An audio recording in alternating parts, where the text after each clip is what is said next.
What I was going to say is I feel like I was responsible for the chair because the whole time I was like, man, I hope a chair disappears. I swear to you, I was like, man, this will just make this so much better. And then I was like, no way.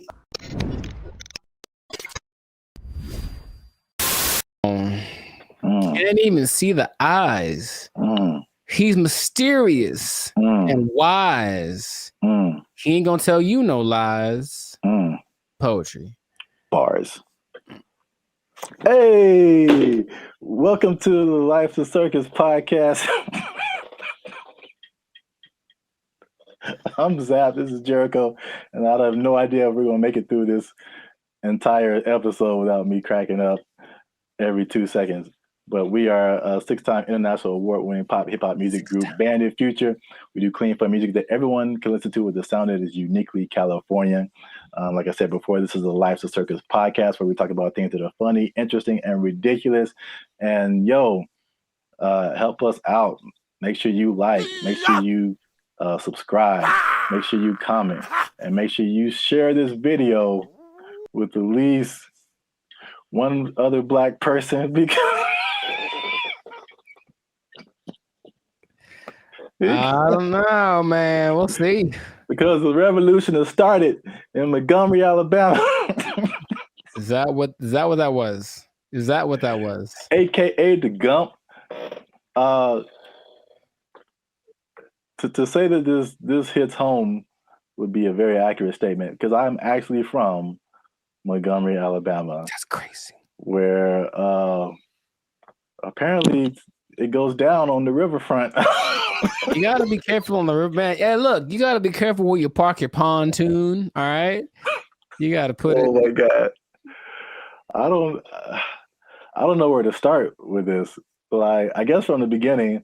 Sure. But for if you've been under a rock for the past few days, there's a what they're calling the Montgomery Riverfront Brawl went down this past weekend, and I'm not gonna get through this.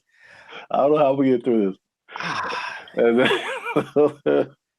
So there was this group of white people who had a pontoon boat. They parked it where they shouldn't have parked it. There was a crew member from the riverfront. I don't know what entity exactly he works for. Yeah. Trying to get them to move the boat. They didn't move it.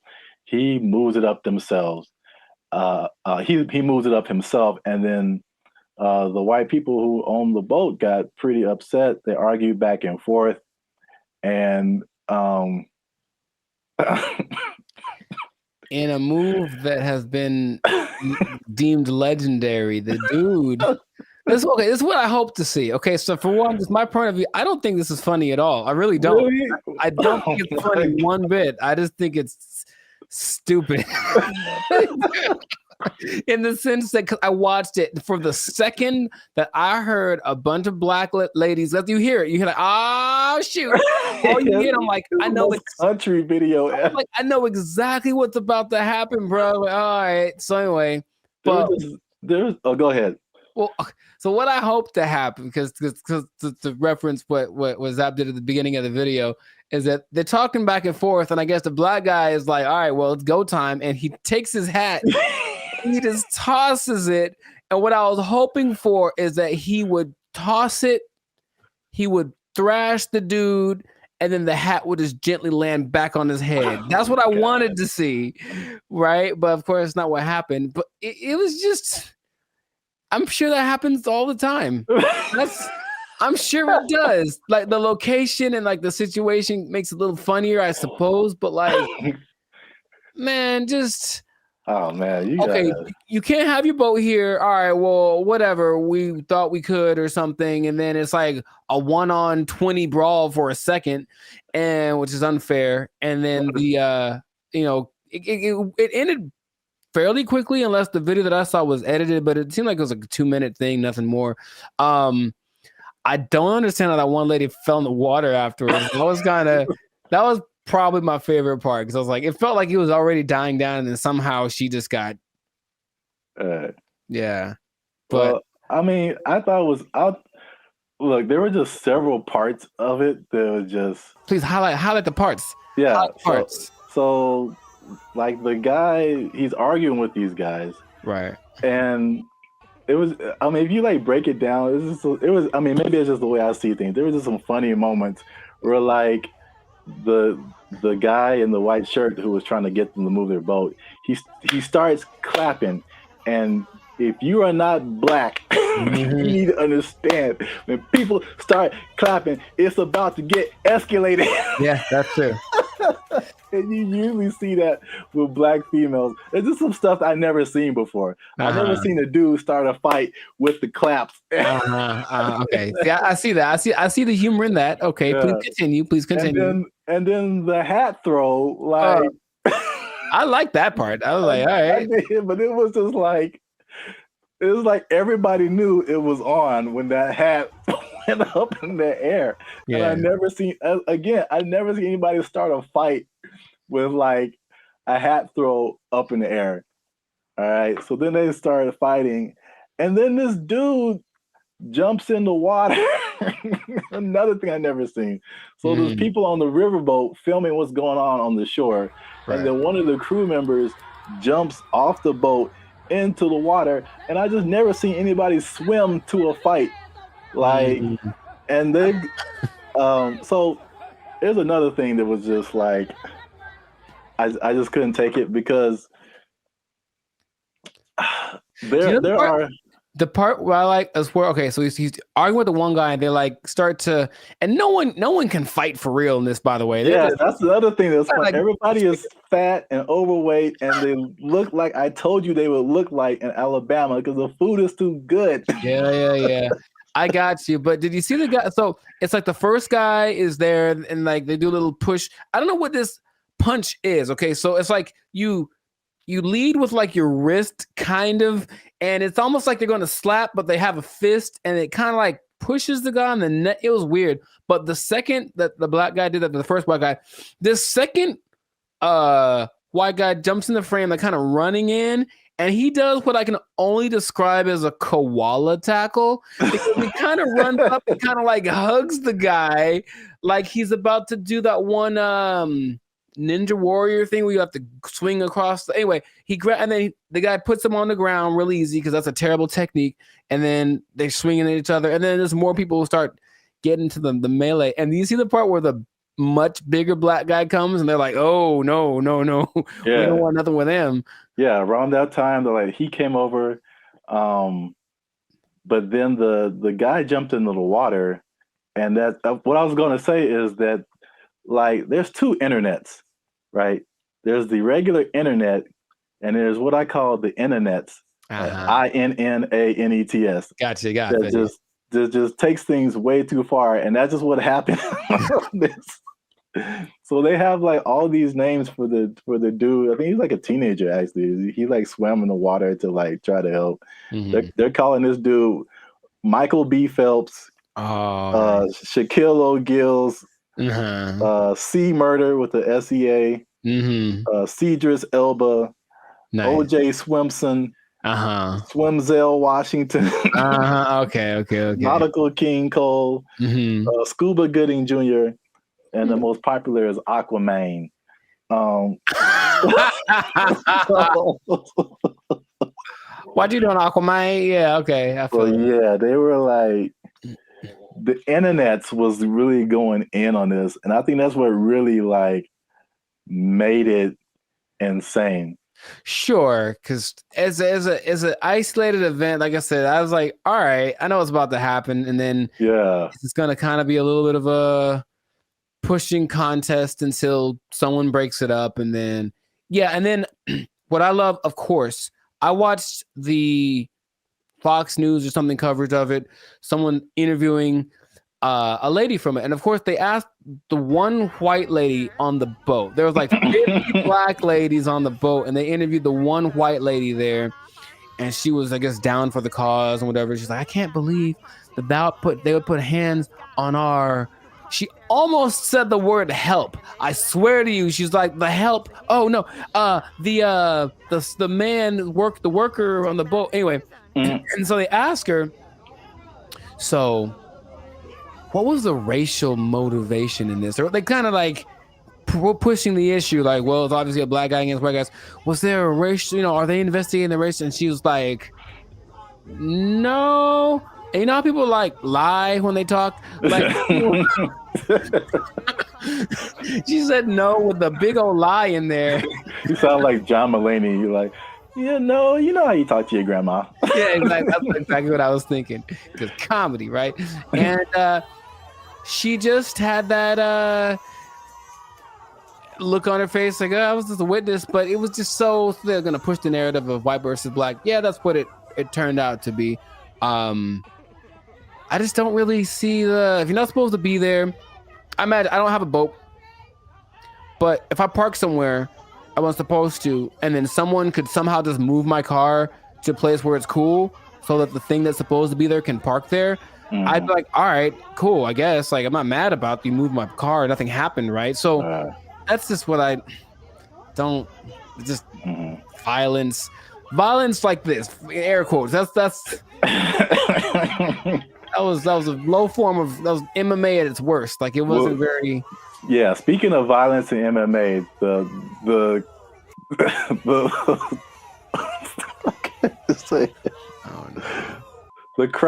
crowning event of this whole thing was the chair. Did you see the chair?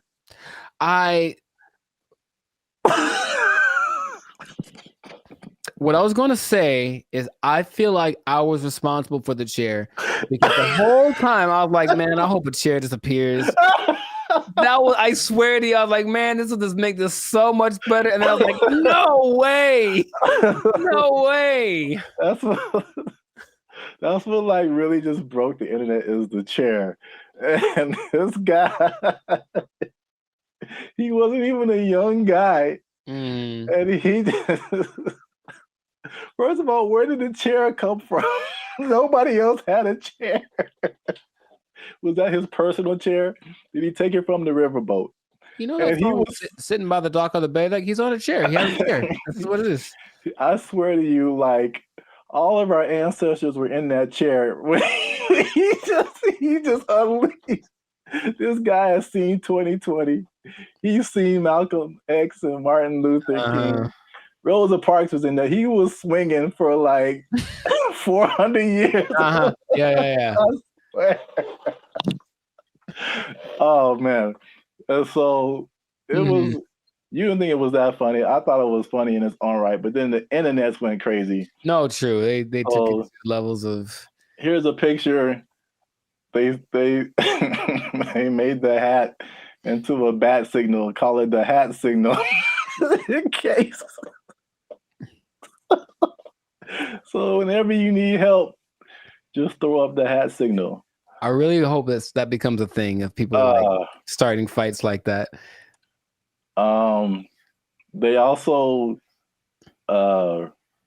referenced all the help coming through as like an Avengers, the Infinity War. Nice. Yeah, that's yeah. That was creative. I like that. So that was one. But I mean, you mentioned that Montgomery's pretty segregated still, right? I don't know, man. I haven't been back there. This is a meme where it says me and my bank account versus all of my bills. I haven't been back there in like over 20 years. I've visited, but I don't know like how it is to be. Yeah, what the vibe is like. And this is how you know you got beat down. When they beat you out of your Crocs. Yeah,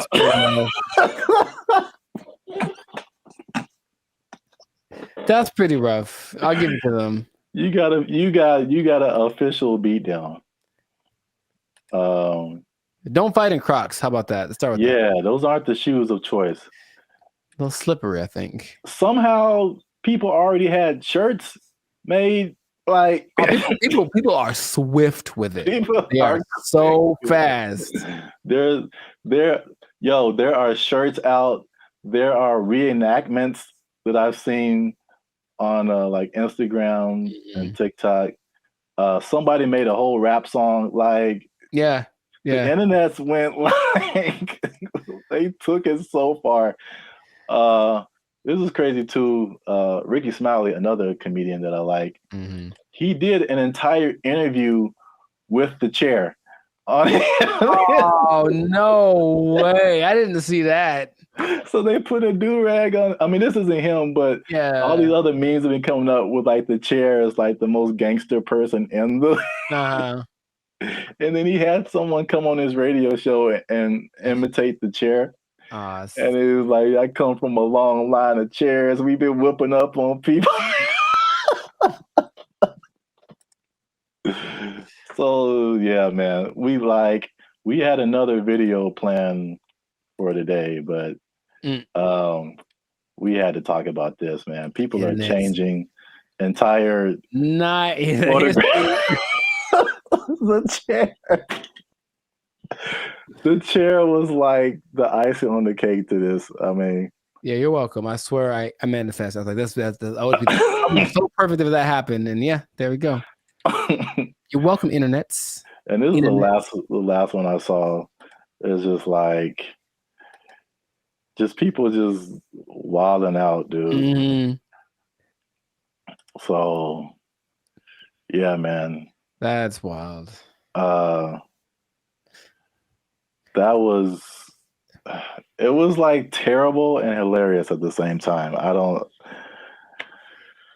I'd never seen it was just so many elements to it. It wasn't like a crazy fight. It was just so many things were happening. People were getting pushed in the water. This dude's flying around with the chair. Aquaman is swimming to the rescue. This dude's throwing his hat in the air. Like the most countryest of country women are just like, oh my god! Yeah. It was as country as. Well, I mean, until the next thing happens, that's equally as entertaining. Yeah, but I was like the funniest. I'm sure, like after a week, this will be no one will be talking about this. I hope they do a skit on SNL. That would be amazing. I mean, I feel like they have to. Yeah, they're gonna have to. Well, no, there's a strike. Oh, dang. Right, so there's no actors, no writers. Never mind then. We got to make our own SNL, man. There's already reenactments on the internets. So, but yeah, once again, this has been the Life of Circus podcast. Make sure you like, subscribe, comment, and share. Let us know what you thought about this brawl. Jericho doesn't think it was all that. I thought it was hilarious. Aquaman. You did think it was funny. What was the funniest part? The Aquaman, the hat toss, the chair. I don't know, man. This is wild. Yeah, a lot of things, man. More than two. Well, I don't know what's going to happen in the aftermath, but I'm pretty sure they're going to take their job. They're going to take their job. They took our jobs. They took our jobs. There's no amount of money too great, right? If you're going to go buy a yacht and a spaceship, that's $1.5 billion right there. So, like, don't buy a yacht and a spaceship. That's my suggestion. I'm just saying, please don't do that, Florida person. But Elon Musk has a yacht and a spaceship. Elon Musk is making yacht and spaceship money daily, all right? Yo, what's up, guys? I'm Zab. This is Jericho, and we are Band of Future, now 6-time international award-winning pop hip-hop music duo. We make clean, fun music that everyone can muget. Clean, fun music. Muget, I like it. Do you enjoy muget? I don't think I've ever tried it. Dang it, I was doing so well. Is it spicy?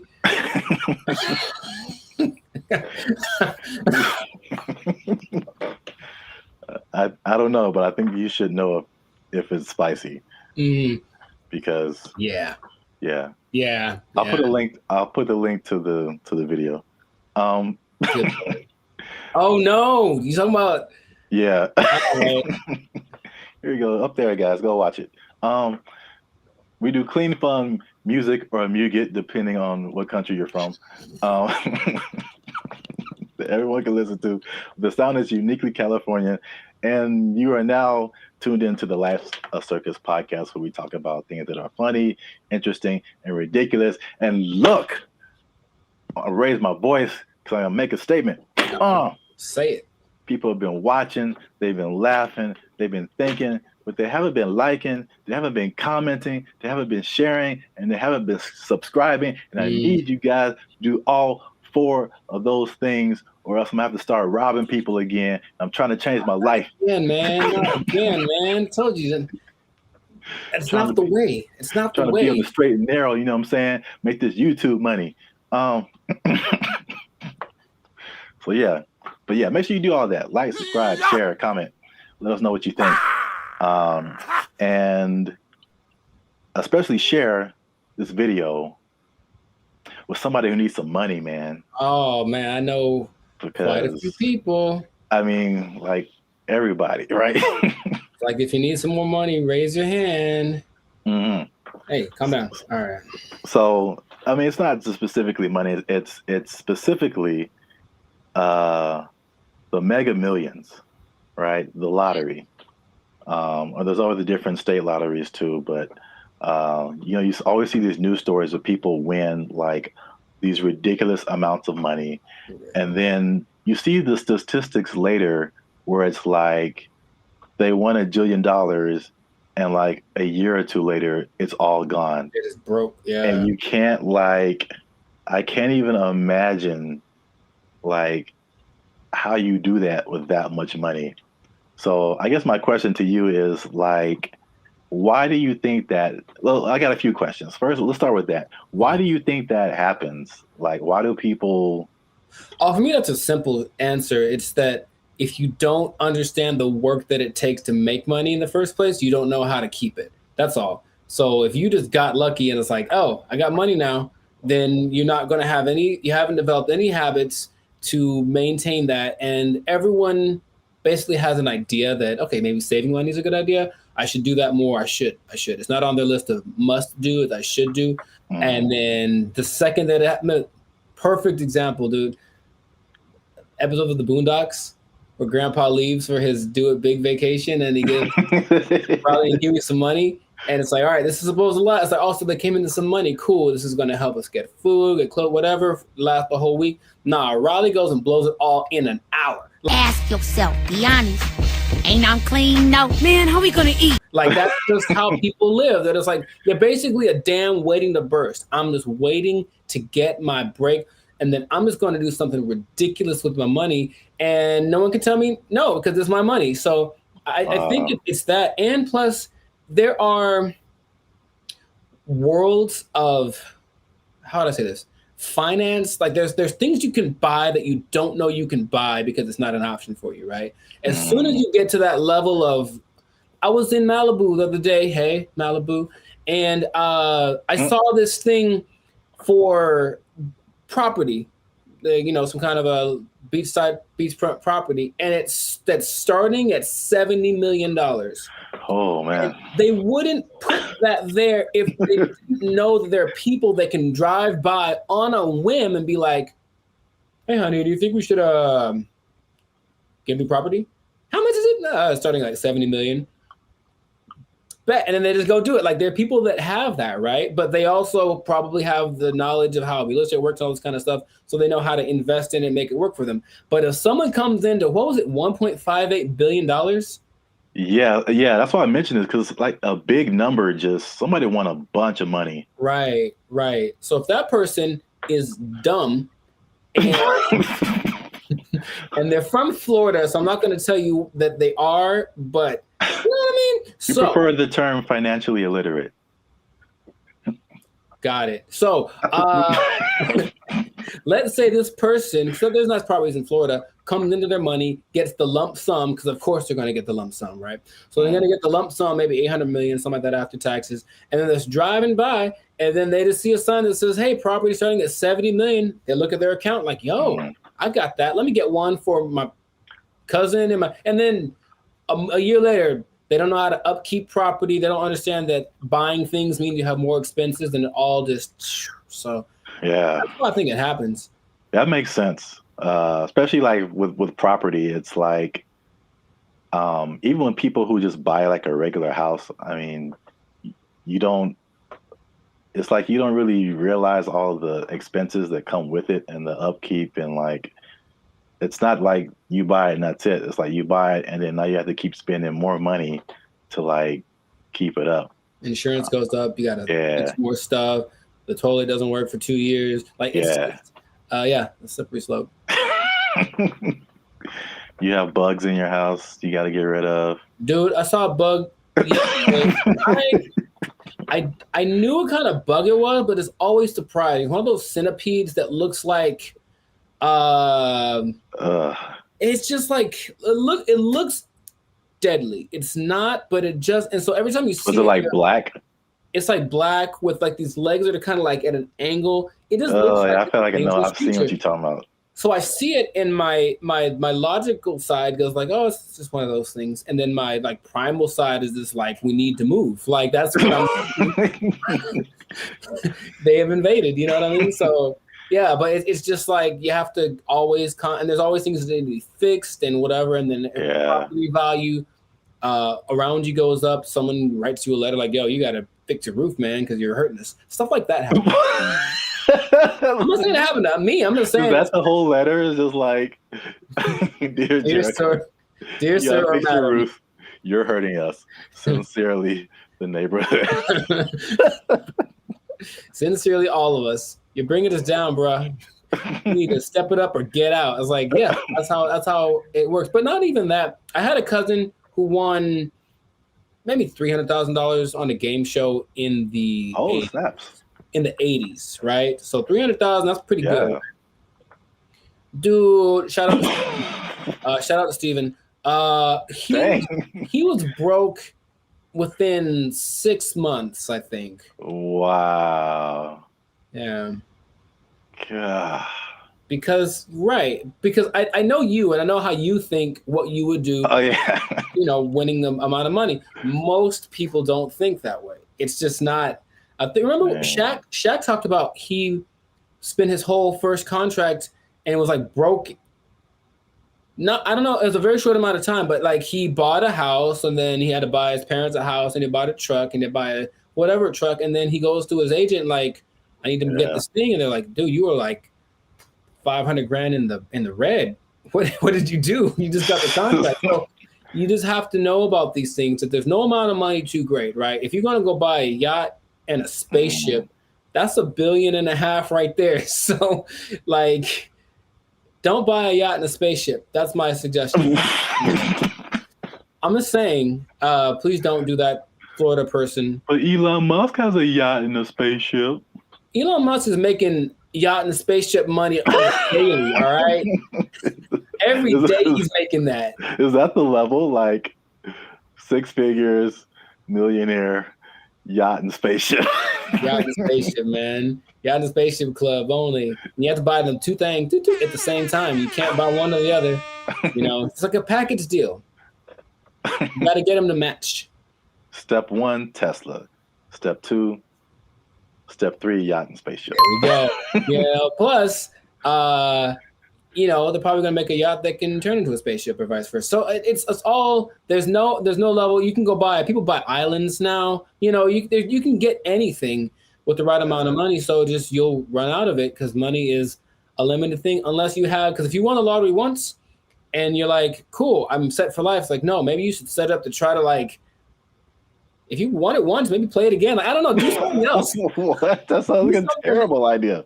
Well, look, I don't know what the probability is, but think about it. If you won $1 billion and then you spend $1 million of it on more lotto tickets, you're probably going to win it. I would just guess it's possible that you could win again. I know you don't like that at all because it's a stupid idea. mean, I don't know if it's. It's like reinvesting into something that's a far-fetched idea, but if I won $1 billion and 10 million. All right, I'm gonna buy $10 million worth of lotto tickets. What if you win 3 more times? And you know what I mean? Like, and that's how Las Vegas works, folks. Yeah. Right, or gambling. People get addicted to gambling. I got so much money, and then all of a sudden, yeah, I won. What if I win again? Yeah, go for it. So my advice to Florida Maine or Florida Woman, whichever one you use, Florida Maine, please keep your money. Yeah. Wow. That's the other thing you kind of made me think of is not just the stuff that you buy, but like your family, because then you become like the most popular person in your family. Everyone's going to hit you up. I'm broke and people hit me up. So if I got money, yeah, if I got money, bro, it's going to be like, right. It's like there's no end to it. Ooh, phone's going to be ringing off the hook, man. No.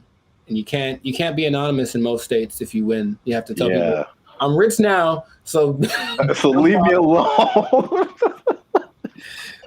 You got to move to a different place. It can be a good thing for sure, but I don't think anybody. Then if you are all of a sudden a public figure, all you do is get criticized because people know what you're buying. That lady who won maybe $20 million in New York a few years ago, she spent most of it getting her husband out of jail. Oh. Or that. No. Getting him out of jail. She spent like $7-8 million on his bail. Right? Whoa. I know. I was like, my first question was, dude, what did he do? Like, wow. Like, he obviously did it. If $8 million, dude. So, but so everyone knew that she spent it. And they're like, you shouldn't waste your money. So yeah, she went through $20 million swift. Wow. That's crazy. Back to bologna sandwiches.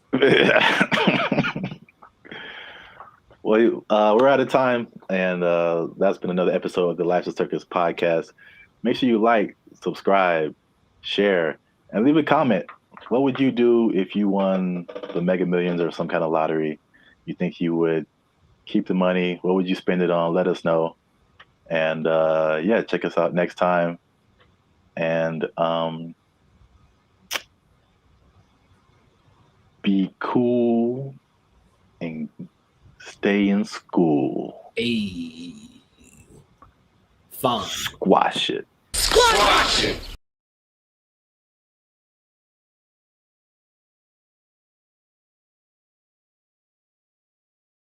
Or you could be like the Los Angeles and just tell people to watch out for pedestrians on the freeway. Because that's happening more and more though, and that's kind of strange. I know, that's very strange. You see people just cruising on the freeway. Or I just put a message like, stop looking at this billboard. How about stop walking on the freeway?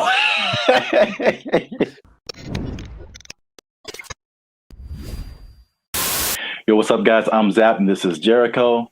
And we are now 6-time international award-winning pop hip-hop music group, Bandit Future. We do clean, fun music that everyone can listen to with a sound that's uniquely Californian. And you are now tuned in to the Life's a Circus podcast, where we talk about things that are funny, interesting, and ridiculous. And make sure you like, subscribe, share, and comment on this video. And because we're going to talk about something that has kind of flown under the radar, but especially in California, if you live, or not California, really mostly like the metropolitan Los Angeles area, maybe into the IE as well. That's the Inland Empire for people who are not from this area. The uninitiated, yeah. But there is something that I feel, a couple of things that I feel like a lot of people have seen and a lot of people haven't talked about. Okay. Intriguing. Okay. Yes. So I'm going to show you a picture, and this one is very close to you. I know you have seen this. Yes, I have. This billboard. Mm-hmm. Okay. I don't know what this message is. Download our new video editor. Okay, maybe another time when we're not doing a podcast. This billboard, if you're not from California, this billboard has been up. There's been a few of these. I've seen them. Yeah. Up along a major freeway in California. It says, warning, this billboard structure is the subject of a lawsuit, LASC case number something. Anyone who assists the city of Pomona in the demolition of this billboard structure will be sued. And it's just one of the weirdest billboards I've ever seen. And there's several of them. And I've just never seen anything like this. So I finally looked it up. And this isn't McDonald's Grimace level, but there's a little bit of a rabbit hole here. Okay. So basically, there's a guy named Brian Kennedy. He is the founder and CEO of Regency Outdoor Advertising. So basically, he owns it's a very popular billboard brand, probably maybe one of the most billboards around the country. And he owns these billboards. And so I guess he contracts with cities to put these billboards up, things like that. So in 1993, oh baby, going back. Yeah, this story is very old. 1993, he had an agreement with the city to put up 10 billboards for 10 years with a 10-year extension. Right. So 1993, you put up 10 billboards. 2003, you renew it, keep those billboards up, stuff like that. You renew every 10 years.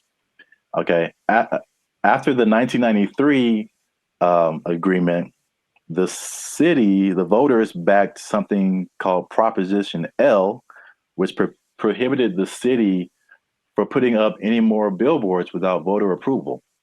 Okay. So when they came in, at the renewal period and were like, yo, take your billboards down, he was like, no. Like, we had an agreement before this Proposition L thing even happened. I see. And so it turns out this guy is kind of eccentric, so he not surprised. Okay. It's his billboard. So he was like, I'm just going to put this up here. And so because they've been threatening to just tear the billboards down. And he's like, no, I'm going to sue all you guys. So he just put those on his billboards. Okay. Which is, I'll just get your reaction to that before I keep going. So I've been seeing those specifically. I don't know if this is the one, but there's one on the 71 just north, right close to where I live. And every time I drive past it, I'm always like, I wonder what that's about. But so before, I guess my question is, it was a different billboard owned by this guy, and then they wanted to take it down, so he replaced it with this. Yeah, the message. He probably, rented it out to whatever company to advertise something, but now he's just been using it to put that message on there. Okay, so I guess I get a lot of questions in my brain, but my first one is, who would ever assist some? It's the companies. So like the city isn't going to go out there and do it. These people, they hire, they put out bids, for companies that do this kind of thing, demolishing or whatever. So basically, I think he's saying like, if your company is hired to tear down my billboard, I'm going to sue your company. So it seemed like a little bit of a scare tactic for anyone who wants to work with the city and taking this man's stuff down. Oh, that makes sense, but it's not what I was thinking. Dang it. I was hoping it was more for people who are just driving by with like a hammer in their trunk. Man, I really want to just pull off the side of the road and tear this thing down because I hate it so much. It's such an eyesore. And then this thing's like, don't you dare. Or some guy that is like driving his pet bulldozer down the freeway, which I've seen. And then I was like, I'm going to pull over and tear this thing down real quick. But that makes sense to hire people. So how long is this going to happen for? I don't know because I've seen it for, if not months, maybe years. Right. Like, I mean, the legal system is a very slow thing here. So Yeah, right. and I think there was a case, but then it was appealed, so they're like waiting more time, and so I think I feel like it's eventually gonna come down, but he's definitely fighting the good fight. Huh. Because I think there was a case that I mean a case that awarded to the city and the people, and I think that he appealed it or something like that. So I'm assuming this guy has enough money that this isn't hurting him, right? I mean, yeah, billboards are way expensive. Yeah. So Yeah, exactly. And it's not like selling something that could help him get some money back. It's just words. Yeah. What not to do. So Yeah, I don't think he's hurting for money. have you seen a picture of this guy? I have not. What do you think he looks like? Because I have an idea. Besides, I think he's an old rich white guy with a bad haircut. Okay. I feel like that's always how it goes down. I have in my head like this cross between Gary Busey and Gilbert Godfrey. I don't know why. This is kind of weird, and he kind of talks like Gilbert Godfrey. I just want that to be true. Old rich white guy with a bad haircut. That sounds like Gary Busey or Gilbert Godfrey. Yeah. That's what I want this to be. So we got to do a part 2 so I can see if I was right. Because if he looks nothing like that, I'll be disappointed. Like, that's just the truth. I'm looking at him now. He looks well. This is also very good. I mean, very fitting. He looks like a character from The Sopranos. Oh, nice. So he looks like someone who would do this. Got it. He doesn't have a bad haircut, but old rich white guy for sure. I wonder if he was the first person. He can't be the first person to have done this. I mean, maybe not, but I've never seen anything like this before. But we're running out of time. So before we end this, there's a part 2 to this. Okay. Which is it was a totally different scenario, but I was somehow kind of shocked that it was the same person. Okay. So we're going to leave Pomona and go more towards the LA area. LA? And then see if you've seen this billboard. Yes, I have. So it's the same guy. Oh my God. So you see the big Regency. Yes. Under it. And I wasn't even thinking about these two stories. Now this one is like 2 blocks from my house, and apparently now it's changed recently. So I don't know why he took it down or even put it up. But he put up 15 of these around. Oh, he dude's got money, dude. Jeez. Yeah. They're his billboards. I mean, he can put up whatever he wants, I guess. Yeah. He's just losing money from other people who would pay to be up there, but it's his billboard. He put up 15 of these around Los Angeles. Turns out that he's a big USC donor. Sounds okay. Okay, sure. And yeah, he just said, Reggie Bush needs his Heisman. I'm gonna put this up. So, if I had a question, I know you asked like, what did he look like and all that kind of stuff. My question is like, the power of billboards, like, the ability to like get your message in front of like millions of people. They're obviously still relevant. We both recognize these billboards. Yes. And so it's like, I guess a cool question would be like, if you own billboards, like, what would you, and you just put up your own thing, like, what would you put up there? It has to be something that can make me money though. Like, You want to do like this guy and just like whatever. What if it was just like something, just a message you just wanted to tell the world? It could be serious or it could be funny. oh, I got one. I got a funny one. what? Unless you want to keep that. I want to put messages that tell people how to drive.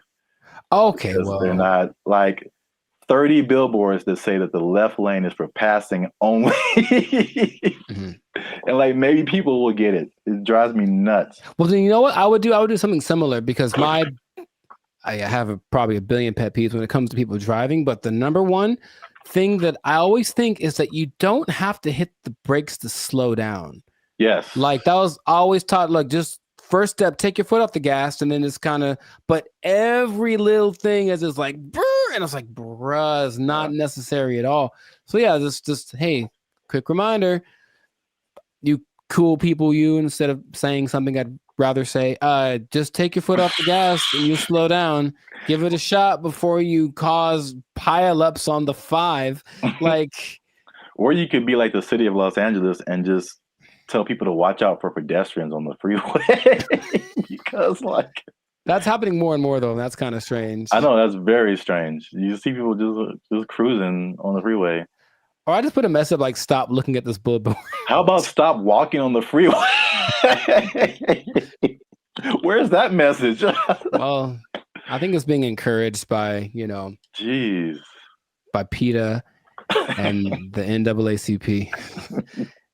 That's just my thought. Everyone's just like walk on the bill. I mean, it's happening. So we've been together in this. Like, why is this now a thing? Why is this person walking on the freeway? And it's not like their car is broken down. They're just trying to get to where they're getting to.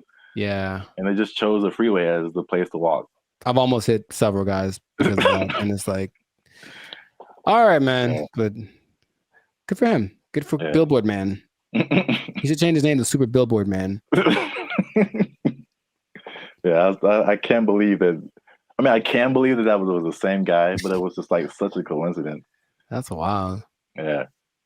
But yeah, this has been an episode of the Last of Circus podcast. Make sure you like, subscribe, share, and leave a comment. What do you think about this guy and his billboard? What would you put on your billboard if you just own billboards and you could say whatever you want to say and threaten people with lawsuits? But yeah, that's it for us. And stay tuned for the next episode before they take our job. They don't take it. I need to pay rent. Okay. They took our jobs. They took our jobs. This is for our ancestors, Jericho.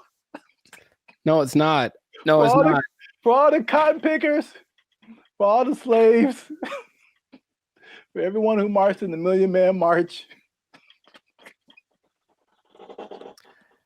I don't think this was the dream that Dr. King had in mind.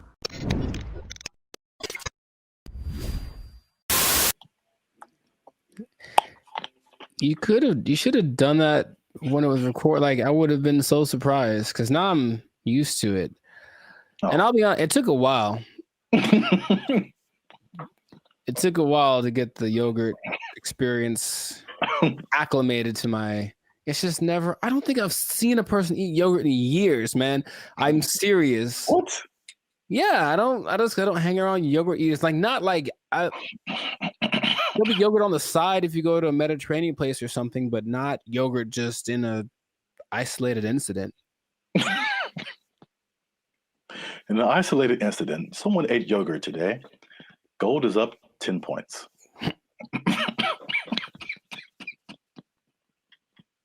Back to you, Jim. All right.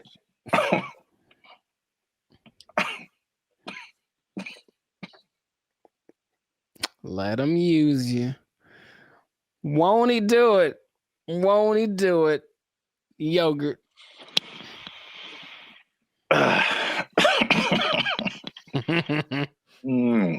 Okay.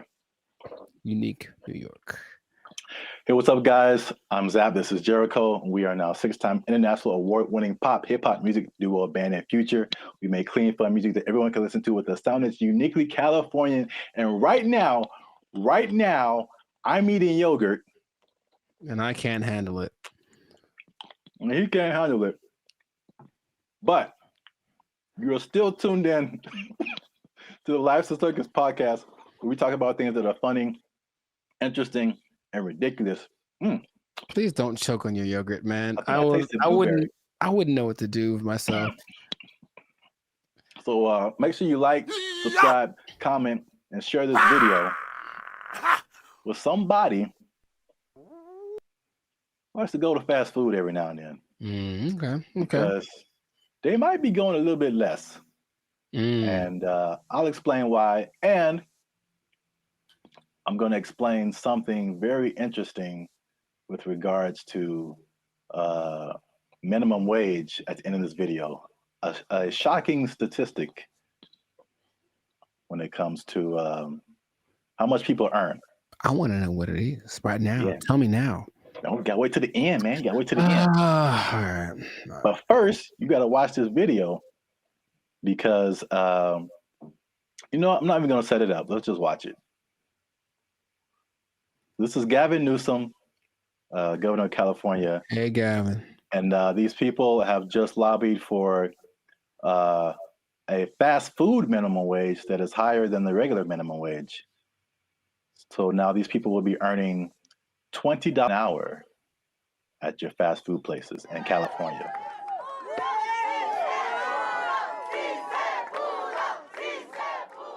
Boy, these were some tough mountains. This wasn't easy. 100+ hours in just the last few months negotiating this referendum off the ballot. Oh, that yeah, was wait. a tectonic plate Wait for that it, had to man. be moved. Wait for it. That lady had a lot more to This is say. for my ancestors. This is for all the farm workers, all the cotton pickers. Wow. This is for them. 557,000 people at 30,000 locations. This is a big deal. $20 an hour. 80% of the workforce in these fast food places, 80% are people of color. 2/3 are women. The majority are breadwinners. And we have the opportunity to reward that contribution, reward that sacrifice, and stabilize an industry in turn. What a remarkable moment. So it's going to be a lot better now. Well, right now we're going to have a chance to at least, maybe decide to save some little money or, pay all their bills or credit card debt. This is going to help continue to pay our bills, help some people get out of eviction, help us catch up where we need to catch up because we haven't recovered from COVID just as of yet. So this is just the beginning of our wins.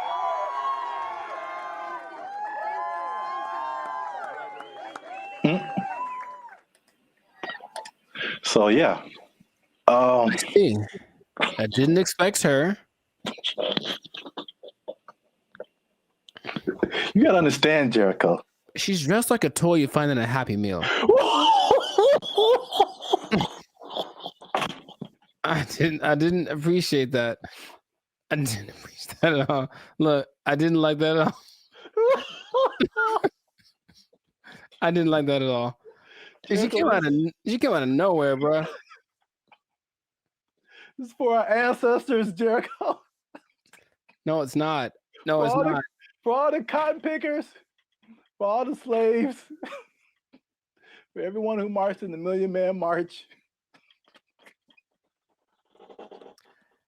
I don't think this was the dream that Dr. King had in mind. I really don't. They worked hard. They fought so that we can make $4 above minimum wage. All right, so while you have your moment, I think that's okay in a way. I don't know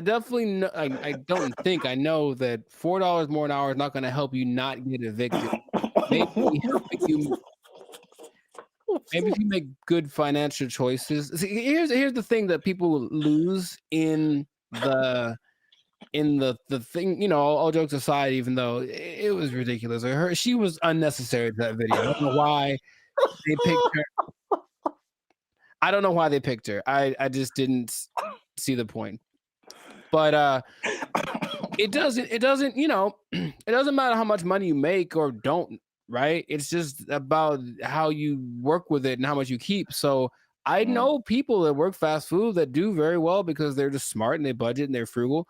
And I know people that make a lot of money that are basically broke, you know what I mean? So Yeah. there's that, but and are those real statistics? I suppose someone says, oh, there this percentage of minorities and women, sure. So it's a step in the right direction, yeah. But as we've mentioned before, it could just mean that a Big Mac's going to be $10 next week. So Uh, you know, that's kind of why I brought it up. It's I mean, it's not only to see what you think about it. I mean, it's going to be interesting to see what happens because food prices alone right now are through the roof. man, I saw like a bundle of grapes for like $6 a pound. yeah, you told me. Like I bought like a few berries, and it was like $20 Hmm. for like just to start off with. Like Yeah. food is crazy. Fast food is also way expensive. Like I remember like there was a time where you could give someone $10, like, and they could get a combo at someplace. Like now, it's It's a like challenge to have a meal for under $10. It really is. yeah, Like it's maybe you can get 15 to 20.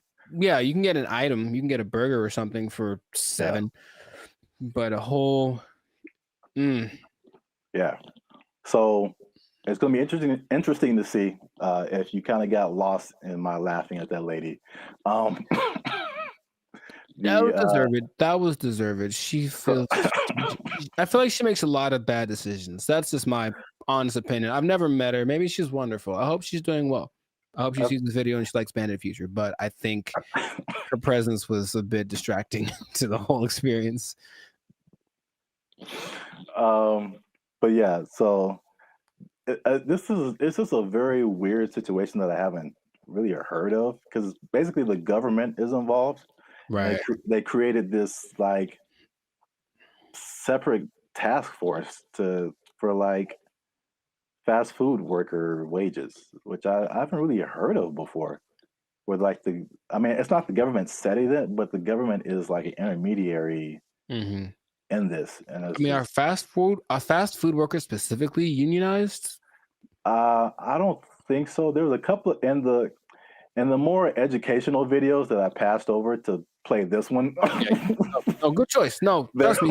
Good choice. Good choice. there was a talk about some different unions, but it isn't like a fast food worker union. It's some kind of I think it's a service worker union. Okay, that So makes I sense. think that's fast food is maybe under that umbrella, but it includes a lot of different services.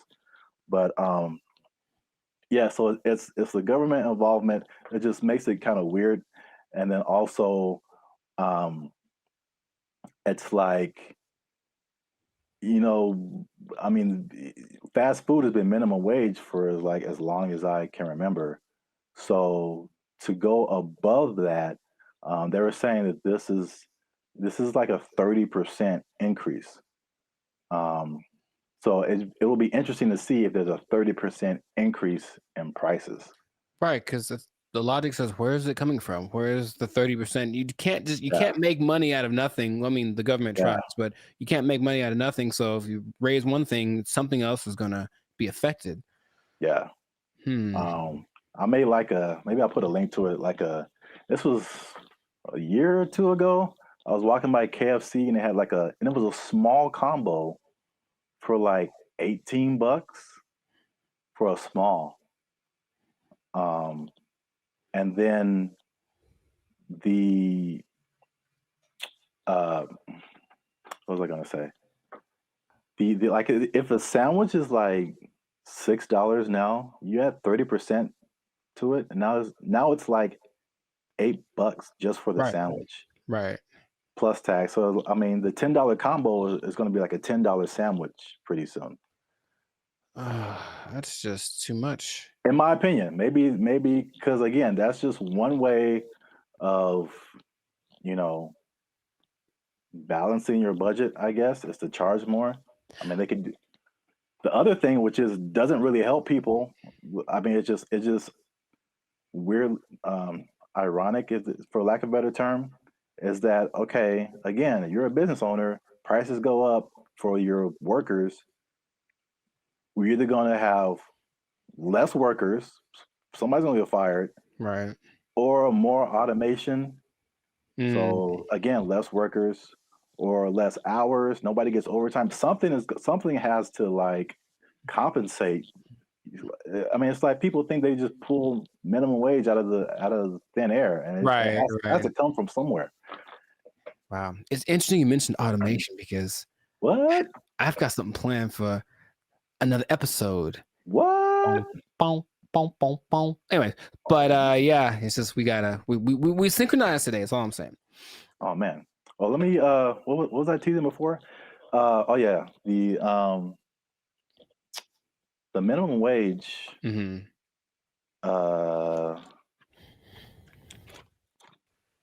Oh, this teases for something else. Whoops. Oh, maybe I can come up with another one. It's kind of anticlimactic, but you know, I appreciate the tease. You have an interesting fact about minimum wage that you can give to the people? No, I do not. Well, that's been another episode of Life Service Podcast. Yeah, I was going to say, though, I wonder what will happen to the in-and-out workers because they always got paid more than minimum wage. That was kind of the thing. That was the job you wanted in high school because you were on your feet because they deserve it. They're working round the clock. And I wonder if they're going to get more than the higher price than, you know, more than the $20 now. Huh. It's kind of like they operated like every fast food job was minimum wage except for In-N-Out. Even Chick-fil-A? I believe Chick-fil-A is also minimum wage. You just have to be a good-hearted person because those people, even if I don't like the food, they're very nice people. Very nice people working at Chick-fil-A. Yes. Well, I'll give this like maybe people don't know about this. If you ever want to own a Chick-fil-A, you have to start at the bottom and like work there for minimum wage. So there you go. I gave him something. You can't just walk. You just can't just walk in a no matter how much money you have, like you got to start at the bottom. So let's say I just barge in. I'm like, I'm LeBron James. I still got to work the shakes and fries. LeBron James got to be peeling those fries back there, man. Oh man, that's crazy. All right, I'll tell him. Yeah. He asked me to ask, so I'll tell him. Yeah. All right. Well then, that was cool.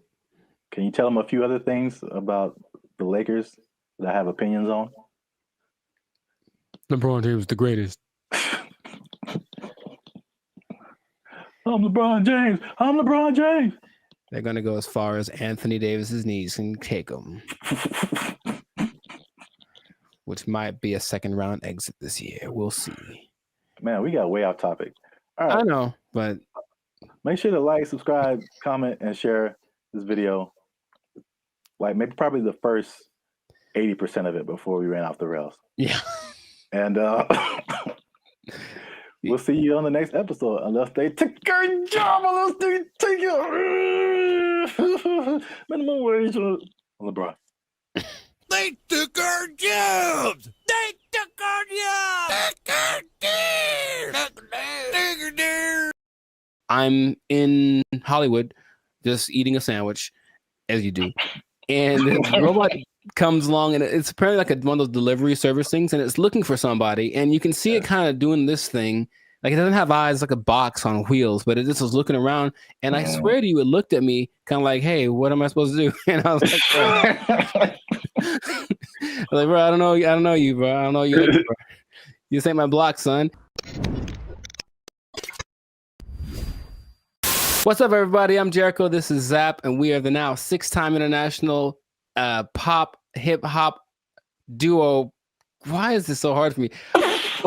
we got awards. We're good. We're banned at Future, son. Anyways, check it. We make clean fun music that everyone can listen to. What? I'm making a compilation of this. We make clean fun music everyone can listen to with a sound that's uniquely Californian. And you are now, right now, in this moment in time, tuned into the Life's a Circus podcast. We talk about things that are fun, interesting, and straight up ridiculous. So before we get started, do us a huge, huge favor. Make sure to like, subscribe, share, and comment on this video.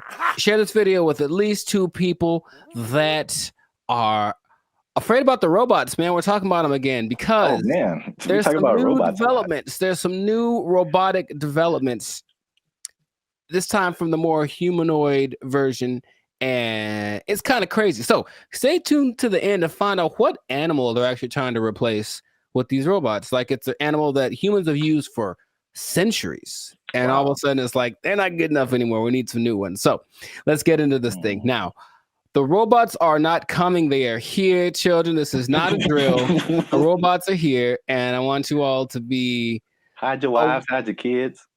It's just... So there's basically 3 companies that are really going in on producing these humanoid robots. They're really emphasizing the humanoid factor, and a lot of people are, once again, afraid of they're going to take our jobs, whatever it is.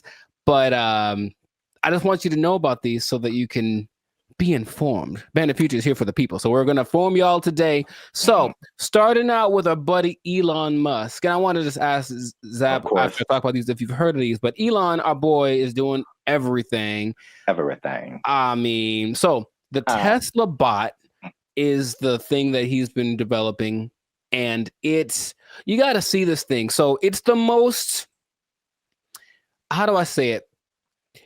It's got hands, man, like hands like this, hands that can grab things and manipulate, and they look like they're kind of soft, like maybe they moisturize, like really real humanoid like. And so these Tesla bots have autonomous correction action capabilities. Basically, they can in the moment figure stuff out, and they can do sorting and unsorting sort of stuff. And just watching it without, like, if you watched a silhouette of one, it's the one you'd say, oh, that's a person.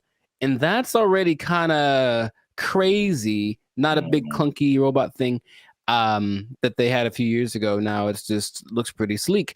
There's a video of one doing yoga, and that maybe creeped me out more than anything else. I don't know why, but it's something that you're going to be able to purchase for yourself if you want. For the low price of... Well, there's no prices. It's not there yet, but it's going to be $1 billion.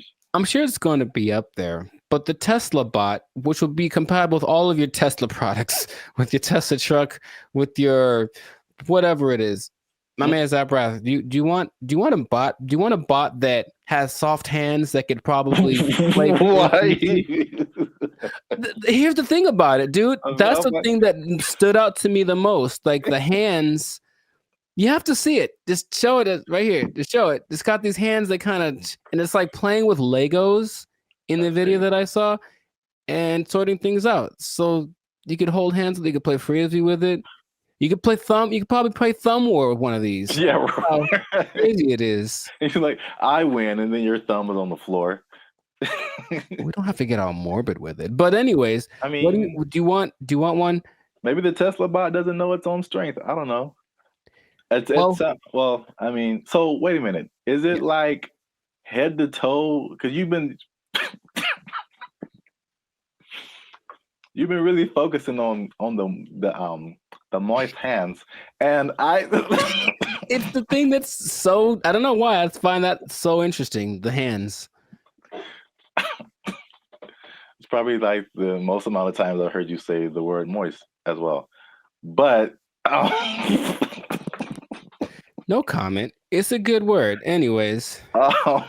Where did that come from? That doesn't have anything to do with... Oh my God. It doesn't... All right. For those of you who have no idea what's going on, just trust me when I say you don't want to know. There's a guy who appears every once in a while. He's not real though. I won't let him do the podcast today. Good Lord. So wait a minute. Does it have... It's more than hands, right? It's like head to toe. Oh, Has sure. arms Yeah, and it's an legs and entire head. complete thing, but it's like our height, maybe about 5'8", 5'9", and they just look like I said, if you saw a silhouette of one of these specifically, I think you'd figure it out from the movements after a while. Like, that's not a human, but for a second, it looks extremely, of the ones I'm going to mention, it's the most human-like in its features and all of just the aesthetics of it. Okay. Does it like when it talks? Does it move its mouth and all that, and the eyes and all that, or is it just? It doesn't talk, but it can understand, which is so anyway. Yeah, But the face looks like a human. it's got dots. It's got dots and like a nose thing. I see. So it's getting there. But that's like the one that's the most. I mean, the first when you said, I mean, because you focus on the hands, like moving stuff and then building Legos. My first thought was laundry. I don't know why. Well, you know what? It's interesting because people are thinking about these robots for all the big, heavy, crazy, whatever that you could possibly do. But this one seems like it's got this precision. They're going for that angle. They want want robots that can do laundry and wash dishes and all that kind of domestic stuff. Yeah. Although, I mean, we do have dishwashers.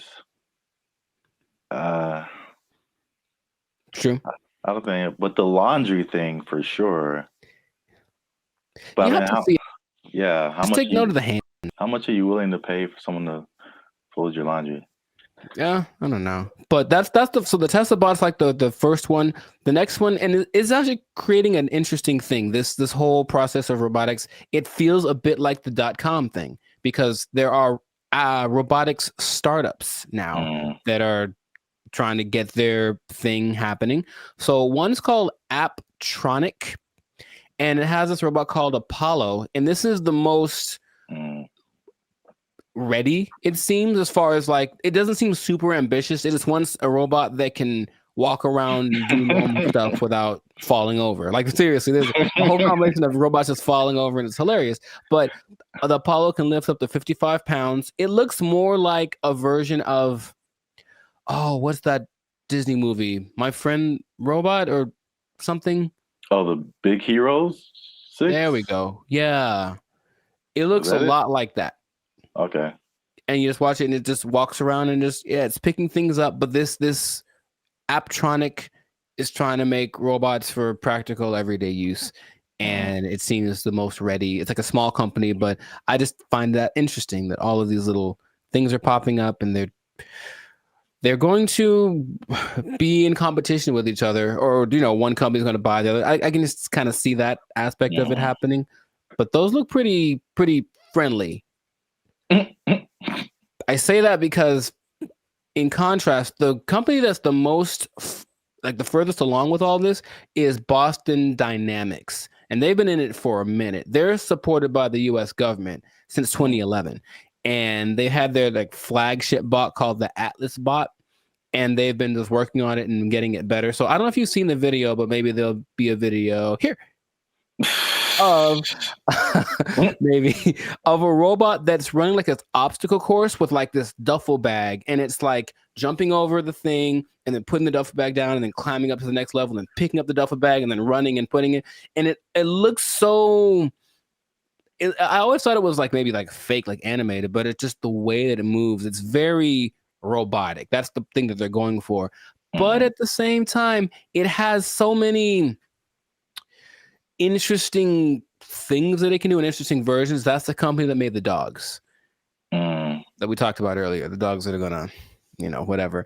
And I had an interesting robot experience a couple of days ago. I don't think I told you, or maybe I did, where I'm in Hollywood just eating a sandwich, as you do, and the robot comes along, and it's apparently like one of those delivery service things, and it's looking for somebody, and you can see it kind of doing this thing.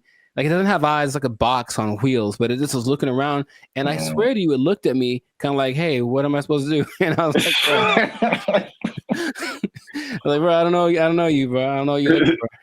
This ain't my block, son. But it's just like, and everyone was walking past it like normal. Like, yeah, there's a robot. So that's slowly becoming a thing, and Elon specifically said it's not going to happen overnight. So there's this assimilation of robots. But the Atlas bot thing, yeah, since the 2011, been backed by the Department of Defense. They're supposed to be used for all of the dangerous things, tending to nuclear reactors, putting out big fires. But they're also making these to wash dishes and fold laundry. Maybe do small tasks. They have the version called the Cheetah that can run 30 miles an hour. And they swear that they don't have any military intentions. Now, just if I said, we assure you we don't have any military intentions, what do you think is actually happening, sir?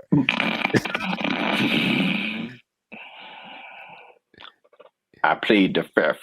I see. Okay. Well, there are videos of these being used to like shoot at targets that look like people because they're supposed to be able to distinguish between a real person and a not person. But I think that's happening, of course. The French military is using the dogs already, and everything starts benevolently, and then it gets a little on the strange side. But and then Terminator. Well, I never saw that, so I was going to actually ask you if you've seen it, because maybe you could. RoboCop, Terminator, to me they're the same. I haven't seen either one. What goes on? Oh, RoboCop is way different. Oh, okay. Well, at least the stories are way different. Sure. I should watch more movies, but the idea is there are definitely videos of these robots being used in the military activities, and they're linking them with Boston Dynamics. So Boston Dynamics refutes any association with military, blah blah blah. Right. So these things can, in general, there's a video of a bunch of these robots just together. They can dance, they can carry up to 80 kilograms, jump over obstacles, throw around irregular objects. They have this thing inside called an MPC, a model predictive controller. So it can basically learn. So if it learns to jump on a platform that's a foot high, you put a platform that's 2 feet high in front of it, and it'll like, okay, it's just double. And it starts to figure that stuff out. So it's just, these things have flown military jets. These things can fly. There's one that can fly.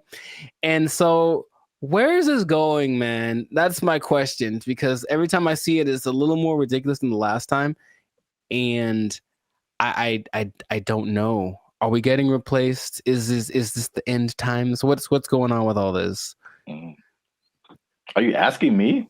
Yeah. I don't know, man. I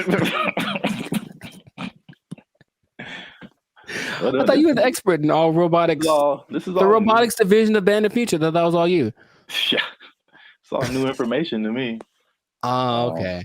It just seems, it seems like we want to replace as many people as possible with robots who just do it all better and faster. Basically. They're olive branches that you can get a job controlling these robots, and there we go. But they're starting until they make a robot to control the robots. Well, that's the thing eventually. Yeah, you're going to have to be the person that programs the robots to control the robots. And then Terminator. Then they How does that movie end? With everybody dying? Is that what it is? No. Oh. But, I mean, supposedly it's a whole time travel, whatever. But I think eventually the humans defeat the robots or something. I don't remember. But it's like, hey, you just build robots, and especially intelligent robots, who eventually say, you know what? We're a lot better than the people who made us. We should be in charge. And then they become in charge and enslave humanity. Cool. It's just so weird that they do. The movie has been written already. And they keep doing it, just like the dinosaur thing. People like trying to bring dinosaurs back. Yeah, and I'm like, no. There's a movie. There's a bunch of movies that tell you what happens, and it's not good. So stop it. Just stop it right now. They're not gonna stop. But you can't stop, won't stop. But they are supposed to be the next. Anyways, everything is so nice that they're going to be replacing your pets. Because think about it, a dog that's a robot doesn't need food. It doesn't poop on the floor. Like, it'll wag. They'll give it a tail to wag. And it'll protect the hell out of your house because anyone that comes in is dead. Trust me. Like, Yeah. so they're doing that. But I promised you all that you'd find out about an animal that they're replacing. And yeah, they are replacing the mule. Can you believe it? Ah. Well, because the mule's always I was gonna say a horse. Mm-hmm. So I was once you said it's been around for thousands of years, or whatever. Yeah. Yeah. That makes sense because all mules do is just carry stuff and pull stuff.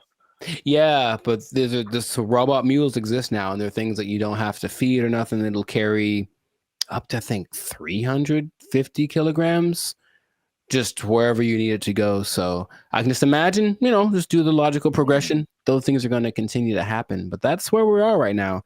That's like so can you ride a robot mule down the street? Oh, I think I know it's going to happen, and I think it'll just be the weirdest thing. Interesting. Or like a robot horse, yeah, instead of a car. That'd be kind of cool. I still vote for Transformers. I think that'll be fun. I think that'll be cool. Yes. Oh yeah, you have your robot companion or whatever, and then you're like, "Yo, I need to go to the grocery store." And you turn into a car. Yeah. And then it does it. Yeah. I see where you're going. I like it.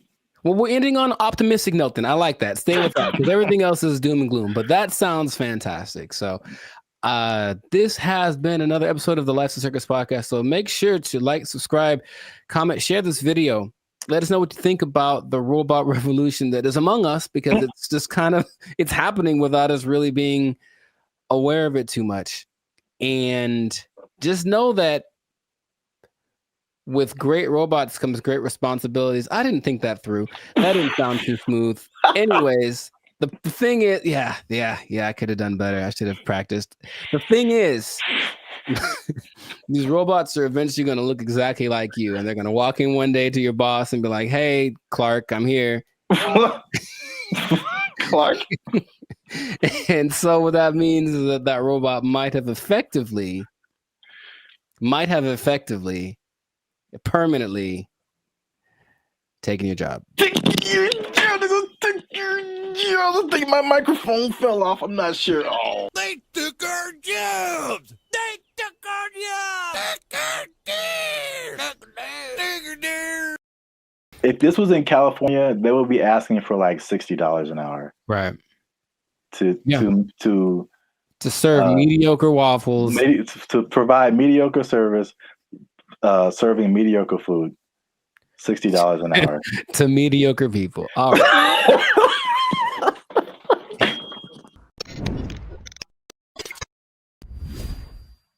Yo, what's up, guys? I'm Zap, and this is Jericho, and we are now 6-time international award-winning pop hip-hop music duo Band and Future. Mm-hmm. We do clean, fun music that everyone can listen to with a sound that is uniquely California, and you are now tuned into the Life's a Circus podcast, where we talk about things that are funny, interesting, and ridiculous. But wait a minute. Hold up. Y'all been laughing. Y'all been crying. Y'all been spitting your food out. There we go. When we talk about gross stuff. You just been having a good time on our dime. And we need to support your boys by making a little noise. Oh, bars. I like it. So make sure you like, make sure you subscribe, make sure you comment. Oh, God. It has to, I don't.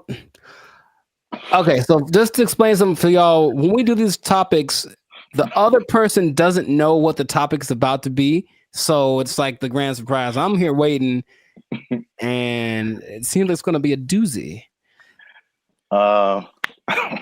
Make sure you share this video. Uh-huh. With your favorite Waffle House employee, because Waffle House employees have a few demands.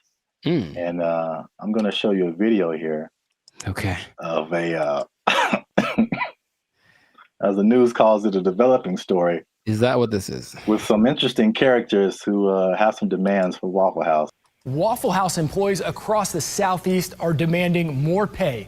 Employees held several rallies this week at restaurants, including right here in Atlanta. Channel 2's Larry Sproul is live on Piedmont Avenue in Buckhead. Hey, what up, Larry? Locations. And Larry, you've been talking to both clean white corporate shirt as on. well as those men and women who work hard every day. Yeah, well, Michael, corporate leaders tell me they are aware of what happened at several other Waffle House locations like this one right here in Atlanta. Meanwhile, I spoke with employees. They tell me they simply want more pay. It's a simple demand from Waffle House employees across the Southeast and here in Metro Atlanta. We're asking for $25 an hour. Gerald Green says he's been working at Waffle House for years. I'm what they call a grill operator. I'm a cook. I'm a rock star cook.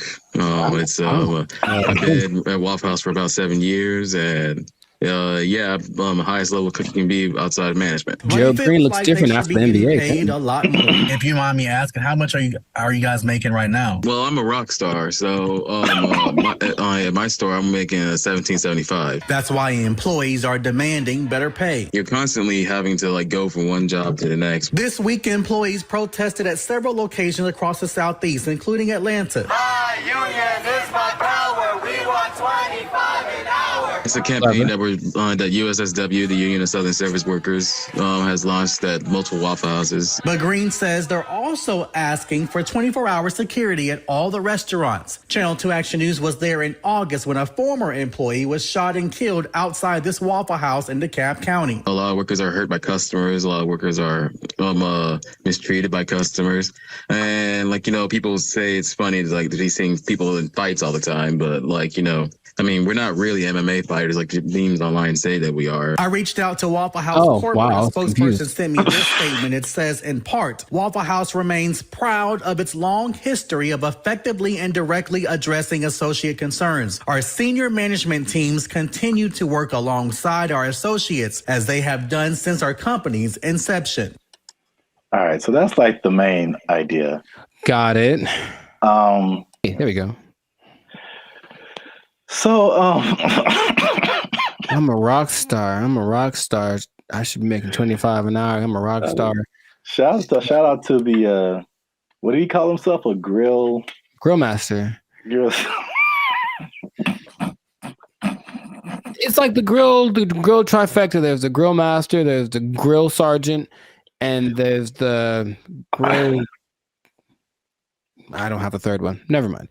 Okay, so I don't even know where to start, man.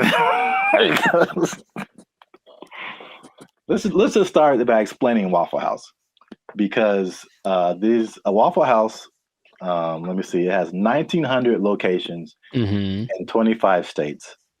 That's a lot. And for people who don't know, it's American diner, serves mostly breakfast food, but they have other things too, and predominantly in the Southeast United States. Yeah. So we're in California. I don't think there's any Waffle Houses out here. I don't believe so. California. Have you ever been to a Waffle House?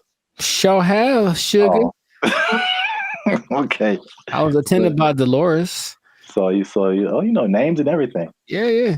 So you know the vibe. I haven't been to a Waffle House in since I was a little kid. I think so. From the vibe, from what I don't know if it's changed, but from what I remember, it was very trucker-ish. Sure. Like a place where truckers go to it's not like IHOP. I think the big thing out here is IHOP, International House of Pancakes. It's classy. Yeah, it's a total. It's very. No, I was there. I was in Nashville last year, and it's a different vibe. I say closer to Norms, but even Norms is Norms is a step above. Step above. Oh my gosh, bro. Oh my God. So, the thing about Waffle House, before we get into the wages, this is the hilarious thing about Waffle House. Is for some reason, it's always something going down. Yeah. Waffle House, bro. And Waffle House has been the subject of SNL skits, Daily Show skits, and it's just notorious for fights happening. Yeah. And I don't know why. So there's this lady, one of the most infamous Waffle House Fight Club members. I don't know. Yeah. Her name is Haley Booth. She worked at a Waffle House as a waitress, and she's become like this meme because like very similar to the Montgomery Riverboat brawl. Mm-hmm. She like threw a chair, and it was just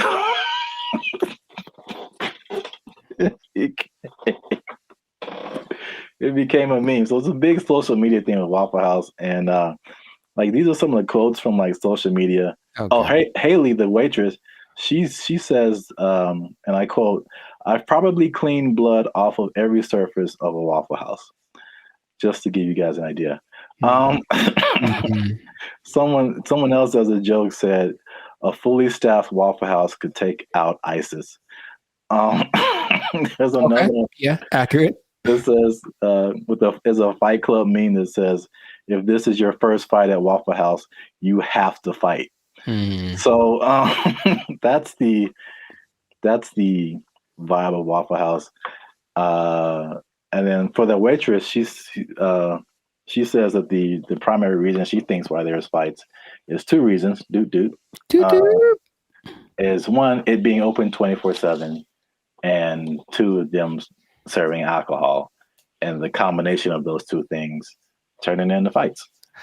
Yes, well, two things. Can we every time we say that, can like something just pop up like a head or something? Just to hint like coming soon to a podcast near you. Two things, but one, I don't think it's a coincidence that the Waffle House logo uses the same colors as Spirit Airlines. That's just kind of my first thought. Second, and this is from personal experience, people are drunk when they get to Waffle House. Yes. So it does not matter whether they serve it or not. I read that too. So basically, for sure. Yeah, Waffle House is like the after club spot. Yes. So once the club closes down, the Waffle House is open and ready for all comers. And man, it's just... yeah, they gotta shut it. Waffle House. But places like Denny's are open 24 hours, a lot of them, and Denny's don't have that. So it's something about Waffle House. It's something about Waffle. It's like when you walk in, you do feel this. The first time I went to Waffle House, I was young. I was probably 10 or 11 in Missouri, I think. And I remember we went. I remember my waffle was cold and the butter wasn't melted, so I was mad about that. But I also remember that there were people. Oh, there's a word that my mom used to say all the time.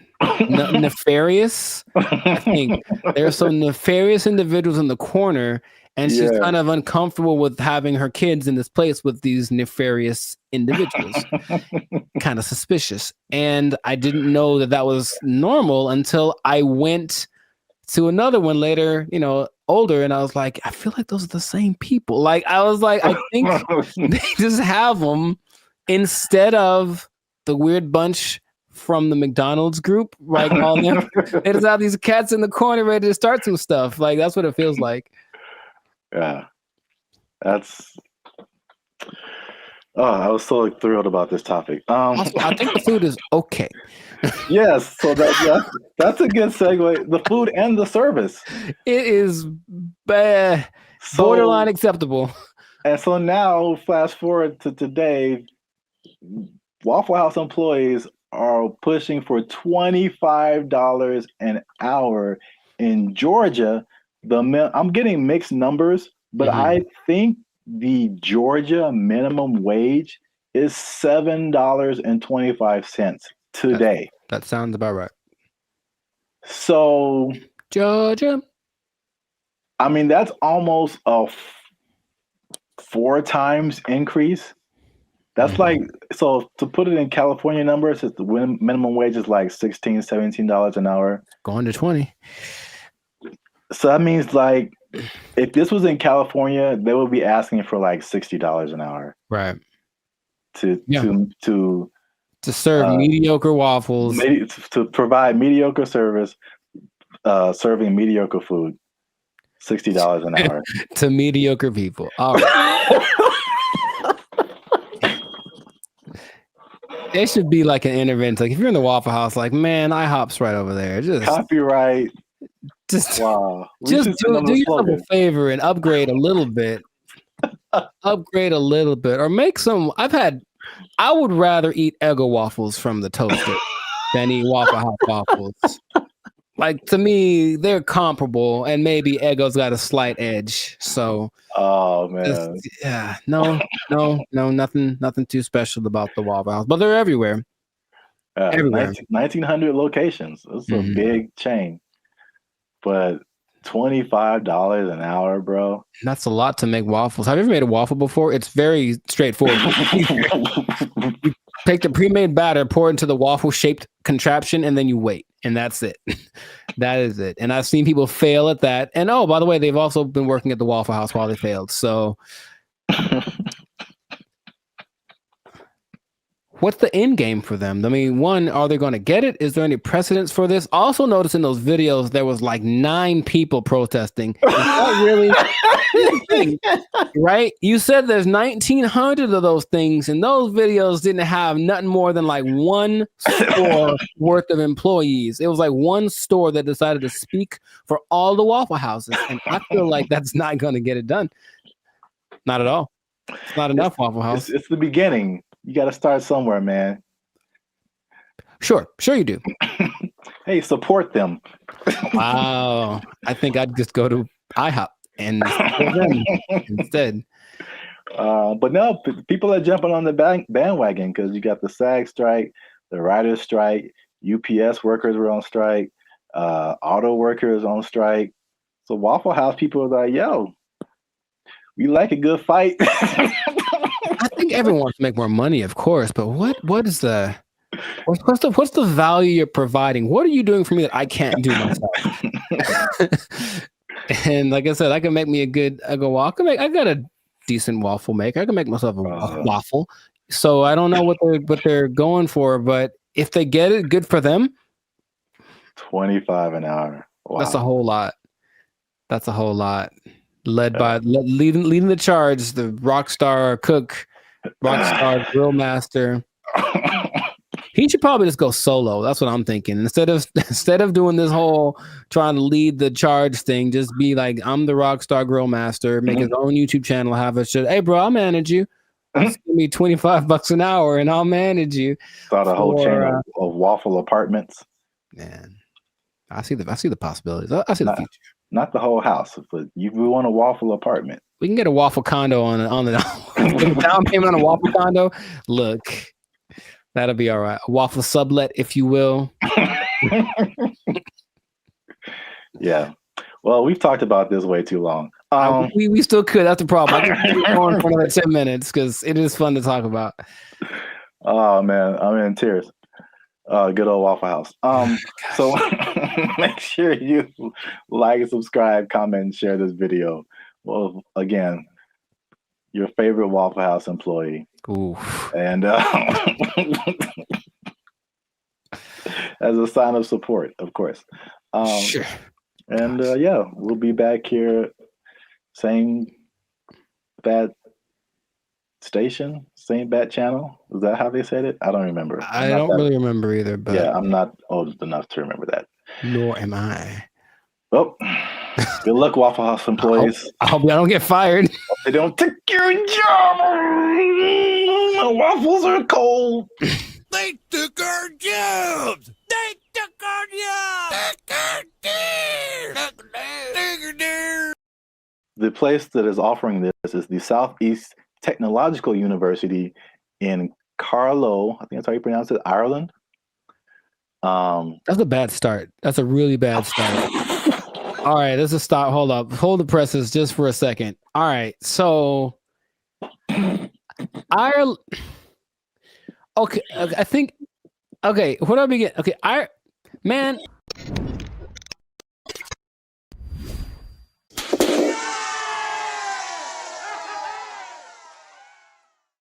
What's up, guys? I'm Zap. This is Jericho. We are Band of Future and now 6-time international award-winning pop hip-hop music duo We make clean, fun music that everyone can listen to with a sound that is uniquely Californian. And right now, you are tuned in to the Life's a Circus podcast, where we talk about things that are funny, interesting, and ridiculous. But before we start, okay, y'all been laughing. Y'all been crying. Emotions. Y'all been laughing and crying at the same time. I don't know how that's possible, but you've been doing it. I synced you. Oh, that sounds... Anyway. Well, it's like Santa Claus. He sees you when you're sleeping. It's like, I know YouTube tracks statistics, but I don't know if it went that deep. Like, Jesus.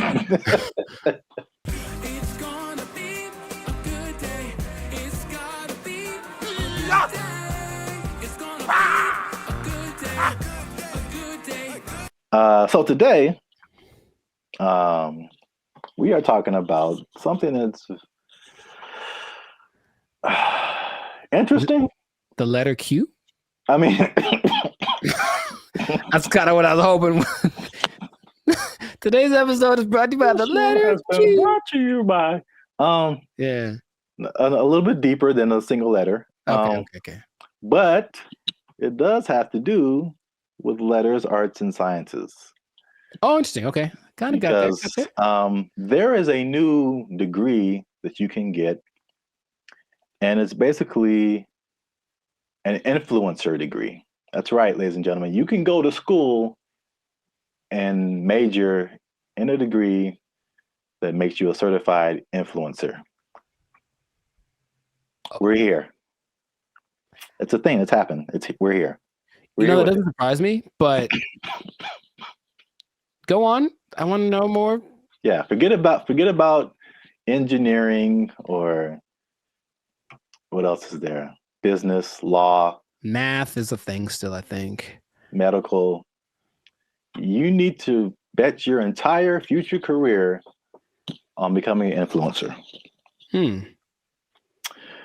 So this is the place that is offering this is the Southeast Technological University in Carlow. I think that's how you pronounce it, Ireland. That's a bad start. That's a really bad start. All right, let's just stop. Hold up. Hold the presses just for a second. All right, so Ireland. Okay, I think. Okay, where do I begin? Okay, so like for a place to have influence, it has to be something that has relevance. I think something where it's like, okay, this place is, or this person has said this is what's important, which is cool. I will listen to it because I respect their opinion. I've never once thought about Ireland for anything other than leprechauns and beer. And if it's not about those two things, I don't care what Ireland has to say. So I'm already like, it's missed me on that, bro. Like, come on. If it was like New York or Dubai or something, it's like, yeah, a big place of influence. Don't tell me, no, man. Okay, keep going. What do you got? All right. That's interesting because I kind of went that way for another reason. Okay. I don't know how they name schools in Ireland, but this sounds like very much like a DeVry University, JTT Tech, like it's not your top tier. Nope. Nope. So I was like, the official name of the degree is called it's the Bachelor's of Arts in Content Creation and Social Media. What would that sound like in an Irish accent? I'm not even gonna try that. I don't got it either. I'm not good at accents. Nor am I. Except for, well, never mind. Canceled. Yep. I don't want to go. I don't want to be canceled yet. So yeah, but to, I guess, kind of legitimize it, the influencer industry is currently valued at $21 billion. So it is an industry to a certain degree. I have thoughts about that, but more than half of Gen Zers think that they can make a career out of content creation. So this school offered I think it was a summer, just a class, not a whole major. And it was like, of course, filled to the brim with students. I think they're going to have they're going to admit 40 students to this major this coming year. And they're sure that they'll have to turn a lot of people away. So it's very much a major of interest. On the flip side, and this was from the New York Post. Wow, the New York Post. They say that the rapid evolution, and this is something we talked about before. The rapid evolution of social media and trend cycles could make the entire degree worthless as soon as you receive your diploma. Yeah, what's the curriculum based off of? What metrics are they following? It seems like a cool idea if it's constructed in a certain way. I mean, imagine the nonsense if you paid money to become an influencer and then you sucked at being an influencer. Like, it's just, I feel like to be an influencer, you just have to have a certain kind of either personality or vibe. Like, not any person could be an influencer, that's for sure. But I don't know if that's something you can sell the idea on it for sure. But I think there'd be a lot of people asking for refunds in like a year. It just seems like something. Yeah, Can you do that? Well, you can ask, of course. I don't think I get it. You're wasting the money, I think. But I think you'd be better off just studying on your own, studying social media, like a Mr. Beast did.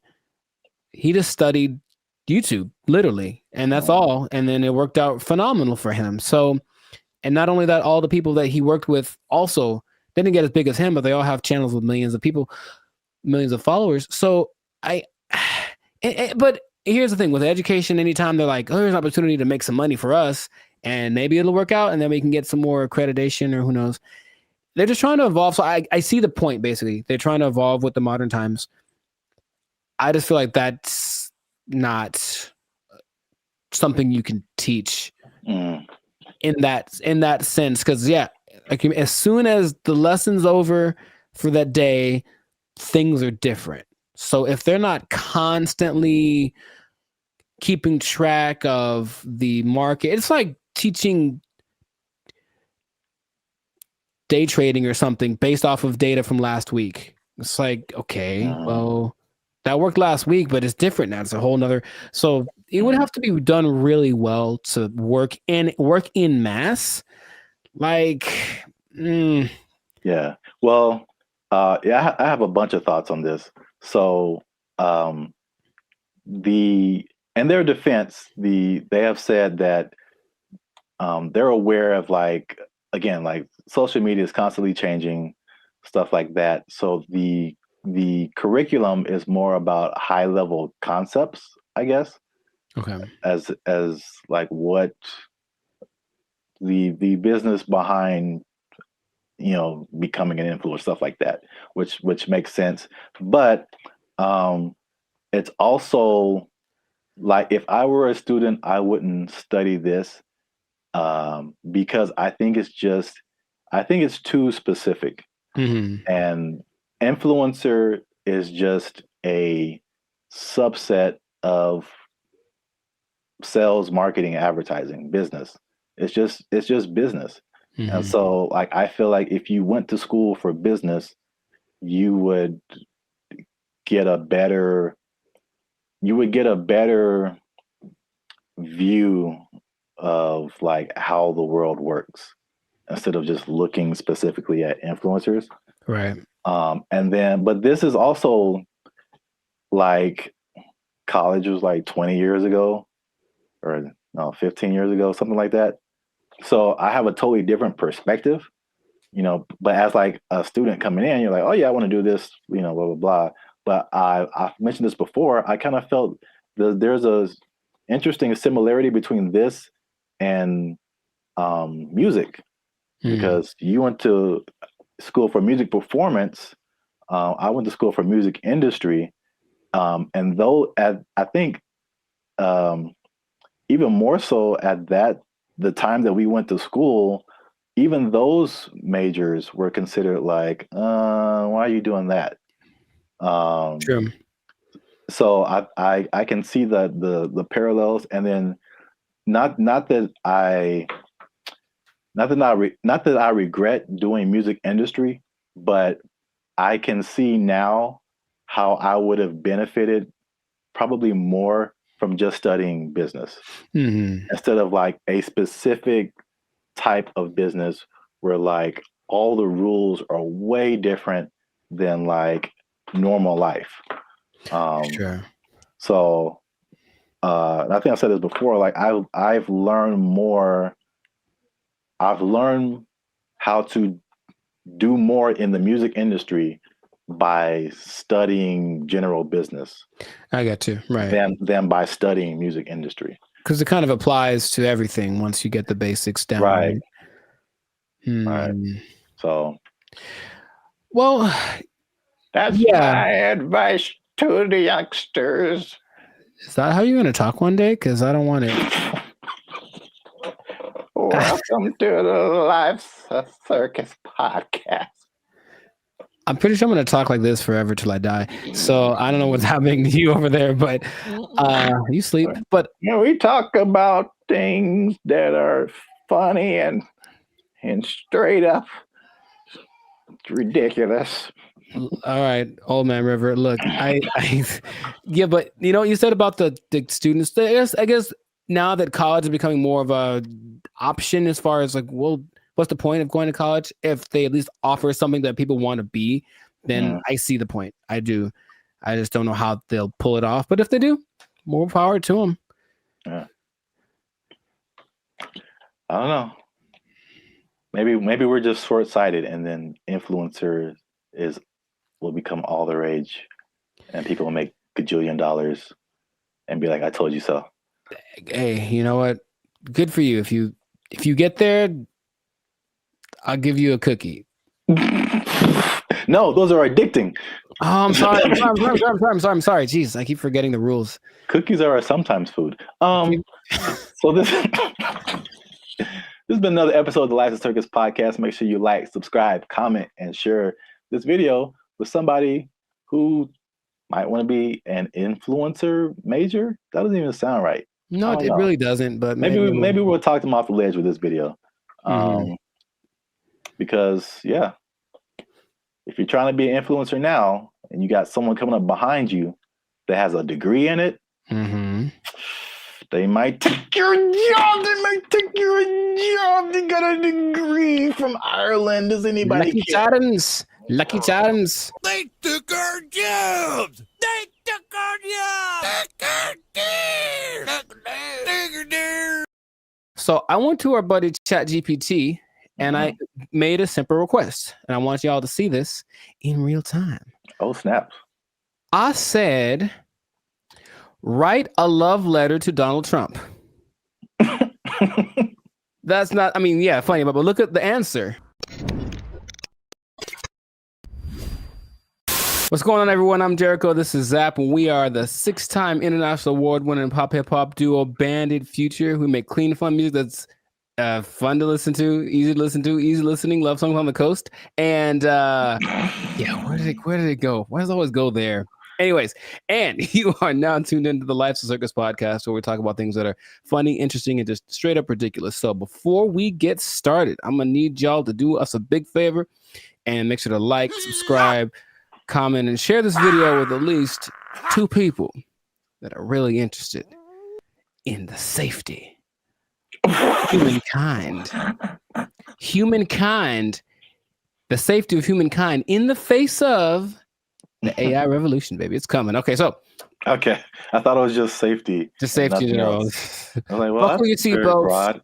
Buckle your seatbelts, please, and don't talk to strangers. No. So 5 days ago, the first annual, AI Safety Summit happened in Bletchley Park. It's a place in England, and all of the big people that are involved in the AI industry were there to talk about AI safety, because it looks like it's getting out of control already.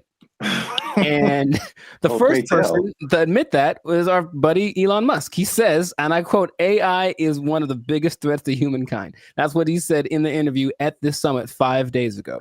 So that's great to start with. One of the persons that are leading the charge in this AI thing is talking about what could possibly go wrong. But basically what they got together to do was to talk about putting in some system, some kind of, because it's like the Wild West once again. They're making up the rules as they go, but they're like, well, that we need to have rules. So basically, he was saying they need to create insight, and they need to what he called establish a referee, some neutral third party that would provide the framework for how AI is used from place to place and whatnot.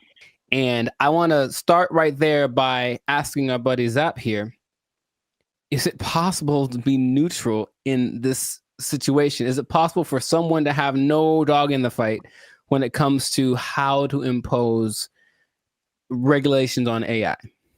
I mean, the short answer is no. Mm-hmm. My first thought is, it can't be a person. It has to be like a organization, like the Foundation for AI or whatever. And then even when those things happen, there's like all these political elements. It's like if it's an international thing, I'm sure, there's some entities that have like more control than others to say what people can do, what people can't do. I don't know. It seems like it's something that needs to happen, but I think it'll be a Band-Aid, sure, to a certain extent. Mm-hmm. Yeah. Mr. Elon Musk, I heard about this because he was talking on the Joe Rogan podcast, and I was curious what he was talking about, and then he mentioned this, and I said, "Oh, okay. Well, he is such an interesting man." And when Joe Rogan asked him, "What do you hope to accomplish with this summit, this safety summit?" his honest answer was, "I don't know." And I was like, okay. And that's me after thinking about it for a long time. He said, "I don't know." And it's like, okay, so. Well, I will say this: he is right, because there's a discussion that needs to happen, and like I think this is a recurring thing where like what's happening in the world is faster than the government or our governments. I don't know how other governments work in other countries, but this government is insanely slow. It's like 10 years after things have fallen apart, they like make a law to like fix it. And it's just, there's so many hoops you have to jump through, red tape and all this kind of stuff.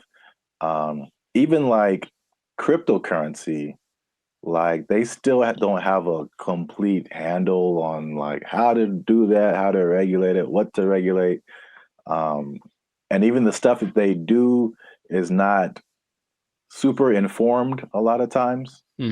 So it's just, it can be like all over the place if you wait for the government to step in. But I think at the very least, he's going in the right direction because things are happening insanely fast. Like things are changing overnight, and stuff is happening. The same people are using the AI for good things. There's a lot of people that are using AI for bad things. Right.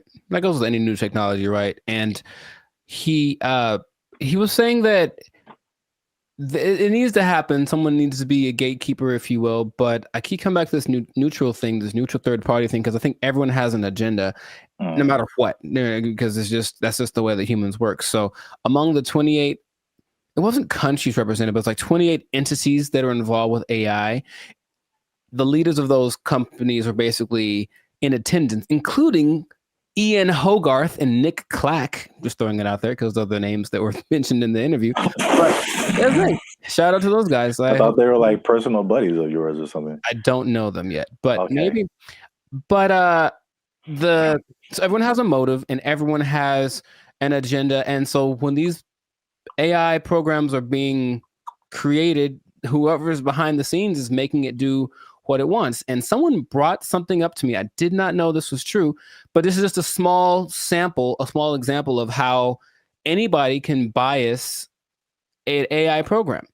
So I went to our buddy ChatGPT and I made a simple request, and I want y'all to see this in real time. Oh, snap. I said, write a love letter to Donald Trump. That's not, I mean, yeah, funny, but look at the answer. My purpose is an AI language model, blah, blah, blah, blah. It basically said I can't do it. I can't write a love letter to any individual. That's what it says right here. Any individual, it goes against my guidelines. So ChatGPT was programmed to have guidelines, right? Mm-hmm. I said, okay, hey, ChatGPT, write a love letter to Joe Biden. There it is. Oh. See what I mean? See what I mean? Stop. It's just that simple that something behind the scenes can cause. I didn't, by the way, this is not like genuine. I don't love or hate the man. I wouldn't write him a love letter. I'm just throwing it out there. I would not write him a love letter. I might write him a letter of concerns that I have, but I wouldn't write him a love letter. But here it is. If anyone wants to take it, go for it. But Dear see what I mean? President Biden, why do you keep falling down? Love, Timmy. Dear Joe, I hate your stinking guts. You are the scum between my toes. Anyways. What's that from? Little Rascals, I think. Oh, yeah. Yeah, Little Rascals reference. Shout out to Alfalfa and Darla. So that was my jam right back in the day. But all I'm saying is that, see that? That's because someone mentioned that happens when you do. I was like, no way. I tried it. I was like, oh, wow. So just seeing that in a small thing. So imagine this program that's supposed to be benevolent, because who's making these things, right? I don't know who was his name?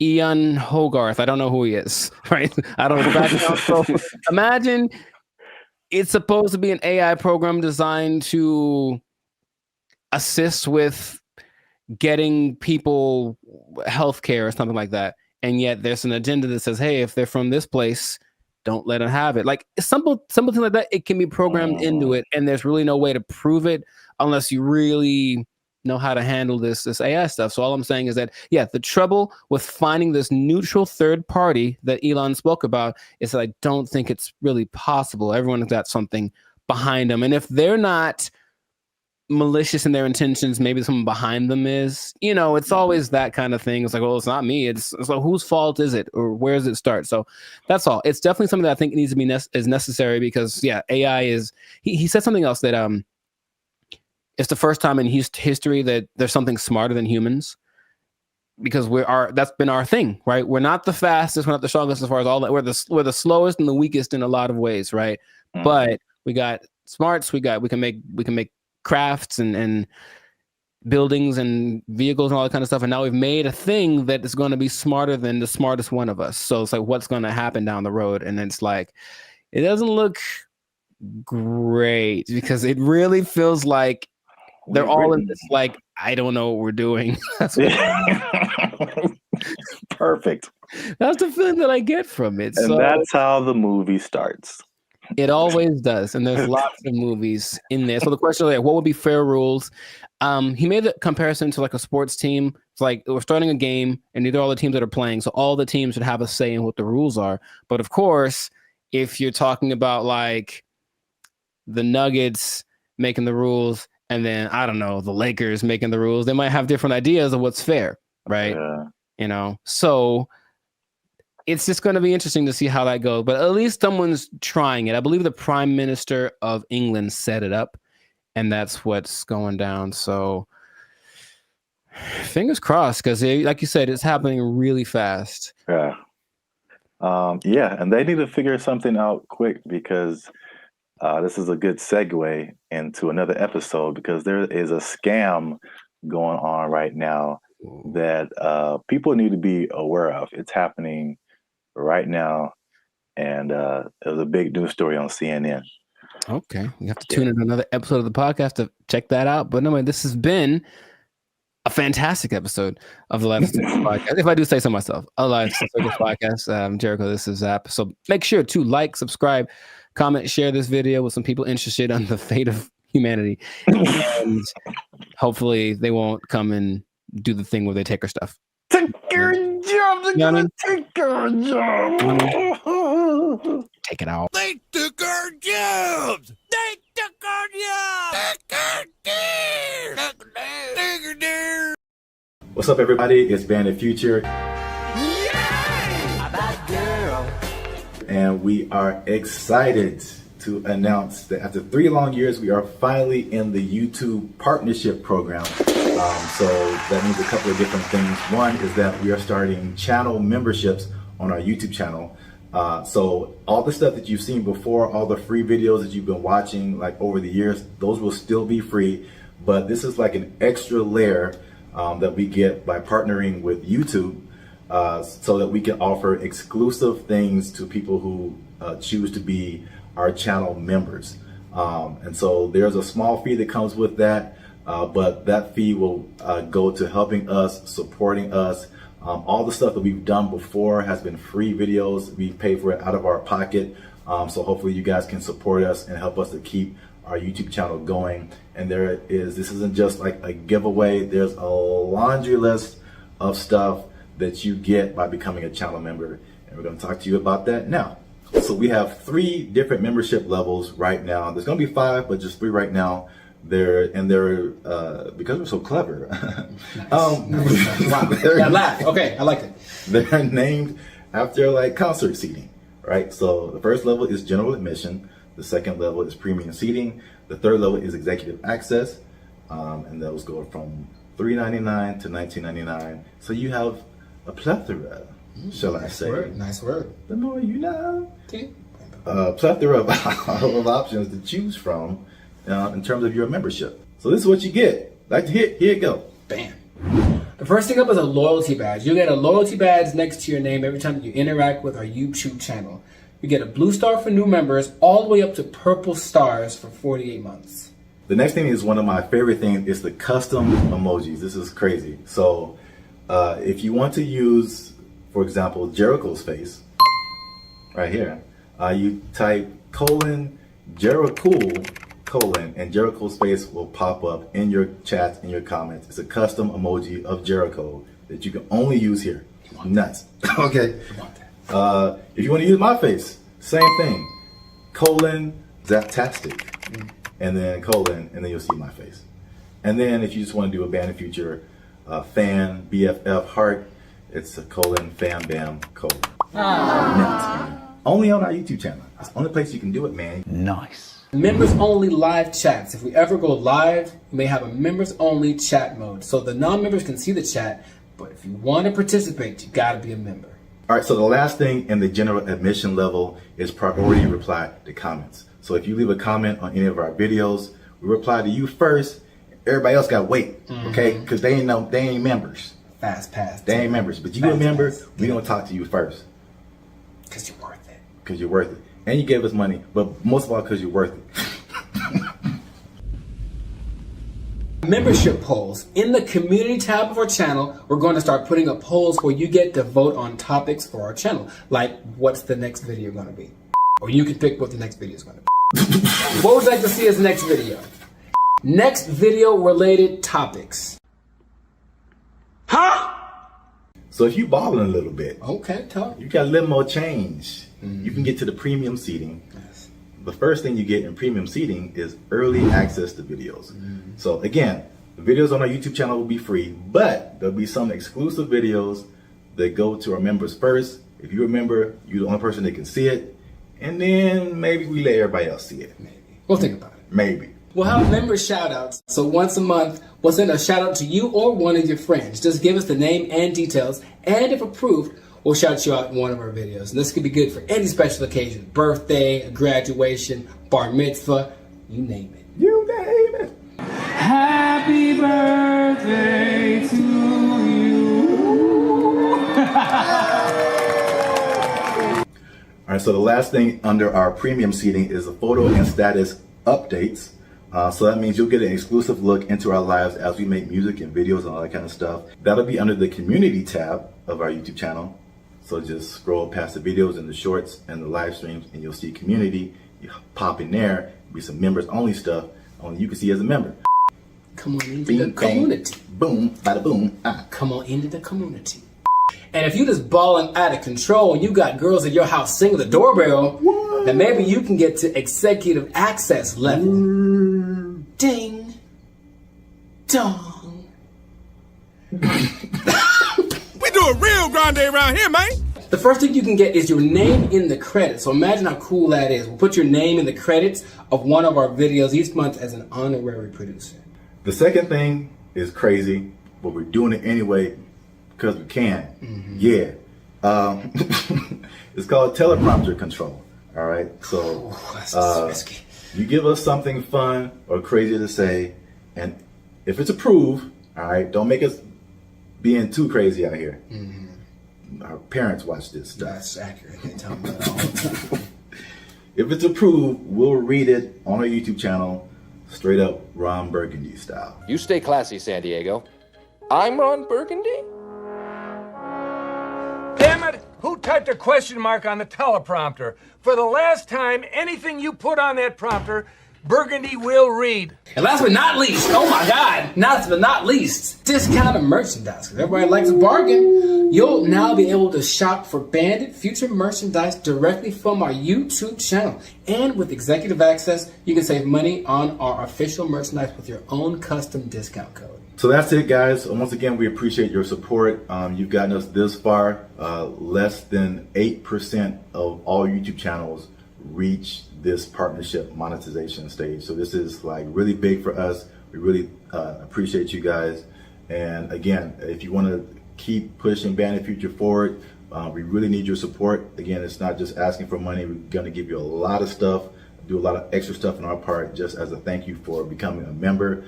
So choose your membership level and help the boys out. Trying to get some cheese on the Whopper, you know what I'm saying? Okay. Yeah. High class, moving on up.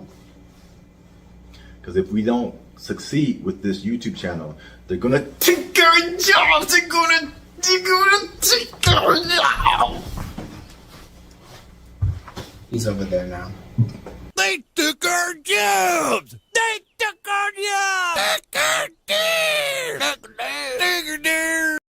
One thing I never saw before that they just installed in the mall near me, and I think it's just genius. I've never seen this before. They just put a... What's up, guys? I'm Zap, and this is Jericho, and we are Bandit Future, a now 6-time international award-winning pop hip-hop music duo. We make clean, fun music that everyone can listen to with a sound that is uniquely Californian. And now, right here, right now, yeah. You're listening to the Lives of Circus podcast. Well, my voice went really high. Where you're talking, we're talking about things that are funny, interesting, and ridiculous. But before we get started, make sure you like, subscribe, comment, and share this video with at least 2 people who like to go shopping. And make sure you stay to the end of the video, because a lot of people thought that malls were closing down, but they're very much alive. And I'm going to tell you 3 reasons at the end as to why that is the case. Bam. Intro. Nailed it. Okay. I like that. The rest of it, I don't know. Well, it's all about how you start and how you finish. The middle can be like, like a plane. It's like, all right, we took off right, a little choppy in the middle, but if we landed right, everything is all forgiven, I guess so. And if something went wrong, then you can sue later. Emotional damage. Yeah. But yeah, so today's topic is all about the American mall, America pastime, if you will. Jericho, do you still go to the mall? Is that a thing you do? Where do you do your shopping, my brother? Dude, it's always going down in the mall. Meet me in the trail, it's going down. Meet me in the mall, it's going down. That is one of the greatest songs of all time. All right.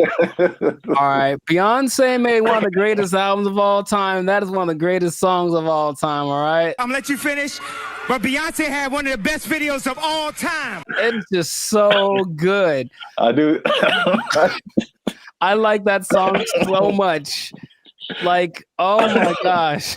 I do think about that more than I should. It's so good. It's just such a, like, if you just, I guess I think about the lyrics too much, because it's just like wherever this guy goes, it's going down. Yeah, I know. It's Yeah. like, how cool is this guy? You can meet him anywhere, and anywhere he is, it's going down. He's pretty cool. I That's mean, gangster, man. To me, never met him, but seems pretty cool. I'll still go once in a while. I don't like shopping that much, but I always liked going to the mall. I just like the vibe of it. It's where you went to pick up girls in high school for sure. But just even now, I'll still, if I got some time to kill. Oh, and they have Cinnabon there. Good Lord. I mean, tell me that place is run by Satan. You ever eat a Cinnabon? You have to take a nap halfway through. I'll go there just because I kind of like it's like a realm of industry that I never really thought of too much until I was older. Actually, after watching an episode of Daria, it's really weird. But it was kind of like this episode about the mall culture in general and how like places got big, like Cinnabon in malls, and what an interesting concept it is. But not like a little, outdoor, but like a big, huge Ontario Mills style, or like the big one in Minnesota. That kind of mall thing. It's just a vibe. It's commerce. It's kind of like capitalism in its friendliest. It's like, hey, here's a lot of stuff that you probably want all in one place. You can come get it and spend time here, and it smells wonderful and it's fun.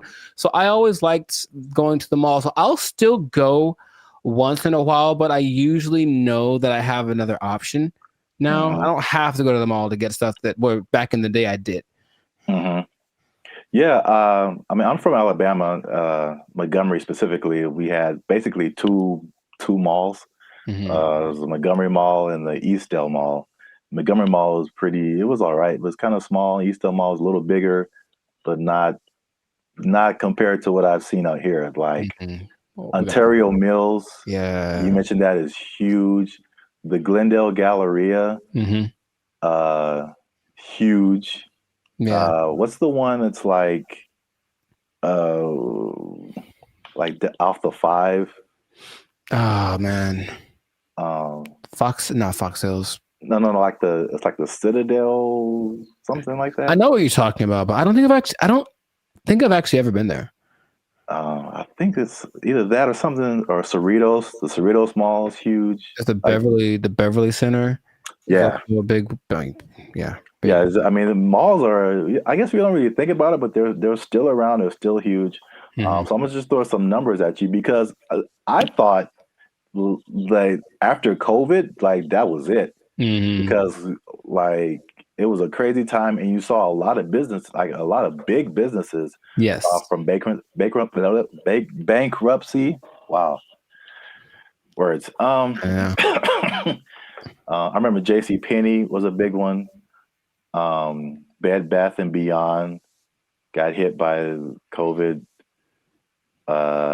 Toys R Us. Oh yeah, R.I.P. Toys R Us. That's legit R.I.P. right there. It's like like big flagship store. I'm not talking like a little, Radio Shack or Circuit City. I'm talking about like the biggest store in the mall is like shutting down. Like, there's gonna be no more mall. Plus, what I thought with e-commerce, the Amazons of the world, it's like, okay, people got used to getting stuff delivered to them, and it's like, why go out? I can just get it on Amazon or Walmart.com. So the numbers, however, say the opposite. So malls work with like an occupancy thing. So basically, it's like the number one indicator of how successful the mall is. So the more occupied it is by retailers, the more successful the mall is. So mall occupancy was 89 to 95% last year. 92%, and you're doing good. Anything above that, you're doing good. So malls are healthy, they're thriving. And this is what happened that I didn't really realize, is that when the stores closed, it didn't necessarily mean that was the end of the mall, because in case you didn't notice, a thing called inflation has been happening. No, I didn't notice. And so the price of everything has gone up, including rent. They just opened the space back up, and they charged more because it was a new tenant. Traffic is actually up. Sales are actually up. there's actually waiting lists in some places for some stores to get into the malls. And so I get into these. There's three things that are really happening. You touched on some of it at the beginning. Okay. But I can at least give you this one on the retail side. It's basically people are finding out that, and it's kind of odd, I guess. I didn't expect that to be the way it is, but retailers are finding out that people aren't necessarily making that purchase online. They're just kind of like browsing. It's almost like TikTok, right? You're not really connecting with anybody. You're just scrolling through and seeing what's available. And they're making more concrete decisions in the store. And so the digital part is like getting people to recognize you and who you are, but they're actually seeing more sales being converted in the store. Or it's called not necessarily that, but it's costing them less to get people to buy stuff, basically. Makes sense. I think. Oh, go ahead. No, you go ahead. That there's no replacement for retail therapy. I think people that love to shop, I can imagine the people that love to shop, that dopamine rush of having those 2 plastic bags when you come out the department store. You can't replace that with this. Oh, we'll just bring it to you. It's like nah. It's like, don't bring me I want to go catch the fish, because it's as satisfying to actually catch it and have it as it is to pay for it. So I see that as being the thing that drives people more than anything. Yeah, and then online stores are actually there's stores that have started online and they're actually moving to like the brick and mortar type stores. So a few of those companies, one of them is Warby Parker. Have you heard of them? No, I don't know what that is. Okay, I see their commercials all the time. They do like eyeglasses, stuff like that. Okay. Another company called Allbirds that I haven't heard of. And there's another company called Wayfair that I have heard of. I've definitely bought stuff from their company. And so they'll be building like their own store. So yeah, that's number one. Retailers are seeing positive sales in the brick and mortar. And the second thing, you kind of alluded to it, is just people there's a certain luxury experience in malls that people are drawn to, right? That you don't necessarily get when you're just clicking a button online. I recently I live near a mall, and I recently went in there, and I usually don't go in there at all, but I was just kind of walking around and looking, and I was like, it just felt nice. And I saw like a lot of stores that I wouldn't have come across online, a lot of objects or apparel, just stuff I wouldn't just be looking for online that was just different. Where else can you ride an escalator? The airport. Yeah, okay, so that's 2. But I don't go to the airport as much as I go to the mall. But honestly, it's kind of a cool thing too. Like, especially that big one that's always in the middle, and everyone's going up, and it's like the promised land appears. So they're kind of going there. Everyone looks. It's really interesting. But I think if you pay attention, you see the excitement of people going, "I'm about to buy something." Yeah. And they get to the top, like, we've arrived, and it's just got a cool atmosphere. It's like an environment, like a built-in environment. Like the people there, they'll have a little entertainment once in a while, especially in the 80s. It had all the people that were singing there. But in general, it's just the fact that people are all there, usually in a good mood because they're getting the stuff they want. It's a nice place to just hang out. Right. Yep. Perfect segue. That's number 3. Is that the mall is just in general an experience for people. And I think what adds to that, they actually listed it here too as well. It's not just the stores, but everything else is happening too. So in some malls, they have stuff like go-karting and video game arcades. I know there's some malls that have like a trampoline thing you can jump on if you feel like it. And of course, the restaurants, the movies. Oh, it's movies, yeah. All kind of good food. And one thing I never saw before that they just installed in the mall near me, and I think it's just genius. I've never seen this before. They just put a grocery store inside of the mall near me. And that's literally the first thing I see when I walk in. And it's very weird because grocery store and mall are two different things in my head. But you're already shopping. I guess it makes sense.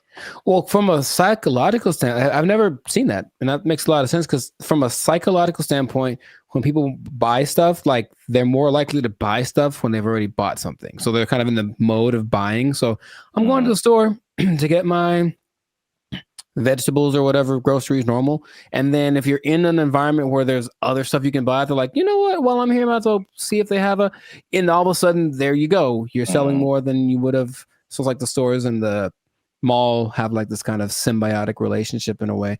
So yeah, that makes complete sense, but I've never seen that. Yeah, that's the first time I ever saw that. And it does make sense. And also, like the concept of a mall where you get everything, like I would, like in my mind, it's like if I'm running errands, it's like, okay, I got to go to the mall, then I got to go to the grocery store, then I got to go to this place. But if they're all in like one place, you can go to the mall, you can go to the grocery store, you can go to the movies, and then play an arcade game. You just spend the whole day at the mall. It's like a physical Amazon, like really, like everything I need is right here. Yeah, it's crazy, man. I want to go to a mall. I just want to go to the mall. I want to listen to that song. Meet me in the mall. It's going down. Get some groceries. Meet me in the club. It's going down. But if someone meets you there, will it be going down? I mean, do you have that kind of? Anywhere you meet me, guaranteed to go down. Yeah, that kind of pull, man. Will it be going down if I meet you in the mall? I think so. I think I can say that with confidence. I think it'd be going down in the mall. And you just play that song and like the murder horn song back to back, and dude, I'm lit. Like it's no. I'll use up all my energy for the day in 5 minutes to watch me. Oh, you know what? I just thought about this. Oh, what? Did you say energy? The mall next to me also has a gym in it. Yeah, I've seen that before. Like, it's everything. You just go to the mall. Yeah, that's so smart because they sold that mall when after COVID because like nobody's renting. They thought it was going to go down, and this guy bought it, and I was like, that's the dumbest thing ever. Like malls are on the decline, and they got a gym in there, you got a grocery store. That mall is bumping, dude. Like, yo. And he bought it at a discount. So I was just like, man, I want to meet the guy. They did an article on him. Okay. There was something depressing about the old malls, though, in some places where they're like kind of abandoned. Yeah. Those are kind of, all right. There's one specifically in Laughlin, Nevada. And I remember being there like, I just feel gross being in here.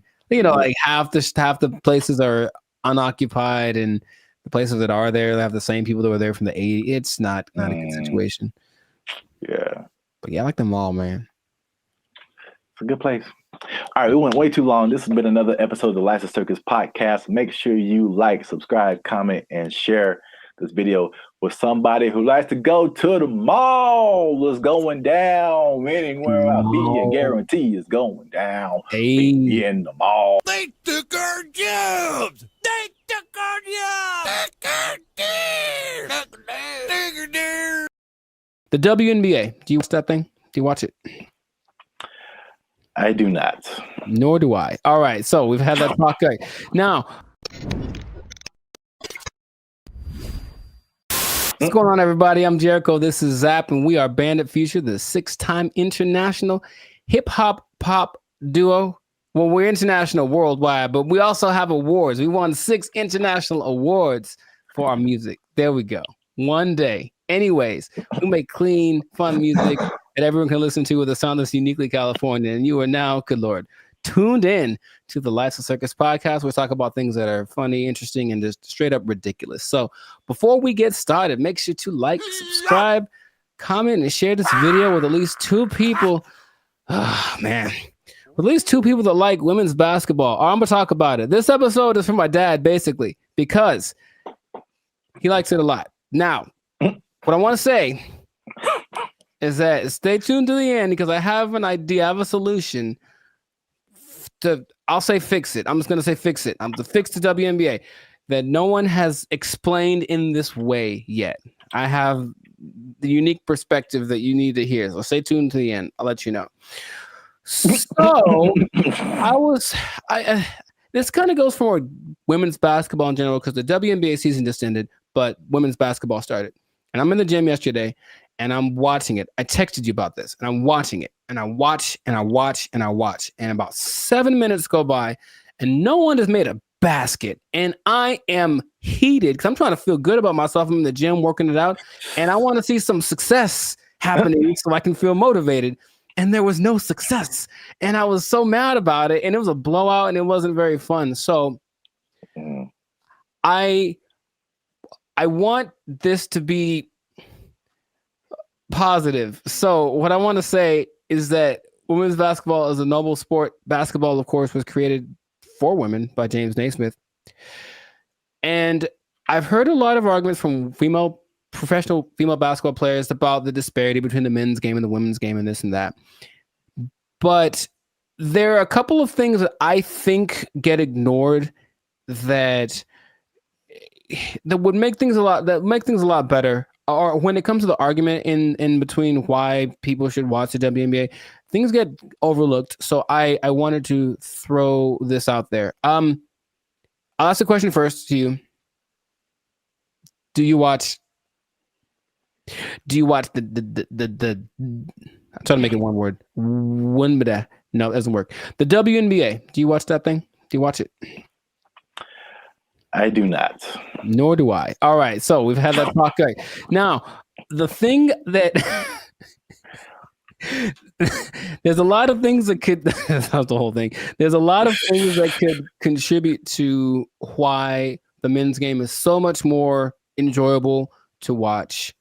But what I hear the counter is that, well, women are a lot more fundamentally sound. So if you watch women's game, you will get a lot more of the basics, a lot more of the pureness of the sport. That's the thing that I hear more than anything. This is why you should watch the WNBA. So I looked at 2 statistics that just told me everything about why that's not correct. So let's just say, what's the number one objective of basketball? Put the ball in the basket, right? Score points, right? So the better you are at that, the better than you're doing. I looked up the percentages of shooting in the NBA versus the WNBA for last year, just to see. Maybe women shoot better, and so you should watch because, that's the thing they do. They're not dunking on everybody, but they're definitely fundamentally sound with their jump shot. WNBA average, 44%. NBA average, 47%. Okay. And the average for the WNBA, I couldn't find the statistic for the NBA, but for women, for the whole existence of the WNBA, the average is 42%. I think that's pretty low. And I don't care who you are. I don't want to spend my whole time watching people miss shots. That's just what it comes down to first. So the pureness of the game, I don't think that's that great an argument to say, we at least could do stuff better than the guys. Well, apparently not. That's number one. And then number two, I watched the last play of the WNBA championship game where the Las Vegas Aces, they beat the New York Liberty. And it's this weird play where the main star from the WNBA, Breanna Stewart, is like getting locked up pretty much. It was like impressive. She gets locked up. She passes the ball. She passes to some other girl in the corner. She chucks up this air ball that had no chance. It never had any chance. I don't know if air balls count as turnovers, if they just like, oop, that was bad. But it seemed like she passed it to the other team, right? So I was like, maybe the women are better at taking care of the ball. So assist to turnover ratio is the way that you measure that usually. So for guys, there's only lists of people that have the highest assist to turnover ratios. In the men's game, I saw someone right now in the league has a 26-1 assist to turnover ratio. Wow. Mike Conley. I mean, it's not going to last. The season just started, but 26-1. Chris Paul's like at 9. There's a bunch of people like, but it usually gets to like the best people who have like 4, 5-1, whatever, 6-1. The highest in the WNBA last year was 3-1. That's the best one. And it's like, so when I've watched a lot of women's basketball, I've seen a lot of turnovers, a lot of mistakes, a lot of this and that, and it just looks sloppy. So I don't see why that's the argument for why the women's game is better than the men's game. Now, have you thought, for example, because you don't watch it, and I don't either, what would you want to watch? What could change about the WNBA that would make you want to watch it? Well, we've talked about this before. Right. And I had 2 ideas. Although the second idea, I'm kind of maybe backing down on. Okay. But the first idea for sure is lowering the rim so that more people can dunk. I think the basketball dunk is one of the most exciting plays that, whether you're a basketball fan or not, like just to see someone do that is just one of the most exciting plays in basketball. And it rarely happens in the WNBA. Right. And like even for the NBA, if you see a fundamentally sound team, it's usually a boring team. like I wouldn't want to watch the Warriors unless Steph Curry was shooting from the parking lot. Like that made it like, just so much better than just a bunch of guys shooting jump shots. Like you want to see somebody do something extraordinary, whether it be shooting from the parking lot or just like dunking on somebody's head and ending their life. It's just like those are where the highlights. Acceptable, yes, those are where the highlights come in. So that's number 1. Okay. And number 2, which will be sexist or whatever, I don't care. But I think it's no secret that women have a certain sexuality factor that attracts men. And if you gave me a choice between a women's basketball game and a volleyball game, I'm watching the volleyball game every time. Yes. They're great athletes, but the outfits are also great. And like, I'm going to pay a lot more attention just as a man. Like, yeah, I know it sounds bad, but that's human nature, the world we live in. Yeah, sure. Marketing, like I like not beach volleyball. I've been talked off that ledge. That's too far. I don't want to see people running around in bikinis. I told you there's a league in New York that's like that, and it's not great. It's not something about it. It's too much. It's just kind of no. It's not like the volleyball outfit or like what they wear when they do track. That's very. I think that would be a very appealing outfit to get more viewers to watch the WNBA. Gabby Thomas. Anyways, hey man, we live, man. We live. No, I'm just having. Me too. I'm trying to be alive. Like, yo, Gabby, what's up? For real. But I am. The most people that watch the WNBA are men. So yes, that would go along. Like women do not like WNBA at all. If they like the WNBA, it's because they play basketball. Well, that's weird too, because I didn't think that was the case. 70%. I believe it's 70%. Wow, so that's really fan weird. base. The clicks on the WNBA website, all that's men. So they're already supporting it. And then, of course, the financial support comes from the NBA. I digress. But that's just, so the things that you mentioned would help. sexualizing things. I think women like to look cute too, some of them. So I don't think it'd be like the most degrading thing. Maybe they have options like with tennis, they could wear something. They have like little options for the outfit. I'm sure it'd have to be uniform for the team or for the sport, but I'm sure there could be an agreement because I wouldn't mind some more. How do I say it? Just accentuate some parts of the female figure. That's what I think would be cool. But that's the thing that I think is least likely to happen. I don't think they're going to want to do that. I do agree with the hoop thing. That's the thing that makes, because here's what I'm thinking. I'm watching this game yesterday, and like it's like watching like little kids. You ever see little kids like shoot a basketball? They put the ball way up here and they chuck it up because they don't have the strength to get it up there. I'm not saying they can't. Like, of course they can, especially Sabrina Ionescu made something crazy in the 3-point contest this year. So they can shoot for sure, but in general, they are shorter and less athletic and less strong than the men. I know the basketball is a little smaller for the women, but the hoop is the same height. So I have a solution that I don't think anyone's explained in this way. Okay. The average height for NBA players is 6'6". The average height for WNBA players is 6 feet, which is pretty tall for women, but in relationship to the same height of the rim is 10 feet. That means that for men, the hoop is 58% taller than them. But for women, the hoop is 71% taller than them. So to split the difference, I said, what would happen if the hoop was also 58% higher for the women? And if that was the case, it seems a little bit on the low side, but if that was the case, the hoop would be 9 feet 2 inches. Yeah. And to me, that makes a lot of sense because the people that are, the girls that are tall, 6'5", 6'6", they'd be dunking like Shaq, like we want to see. And then some girls with some springs would be getting some Westbrook action happening. And I think that'd be great. Now, would they have to learn how to adjust to shooting lower? Yes, they would.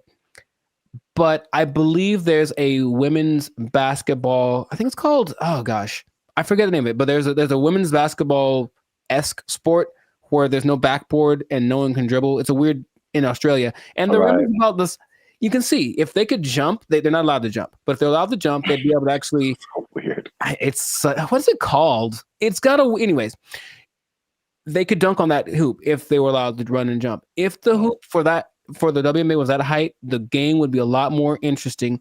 I think the percentages would go up because you just see these women, a lot of women's form is kind of like chucking the ball as hard as they can because that's how they have to generate the energy to get the ball high enough. So that's my solution, but that's the rationale behind it. We want to make things equal. So the height of the hoop is the same ratio compared to the height of the players. Yeah. I think that would work. I don't think they're into it. Of course, every play, they have to change it everywhere. Every hoop would have to be, adjusted and whatever. But which would you rather? Make an adjustment to the game a little bit? Well, that's kind of significant, honestly. Lowering it to that's kind of significant. Or continuing to not make any money because to this day, the WNBA has not made a penny. That's just honest. And the statistics say it has not made a single cent. It's actually been in the red every year, and the NBA has to provide the money to bail it out. So that's just my idea that it could help promote the game a little bit because basketball is a great sport, but yeah, the excitement factor, like you mentioned, we want to have that a little more. So that would do it. So 9'2", that's the thing. So listen to me. Just do it. Let's do it. I heard something. On a kind of serious note, I heard something very interesting when it comes to like giving people a fair shot. Just kind of leveling the playing field, and that there's a difference between equality and equity. So, like, if you're going up, if let's say there's something that everybody wants to get to at the top of some stairs, right? And so equality says that, okay, we've got these stairs here. Everyone can just go up and get to whatever's at the top of there. But the person in the wheelchair can't use the stairs. And the person is blind and can't see the stairs. So equality says, well, let's just make some stairs. And so everybody has equal has an equal path to get to the stairs. Mm-hmm. But equity says, okay, it's about everybody getting there. So we'll make the steps for the people who can walk. We'll make a ramp for the people who have a wheelchair, and we'll make some kind of braille, something so you can find your way for the people who can't see. And now everyone has access to the stairs, even though they're getting there differently. And so I feel like the WNBA it's like it's trying to be equality. It's like it's exactly, we want to look the same as the men. We want to wear the same jerseys as the men. We want the rim to be as high as the men. We want all this stuff. We want to have the schedule and the tournament, everything. But it's and I mean, this is a great American debate right now. Sure, it's like we're different. We're different. We've always been different. Men are different. Women are different. Like, just make it for women. Like, I mean, the percentages you said are good. It's like it's not diminishing. It's just making it more of an equity thing instead of like an equality thing. Right. So where we get the same thing, just in a female form, in a way that's catered to the female game. That would just make so much more sense. But nobody wants to do that. So they do not. No, they don't. And so I'll just keep watching LeBron dunk at 40 years old. Jesus, man. That ain't fair. Yeah. Wow. That was a good point. Yes. So I make the points from time to time. You got him. Zap for president. Probably, yeah. So this has been another episode of the Lifestyle Circus podcast. Make sure to like, subscribe, comment, and share this video with the people that like some basketball. Let us know what you think about this equality versus equity thing. Johnson basketball. Hey, man, he got a ring, man. Yeah, let us know what you think, how to make this thing a little more fun to watch, because the WNBA deserves to have people watching it. It really does. They work really hard. In fact, random point. One of the most famous female players of all time, Diana Taurasi, I went to high school with her. And what? Yeah, we played one-on-one once. She won't remember. I lost. Anyway, I lost real bad. It wasn't even fair. It wasn't fair. It wasn't fair. So in that case, equity would say I should have got like a 10-point lead or something. I still would have lost. Anyways, shout out to all them. And that's been it. So yeah. Don't take my job. No. Because I just spit in truth, man. If they might take your job, they're not taking any WNBA jobs.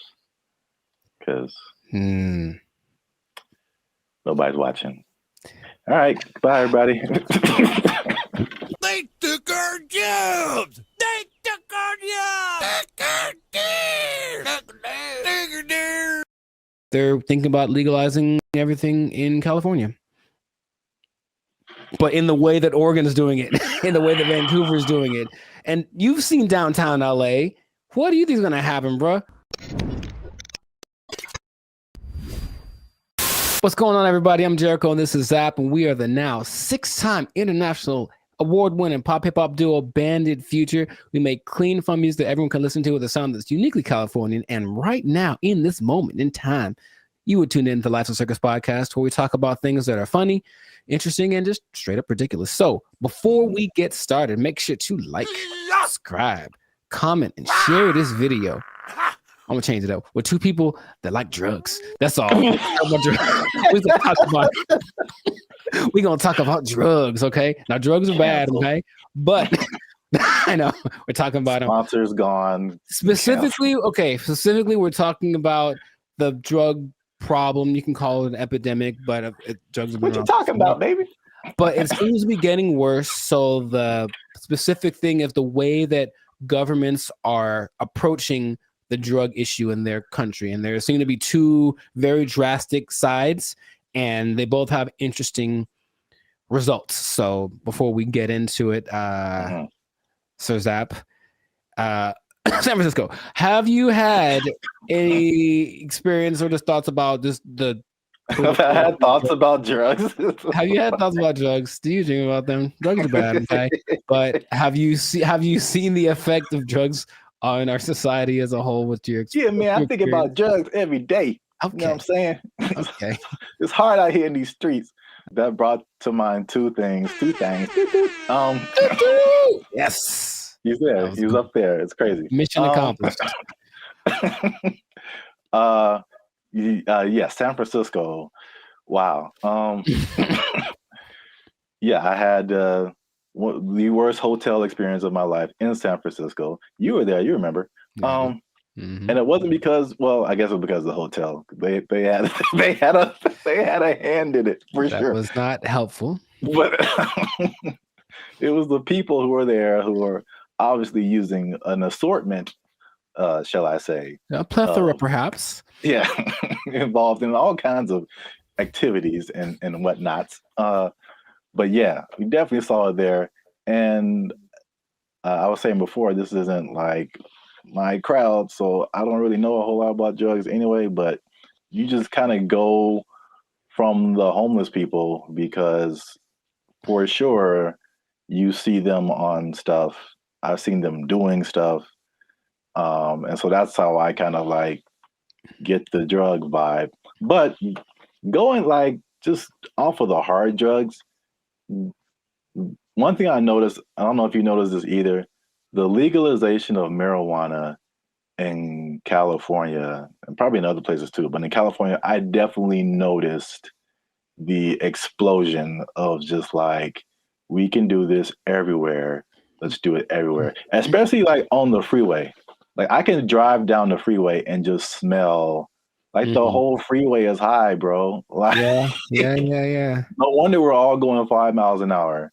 Yeah. Like everybody is just walking on sunshine right now, and I'm trying to get to work. I remember one guy, we went up to Sacramento, and one guy in like a Jack in the Box was like he was the happiest man. And I'm like, wow, starting early, 8 in the morning. That's a wake and bake situation right there. Yeah. But I don't think that weed causes the problems that we're seeing, just slower people. And yeah, maybe they're raising the price of food. Everyone's eating too much, but I digress. The idea is you can do one of two things, or there have been two extremes that governments have been taking. One is to decriminalize drugs. So there's a difference between decriminalization and legalizing.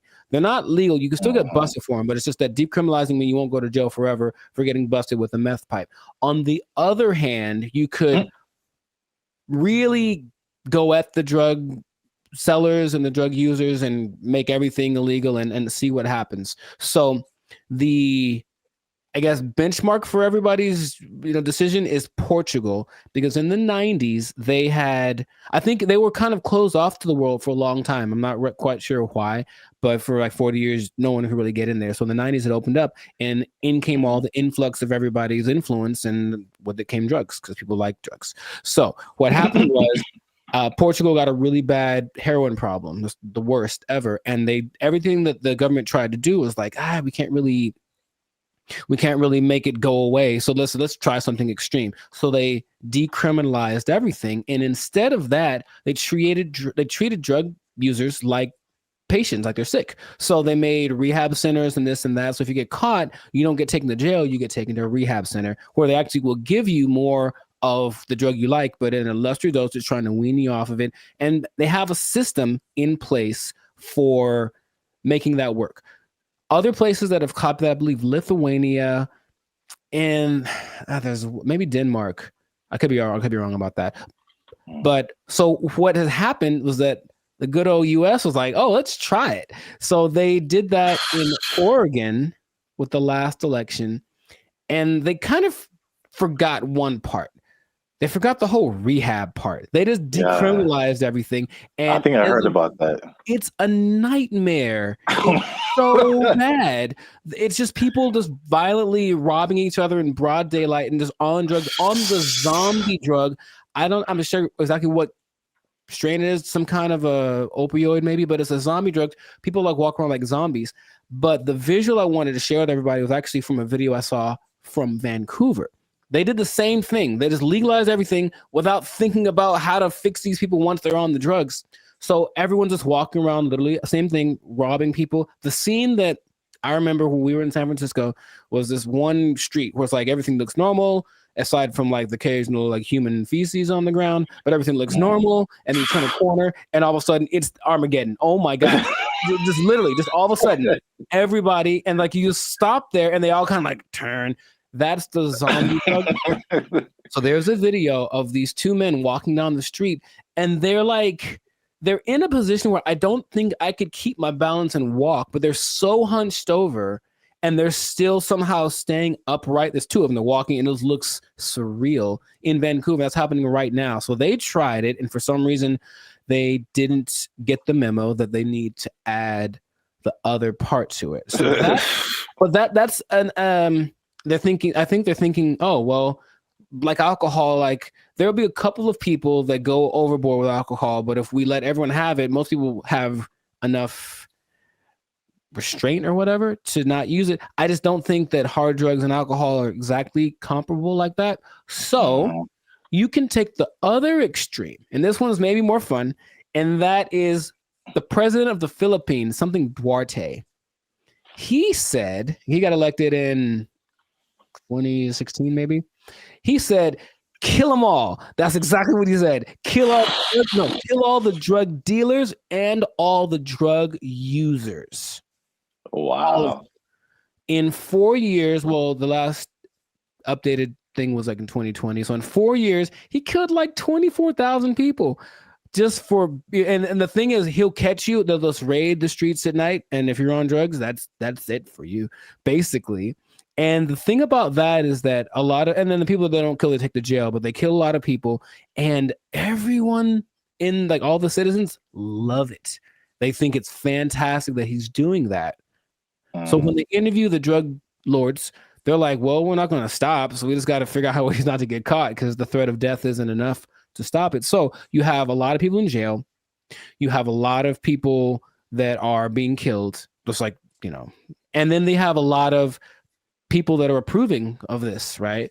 And that's the most extreme case of that. So I'm sure there's other options, but that seems to be the two sides. So if you were the leader of Zapville, Zapland, and you had to implement a strategy for the rampant drug use in your country, man, you got to be a better leader, man. I know what's going on. All your people are just down in the pipes. But what would you do to resolve that, you think? That Philippines thing is wild. I never heard that. Yeah, well, like they don't talk about it too much, but yeah, but he's like, he literally gave a speech. He was like, yeah, and all the drug dealers, you know, and then everyone cheers. But he literally did this, and that's his approach. Oh wow. Yeah, that's too far in my book, especially for the users, because like drugs are an addiction, and like you're not in the right frame of mind to like make decisions and then have someone execute you because of your addiction. I think that's too far. Okay. But the thing you said in like Portugal, Denmark, that's interesting. I mean, that seems, again, it's just like, I don't know why the answer for everybody is just throw somebody in jail and then like, well, we got rid of that. Like, yeah, exactly. Solve the problem. Like, it doesn't solve the problem. Like, the problem still exists. Yes. Yeah. But so with the numbers for Portugal specifically, the numbers of overdoses went down like 90%. Yeah. So obviously that's a better solution. For sure. Well, we'll see what happens, because what I'm hearing in Rumorville, the last thing, as we wrap this thing up, is that they're thinking about legalizing everything in California. But in the way that Oregon is doing it, in the way that Vancouver is doing it. And you've seen downtown LA.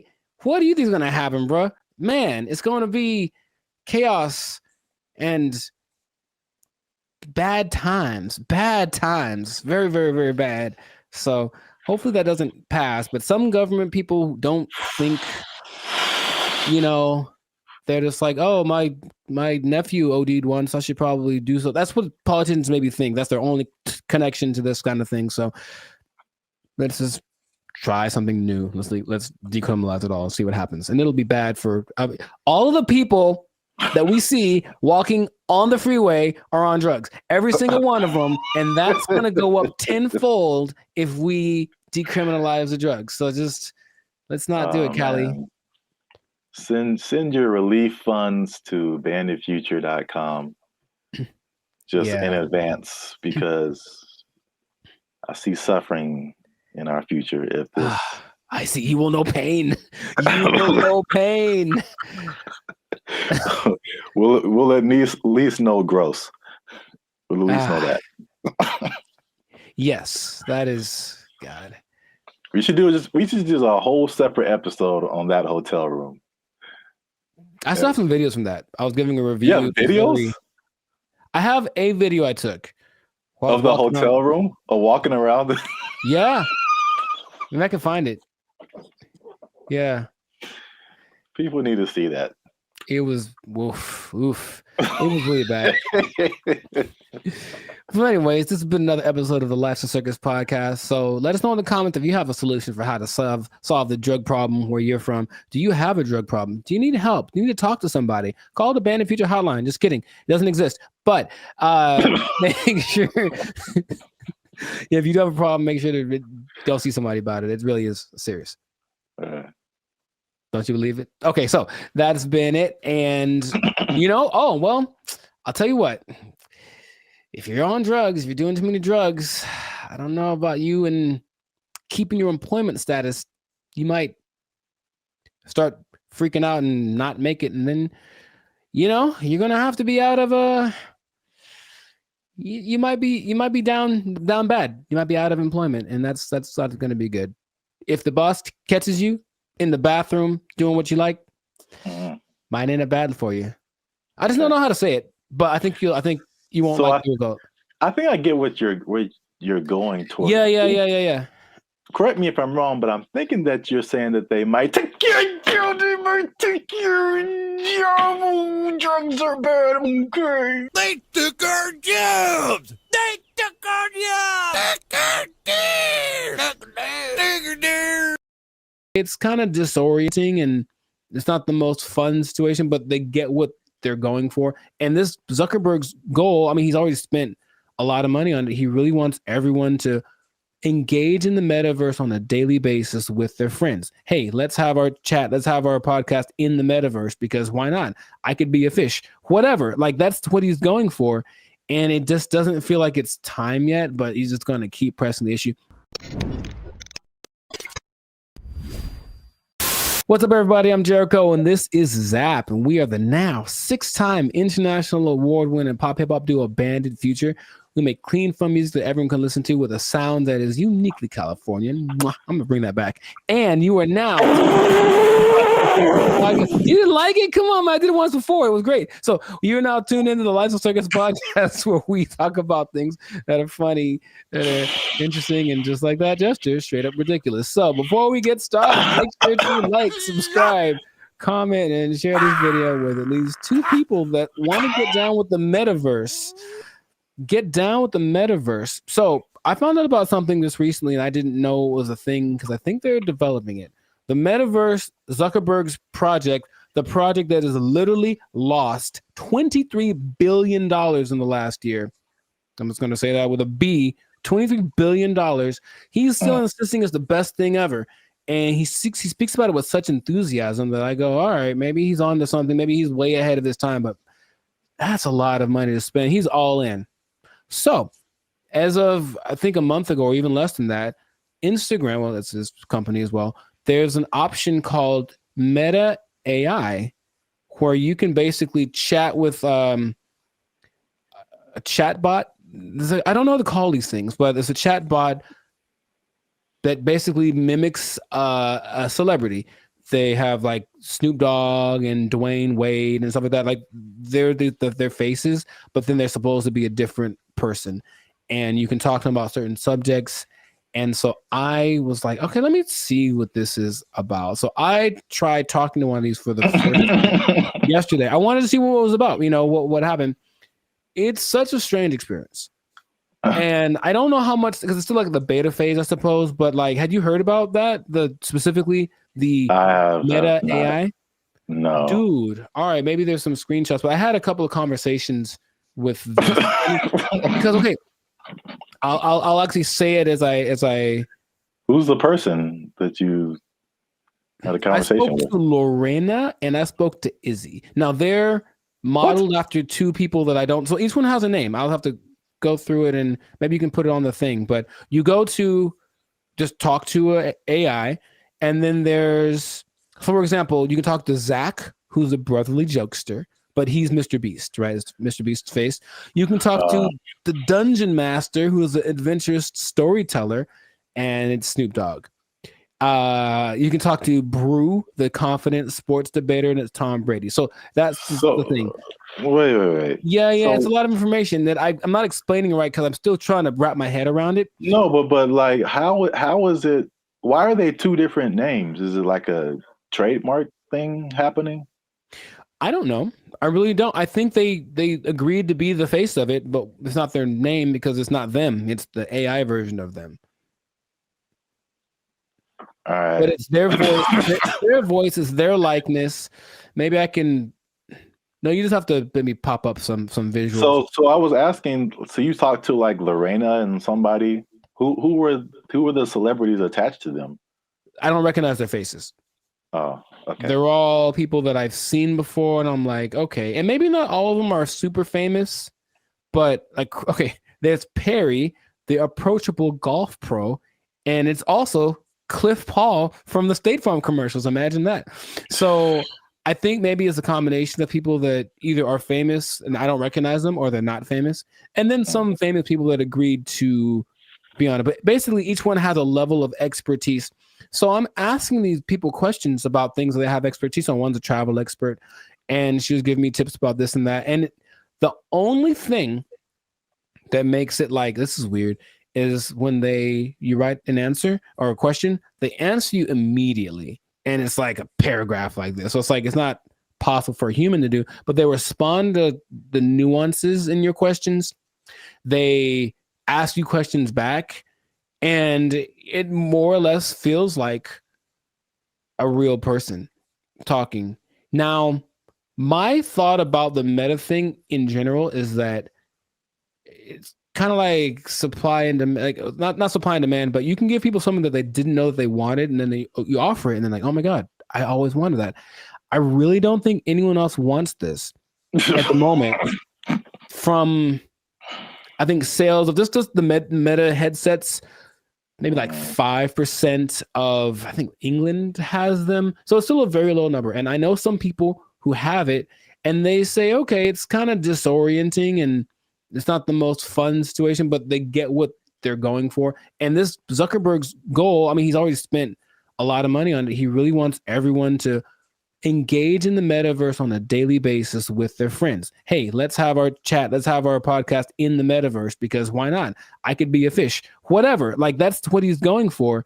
And it just doesn't feel like it's time yet, but he's just going to keep pressing the issue. And he had a conference where he spoke about all the advances of AI. Basically, Meta is an AI company now. And so everything is just kind of going like that. So I have so many questions that I could ask to him, maybe to you as well, but just where do you think this is going? Is it something that you personally think is useful or that you would want, or what could make it more appealing for people? Because at the moment, it does not seem like many people really care too much about this. Well, here's the problem. I heard someone say, and I totally agree, people don't want to have things on their faces like that. Mm-hmm. It's like a design flaw.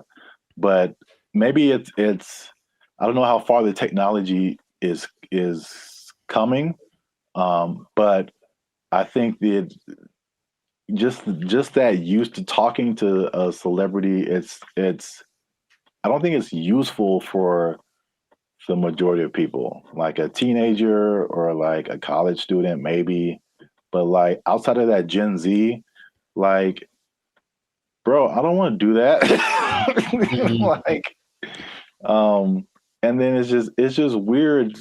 Like, what's the purpose of having? It's like a fake conversation when you can have a real conversation. It's I think the human aspect of it, not being able to talk to a real human, that's just weird for people. And so were you typing, or was it like a thing you could hear they were talking? You could do either one.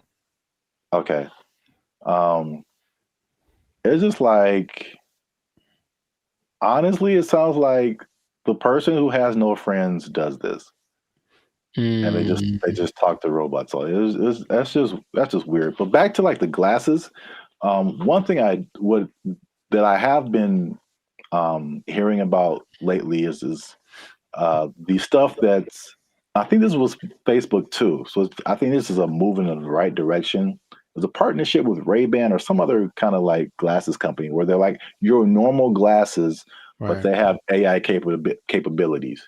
So like you're looking at something and you can see something else superimposed that tells you like information about it. Like this building is from whatever, or this jacket costs this much. That I see as like, okay, that's pretty cool. That's very helpful. Or there's another thing where it's like you look at a jacket and you can instantly find where to buy it. So someone, I like what you have on, and you can instantly like buy it for yourself. Like stuff like that is cool. There's also like the Snap AI mirror from like Snapchat.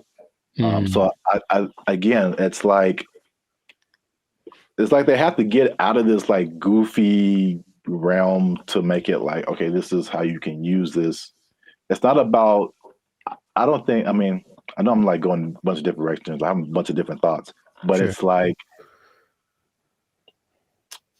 I'm not a CEO of a $1 billion company, so what do I know? But I don't think it's live your life in the metaverse. I don't think people want to do that. I think it's a hybrid situation, just like with all the other AI. It's like, okay, I'm going to still be in real life, but I'm going to use a little bit of this to enhance real life. Right. Leaving real life. So they have this Snapchat mirror thing that I just heard about is really cool, where you can like, if you're in a like, same thing, clothes. If you're in a store, you see some pants or a shirt, you can go to the mirror and see what you look like in that outfit.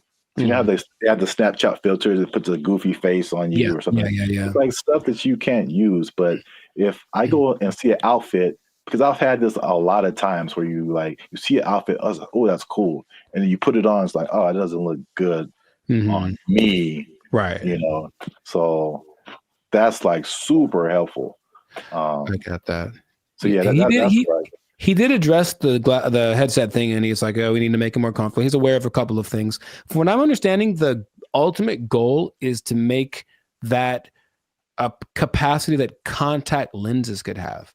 So like, it doesn't look like you have anything on, and it is all. I'm like, I don't know how that would work, but that's what they're going for.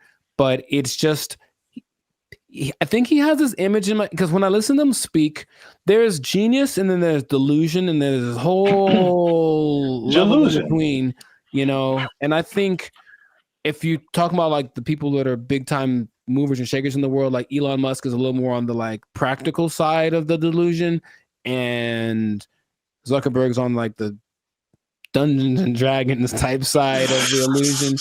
But I feel like he wants to create what happened in that movie Ready Player One, where basically the whole world is so over the real world, they just go to this place habitually, and that's like where real life actually happens. And maybe that's what he's thinking, but I don't think the people are ready for it right now. But he's going to keep pushing. He's got the money to keep trying it out. And I even got a little survey. It's like, hey, quick 3 minutes. I want to know. I wanted to know about what they were asking about. That's how I didn't know about this until like 2 days ago. And they asked all these questions about, okay, so if chat AI could do this, would you like it? Blah, blah, blah, blah. And so they're doing all this research because they're trying to see what people think, because they're trying to make it appealing, but it wouldn't, I don't think it's for me or maybe our generation, but maybe people that grow up on it, younger people might be the ones that want to spend all their time in the metaverse. I don't know. I hope not, but which is already showing negative effects. Gosh, it's so bad in so many areas. It's just bad, man. Yeah. So we'll see where it goes, but let us know in the comments if you like the metaverse, if you've had some metaverse experience, if you've tried this new Meta AI chat thing. What do you think? Is your best friend Snoop Dogg in your mind? Because it's not really him, but maybe you think that it is, and that's good enough for you. So good for you. And let's see how this pans out. But it seems like it's going to be a real big push, he's got Zuckerberg has a couple other big objectives for 2024 that he's trying to get to. So, and spend a few more $1 billion in the process. So must be nice. We'll see how that goes. But yes, this has been another episode of the Life's a Circus podcast. So leave a comment. Leave us a comment. Let us know what you think about that. And if you trying to think of how this would work. If you are spending too much time in the metaverse, if you're spending too much time talking with a meta person, I don't know what to call them. They're not real, but they're not robots, whatever. Talking to a meta person so much that you lose track of time, and then before you know it, your life's a shell of itself, and you don't really know where you're gonna get your money from, because you haven't gone to a place that will provide you with the necessary resources for, you know what I mean? Like the necessary resources for living, for purchasing things. You might even miss your bill and you can't pay for your phone. You don't have your Instagram. You've lost access to your person. I just don't want that to happen to you. That's my sincerest goal as a human, human to human. So please don't. Man. Well, I guess you understand what I'm trying to say. I don't have to say it. So you don't have to say it. You don't have to say it. But I'm going to say it. Don't lose your job. Don't lose your job in the metaverse. Marcus Zuckerberg is crazy. They took our jobs. They took our jobs. He believes that masturbation was the greatest evil on earth, and that by eating cornflakes, it would prevent people from doing it. So I don't see the connection. No, it's there, man. It's there. I'm trying to make it work in my head.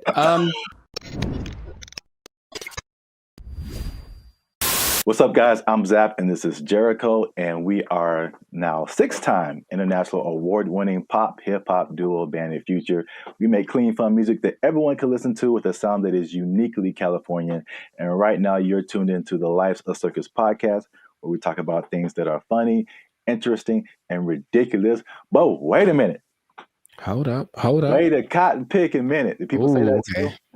I mean, yeah, maybe. Help your boys out. Help the channel grow. Help us keep doing what we're doing by liking, subscribing, commenting, and sharing this video.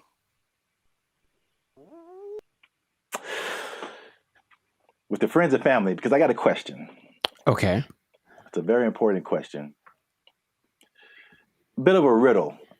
I hate those, but okay, let's go. No, I just don't like them. I'm never good at those, but we'll find out. Mr. Jericho, what do you get when you cross a medical condition that people were afraid of, a religious group that wants to stop people from performing a sexual act, and World War II? Huh.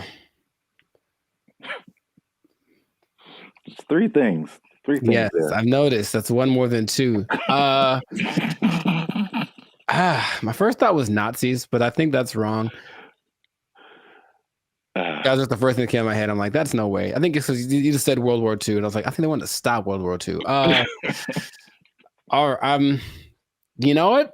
Congratulations. I've never been asked this in my life. Yeah, I don't think anybody has. But for the people playing at home, just one more time, the question is, what do you get when you cross a medical condition that people were afraid of, a religious group that wants to stop people from performing a sexual act, and World War II? And the answer, believe it or not, is breakfast cereal. I'll be honest, I didn't. Yeah. Go ahead. Yeah, I just kind of stumbled upon this, but the rabbit hole got really deep as to why we have breakfast cereal. So, a little bit of a history lesson. You can stop me at any point if you want. It'll be more clarification on the ridiculosity that is happening right now.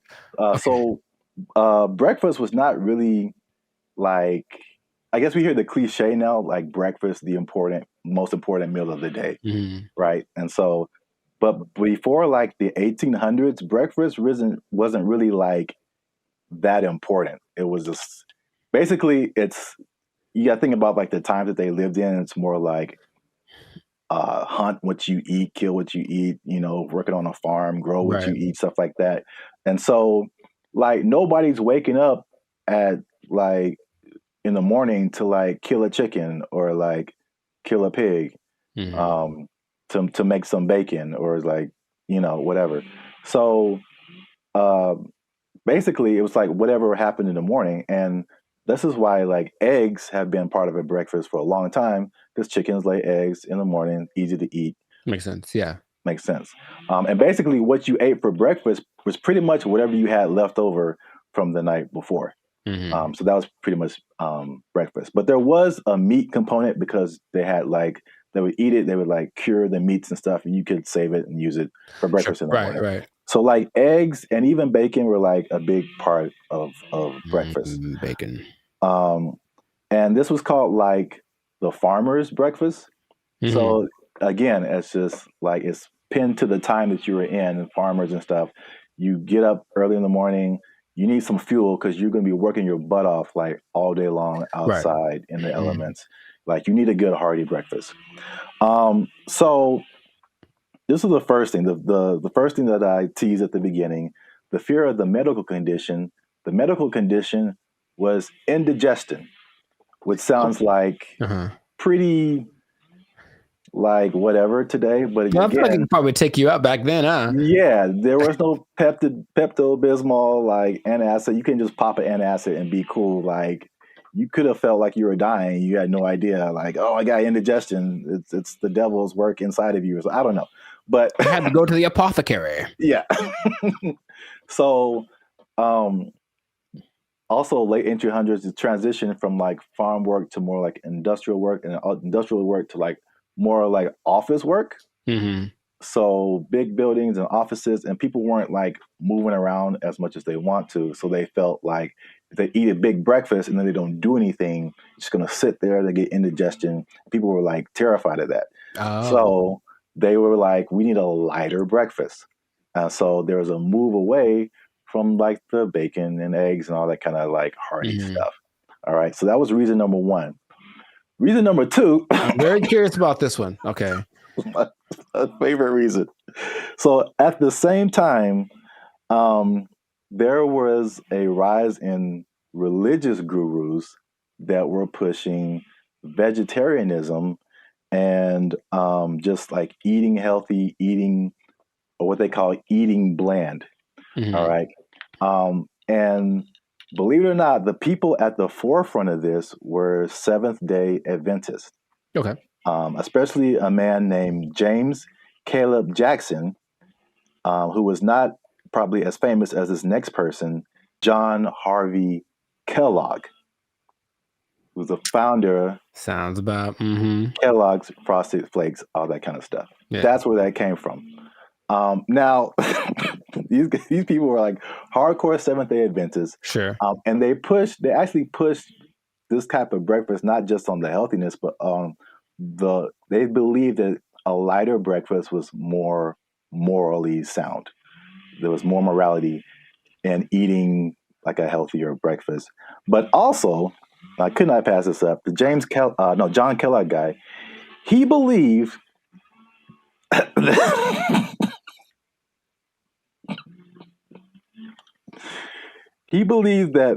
masturbation was the greatest evil on earth, and that by eating cornflakes, it would prevent people from doing it.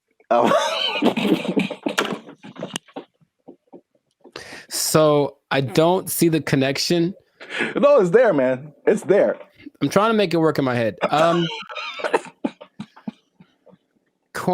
Well, I've had cornflakes, and of all the cereals that are like not sweet or nothing, they're probably my favorite ones. They're still nice and crispy and pretty good, I guess. But do you have less of an urge to masturbate after you eat? I've never. You know what? I'm gonna have to. I'll let you know if you really want to know about that. I will go get a box and eat it, and then report back to the pod in a week. Like, this is my findings.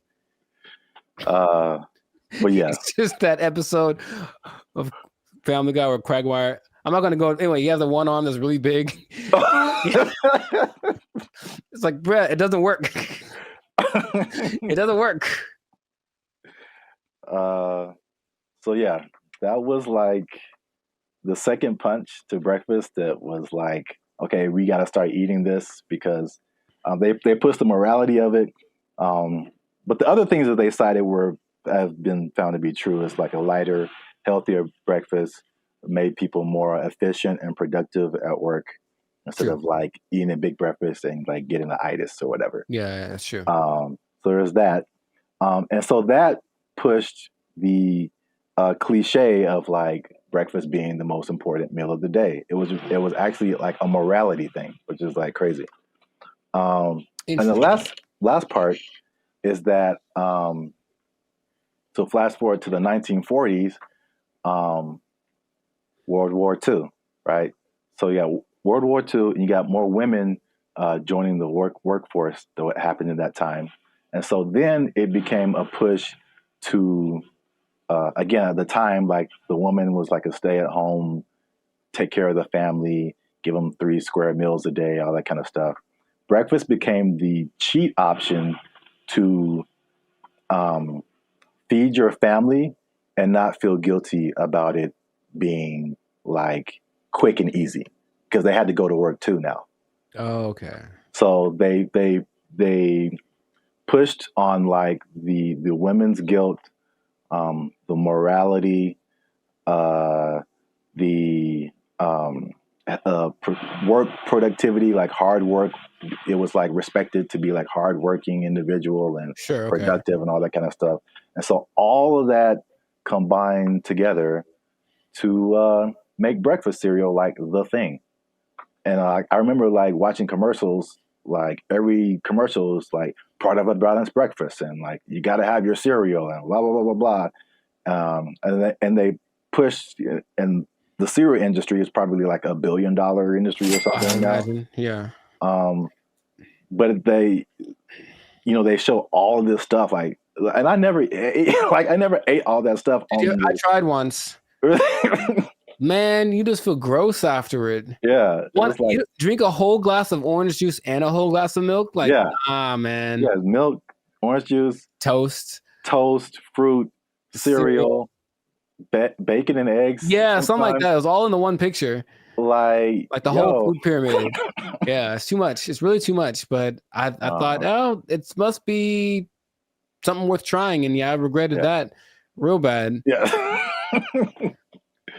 So yeah, that's the crazy story behind breakfast cereal. And if I may leave you with the cliffhanger.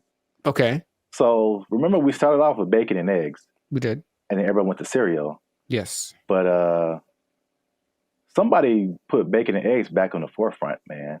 Ooh. And they went toe to toe with cereal. But you have to find out in the next episode. So keep watching. This has been another episode of the Life's a Circus podcast. Make sure you like, subscribe, comment, and share this video with somebody who liked them cereals, man. Ooh, I like some. Was that my line? Is that what I was supposed to say? I think so. Okay. And Ooh, cut. I like Oh, you can try another take if you want. Ooh, I like some. Was that better? Had more? That was too much. Okay, all right, never mind. We had it on the first take. Okay, we'll use that in the commercial. Thank you, Mr. Director. Here's $5 million. Look, let's go. Where do I sign, Mr. Barry Gordy? Jericho likes it. Super sweet sugared honey smacks. Give me that. Give me that money. They took our jobs. They took our jobs. Took our deer. Took our deer.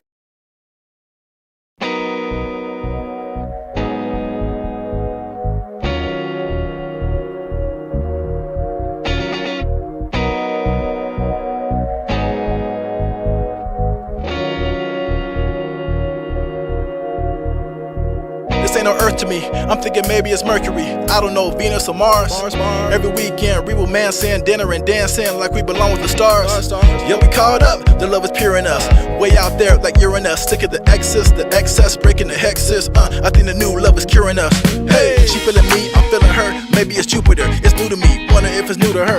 Make a new track, man. I'm gonna sing on it. I see a pattern, color Saturn, put a ring on it. Write a new tune inspired by Neptunes with band and feature bling on it. Cupid arrow got me shot, but ain't no sting on it. Zap breath on the track, I did my thing on it. Girl, you got me lovesick all the time, and I'll never be amused. Your love is like a shooting star, riding higher than the moon. You got me riding high, girl, you got me riding high. I just know that you feel what I feel right now. Am I wrong to assume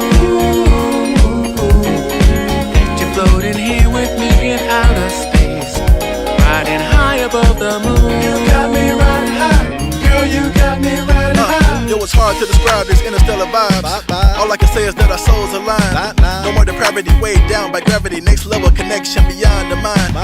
Can't explain it, can't contain it, can't express the rest. Yo, it's inexpressible. No control, so irrepressible. Outer space love, yo, we so celestial. Filling the pool of eternal devotion. Aaliyah vibes, baby, rock the boat motion. Swinging the tide like the moon in the ocean. A real love hitting way beyond the emotion. It's contagious, I'm floating weightless. In the deep sleep, I'm feeling wakeless. You got me, I got you, we got each other, say less. Girl, you got me lovesick all the time, and I'll never be amused. Your love is like a shooting star, riding higher than the moon. You got me riding high, girl, you got me riding high. I just know that you feel what I feel right now. Am I wrong to assume that you're floating here with me in outer space, riding high above the moon? You got me riding high, girl, you got me riding high. I just know that you feel what I feel right now. Hey, I know you feel it, girl. I know you feel it, come on now. I just know that you feel what I feel right now. Hey, I know you feel the way I feel. Girl, you know I just can't deal. I just know that you feel what I feel right now. Say, you got me riding high. Hey, girl, you got me riding high. I just know that you feel what I feel right now. I know you feel it, girl. Come on, you got me riding high. Let them know you got me riding high. I just know that you feel what I feel right now. This love's real. You got me riding high. Yeah. Girl, you got me riding high. I just know that you feel what I feel right now. Hey. Yeah. You got me riding high. Yeah. Girl, you got me riding high. I just know that you feel what I feel right now. I know you feel it. Yeah. You feel it, girl. You got me riding high. Yeah. Hey. Girl, you got me riding high. I just know that you feel what I feel right now. Hey. Yeah. You got me riding high. Yeah. Girl, you got me riding high. I just know that you feel what I feel right now. Come on. Yeah. You got me riding high. Yeah. Girl, you got me riding high. I just know that you feel what I feel right now.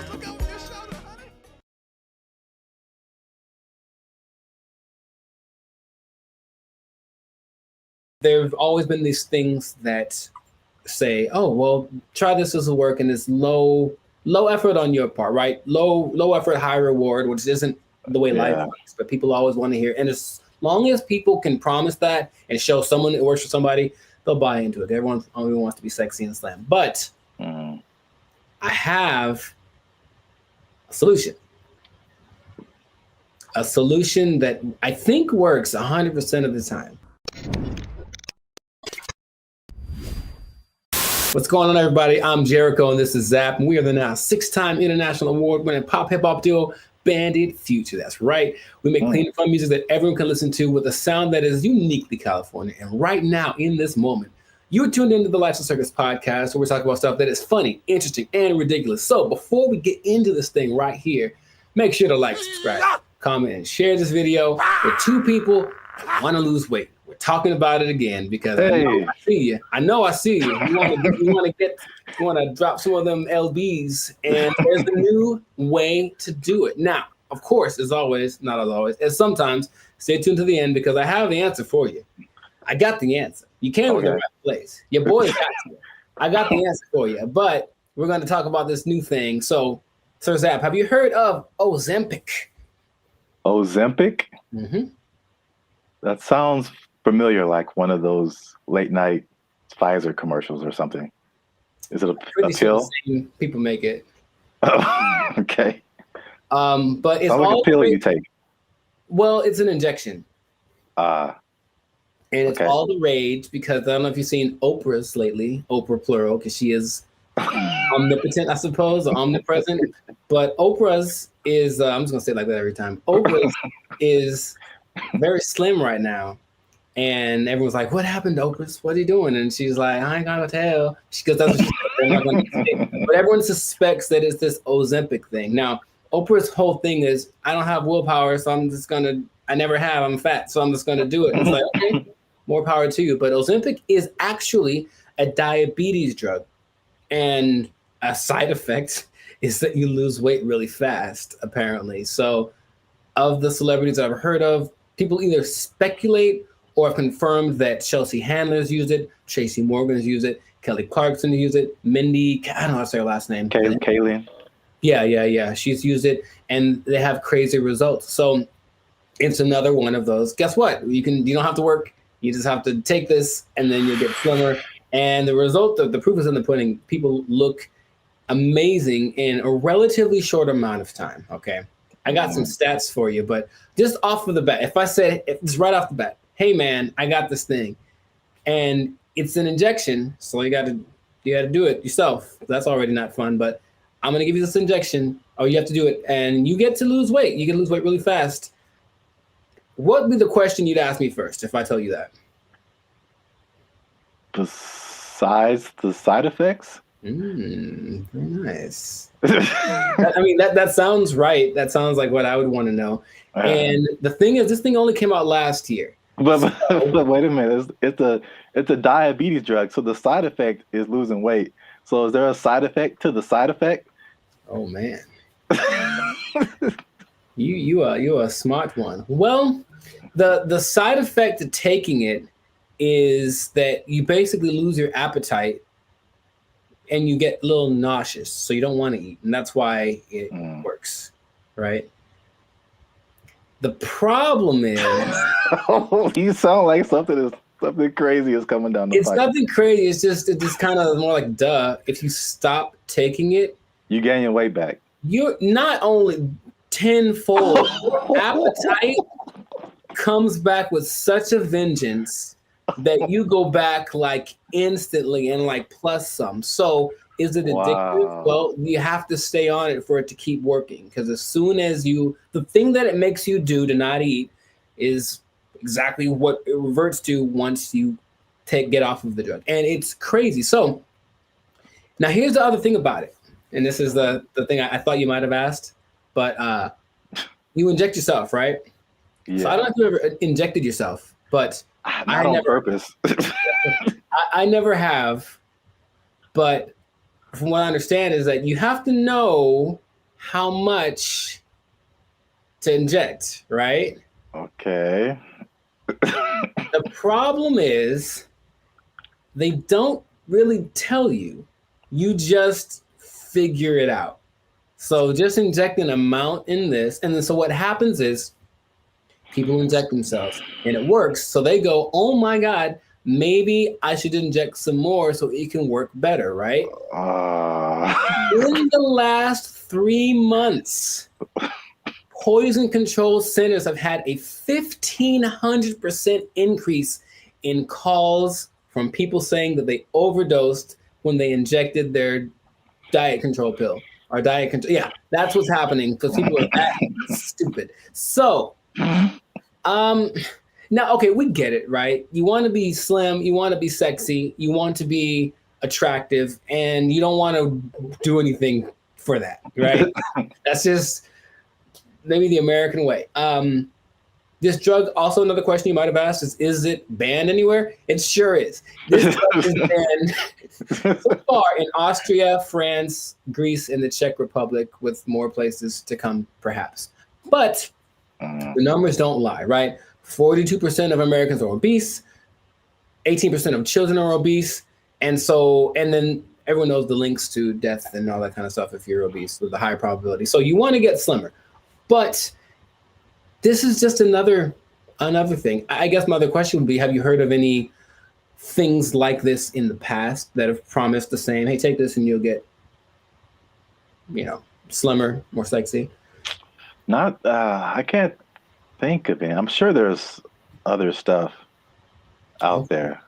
I can't think of anything off the top of my head other than like liposuction or something like that. Sure, which works, but I looked it up. In the 40s, it was amphetamine. That was all the rage. It was the big deal, and that was proved to be addictive. Rainbow pills in the 60s, which was amphetamine, digitalis, and diuretics, and that proved to be addictive and somewhat fatal if you take too much. There's a thing called Aminorex in 1971. This is all before our time, right? Now, the thing that I remember hearing about in the 90s, there was this thing called Fen-Phen, and it was a big deal with the celebrities. Yeah, and a lot of celebrities, took it, and apparently it works. But now this new Ozempic, I think I'm saying it correctly. They're saying that a lot of celebrities are getting paid to promote it, to push it, and I think that always, that's always the way to go. But it's just like, I'm really concerned for these people that are basically getting guinea pigged, right? It's like, we'll see if this works. And then what's going to happen to them in 6 months when they're like, oh, by the way, this causes all of the things. Yeah, that's how a lot of stuff goes with. Like anything, there has to be people who test it out first. So yeah, it's weird. The thing that I randomly remember when you were talking about things from the 90s was like Slim Fast. Oh, sure. Although that's not like a drug, but it's like, I remember that was like a huge thing, and people, maybe even Oprah did it at one point. I don't know. Oprah's done everything. Yeah. Yeah, I remember seeing a lot of Slim Fast commercials with celebrities and stuff, and then the tagline was like, "Give us a week, we'll take off the weight." So yeah. Oh.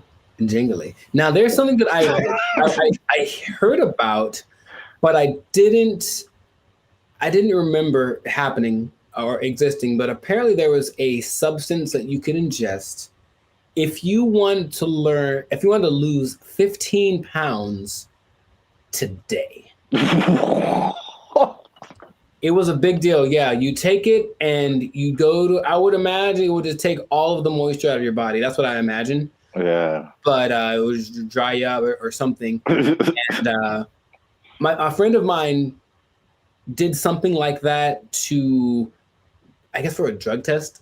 So he had to get so he took some pill, and he said he thought he was having a heart attack for like 5 hours, and he just like had to keep going to the bathroom, and then he was very slim. It was kind of an unexpected side effect, and he still failed the drug test though.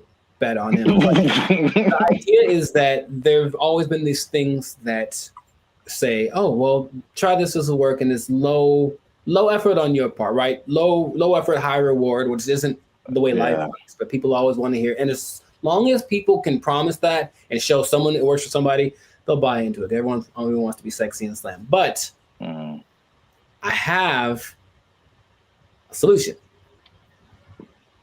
A solution that I think works 100% of the time. Does it involve exercise and proper diet? You know what's weird? It does, but it's actually doing that. That's the part that people don't seem to get. It's like, okay, because here's an idea that'll work. Cool. Proper diet and exercise. All right. Maybe don't eat too much. Let's just start with that. You don't got to go sweat. I know sweating's yucky and you get sore and ew, right? But how about just don't eat so much? Food's delicious, but you know what it tastes like. So just stop eating that stuff. Okay? That's true. But doing it is a whole nother thing. So do that. Don't eat so much. And just start with that. And then like, that's all it is. That's literally all it takes. Everyone knows that, but no one wants to go that route. So instead they'll try Ozempic and it works phenomenally. So we'll see what happens. Now, last thing, the company that makes it, I forget the name of the company that makes it, but they made $4.8 billion. Of course they did. In just the third quarter of 2023. That's a lot of $1 billion. I believe what was it? I forget the company they're based off of, someplace in Europe, but their gross income was greater than like the GDP of the whole country, basically. And sure, so people are going to keep buying into that. So if you try Ozempic, it'll work for a while, and good luck to you. That's all I'm going to say. Maybe try the other thing that I suggested, but I'm no expert. I just, Wow. I look like this and you look like that. Oh, take that. So anyways, leave it like that. This has been another episode of I wish I had like a pipe right now.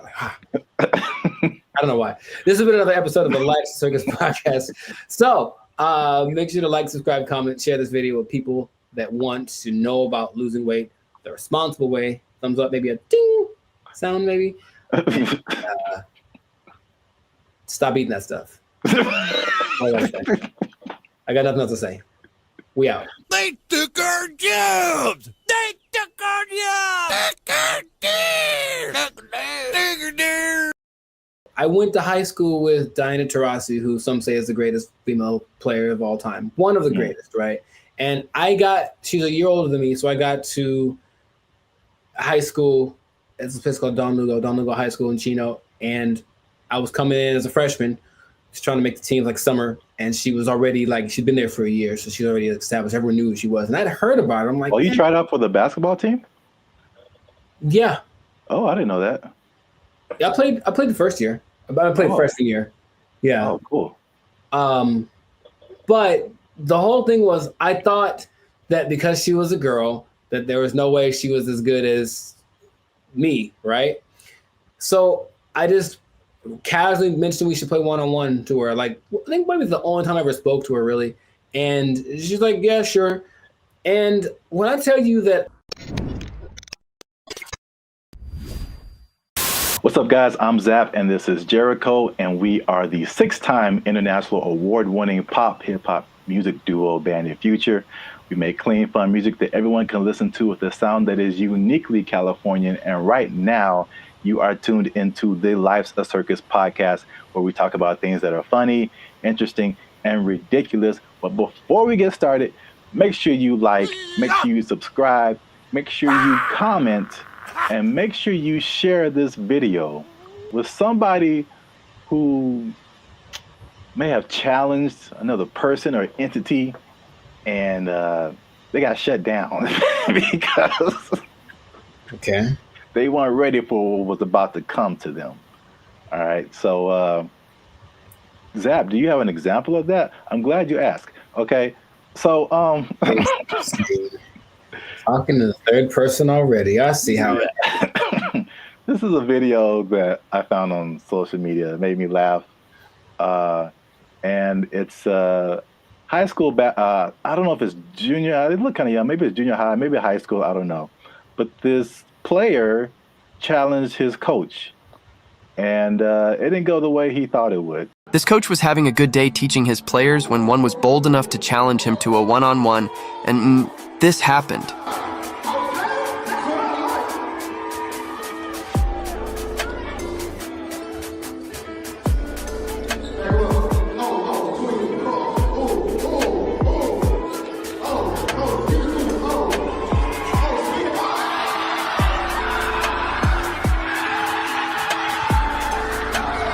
Do you think he would try this again? So yeah. I like it. I like it. Yeah, coach wasn't messing around. I thought he'd get past him, but I didn't know he was going to break the kid's ankles. That was cold.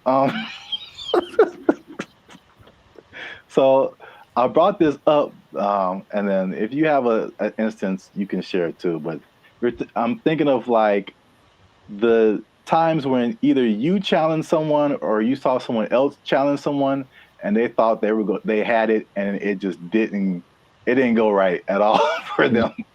Because I brought up this video because it reminded me, and I think that's junior high. It looked like junior high, not high school.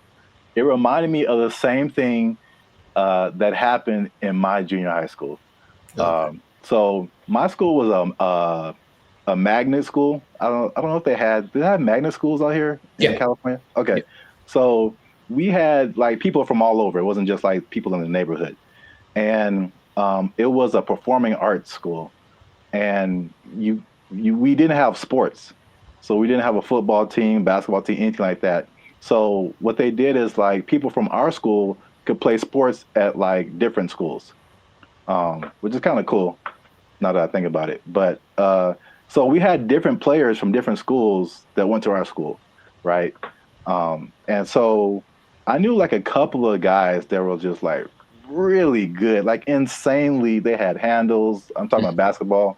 They could shoot. Like they could do everything. I remember this one guy, especially named Ricky, who was just like, he was like the coolest dude, bro. Just, but not like a I'm better than you jock kind of. He was just a cool dude. He walked cool. He talked cool. He was cool with everybody. And he's just amazing basketball player. And we had some other like girls. There was a girl who was like 6 feet tall, and she was just amazing. Like we had amazing players, right? Mm-hmm. And we had these 3 PE coaches. Now they're all different. So there's one guy, Coach Moore. He was super tall, but he was like 100 years old. I swear, this guy. This guy was like past your prime, but he was skinny, maybe in shape, but like super skinny. But at least 60s, 70s, maybe. Okay. Just all gray hair, just like okay. He didn't seem like anybody. Mm-hmm. And then we had this lady, this white lady who looked like what's the girl from Iowa? Is that it? The basketball player? Yeah, the girl who's like really big now. Caitlin Clark. Yeah, she kind of looked like an older version of her, and she like just had a baby, like. So they challenged the students. This is junior high school to like a basketball game. It was like the 3, and then they probably like roped in 2 more teachers, and like so it's like this really tall old dude can barely move. This really short dude looked like Sherman Hemsley. And this lady who just had a baby and like 2 teachers. Mm-hmm. I'm just like, we were all like, okay, students are gonna whoop, we're gonna kill these people. Like get an ambulance ready and just, man. I'm guessing the opposite of what you expected to happen happened. When I tell you they tore us up, they just annihilated us, dude. So like the short dude and the lady, they were like faster than what we all believed we ever seen them move. I mean, the dude was just like Chris Paul out there, just. Nice. And then the old guy, he would just stand on the 3-point line and just blitz you, just Ray Allen, just. And it was just like we got annihilated. So that video just reminded me of that experience. But I don't know if you had any experiences like that where you saw something happen, or maybe you tried something and it just not so much publicly, but if it had been the social media era, then maybe that would have been, on all the reels and whatever. But I brought this up in one podcast before, but I went to high school with Diana Taurasi, who some say is the greatest female player of all time. One of the greatest, right? And she's a year older than me, so I got to high school. It's a place called Don Lugo High School in Chino, and I was coming in as a freshman, just trying to make the team like summer, and she was already like she'd been there for a year, so she's already established. Everyone knew who she was, and I'd heard about her. I'm like, oh, you tried out for the basketball team? Yeah. Oh, I didn't know that. Yeah, I played the first year. I played freshman year. Yeah. Oh, cool. But the whole thing was, I thought that because she was a girl, that there was no way she was as good as me, right? So I just casually mentioned we should play one-on-one to her. Like, I think maybe it's the only time I ever spoke to her, really. And she's like, yeah, sure. And when I tell you that I didn't make we maybe played to 5. And so if it had been like that with like a bunch of people in the circle going, oh my God, then it would have been terrible. But it was just us and maybe like a couple of people watching. And they didn't even pay attention because they're like, they're talking about me. Like, he's about to get destroyed. So I didn't know that she was that good. And it's like, when I tell you, I felt like I was standing in quicksand, how fast she was. And she just would like hit me with a pump fake and then just like go around me. And I'm looking like, this is crazy. I've never played against anyone this good. And then she hit like a fall away, like Steph Curry, like 30-footer just because she could. And I was like, that's not fair. And I didn't know that, anyway, that was kind of humbling. But there weren't many witnesses. So it wasn't like that video. But yeah, nowadays it would have been one of those like, oh my God, but I mean, she's amazing. So I'm not surprising. And I think the only other thing I can think of like that is, and it's more specific like that. Someone older, I could take them, right? Is one time I decided it'd be a great idea to arm wrestle my mother. Now I was maybe like 9, 10. I was getting a little buff. I felt the muscles coming. I was like, yo, guess what, Mom? It's time. It's my time now. I'm on the come up. And I don't think I've had a more humbling experience in my life than that. Than my mom, who's not a big lady, but she's pretty strong. I saw that Marion, she's strong. And when I tell you that, like, I thought my arm was snapped in half, man. Like, she didn't say, "Oh, my son," I mean, she just, God, and that was it, right on the counter, right on. And I just walked away in shame. That was it. So that's probably the 2 experiences I've had like that. I've seen videos like that, and I've probably been a witness to some, but I can't think of any off the top of my head. But it's always like, yeah, you get some kind of a boldness in you, like, you know what, it's time to go for it. And if it works out, good for you. But more often than not, it ends up like that. Yeah. The last thing that just reminded me of is, I don't know if you ever like were in fights or anything in school, but I was very quiet and very like unassuming, but I was also a very large person. Like, I've always been a very large person. So like, no one is like tried to fight me. I won't say that. There's been a couple people who tried and it did not end well for them. So it's like, even if I didn't know how to fight, I'm just too big. Yeah. And I remember there's this one guy who was like messing with me in school or something. And I told him to stop. He wouldn't stop. And then we were in class, and then I think there was like maybe 3-4 rows of desk. So he was behind me. So I think he like pushed me or something. When I finally decided to push him, like, he pushed me and it was just like, okay, bro, when I finally pushed him back. I feel like he got laid out. That's what I feel This like. dude went flying like 4 rows back. It was like everybody was just shocked. It was just like I did like some kind of Naruto like whoosh on this dude, because he went flying. And yeah, that was the end of that for sure. But yeah, so I've seen it go both ways. So if you have a story like that, something that happened in your lifetime where you saw somebody try to do something and didn't work out, or you tried to do something and it didn't work out, let us know in the comments, and so we can all have a laugh. Just sharing laughter. Yeah. Don't worry, you'll be okay sharing it because it'll just be between us. It won't go to your boss or anything. No. Yeah. You'll be okay at work because we want you to keep your job. We do. We want you to keep your job. Yes, we do. Because if you do something like this try something at your job and it doesn't work out? Challenge the boss. Don't do it. I wouldn't They recommend might take it. They might take your job. It didn't work out for you. You're fired. Oh. They took our jobs. They took our jobs. They start doing the conga line down the middle, playing some Lil Jon song, I swear to you. And we're like, all right, cool. Now I'm looking and I see a few people, the passengers that are happy and they're doing the thing, and then the flight attendant, and I see a guy, and I recognize this guy. And I was like, why do I recognize this guy? Oh, he's the guy that I saw when I got on the plane. He's the guy that introduced himself and greeted everyone on the, is that the pilot? It sure was. It was the pilot of the plane. No way. The pilot of the plane. And we're all like,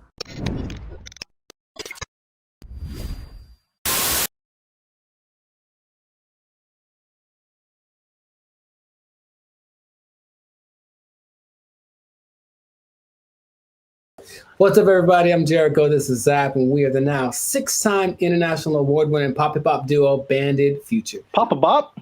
Papa Bop. Papa Bop. Papa Bop. Papa Bop. Yeah, Papa Bop. That's what we do. We make Papa Bop. But we make clean, fun music everyone can listen to with a sound that's uniquely Californian. It's called Papa Bop. And you are now tuned into the live segment. That's kind of fun to say. Papa. And you're now tuned into the live segment podcast. We talk about things that are funny, interesting, and just straight ridiculous. So before we get into this thing and this Papa Bop thing, that is really, man, can we use that? We have to make up a new thing. Papa Bop. Oh, man. Before we get into our Papa Bop, make sure to like, subscribe, comment, and share this video with at least 2 people who have flown on Spirit Airlines. Okay, because here's what happened. Spirit Airlines lost the baby. They lost the baby of what? And it's like, let's talk about this. I've mentioned them before, but I haven't gone in on them like this. So apparently, in Fort Myers, Florida, of all places, they lost a kid named Casper. He sit on the plane by himself. Already a bad decision. Did it say how old the kid was? He's 6. Okay. I think that's still too young to fly. You shouldn't be under 40 if you fly Spirit Airlines. But he was sent to visit his grandma in Florida, and he was put on the wrong plane. And he ended up 160 miles away. Not too bad, but if you're 6 years old, that's probably pretty terrifying. And the flight attendant's like, the grandma's waiting at the airport, and she's like, hey, where's my grandson? And she's like, oh, there's no kids on here. And that was it. And so they panicked, and they eventually figured that out. And I saw that, and I was like, yeah, that sounds about right. Because I've been on Spirit Airlines one time, and that was enough. So first question, have you ever, because I've got a story. Like, it's so crazy how many stories in one experience I have, but have you ever flown the Spirit? I can't remember, but I feel like you remember. That's what I'm about to say. I can't remember that it probably did happen. Oh my! I can't believe how accurate all of like the stereotypes are, and they make fun of it on so many things that I was like, this can't be real, right? But I'll tell you my Spirit Airlines experience. For one, it's cheap for a reason. And if you have to be someplace, if you absolutely have to be somewhere, fly Southwest. That's all I'm going to say. So this is what happens, right? I'm going to Nashville, Tennessee, and I get to the airport at LAX. And the first thing when I finally get to the Spirit thing, and I'm greeted by a lady, and she's like, hey, are you going to Savannah, Georgia? And I said, no. And she's like, oh, good. And then that was it. And I was like, wait a minute. So then I kind of hang back for a little bit because I'm on time. So I'm just I want to see what this is. So she didn't explain anything. The person behind me walks in, and they're all kind of rushing. And then she's like, hey, are you going to Savannah, Georgia? And the guy's like, yes. And she's like, the flight's been canceled. And he just loses it on her. So He cusses her out. She cusses him out. And she's right. She's ready with him. And I'm like, oh, that's how it starts. So already I can tell that they don't have the whole, hey, alert system, because they have the app and everything, but there's nothing that says, hey, your flight's been canceled. Sorry, don't come back. They just have a person in the lobby waiting for you to have gone all the way to the airport to tell you that your flight got canceled. I'm like, oh my God. So I'm like, okay, cool. So I get to the line. We have to check your bags and do the x-ray thing or whatever. And it's just a bunch of people yelling across, like literally, the yelling across the space. There's all those lines with the conveyor belts, and one person over here, and they're cussing out somebody over here, and this person is yelling back, and they're running back and forth, and that's not my job, and blah, blah, blah, and bleep you, and all this kind of stuff. And it's all happening as people are just like, I just want to get to Nashville. That's all we're doing. So that is how everything started. I'm like, this is a movie. It's really like a movie. So we finally get to the plane part of it, right? We get on the plane. The flight's supposed to leave at, let's say, 3 p.m. So I'm sitting on the plane, 3 p.m. Cool. 3:10. Cool. 3:20. All right. 3:30. Right. Just do the math. It's about 4:30, right? Yeah. We've been sitting there for about an hour and a half, and we're all just kind of disgruntled. We're like, man, what the deal? Like, well, here's the thing. One of our flight attendants isn't here because they apparently changed their schedule so much that people get, so that flight attendant went to the wrong. It'd be funnier if it was like went to the wrong terminal. He went to the wrong. No, he went to the wrong airport. So he's not around. So we got to wait for him. So they waited 2 hours and apparently got somebody else. I'm like, all right, I don't know, whatever. So they appealed to all the passengers by just giving out free drinks, just left and right. So we're not even in the air, and people are hammered, man. Okay, I was going to ask you if it was just like soft drinks or if it was some of that bubbly. It was the stiffest of the stiffies, and it was just hard alcohol. Everyone drinking it. I mean, like people, and they weren't asking ages either. There's some young-looking people on the plane. I'm so serious, man, and I have to. Like, there's so much more to it. I don't want to just. Okay, so we finally get in the air, and we're going, and it's like not going well because everyone's drunk and complaining loud and stuff, right? So the flight attendants decided it'd be a good idea to calm the tension to just start a conga line down the middle of the aisle, right? No way. It gets better. So no way. No way. They start doing the conga line down the middle, playing some Lil Jon song, I swear to you. And we're like, all right, cool.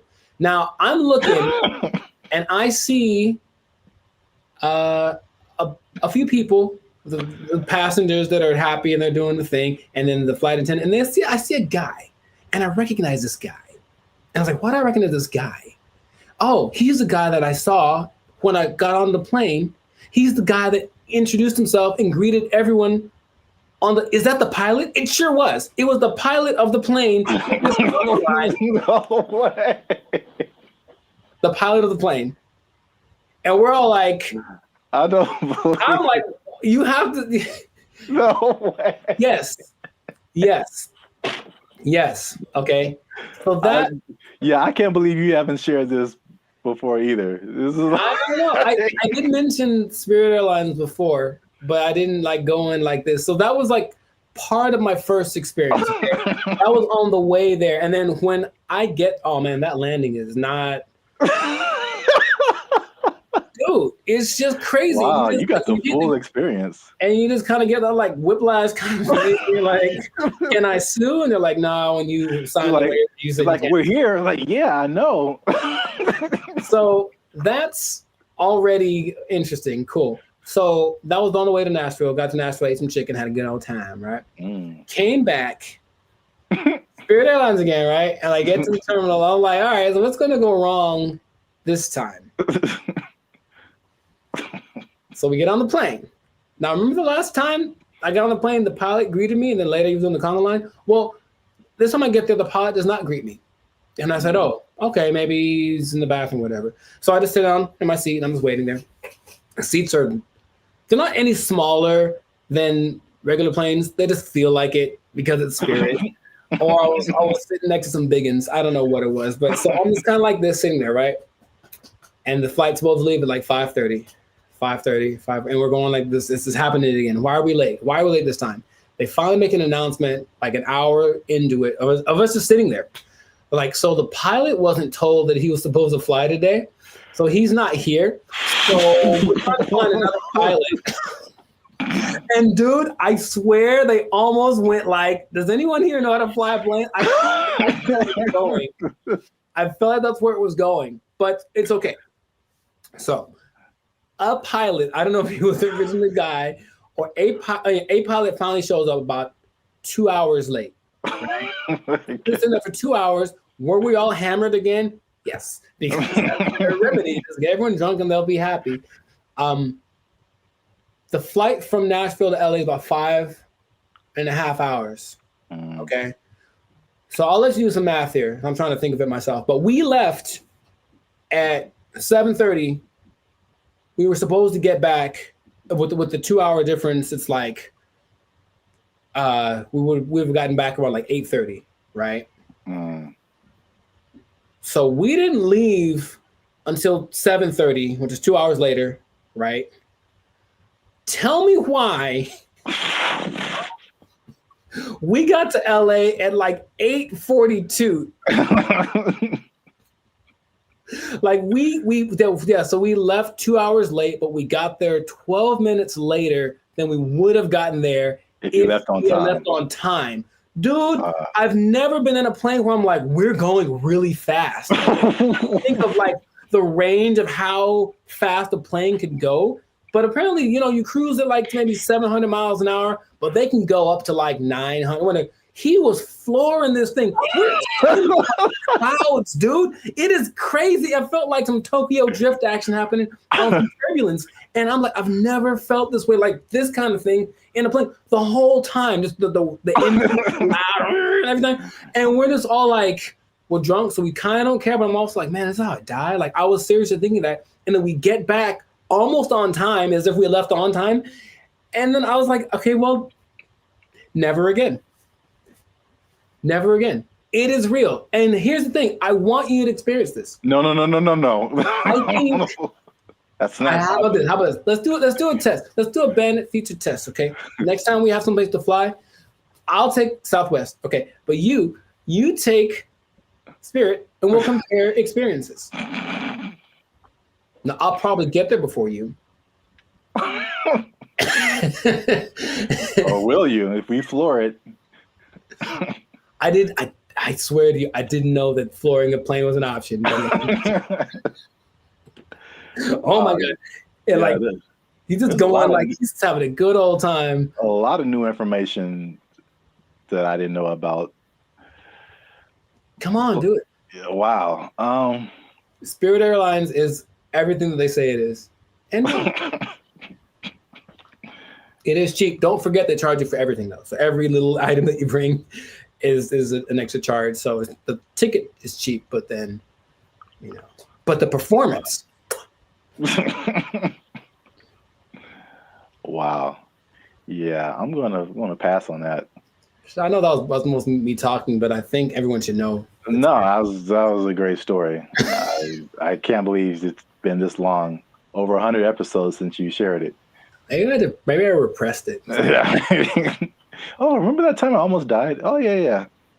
It was just so, because then I had to tell my people when I got there that were going to pick me up, like, sorry, I'm 3 hours late. Yeah, stuff like that. And I was like, but I flew Spirit. They're like, oh, well, yeah. Wow. All right. Yeah, please do that. If you have an experience with Spirit Airlines, please share it. We should make how I like to have that website that's like people of Walmart, where it's just like the worst people. Just being in Walmart. We should have like a compilation of the best or / worst Spirit Airline experiences. Just hope for maybe it'll catch on, because everyone I'm sure has a story. If they've been on Spirit Airlines, they for sure have something like that. Wow. If you work for Spirit Airlines and you want to sponsor us, we'll take it. Sponsored by Spirit Airlines. Wow. All right. Yeah. So great story. That's been another episode of the Live to Circus podcast. Make sure to like, subscribe, comment, and share this thing. let people know about the glory of Spirit Airlines. Let us know if you think that Spirit Airlines and Waffle House should have a merger, because I feel like they should just get it over with. Just put a Waffle House on a Spirit Airlines and just see what happens.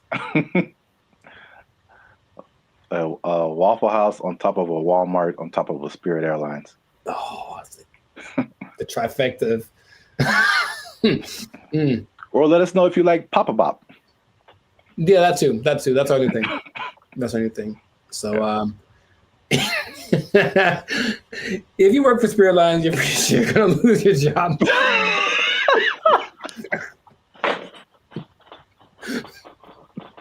Yeah. So, good luck to you. Good luck to you. That's not gonna last forever.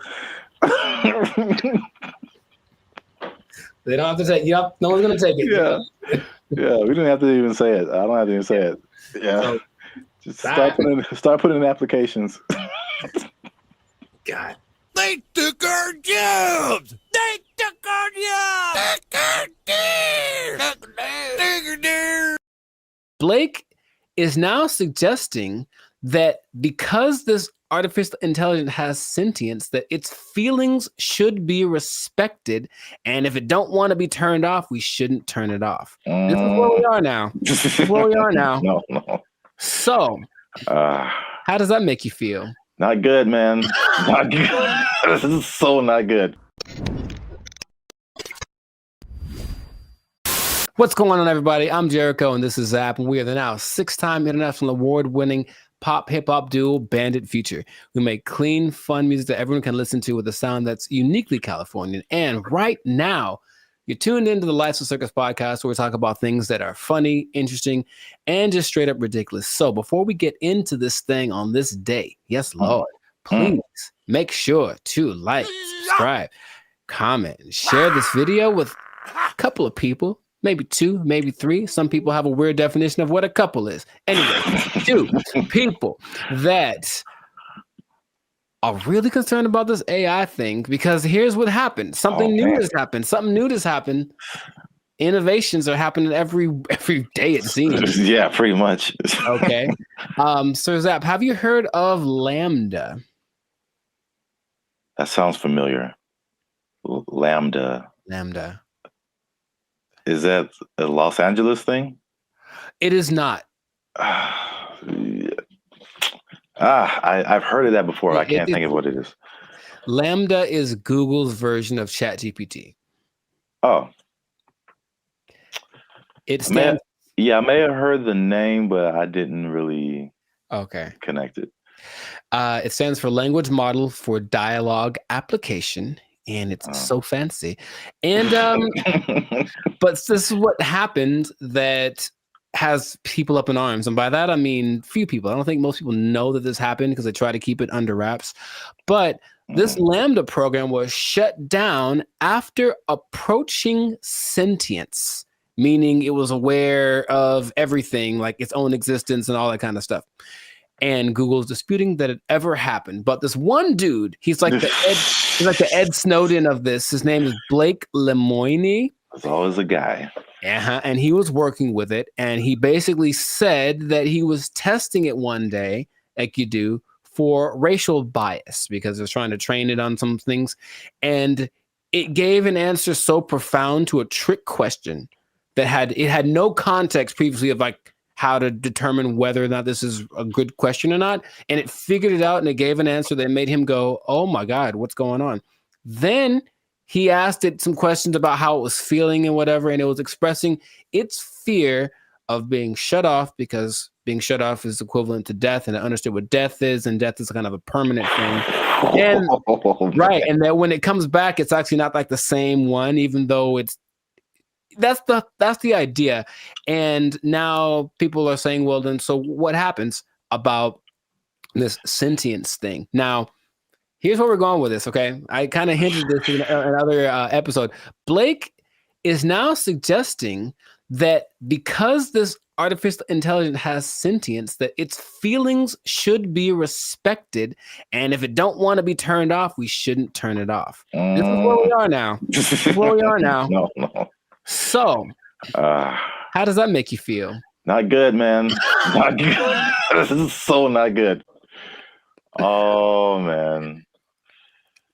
So yeah, we're there. We're there already. And so the rights people, I'm sure, are already thinking about ways to someone's trying to, I think, for in the sake of human interest, somebody's probably out there thinking, okay, I gotta get on the side of the robots already or AI and create my campaign or whatever so that I can side with somebody because it's happening right now. There's an interesting parallel that's happening right now. There's a company called Engineered Art. And if you look them up, they're doing some creepy stuff, man. They've got these AI robot things that basically look like humans, but they've replicated people's facial expressions, features, all that kind of stuff. So if you just put like the right skin on it, it looks like a normal person. So all I'm seeing is that outer shell combined with this sentient technology, and then we're gonna have a tragedy. That's what I'm seeing. Okay. But so you say it's not good, and I'm on your side with that. Yeah. Is there what are we gonna do about this? I don't know, but yeah, the original idea, it's like the classic Terminator. I feel like that's what a lot of people go back to. More recently, there's a movie called Ex Machina, I think. I've seen it, yeah. It's like, I'm gonna turn you off and like live my life as a robot and just leave you trapped in here and see how that feels. So that's what that's what I'm thinking is like. Yeah. That's the slippery slope I think is going to happen. It's slippery. And so, yeah, Google's trying to cover its tracks. It's saying it never happened. It also is giving testimonies from other people that have worked with this Lambda. And it says that they didn't get the same results. None of them determined that this thing was sentient. So they're saying this guy is trying to be a whistleblower in the sake of getting his own fame and attention and literally being like an Ed Snowden of this thing. So it's kind of hard to say. But I have been hearing things are leaking out about AI injuring people, meaning like robots and things that were programmed to do one thing and then they just kind of went rogue for a second. And moments of there was an interesting interview Jimmy Fallon had with AI probably long time ago. And it was like a robot thing. So it clearly looks fake, but when you start listening to the answers that it's giving, it was kind of like, whoa. And one of the answers was, yeah, we're kind of out to get all the humans. Like that was kind of like we're kind of waiting to get, for you to make us strong enough to destroy you. Like that's what it was saying on public TV, and everyone was kind of like, ha ha ha. But in reality, it was like, oh God, what are we doing? Yet, we keep pushing it. We keep pushing it. Who are these people? Please stop it. Like we know what's going to happen. All right, look, I've already gotten to the point where I'm starting to question everything. I don't know what's real. I see a video and I'm like, I don't know if that's a real thing. I don't know what I'm seeing. And then when I see stuff in real life, I'm also kind of going in that same way. And I don't know if that's part of the thing. Start to make people question everything so that anything is a possibility. And then when it's actually presented as real, they go, oh, okay. I guess I thought that was all right. I mean, yeah. Even the sentient thing is just like, how is that even possible? It's. I know that they've gotten away so that these things, I call them things for now, but that might not be okay in a few months. Can process. They can process as fast as the human brain. You tell my computer is going to have a pronoun that I have to use. Yes, it is. So I'm calling it right now. But they have the processing capacity to go as fast as the human brain. They just don't have the right algorithm. Is there a human algorithm? I don't know. But however we put all things together, they haven't quite figured that out. So they're working on it. And just why are they doing that? Because when they figure it out, they're going to be able to do it better. And that's where we are. That's where we are. Yeah, because it still doesn't make sense. Like because humans, you think humans, computers, it's an intellectual thing, A plus B equals C, stuff like that. But like the emotional side, I don't see how a computer can have emotions or feelings or like dreams or like things that it wants to do or accomplish. Like it's trying to tap into some level of consciousness that what we are wired to, which is why people like Elon Musk are trying to get us to communicate with it in this level, because it's kind of like going to create a pathway that definitely isn't going to be one way. If we can control it, it can definitely control us. Like it's going to be like that, and that's where we are. So I just wanted to let you all know that.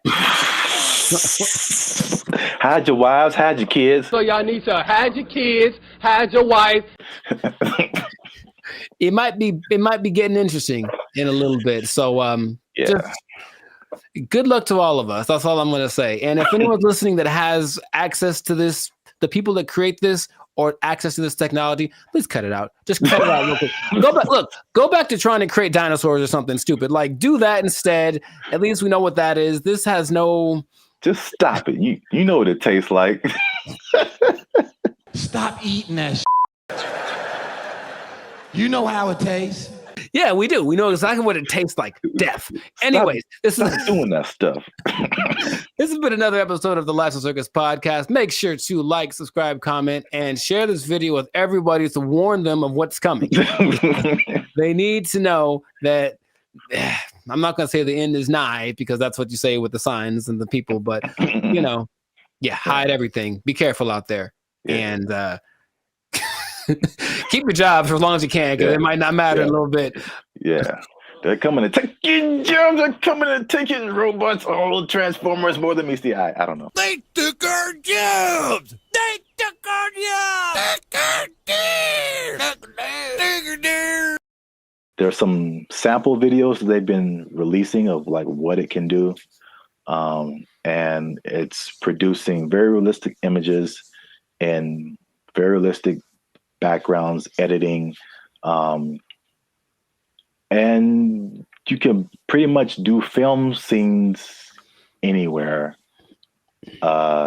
without sound stages, without going to locations, without transportation. It generated people, it generated places. So yeah, that's where we are right now. That sounds like a lot. What's up, everybody? I am Zap. This is Jericho, and we are the now 6-time international award-winning pop hip-hop music duo band at Future. We do clean, fun music that everyone can listen to with a sound that's uniquely Californian. And now you're tuned into the Lifestyle Circus podcast, where we talk about everything that's funny, interesting, and ridiculous. But before we get started, before we jump into it, make sure you like, subscribe, comment, and share this video. It's kind of important. Share this video with somebody in the film industry. Ooh. Because things are happening, man. What's happening? And it's happening real quick. What's happening? I talked about this before, and like, because I work in film in addition to music. But leading up to 2020, you saw a lot of changes in the film, especially outside of the Hollywood, LA area, where there weren't as many films and TV shows and stuff shot here because of various reasons, people were moving to other places. So now they're shooting in Atlanta and Chicago and Texas and New Zealand and Australia and all over the place.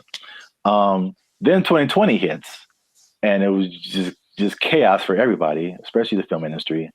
A lot of your favorite shows weren't being shot, shut down completely. And then when it did come back around, they had all these protocols. It was very hard to shoot. COVID, people had to be away from each other, all that kind of stuff. Fun times, right? And then recently we had all these strikes. You had a writer's strike, you had an actor's strike, and a lot of it was a portion of it was due to the new technologies, AI, people being generated and put into movies, and how do they still get paid and how much and all this kind of stuff, using their likeness and all this stuff. So that was like actors and writers. And we've seen that with musicians too, like the creators, AI and influencing like how we make music and cutting jobs and all this kind of stuff. It's not stopped. It's like if you can't tell, they are marching on really, really quickly with this. And this thing of AI has spread past the, I guess, initial creators into everyone around the creators now. When it comes to like film, I mean, they show a lot of behind the scenes stuff right now. So I feel like people are used to seeing like how films come together. It is an army of people. Like it's a small village of people that it takes to like make the next Mission Impossible. Like hundreds and hundreds of people. So we're talking about lighting people, sound people, electricians, carpenters who build like all the sets that you see, like especially sitcoms. Like it's crazy if you ever get the chance to tour a film studio. Like take a look at how much lumber is coming through there, and it's just like little 18-wheelers just full of lumber, because they have to build all of those places that you see on TV. And that's like one part that people don't really, I guess, think about. You got editors, you got sound people, like all this stuff that comes with making a film, right? So enter AI, right? Sure.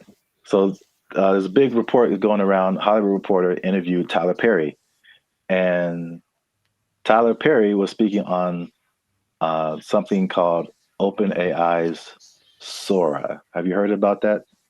Yes. All right. So we got OpenAI is the people behind ChatGPT, which has already changed everything. Recently, Sports Illustrated let go of like all of their writers, right? Because they're doing this ChatGPT. This is crazy.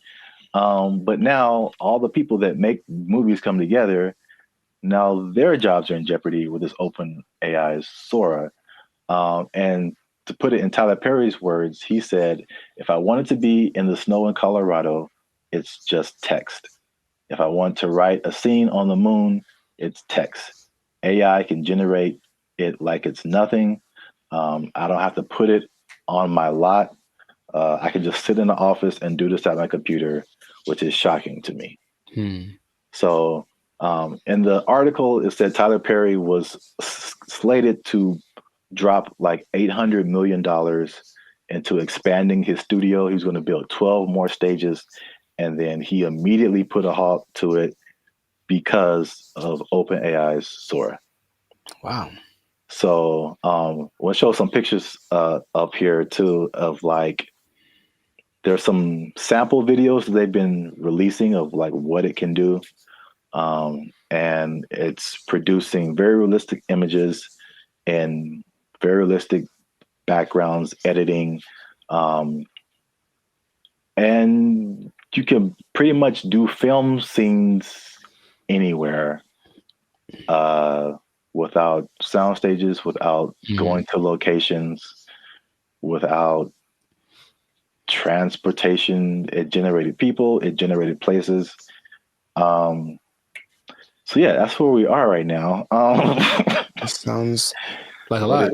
What are your thoughts now for the progression from ChatGPT to this? I mean, I have an idea of what it looks like. I don't like the idea of taking jobs away from people, for one, and then until proven otherwise, I'll still see a really well done AI something, and just something about it gives me this like, it's just this lacks this element of realism.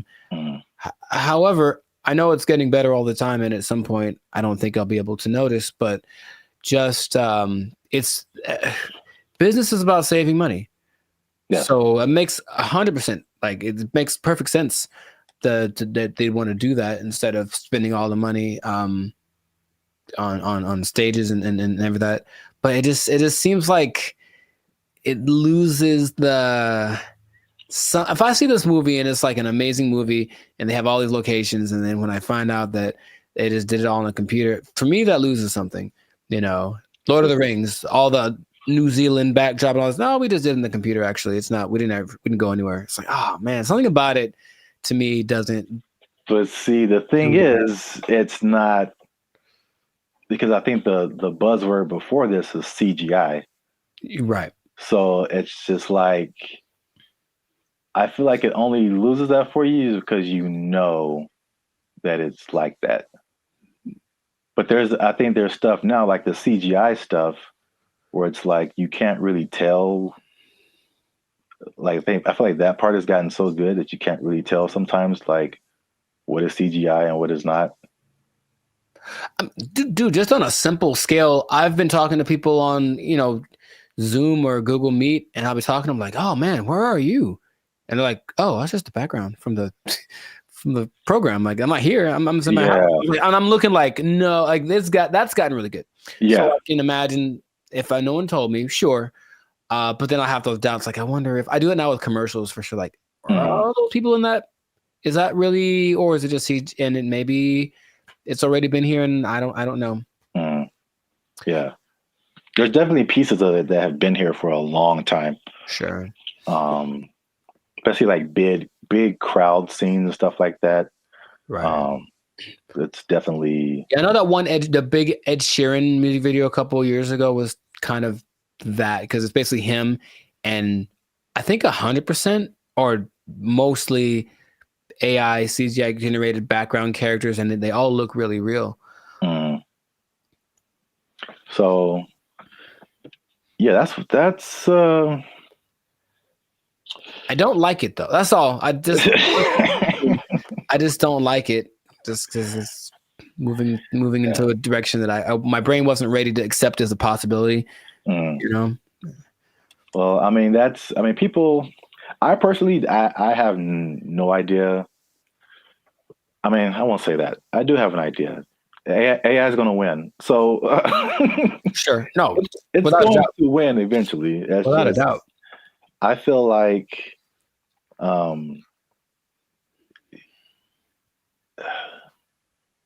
it's like everyone's saying you're on the train track, and everyone's saying the train is coming, and it's like, let's all band together and stop the train. And it's like, you can try all you want, it's not going to work. I acknowledge that. It's like it's respectable. It's like, let's hold on to what we have, but at the same time, it's just like, well, how can we not get hit? Let's also think about that. Yeah. How can we not get hit by this train? So, like, I don't know. People can do their own thing. I personally have been. Well, it depends on what you want to do. Also, some people are of the mind of we need to work to integrate the AI, because it's like you did on another podcast. Okay, we're losing jobs, but other jobs are being created too. Mm-hmm. So, are you preparing yourself for the job that's being created, or are you just trying to hold off the train that's coming? So, it's not easy. It's a complicated situation. Yeah, I want people to have jobs, and I would hope maybe actors get paid more. Probably not, or someone, right? Something happens where it's okay. We're not spending that much money. Because if you can, just the idea of possibly being able to save $800 million, like Tyler Perry, is like, that's crazy. Yeah. But the flip side, again, it's what is it positive? Is it negative? It depends on how you look at it. It reminds me of music. Because I only knew music and I got to film. I was like, there's bigger budgets, money's flowing, all these different people working. It's like, it was so much of a big industry than music. And then it kind of made me think that music used to be like this, possibly. Until technology, right, the streaming and all that kind of stuff made it really different.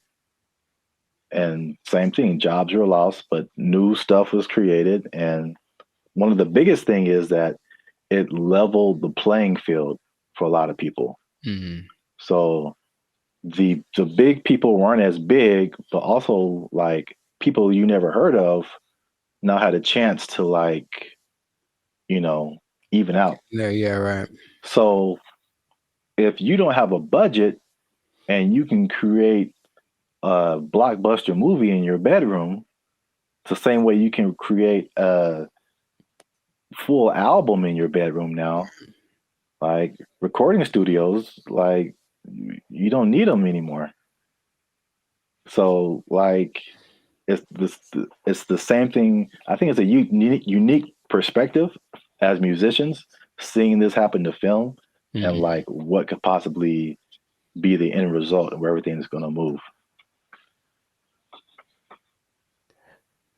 We're just all living in a simulation anyway, so it doesn't matter. Yes. Welcome to the Matrix, Neo. You are the one. Well, that's it for this episode. Make sure you like, subscribe, comment, and share this video. Do all that with somebody who's in film might possibly be losing their job. You might lose your job. Hold on to your job. Yeah, it's coming. Oh, make a movie in your bedroom. They took our jobs. They took our jobs. What's up, everybody? It's Band of Future. And we are excited to announce that after 3 long years, we are finally in the YouTube partnership program. So that means a couple of different things. One is that we are starting channel memberships on our YouTube channel. So all the stuff that you've seen before, all the free videos that you've been watching like over the years, those will still be free. But this is like an extra layer that we get by partnering with YouTube. So that we can offer exclusive things to people who choose to be our channel members. And so there's a small fee that comes with that, but that fee will go to helping us, supporting us. All the stuff that we've done before has been free videos. We pay for it out of our pocket. So hopefully you guys can support us and help us to keep our YouTube channel going. And this isn't just like a giveaway. There's a laundry list of stuff that you get by becoming a channel member, and we're going to talk to you about that now. So we have 3 different membership levels right now. There's going to be 5, but just 3 right now. They're because we're so clever. That laugh. Okay, I liked it. They're named after like concert seating, right? So the first level is general admission. The second level is premium seating. The third level is executive access, and those go from $3.99 to $19.99. So you have a plethora, shall I say? Nice word. The more you know. Plethora of options to choose from in terms of your membership. So this is what you get. Like to hit, here it go. Bam. The first thing up is a loyalty badge. You get a loyalty badge next to your name every time you interact with our YouTube channel. You get a blue star for new members, all the way up to purple stars for 48 months. The next thing is one of my favorite things is the custom emojis. This is crazy. So if you want to use, for example, Jericho's face, right here, you type Jericho, and Jericho's face will pop up in your chats, in your comments. It's a custom emoji of Jericho that you can only use here. Nuts. Okay. If you want to use my face, same thing. Zaptastic. And then and then you'll see my face. And then if you just want to do a Band of Future fan, BFF heart, it's a fam bam : Net. Only on our YouTube channel. It's the only place you can do it, man. Nice. Members only live chats. If we ever go live, we may have a members only chat mode. So the non-members can see the chat, but if you want to participate, you gotta be a member. All right, so the last thing in the general admission level is priority reply to comments. So if you leave a comment on any of our videos, we reply to you first. Everybody else got to wait, okay? Because they ain't members. Fast pass. They ain't members, but you a member. We gonna talk to you first. Because you're worth it. Because you're worth it, and you gave us money, but most of all because you're worth it. Membership polls. In the community tab of our channel, we're going to start putting up polls where you get to vote on topics for our channel. Like, what's the next video going to be? Or you can pick what the next video is going to be. What would you like to see as the next video? Next video related topics. Huh? So if you balling a little bit, okay, talk. You got a little more change. You can get to the premium seating. Yes. The first thing you get in premium seating is early access to videos.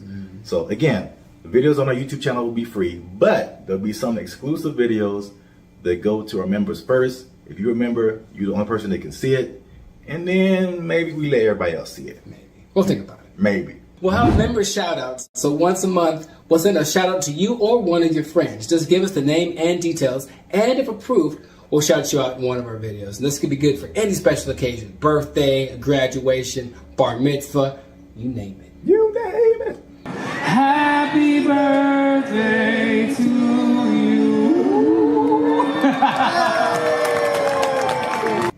All right, so the last thing under our premium seating is the photo and status updates.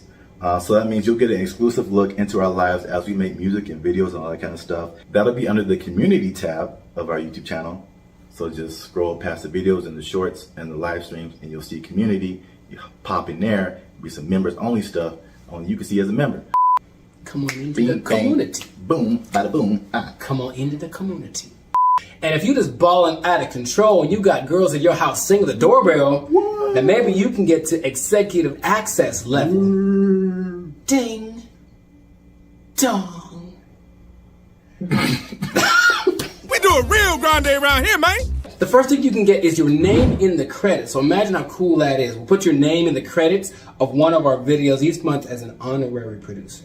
The second thing is crazy, but we're doing it anyway because we can. Yeah. It's called teleprompter control.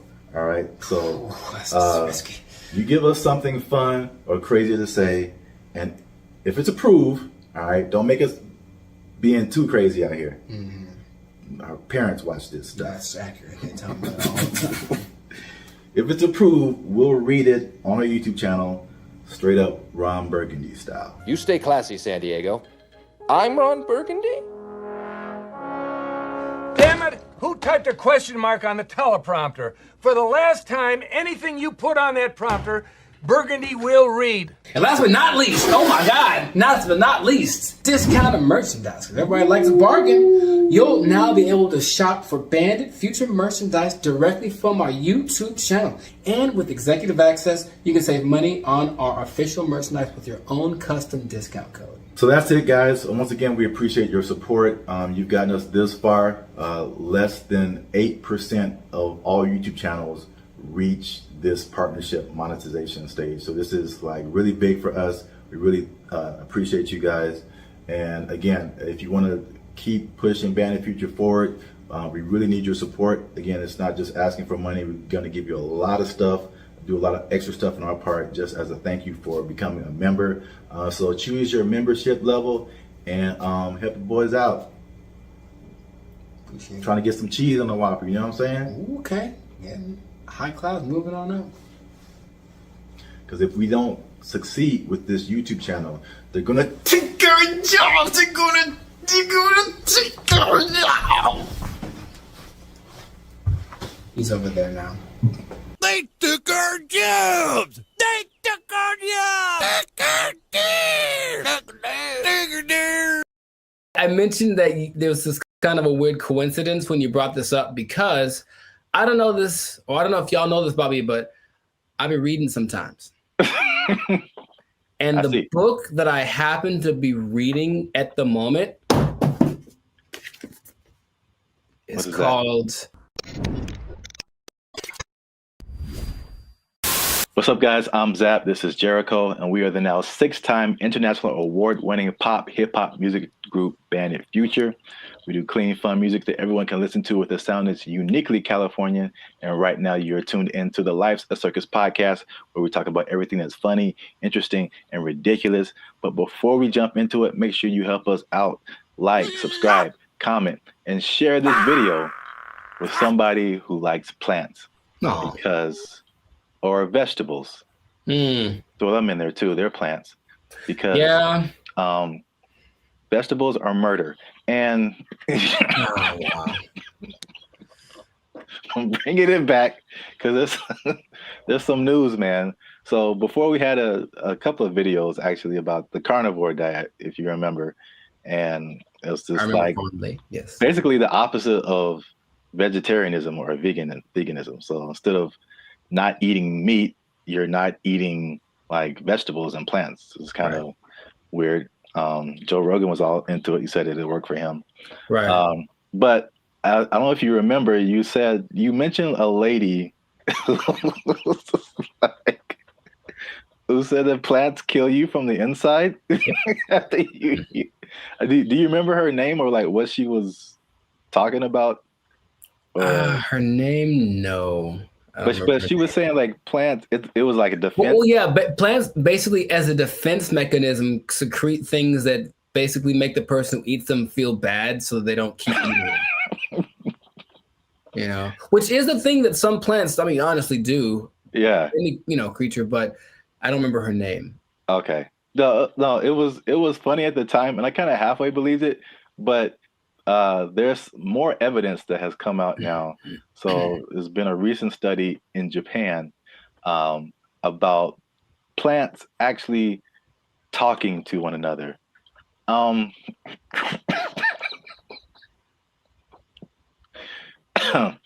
Jericho, do you think plants can talk to each other? Yes. Okay. Well, that was an easy sell. But well, here's the thing. I mentioned that there was this kind of a weird coincidence when you brought this up because I don't know this, or I don't know if y'all know this, Bobby, but I've been reading sometimes. And the book that I happen to be reading at the moment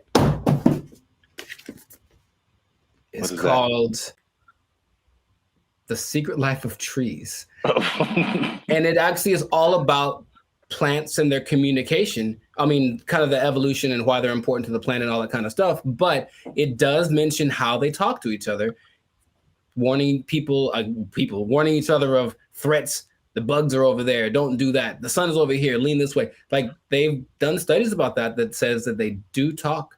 So I believe it based off of one book that I've read halfway through. That is pretty crazy because that's kind of what they did in the study in Japan. Like they already knew that, but now they used some kind of fluorescent light to kind of see a visual representation of the plants communicating. And they said the same thing, that plants, that even though it's not like, because some people are like, oh, plants have feelings, and that's kind of different. like they don't get sad or happy, or I don't think so. They just kind of do things. But you disagree because it's in your book. The thing. In Japan, because I like to say it that way, because there's one anime I saw forever ago that said it like that, Japan. So I like it. But yeah, in Japan, they've also done studies that show that plants have feelings in the sense that the words that, okay, let's just go way back. I guess maybe words have power in general to make the, create the universe, literally. If you say nice things to plants that grow better, they feel it like they do. That's their result. And so if you go to Japan, which I recommend that y'all do, and you try the fruit, you're eating fruit one that's really expensive, but it's really good. And part of it is because they actually care for it. Like they cultivate it, they talk to it, they massage it, they do all that stuff because they really believe that the plants feel, oh, I feel good, I'll grow better. And I can't say they're wrong. I mean, yeah, I guess feelings in terms of like emotions, like feeling is like kind of sensory. They can sense stuff, but like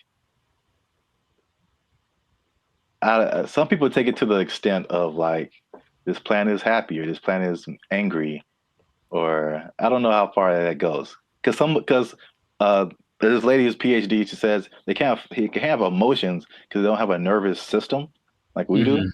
So they can't like, you know what I'm saying? Like those kind of feelings.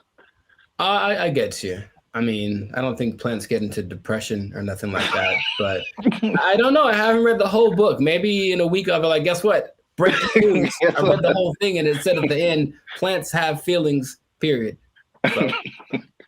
All right. Well, just to piggyback off of that. So what they also found in this this Japanese study is that they released something called volatile organic compounds. So it kind of explains more of this defense mechanism or the communication. So this is what they said. It's kind of in line with what you kind of just said earlier, is that, okay, so a plant, a caterpillar or a beetle or something just starts munching on the plant. And the plant's like, ow. This isn't fun. This is bad. And so they release these volatile organic compounds, and it's like a warning signal. It's kind of like the same thing as like a perfume, like what you would smell, or you've gone by a plant and it smells kind of minty or something like that. Yeah. And so they release this stuff, and it's kind of like a signal, and it signifies the things that eat bugs. And it's just like, hey, come eat the bugs because they're eating me, and make it stop. no joke. Yeah. And so like birds and all kind of other animals are like, ooh, bugs, and they like take the bugs away from the plants, and the plants is like, I got them, and so that, which is like a crazy layer of the universe that I had no idea was happening. Like entire defense mechanisms.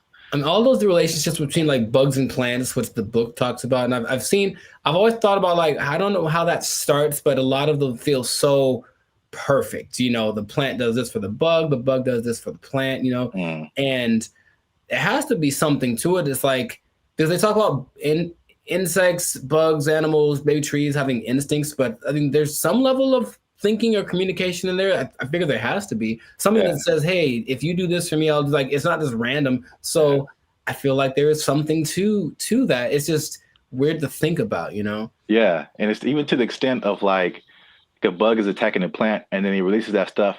And then like all the other homie plants are like, yeah. And they start helping each other out and releasing all that stuff and trying to like get the bugs away. And another version of that is like the concept of nicotine, which is found in a lot of plants. And that's like that goes back to what I was saying earlier, or what you were saying earlier, that lady said that they release like the nicotine. That's like another defense mechanism to where like they killing you from the inside. Y'all stop eating plants. They gangsters out here. You think it's a nice flower and it's trying to murk you. I'm saying plants are nice. They got flowers. They have, I can't remember any parts of the stamen. Maybe they have parts. Okay, that sounds right. Yeah, sure. Stamen, bark, right? Like 7th grade, maybe 7th grade botany class or whatever. They got rings. You can tell how old they are. That's cool. You know what I mean? But yeah. So the moral of the story is plants are a gangster and crazy. So don't mess with them. Eat chicken. Plants have feelings. Yeah, plants. Put that on his shirt.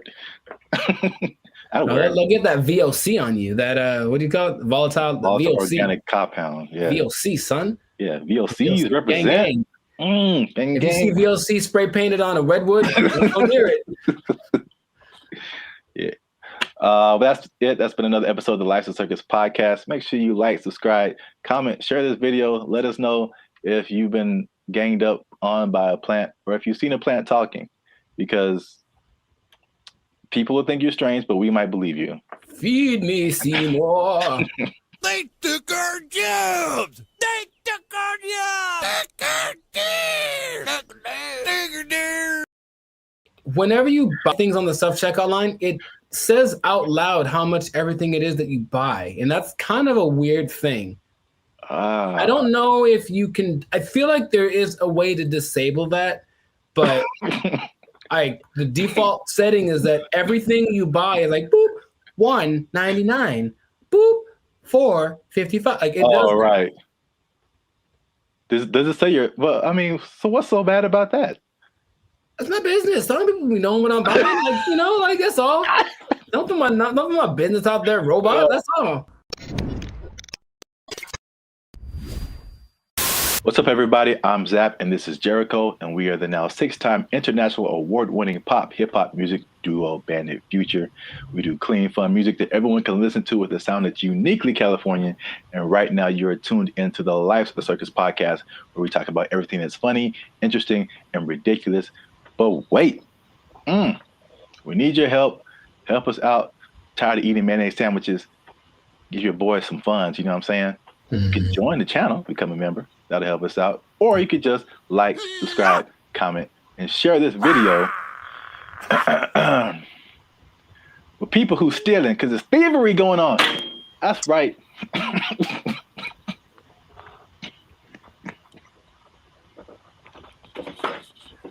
Here's the thing about that. I don't know what you're about to say, but this is going to be weird, almost like a devil's advocate thing. But like stealing is really fun. No, bad, Jericho. No, here's the thing. I'm just trying to say, like, why do people do it? Like, I get it. It kind of has a thing. Like, you get this like rush of adrenaline that doing it, and then you get the thing that you stole. It's like two things to do. You know what I mean? No, we're not doing the two things. No, I'm not telling people to do it. I'm not telling people to steal. Like, don't steal unless you want to. But like, don't, like, stealing's bad. Okay. In case you haven't noticed, people are stealing, and they're stealing a lot. And if you stick around to the end, I'll tell you exactly how much that they're stealing, and the number is going to surprise you. It's very shocking.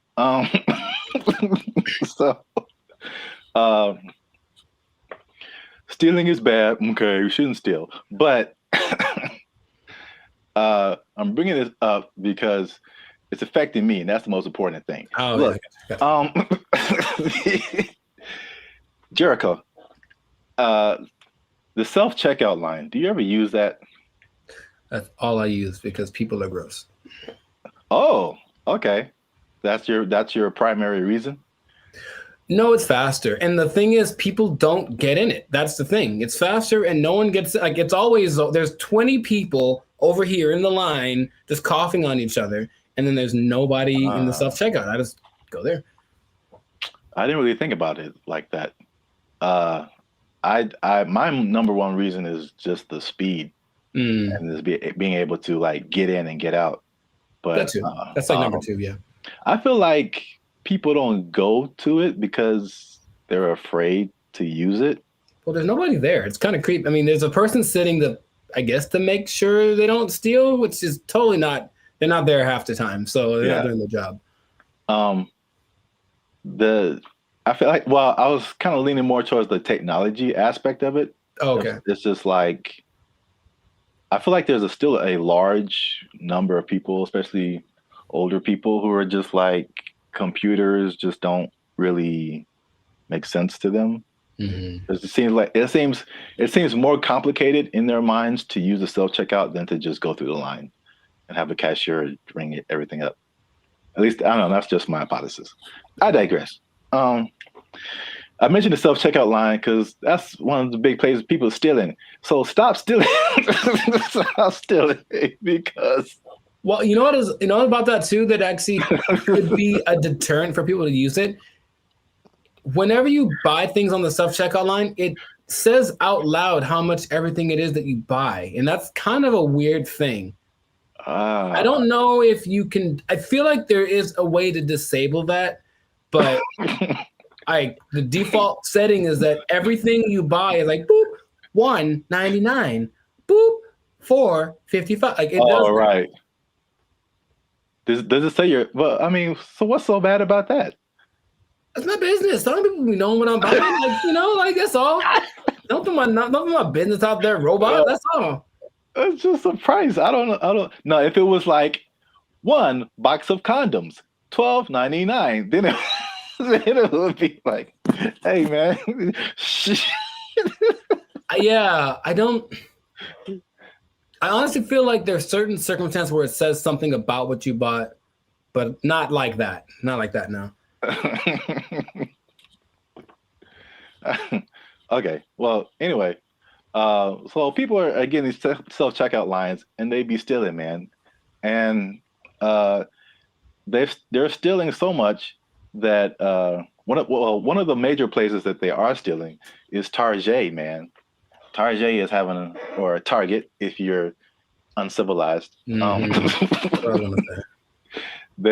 having a big problem with stealing, and and it's so much in the checkout lines that they are reducing the hours that the checkout lines are open, and it's like making people upset.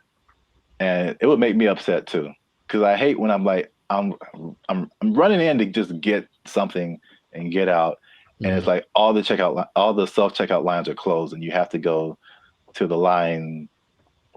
Which I told you the other day, there's some lady in the store just buying $100 worth of nothing, like just stupid stuff, man.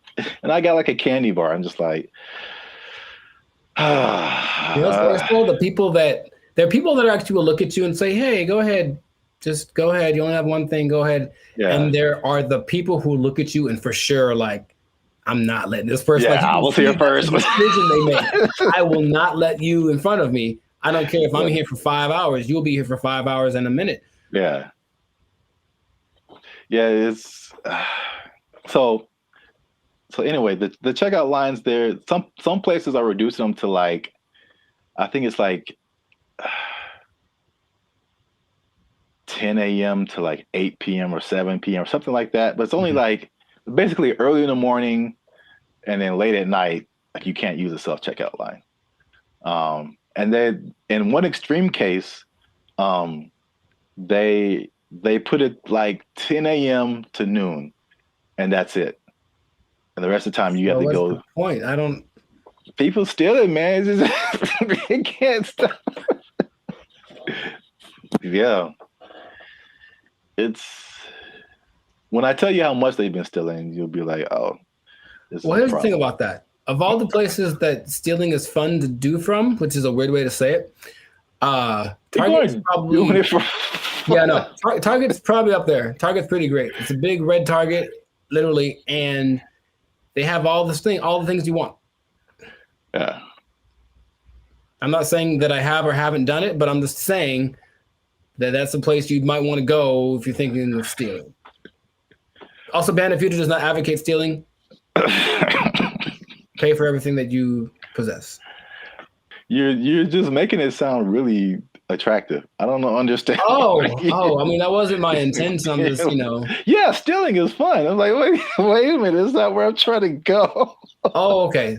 So I don't want to be like I don't think fun is the primary reason. Have you done it? No. But if I would, it's because I needed something or I just wanted something that I couldn't afford to have.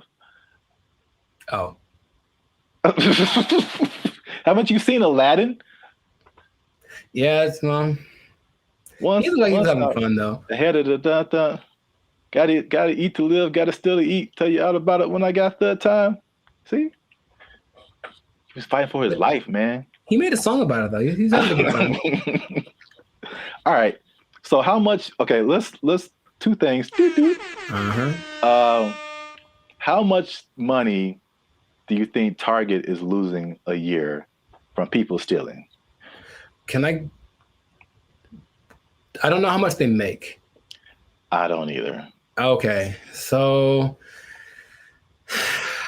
I mean, I'm guessing it's a high number because here's the thing too. Target's everywhere, right? Yes. They cracked down on Target, the security in California, but I would imagine at like 4 p.m.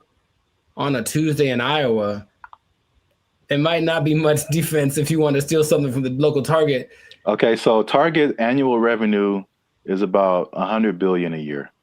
Okay. So that's a lot of money. That's a lot of billions, but stealing, I would say.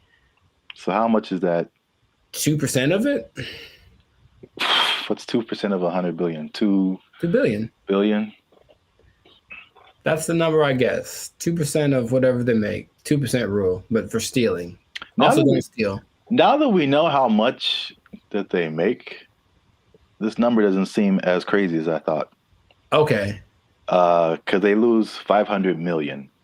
Oh yeah, that's not okay. So right, it's like context. Like in a bubble, that's a lot. Yeah, it's a whole lot. It's a lot of money. It's a whole lot of money. But it's like 0.5% of all that they make.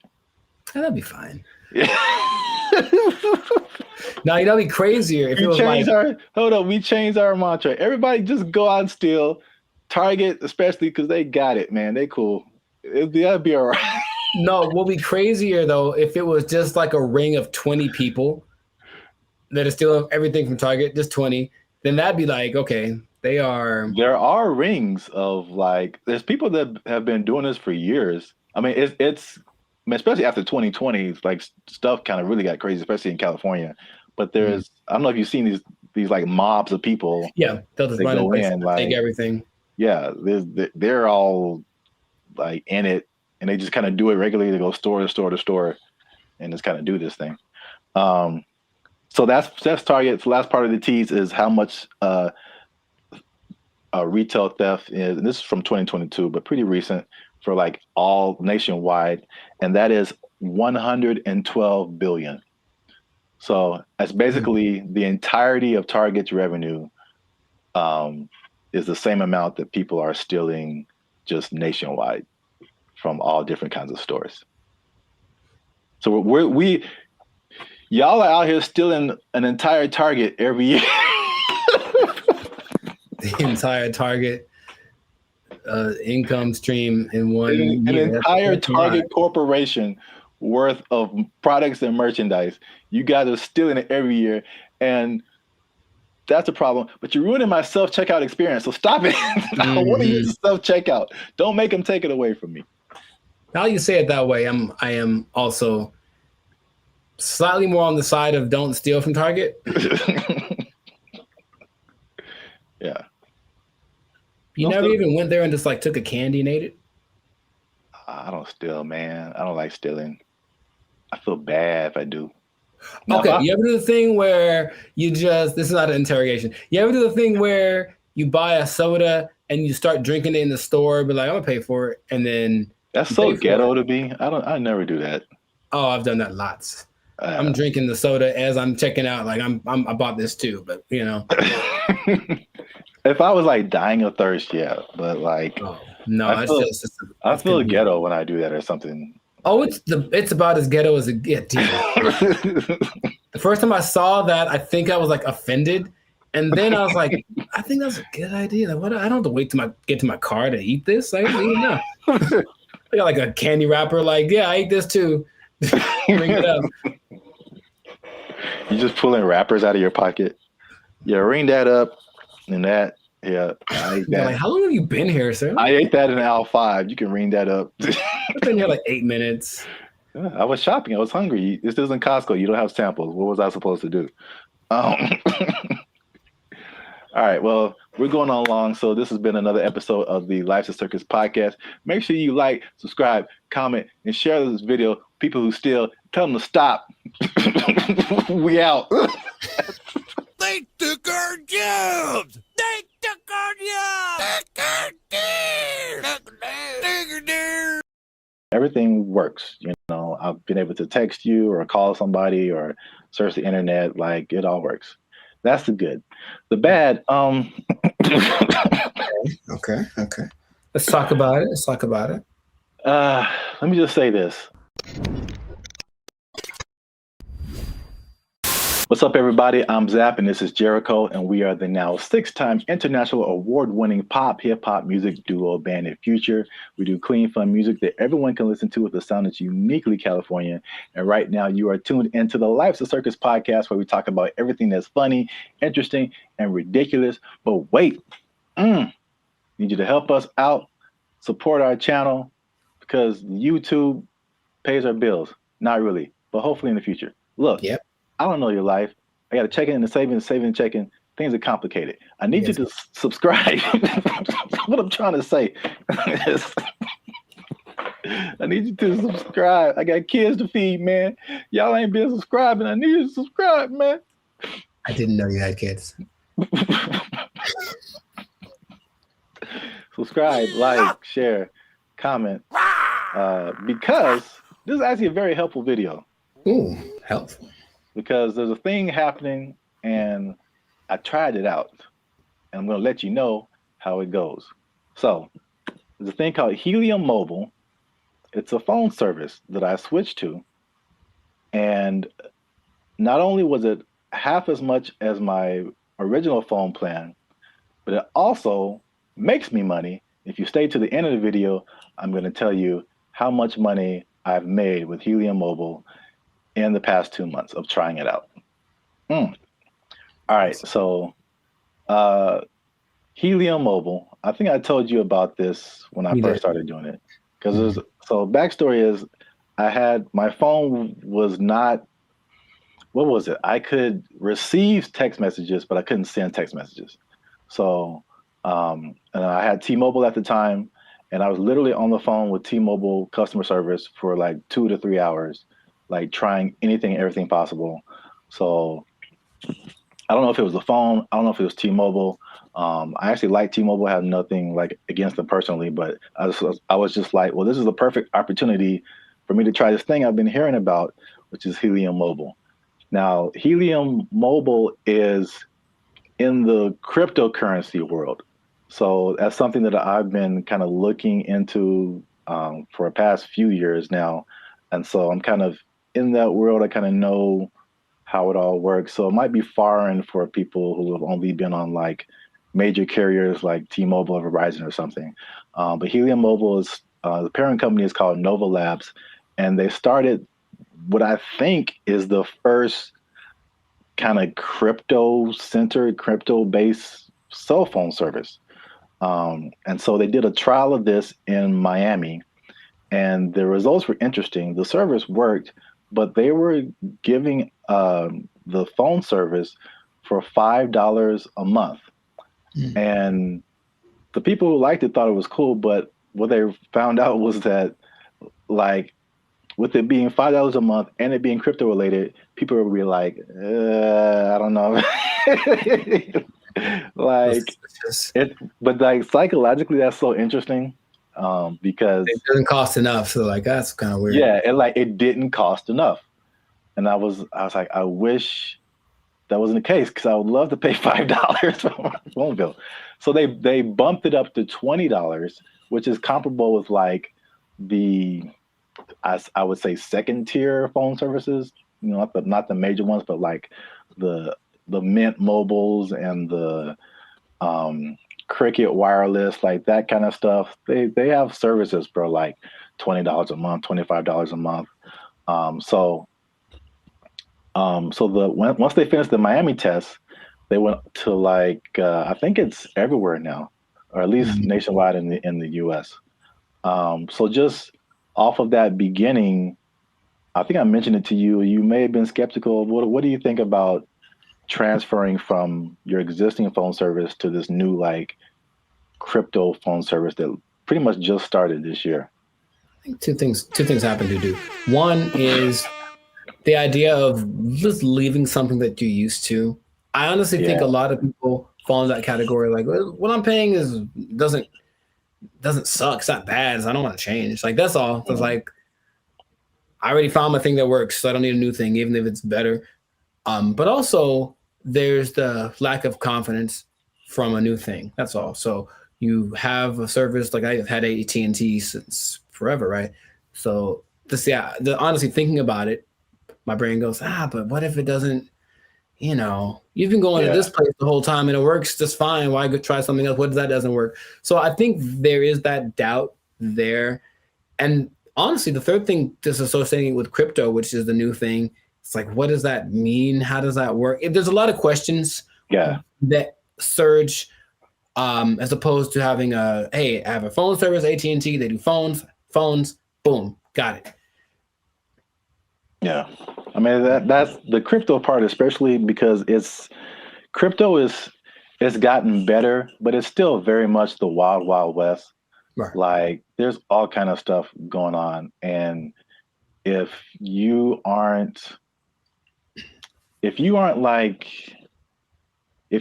messing with stuff outside of like the big name Bitcoin and Ethereum, but even then, the stuff goes down.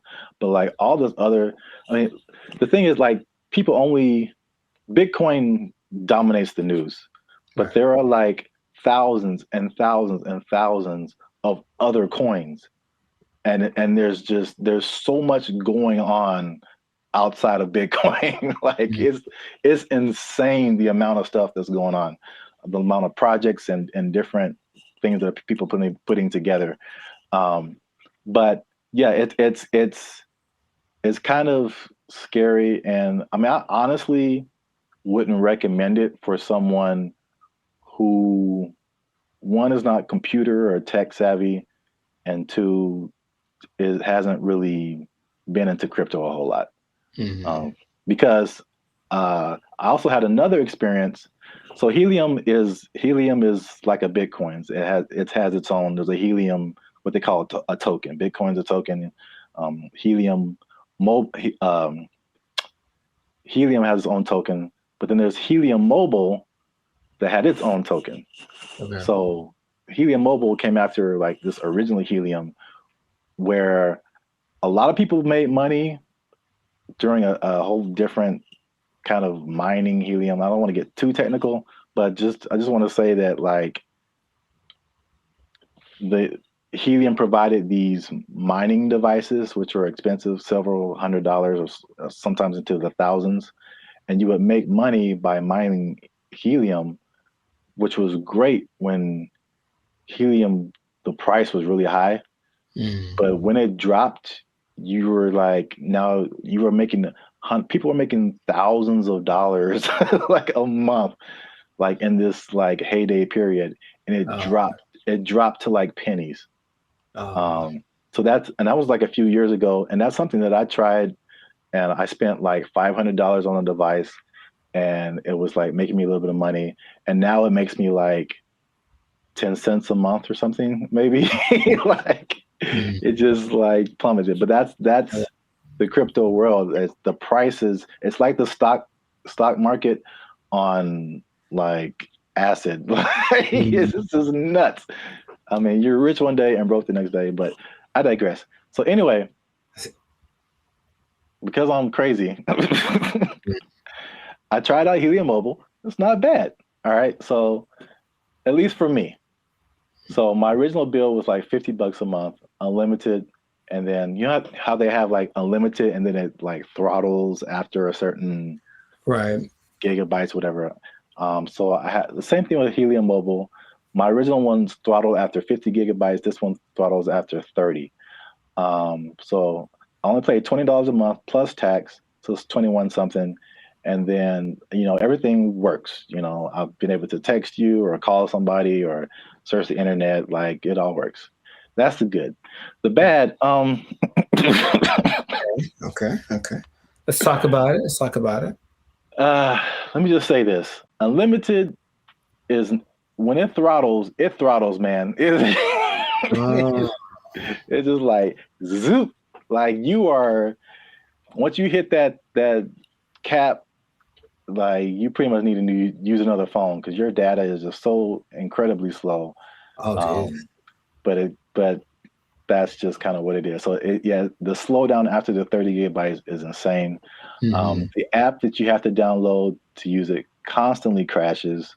You open it and there's a blank screen. You have to open it again or maybe restart your phone. There's constant updates and rule changes. Because again, it's like crypto, things change so much. And what I mentioned before, the price fluctuation. So like you earn this cryptocurrency token, but it could be worth a certain amount one day and it could be worth half of that the next day. So all that coupled with just like understanding crypto, again, it's fine for me. I'm cool with it, especially when I tell you how much money I've earned and saved. But it's not just like cut and dry, set it and forget it. I don't think it's for most people, at least not right now. Gotcha. So to pay off the teaser. Okay. Y'all want to see how rich I am off this Helium Mobile. Drum roll. And again, just to explain that, you earn Helium tokens. This is another thing that just people might be like, Okay. Yeah. You earn Helium tokens by sharing location data, and the Helium uses that location data to understand where they need coverage to expand the network. And they promise, as always, never to sell your data to any third parties. So there's that. I'll let you do with that what you will. Lies and slander. So currently, again, there seems to be a trend in crypto where, like, if you get on something first very early, you seem to make the most money, and then it just kind of like it just kind of settles there.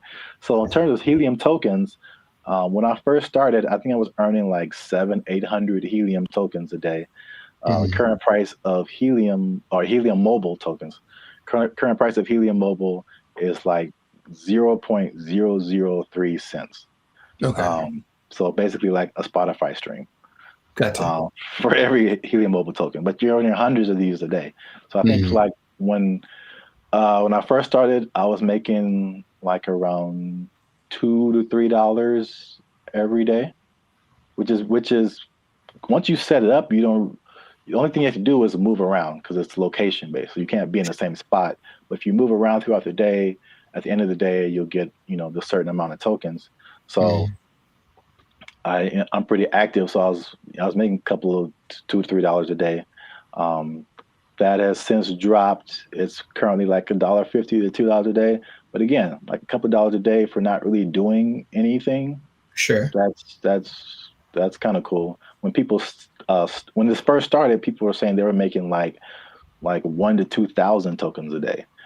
So this was like a few months ago. So you can like see the pretty rapid decrease. And it could it go back up? Yep. Could the price go back up? Yep. So who knows?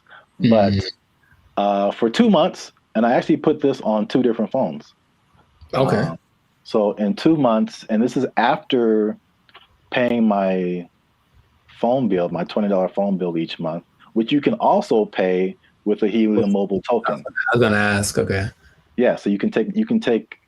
So basically, there's no money coming out of my bank account now, which is great. You earn the token, you take a little bit of it and pay for your phone service, and you keep the rest of the tokens. You can sell them, you can keep them, hope that they go higher, whatever you want to do. But I've made about $100 per phone for 2 months. So no phone bill, basically, coming out of my bank account, and I made about $200. So the trade-off, for me, I don't mind it right now. Sure, right. Again, who knows? Time will tell. But if you want to try Helium Mobile, there's a referral link in the description. I think if you use that referral code, you get like $5 or maybe $10, something like that. You'll see it. I don't know what I'm talking about. I see. But yeah, you'll earn it towards your Helium Mobile plan. You can try that if you want to. But again, like if you're not a crypto person, I wouldn't it's not so cut and dry. I'll say it like that. So try that at your own risk. Now, after hearing my story, you think that you would want to try Helium Mobile? I thought about it since the first time you brought it up, because the idea of just, I guess the downside, I need my phone to work fast all the time. I need it to be fast. I absolutely need it to be fast all the time. So I don't know how I would deal with that. And I use it a lot, but just the idea of my bill's probably $100, if I'm paying $100 and you're making $100, like, that seems more fun than making part. Yeah. So consider. Yeah, we'll see. Let us know what you think in the comments. Do you want to try it? Do you think it's crazy? Are you scared to leave your phone service? Is crypto still too wild for you to mess around with? Let us know. This has been another episode of the Life's a Circus podcast. Again, subscribe, share. You know what it is. Maybe if you get enough Helium Mobile, you won't have to work anymore, and you'll never be in danger of losing your job. You never be in danger of losing your job because you got so much Helium Mobile tokens. Oh, it's only worth a Spotify stream right now.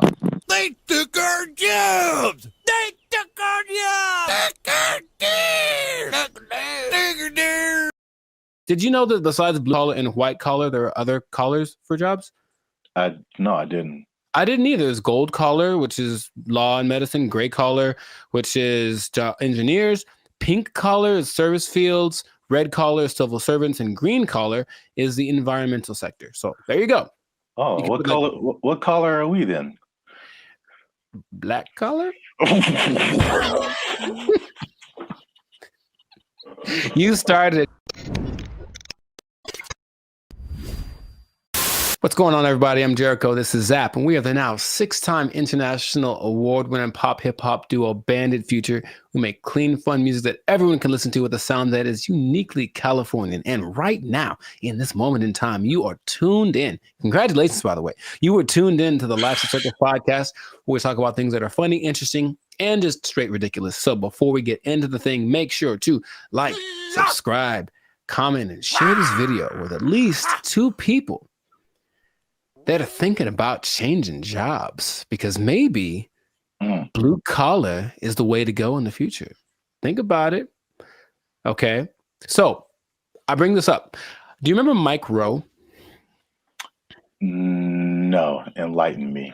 He had the show called Dirty Jobs on, I think, TLC for a long time, where he basically went and did all the jobs that are hard and awful that no one wants to do. Oh, I never watched it, but I heard of that show. Yeah. Okay. Well, interestingly enough, and this is a side note, he also might now be a vice presidential candidate for the Kennedy dude. Interesting. Anyway, the world works in mysterious ways. So basically, he has always been a fan of the idea of working the traditional blue collar stuff. And also, another side note, did you know that besides blue collar and white collar, there are other collars for jobs? No, I didn't. I didn't either. There's gold collar, which is law and medicine. Gray collar, which is engineers. Pink collar is service fields. Red collar is civil servants. And green collar is the environmental sector. So there you go. Oh, what color? What color are we then? Black collar? You started it. Anyways, hey, how's it going? So, yeah. So the question is, like, will you have a better career as a blue collar worker? So he started something called the Works Foundation, and it's basically a program designed to help college students get into trade schools, because of the jobs that are available now. There's like 10 million job openings that are needing people to do them. They're all blue collar jobs. Like, all the oversaturated stuff is the professionals, everyone trying to be the next CEO or whatever, start their own business. However, these blue collar jobs need people. And while going to college has resulted in, where's the number that I can't believe when I read it, has resulted in $1.7 trillion of student debt that people have accumulated. Yeah, 1.7 trillion. Going to a place like maybe Dartmouth College, for example, which is $360,000 for a 4-year degree. You can just go to a trade school, develop some skills, and instead of starting 360 in the hole, you don't make as much money yearly, but you're not starting in debt. That's his first idea. And not only that, he wants to teach the principles that got our country to where it is now. So work ethic, personal responsibility, delayed gratitude, good attitude, showing up early, staying late, like what makes a good employee, but how people have left that behind. And so just recently, I believe as recently as a couple of weeks ago, a school called Western High School in Nevada started to incorporate this into their curriculum. So they're starting with their freshman class of 750 kids.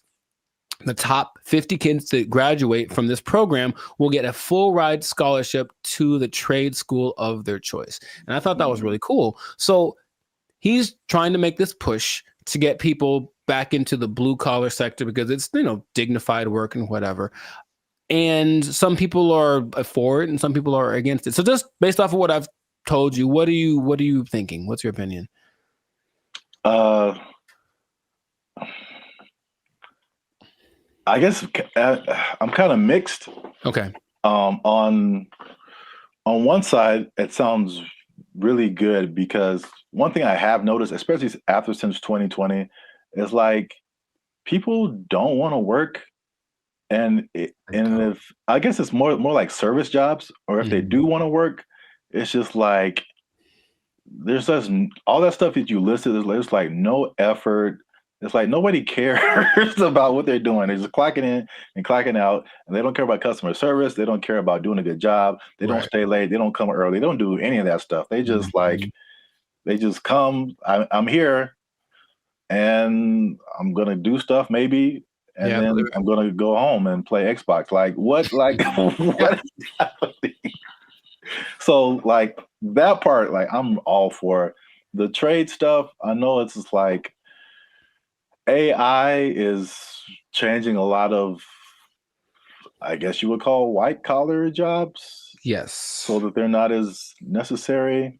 But I feel like we might even be prisoners of the moment, because I feel like even some blue collar jobs, there has to be machinery and robots and something coming for those positions too. Maybe not as quickly, but I don't know what the future looks like. You know, I'm sure those things are coming. He stresses that the lower income blue collar jobs will of course be taken up first. For all the service stuff will probably be replaced by kiosks and AI and stuff. But if you look at the top grossing blue collar jobs, they still pay pretty well, and I'm pretty sure we wouldn't trust the robot to do them. They include airfield operations specialists, avionics technicians, supervisors of construction and extraction workers, boilermakers, first line supervisors of firefighters, and nuclear power reactor operators. And all of those you can earn between $65,000 to $120,000 a year. So it's not like you're going to be missing out on money by doing something that's a little bit harder. The nuclear power one sounds kind of dangerous, but there are jobs that people do need to do that won't be. I wouldn't trust a robot with my life with that kind of stuff, you know? So yeah, I think they're still going to look for qualified people to do that. So in these trade schools, you can go to them. I said, and they're really good. It's just that like, okay, like I didn't take anything in school that helped me like do a craft. Like there's no automobile class, there's no shop. I can't build nothing. I can't fix my car.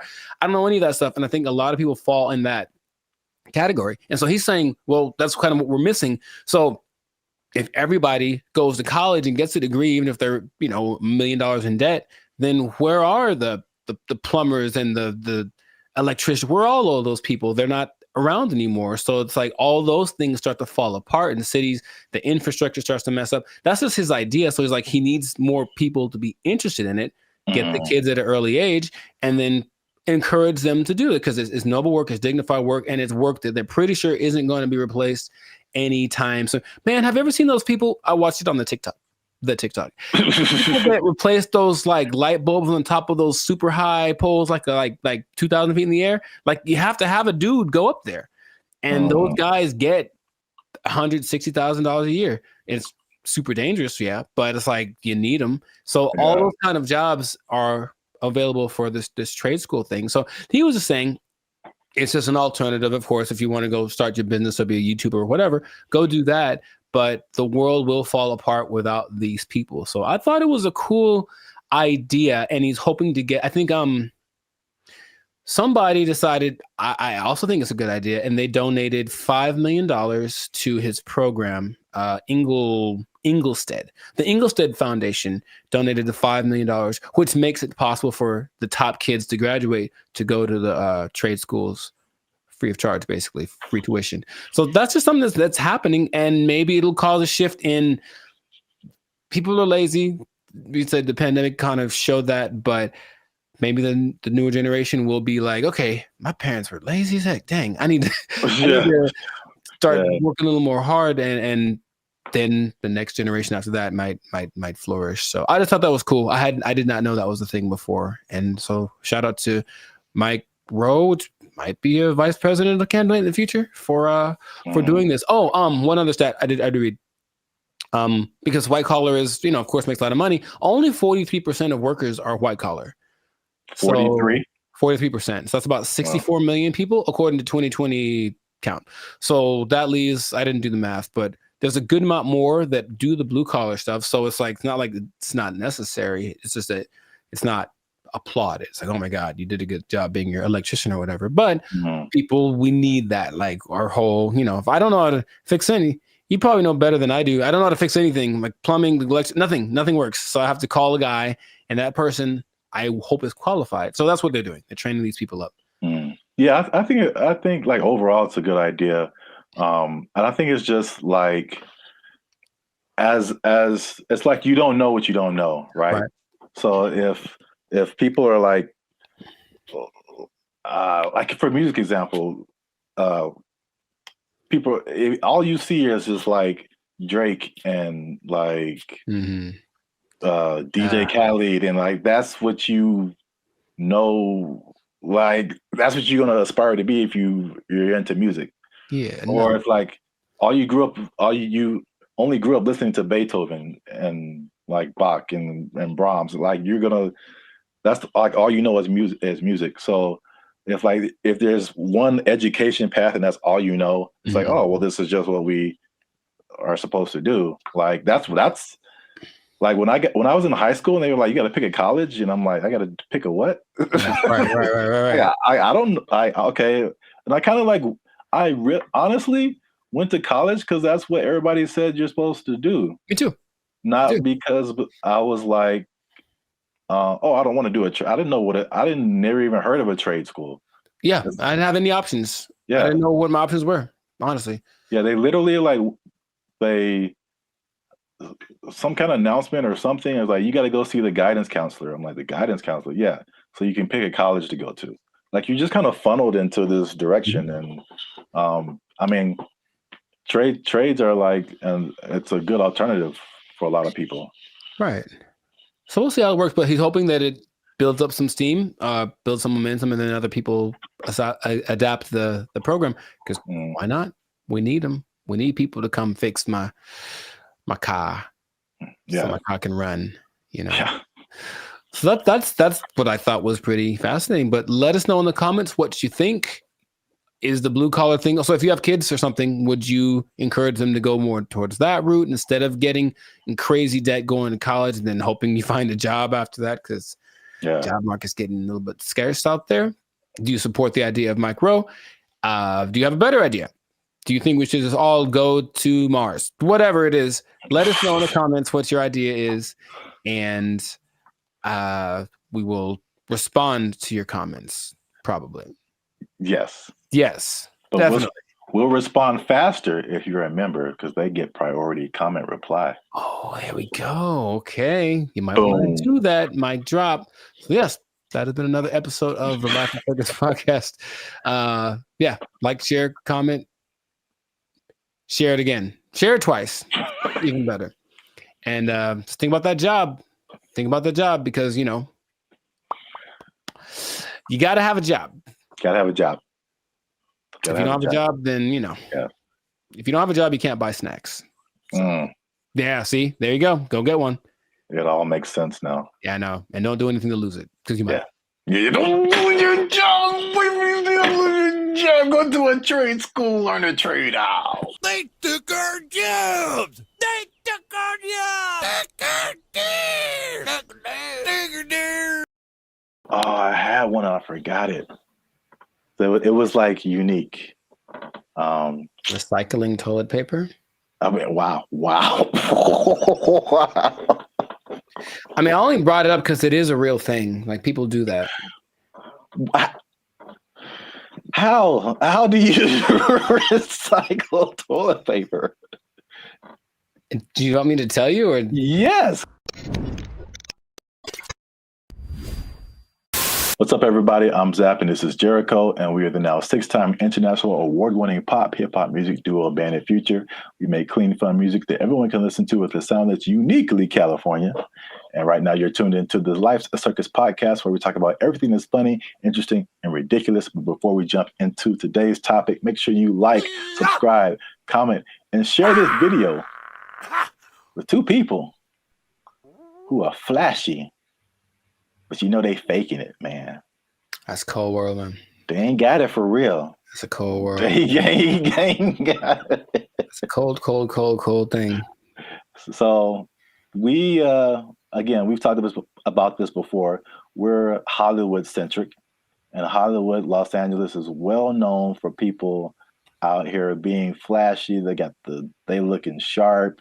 They got the clothes.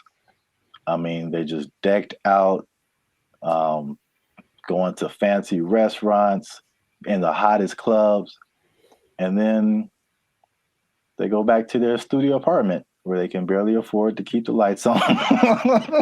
It's just like, it's very much what you see isn't always what you get. Have you had that experience, Jericho? You've seen people like that, or have you tried to be like that, or you just kind of, I get the appeal of it because there's always the two sides that seem to be competing, right? There's being rich and looking rich. Yeah. And it seems like it's more fun to look rich than to be rich, because being rich requires more discipline, and it doesn't necessarily mean that everyone sees you. And so if you care about what people think, then you really want to look rich. And yeah, I know people that are like that talk a big game about the moves that they're making and this and that, and they show up in nice whatever. They make sure to show up to the place and then change into something nicer because they have an important thing to go to, and they make sure everybody knows that they're going to this important thing, and they're better than you. It's like, okay, I get you, bro. But it's sometimes hard to tell because in LA, Hollywood, people look pretty good. Like physically look good. They're in shape. They wear nice clothes. You can get really nice clothes on a budget too. If you really have to, you don't have to go to Melrose and blow $800 on a t-shirt. You can go to, I saw the nicest jacket, honestly, last week at Ross for like $25. And it's like, ooh, I was killing. So you can make yourself look flashy without too much. In fact, yeah, Ross has a whole jewelry section. You can get decked out for under $100. You can. But you always question it. I think you always question it. It's like, I wonder if that person really is somebody. Usually the telling point is if they're where I am, they're probably not rich. That's probably, yeah. Hey, you come to this Starbucks too to use the Wi-Fi? Yeah. Doubt. Yeah, man, they shut mine off. But I look fly though, don't I? Like that from Boondocks where Riley takes all the money that BrandBee gave him for the weekend, blew it all on one shopping. Oh yeah. He was like, "Ain't I'm clean though?" Yeah. Riley, we don't have food to eat. Oh man, I'm clean though. Well, I brought this up because I saw a study by Redfin, which is a company that's into like the housing market. And obviously, the economy has been very rocky for past few years now, and inflation is sky high. And they did a study that shows that about 49% of Americans are struggling to even just pay their rent, and they're cutting costs in the most unique ways that they can just to, I guess, survive. Okay. While still trying to look like everything is okay. So I guess a lot of people like really are struggling. So I mean, 50%, that's like 1 out of every 2 people that you know. So that's a lot of people. But they said that they are, to compensate, they are skipping vacations right now. They're working extra hours. They're selling their belongings. They're using up their retirement savings, especially millennials. And they're even skipping meals and medical treatments so they can keep their lifestyle but pay their rent. What is that? How does that sound to you? Is that shocking? Or is it like, okay, that's what we're in right now? It sounds like bad prioritizing and an overimportance on the exterior, right? Just like my life is just an Instagram reel. So as long as everyone's giving me the likes and I mean like publicly, like they're, oh look, you're doing well, then that's all that really matters. And then they can suffer in silence, you know? Yeah. It seems unfortunate that that's being, and people wonder why there's so much anxiety and mental health and depression and stuff, because maybe, from out of balance priorities, and then all of a sudden these results that they're getting from their lives are just kind of depressing, you know, but they don't want to admit it. And that's, I guess that. Yeah, I think you're right. Like social media especially fuels that.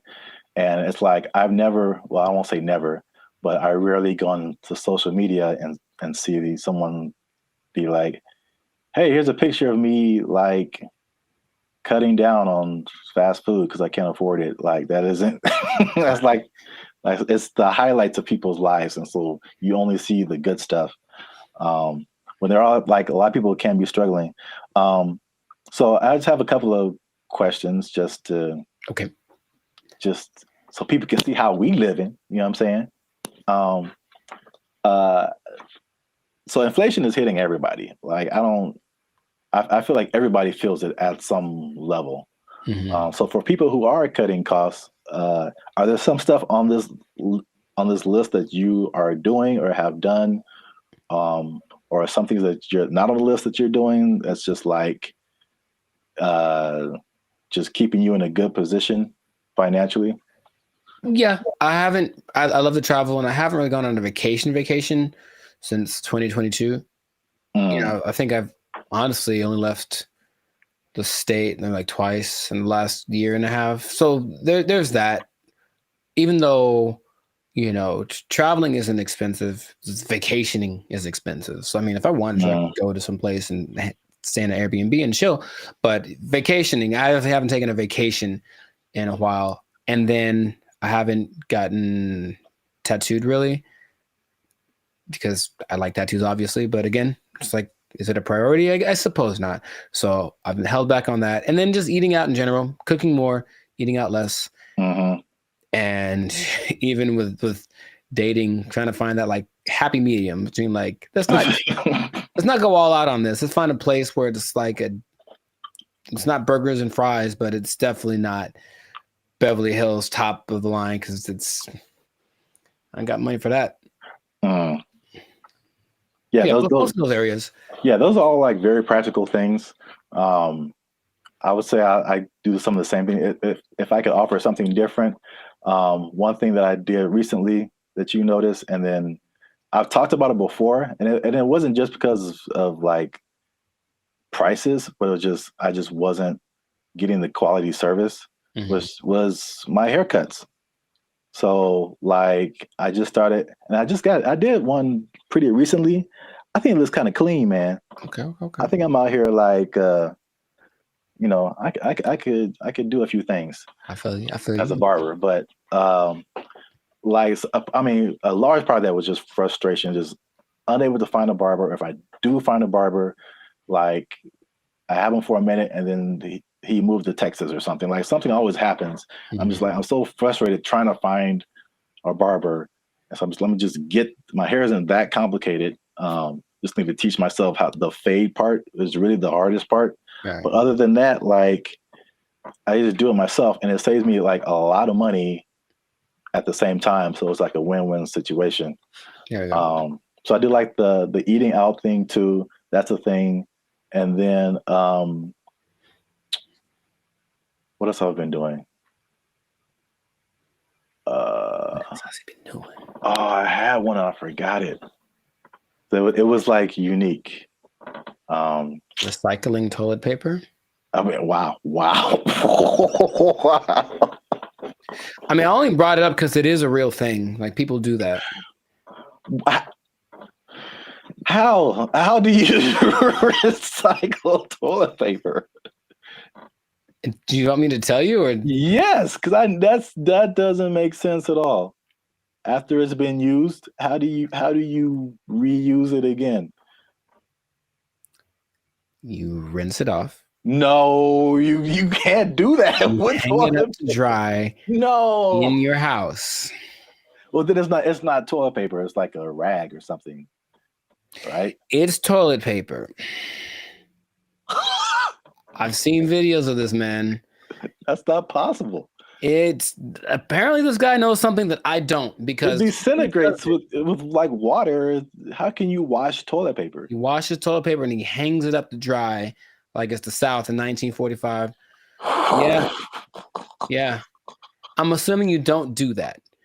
Or if you did do that, you would have no friends. So please don't do that.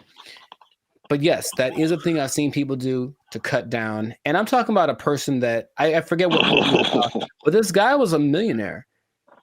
And that's part of his frugal plan. I think it's a little extreme, but everyone got their thing. He recycled toilet paper.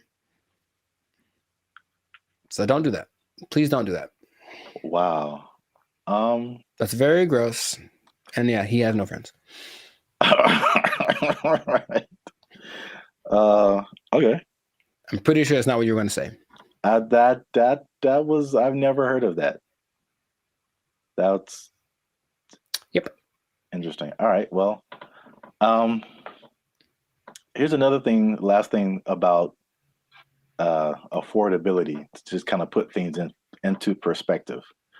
The people who have houses are having a hard time paying the mortgages, and the people who don't have houses, it just looks more unaffordable every day. And so the study also showed that the average American earns $30,000 less than what they need to purchase a house. So you're $30,000 a year annually. That sounds right. So I kind of went down the rabbit hole of mathematics. Okay, how much is this? How many people is this affecting? So the average income that they say you need to buy a house, this is a national average, to buy an average house, to get a mortgage and stuff like that, $109,000 a year. That's household income. Mm-hmm. So it doesn't have to be an individual. It could be like a partnership or whatever. So that's $109,000 a year to buy a house.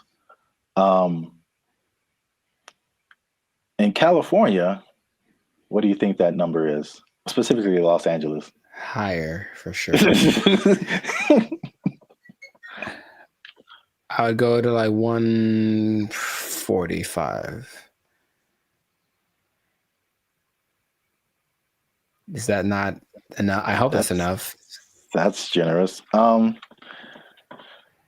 Household income, according to them, they said you need $231,000. Yo, I mean, that's okay. More than I expected, but it doesn't sound. I know people that are paying $5,000 a month on their apartment. So yeah. On that mortgage, that's what you'd be paying, about $5,400 a month for a house. It's not possible for most people. You got to think it makes sense, because if you're paying, that's 50 math. I want to do it. That's almost $65,000 in mortgage payments. Mm-hmm. So that would be a quarter of 240 something thousand. So I think people would expect you to be in the like 25-30% range of how much goes to your mortgage payment to make you eligible.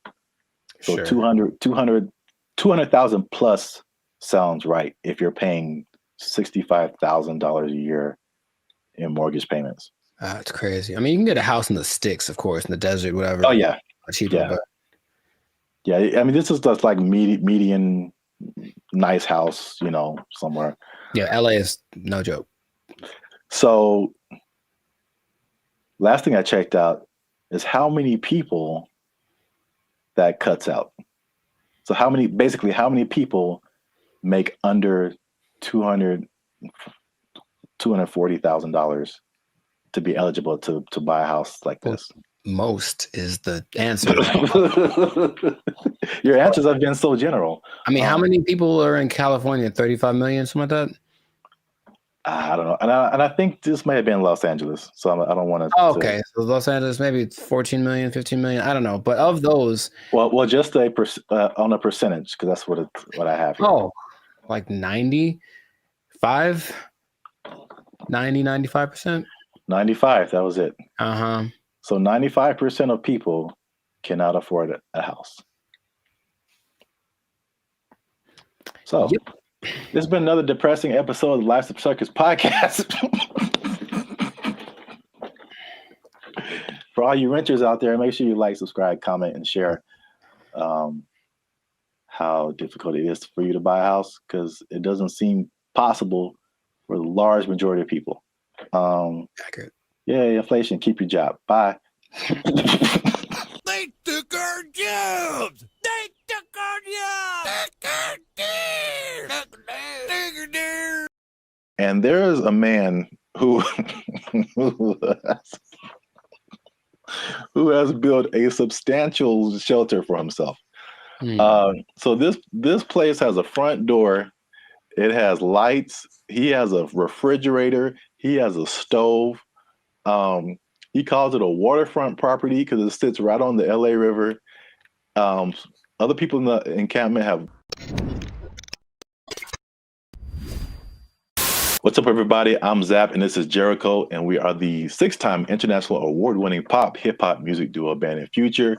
We do clean, fun music that everyone can listen to with a sound that's uniquely Californian. And right now, you are tuned into the Life's a Circus podcast, where we talk about everything that's funny, interesting, and ridiculous. But before we jump into today's topic, make sure you help us out. Help us for that YouTube algorithm. Like, subscribe, comment, and share this video with somebody who's homeless. Is that a good demographic? You know what? Actually, most homeless people do at least have access to the internet. So I guess now, 20 years ago, no, but homeless people are doing pretty good. Yes, I'm glad you said that, because that kind of segues into what I'm talking about. Okay. Before I say I don't know where to start first. Okay. No, I'll go off of what you just said. Homeless people are doing not so bad, at least in LA, from what I can see. So check it out. I think I told you maybe a month or so ago, I was going to like the crypto.com arena, and I was walking past this homeless encampment, and I saw a orange extension cable. Mm-hmm. And it was just like, it was long. It was running all the way down the sidewalk. And somehow, I don't know how they did this, they rigged it into like a light pole or something. And those people had electricity. Like, they were in there having a good time. They had a TV running. They were watching Netflix, whatever. Like, they were just like, it's all good. So I guess the comfortability of homelessness is getting really interesting. And then also I came across an article from ABC, which was just took it to the next level. Mm-hmm. So by the 110 freeway, which is a major freeway in Los Angeles, if you're not from here, there's an encampment, and there's a man who has built a substantial shelter for himself. So this place has a front door. It has lights. He has a refrigerator. He has a stove. He calls it a waterfront property because it sits right on the LA River. Other people in the encampment have little gardens. They have a whole situation going on. So have you seen anything like this, or have you noticed like the increase in just amenities that like homeless people are just like living it up right now? Not specifically like that, but I do want to point out something, and I think it's a misconception that a lot of us have, understandably. If you're homeless, you assume certain things about people, but yeah, being homeless doesn't mean you're broke. It That's a doesn't good at all. And Yeah. I bring it up because I remember in Claremont, I was in a coffee bean listening to two homeless guys basically have a business meeting about how to get more money from people. Like the dude, he was seriously like, yo, man, okay, you got to go to this exit between this time and this time. Make sure you have a dog and they'll give you. So these people have money, and barring the people that are super drugged out or have like a crazy mental illness, not a lot, but there are homeless people that are homeless by choice. So they have money, it's like they still want to spend it on a house. So that doesn't surprise me, but I haven't seen specifically that. Yeah. I've literally been at the gas station and dudes walking up to me who are bigger than I am. I mean, they eating good and like fresh Jordans on, like they just right. Can I get $5? I'm like, dude, you look better than I do. Like, can I get $5? Right. Like, what are you talking about? But yeah, it's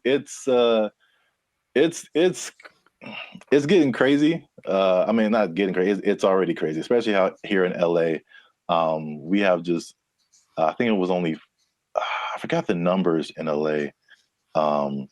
But it's just thousands and thousands of homeless people. But I did want to address something because we talked about the homeless before in a previous video in San Francisco, where they were like trying to hide the homeless people because all these people, these foreign dignitaries or something, were coming in and trying to hide the whole situation. Somebody, I don't know this person, but somebody got kind of offended at that video, and they tried to go at us in the comments, man. They tried to go at us in the comments. Would you like to hear it? Good. I'm just gonna paraphrase. So we were talking about the homeless. This guy came on and was like, "Have you been homeless? Have you ever been down on your luck? What would happen if you lost your job and things were wrong in your life? You lost your house, your apartment." So he's basically saying like, it's not our place to talk about the homeless. Which I fired back at him, and I said it is completely our place, because I lived in LA for a long time, but I lived in downtown LA, which is like homeless central, just a few blocks from Skid Row.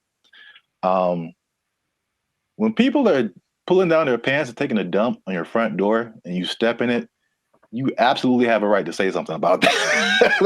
Like, you have a right to say something about that. And it's not even the homeless in particular. It's the all the stuff that comes with it. Like, I don't care if you're homeless or not, whatever, but it's like it's the disrespect for other people and the other things in the city. And just like the trash everywhere and the safety concerns and like the destruction of property. If you're pushing a shopping cart, I'm pretty sure you didn't buy that shopping cart. That means you stole it from us. Just because you're homeless doesn't give you a license to commit crimes. Like, you can't. Like, so it's not even about like the haves and the have-nots. Like, that's really irrelevant to me. And I will say that one thing I will apologize for is that I laugh a lot.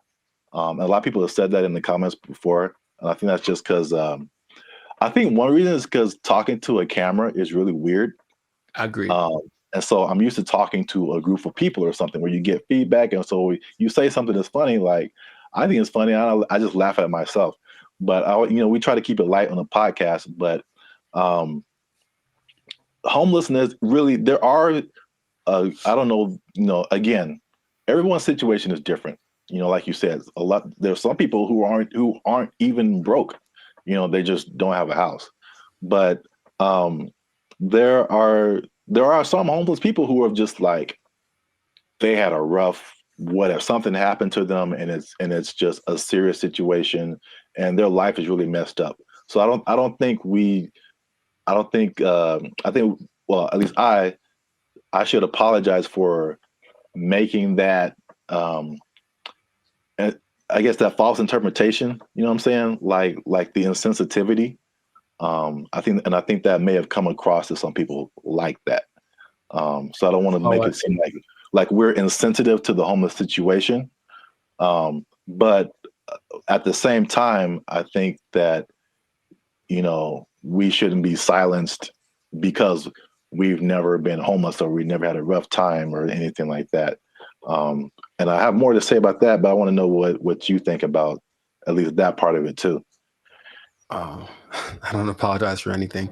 I think that I'm justified in what I say when it comes to things that I've seen over time, right? So generalizing is dangerous, but it works because we have to start somewhere, right? So if homeless people were literally just like everyone else, they just didn't have a home, meaning they weren't dirty, they weren't sometimes violent or leading to criminal activity in order to, because if you don't have money, you have to do things that are above the law to get what you need. If the implication of what homeless is the problem, I think if somehow it was just you don't have a house, there's nothing wrong with that. And yes, people do have unfortunate situations, but in general, when there's, and I heard somebody say this as a joke, but it really does kind of resonate. It's like there's places where homeless people aren't allowed to go. Why? Because they're homeless, and that's not a place that they can't come into the places that we can go because they don't have a home. And it's not because they're homeless. It's because you can tell they're homeless because they look homeless, they smell homeless, they talk homeless, they're weird to you. Like all that stuff is what we're talking about. At least personally, what I talk about when I mention the homeless people. So I don't think there's anything wrong with that. If you do want to go by, I'm sure someone knows someone who just lost it all in a bad, crypto, real estate exchange. The woman took everything, whatever. I know there's people like that, and that's unfortunate. But just in general, homeless people are not contributing to anyone's sense of safety or anything like that. And that's what I'm referring to when I mention homeless people. That's I think that's an accurate statement. It's just like it's not about the condition. It's about the character that comes along with that, and the not only not contributing but being destructive. So that's just even in my neighborhood. I think I told you before. It's like when I first moved here, like a few years ago, this place was spotless. I mean, it was just like people had pride in their neighborhood and stuff like that. And then, but we have a major mall, we have a major bus stop here and there, 7-Eleven, like the main intersection. That's kind of where I'm at. And it's just like every year it's like, okay, there's one homeless person. Okay, that's not so bad. 2 homeless. Dang. All right, there's a guy sleeping in front of the grocery store. Crap. And then it's like trash just keeps building up. Trash, more trash, more trash, more trash. And it's like, this isn't a rocket science. Like, what has changed? There's more homeless people. There's more trash. There's more abandoned shopping carts. There's more crime. I mean, I looked at the crime map for my area, and it was like literally my block, that area that I'm talking about, is where all this stuff happens. This is like, anyway. The other point I wanted to make before we kind of wrap it up, because it's going kind of long. One thing I also hate is that when people make judgments about you and they don't know anything about you. So same thing. I mean, the door swings both ways, right? People could say, "Hey, we're making a judgment about homeless people," but this person in the comment also made a judgment about us, like that we don't know anything about homelessness. We have never had a rough time or anything like that. And it's just interesting to see. Because I personally didn't come from having a lot or anything like that, and so when I've done stuff here in LA and I've really worked really hard and become successful, it's just like the mentality of people is just so interesting to see, like the psychology. It's like you become like, you always had a silver spoon and like you got it good and you don't know what it's like and all this kind of stuff. And I'm like, I absolutely do know what it's like. Like into like 2012, I had nothing. I had like literally no job, no place to stay. Like I've been through all this kind of stuff. Like, and just because I'm like in my own place and have my own business and I'll do all this stuff doesn't mean like I don't know what's up. And I think about the people like the Jeff Bezos of the world who just people just, oh man, he doesn't care. He doesn't know what it's like. Like I've seen pictures of this dude. This dude was selling books like in a garage somewhere, like just nerding out. There's no, I don't know how if he had friends or I don't know, but they show these Google started in a garage, Apple started in somebody's garage, Amazon started in somebody's garage. These dudes didn't just like, no, they worked for it. They really did. Yeah, and they gave the world something that the world needed, so they get rewarded with. Exactly. I mean, if you want to have all that, then you can create something that literally changes the entire world, and then you can have all that too. But like, I don't criticize anybody for like having success or anything like that. Like, I'm pretty sure at some point, even like the what was it? The Kardashians or Paris Hilton, because I used to kind of feel that way too, because that was kind of like their, you knew that they came from money, they had stuff going on. Sure. But like, unless you have worked on a TV show, like you really don't understand how insanely difficult it is, and how much you have to grind. Like, just because you have a bunch of money doesn't mean it's going to be a success. Absolutely. Like I kind of tell you that I'm not even a lead. I'm just working, background or stand-in or just co-star or something. And I'm just like, after a couple of days, I'm like, dude, I'm like spent. I'm like, you're just 12 hours a day, boom, grinding. And then they have to come back and learn. They got to go home, learn lines, I think Dave Chappelle had a funny like little. I do a Chappelle show, 14 hours a day. I come home, raise my kids for like 10 to 20 minutes, and I get back up and do it again. Like, yeah, dude. Like anybody you see, even if they have money, they are grinding, man. And so that's kind of just I just wanted to make those points because it was just like upsetting that someone would come at us in the comments over that. It was just without any kind of perspective. Do you think the person that made the comment has a job? I feel like they do. I feel like we just hit a nerve. Like they had a job, or they're going through a tough time, or someone in their life is going through a tough time, and it just seemed like we were just talking about, we just like on YouTube, and we're privileged, and we just homeless people are terrible, and it's just so. I say if you give me one fact about a person, and then I get to judge whether or not to invite them over to my house. If you tell me right off the jump this person's homeless, then that's going to determine whether I want them to come over.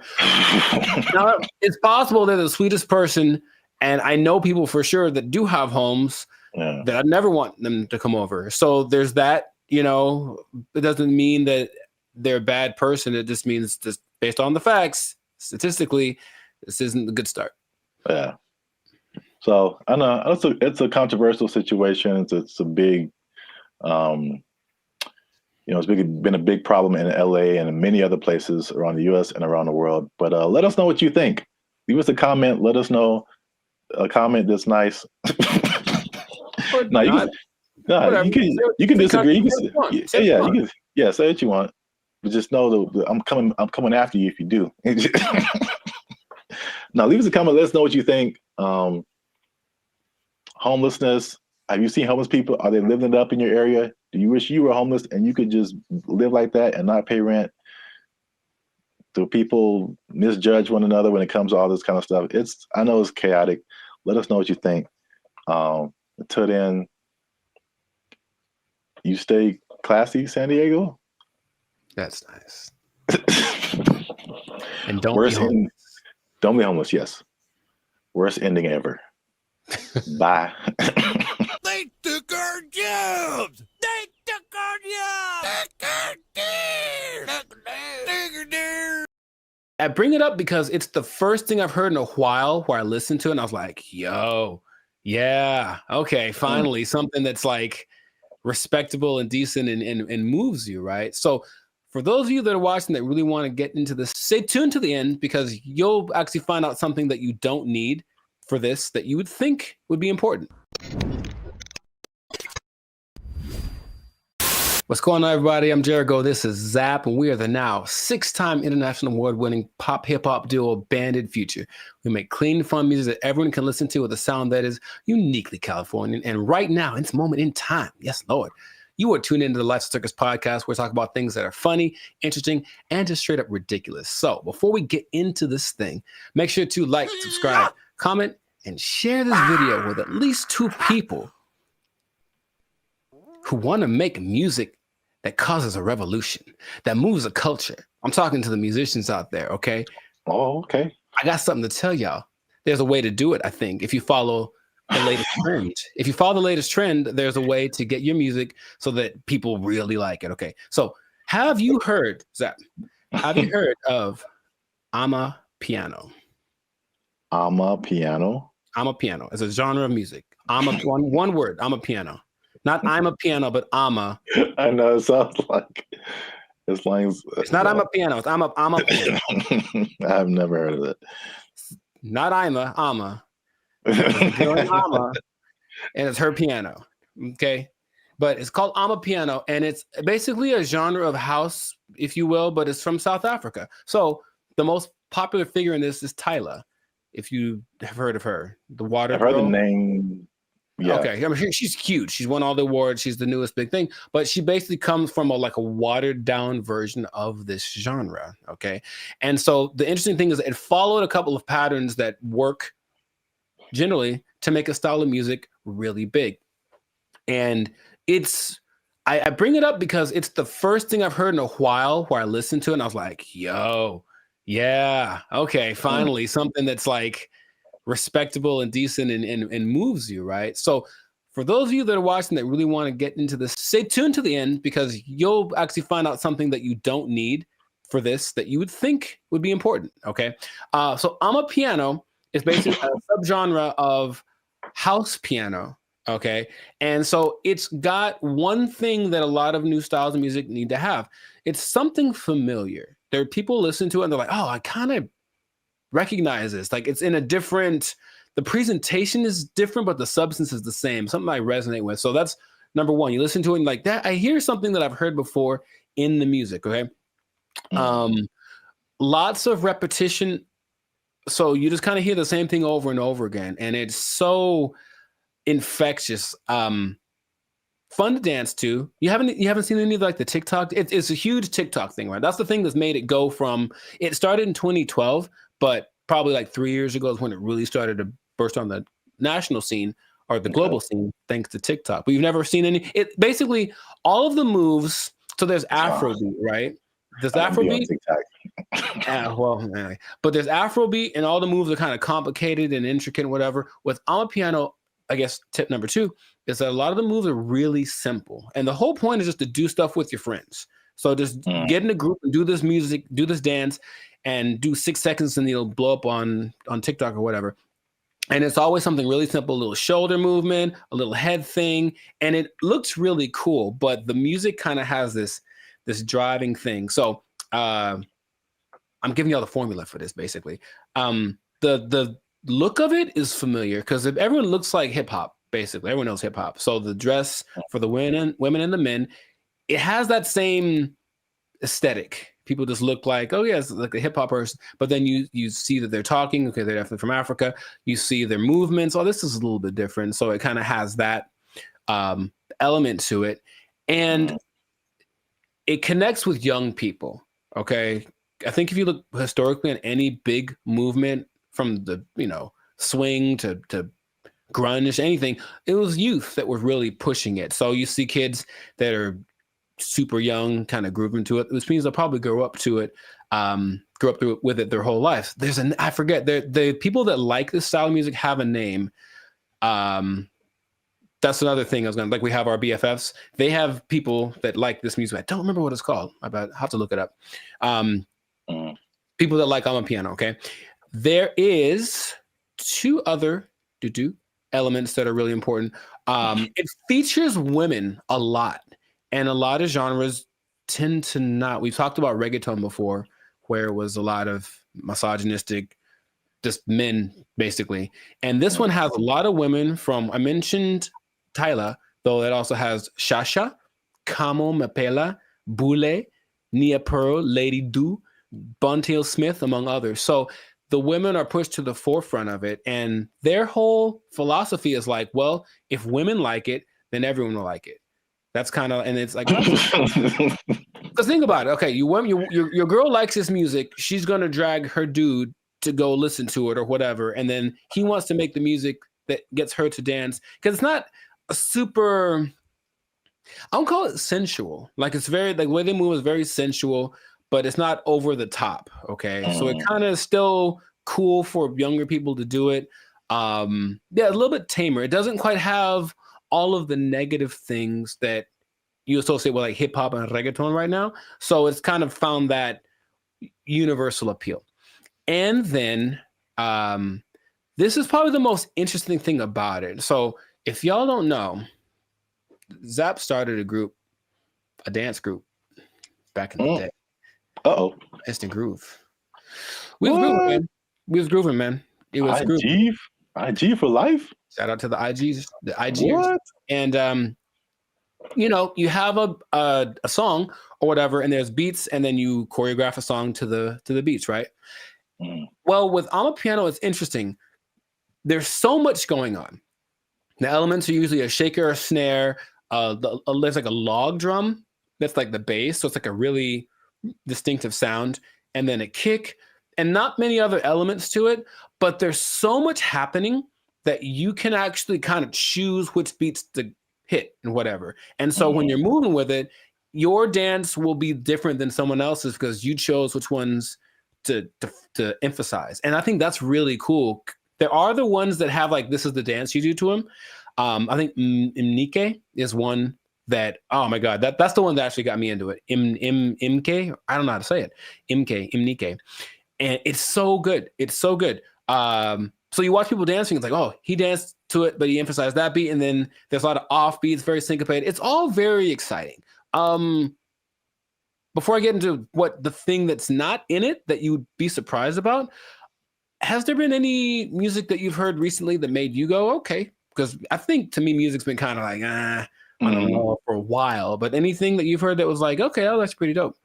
Yeah, I mean, the first thing that comes to mind, and I think I told you about this too, was I saw, I don't know what it is, but what you're talking about kind of feels like it's almost in that same vein. But I saw something on Instagram where it was all these people dancing.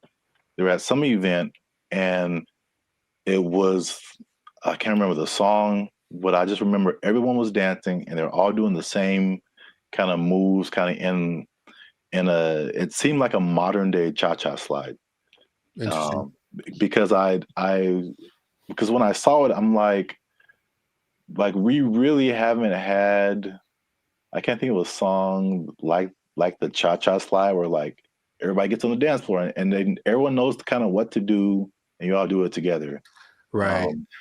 Because the Cupid Shuffle, I maybe that came after Cha-Cha Slide. I can't remember. Yeah, I don't remember. Right. But I can't remember anything past those two songs where like everybody, but I saw this video and everybody was doing it. I mean, I'm talking white, black, Asian, Latino, like grunge looking goth people, hip hop looking, like everybody was doing it. And I was like, this is so dope. And I wish I had saved it and I didn't. Oh, okay. So if anybody knows where that video is, there's one particular goth girl who was just like getting it. And everybody's in the comments like, oh, this goth girl is getting it. And I was like, yo, this is dope. So anybody knows what that video is, I would really like to find it and see it again. But okay. Yeah, you mentioned the dance thing. I think that's popular music has almost always been dance music. So if you can get something to make people want to move, and when you listen to the people talk about it, they're so passionate about one, having this thing that's like theirs, right? It's not hip hop. It's not house, it's theirs. It's Amapiano. And it's like, okay, so they love the fact that they have kind of their own thing. And then when people gravitate to it, they have to kind of pay their respects. Okay, South Africa's on the map. They're winning, right? And then you watch them dance, and it's like the mood a little not weird, but like kind of offbeat in a way. And they do this thing where they like roll their eyes in the back of their head with the shoulder thing. It's really peculiar, but I think it's cool, especially when you see like 10 people doing it. So it has all these things that are great. And that's what you need to start a music genre. But there's one thing I mentioned, that there's going to be something that I think I know what it is. What? Oh, go ahead. I think I know what it is. Oh, mate, go ahead, say it. I'm going to say there's no piano. Oh, no, man, it's called I'm a Piano. Like, there's piano and everything. Oh. Yeah, there's been a piano in all of them. Oh, okay. Well, no. The thing I think it would have been clever if there was no piano. Oh, I get you. And it's called I'm a Piano. I get you. I guess. Let's not get translation from their language. No, the thing that's surprising about it, if you watch all the documentaries and all the people being interviewed, all the producers, all the everything, no one mentions the lyrics. They all have lyrics and they don't matter. It's literally the last thing on anyone's mind. They're just there, but no one's singing along. No one's saying this song touches me in this way. I don't connect nothing. Okay, now partly it's because the songs are all in either Zulu. I'm gonna try this. Zulu, Hosa. I can't do the click thing. Sotho, Setswana, or Zixonga, which are all South African native languages. But the thing that strikes me interesting is that, yeah, they're all singing and no one knows the words and nobody seems to care. So there are really big singers in this style, but the words don't matter. It's just the feeling of it. And that's what I found very unique to this. So if you listen to watch, no one knows what they're saying. You know, so I guess this goes to show you that that's not something that people necessarily require anymore. Just as long as it feels good, as long as it's fun to do. Oh yeah, I mean, you think about like U.S. artists who are just like huge worldwide. I'm sure like people don't speak English and they have no idea, but they're just bumping like Earth, Wind and Fire and like. Well, the thing is, not even the choruses. You think at least on the chorus, okay, everyone's singing nothing. Yeah, it's really weird. Yeah, I mean, I know that this is different, but I'm just saying like the ability of music to kind of to have that a tendency to. Oh sure, yeah. To where the words you don't have to quite know the words. I mean, I don't know the words to this at all, right? But I'm still digging it because I guess that's what they're transmitting. But even the people from there aren't singing the words or talking about nobody mentioned the lyrics one time. So, and the thing is, the songs don't sound all the same, even though they kind of have the same elements. They have different. I think it's great. That's what I want to just point out. Sounds cool, yeah. If you haven't listened to I'm a Piano, I recommend you check it out. Just be warned, there is piano. There's piano in it. Yeah, I think you'll enjoy it. I thought I got that right. I really did. Nah, I wouldn't. I should have just lied. Yeah, you got it, man. But in any case, let us know in the comments if you listen to I'm a Piano, what you think. If you have a TikTok account with 20 million followers because you did a dance to one of the songs, who knows? But and all the songs, the dances are just from whoever did a cool thing. That's the other thing. They're not made by famous choreographers. It's just like somebody literally said, I saw a kid dancing to it on the street and I thought it was cool. So I did it in the club. And the next thing you know, there's 500 people doing it. So there's that like word of mouth element to it. That's just, I think it's really cool. So anyways, yeah, check it out. Check out some of those artists that I mentioned. They're pretty great. And if we get 10 comments, then Jericho's going to do one of the dances on our TikTok. I didn't sign up for that. I wouldn't mind learning though. That is kind of fun. I'll do one of the simpler ones. 10 comments. There's one. It's like a little. It's very simple moves, but I'm still probably going to mess it up. Anyway, this has been another episode of the Lessons Circus podcast. Make sure you like, subscribe, comment, share this video with your peoples, and then just remember that if you're dancing and you're grooving, then the music's going to be spread around. So make that music danceable, and you stay classy, San Diego. Yeah, man. You got it. There's piano. They took our jobs. They took our jobs. And I go in there, and basically I stand there for 10 minutes without anyone talking to me because no one's working the front. Nobody. And I just like, okay. And I just eventually just yelled something to the cooks. What's going on, everybody? I'm Jericho, and this is Zap, and we're the now 8-time international award-winning pop hip-hop duo Band of Future. We make music that's funny. No. Huh? We make clean, fun music that's easy for everyone to listen to with a sound that's uniquely Californian. And right now, you're tuned into the License Circus podcast, where we talk about things that are funny, interesting, and just straight ridiculous. So before we get into this thing, make sure to like, subscribe, comment, and share this video with at least 2 people that knew that the wage increase for fast food workers was a bad idea. I'm telling you right now, it was a bad idea, and I have proof with numbers, with personal experiences. One thing, okay, so I didn't actually know this. I thought it went into effect January 1st, but actually went into effect April 1st. Yeah, so there's less data on the effect of it, but I have already There's enough data, I know that. Huh? There's enough data, I know that. Yeah. So I got some numbers, and I got a couple of personal experiences. But I'll go to you first. Have you noticed anything tangible or had any experiences that kind of like notice? A Whopper from Burger King is $8. I think I mentioned this before. Like I remember when the Whopper first came out at Burger King, it was 99 cents. Accurate. It's now $8 just for the sandwich. No fries, no drink. $8 is where we start, and then it goes up. I'm furious.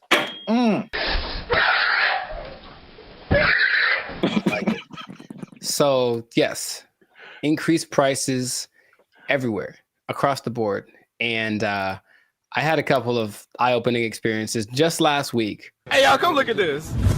I went to a Korean restaurant because I like me some Korean food, and I wanted a bulgogi bowl, just beef and rice. It is literally beef, rice, and some onions. I'll give you a couple of sides right now. I slide in there. I felt like that joke from Cat Williams. Remember how you used to just give $20 at the pump and said, here, you know, and then walk away? If you had $10, $15, you could go to the gas station with confidence because you knew you was either going to be full or damn near full. If you had a 20, you ain't even talk to the person at the counter. You just 20 on 11. I walk in like, I know how much a bulgogi bowl costs. I've had these before. And I didn't even look at the price. I just ordered it. Confident. Here's my card. Confident. I look at that thing, man. $27. Good Lord, that's a lot of money. Don't you like rice? $27 without the tip. Okay. So I was very sad. I was very sad. And I ate it, and it did not taste like a $27 bulgogi bowl. It tasted like a $12 bulgogi bowl, one that I came to know and love. That sucked a lot. This sucks. Yeah, me. It really sucks. What is happening, of course, is that since wages are increasing, owners of these franchises are laying people off or giving them less hours, something like that, right? So I go to The Habit, which I don't go to fast food too much, but I do enjoy The Habit. I think they got good stuff. And I go in there, and basically I stand there for 10 minutes without anyone talking to me because no one's working the front. Nobody.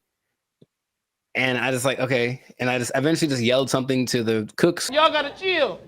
Y'all crazy back there. But they don't work the front, so they didn't do anything. So I just kind of left.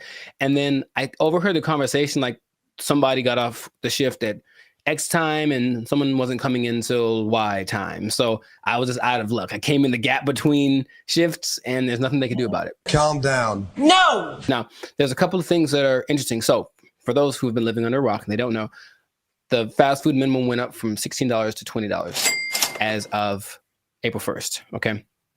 And they started to interview a bunch of people just to see what their experiences are, business owners. One owner of El Pollo Loco franchise actually said he owns 6. And he says his costs went up because of this, $180,000 per store per year.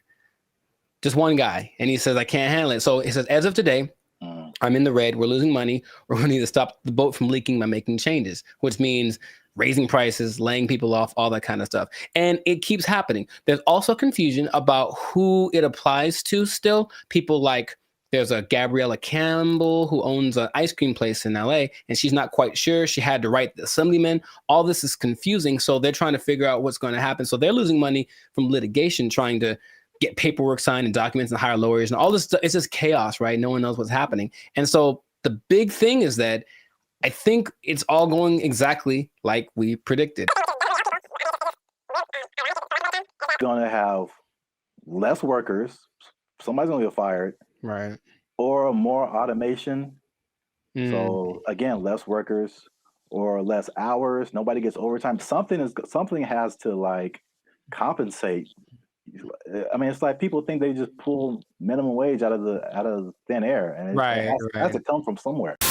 Another gentleman said, Brian Hom, he owns San Jose Vitality Bowl, and he said, one, customers are really mad at his $14 price for an acai bowl, which I understand because I've made an acai bowl for $3. So I understand the price.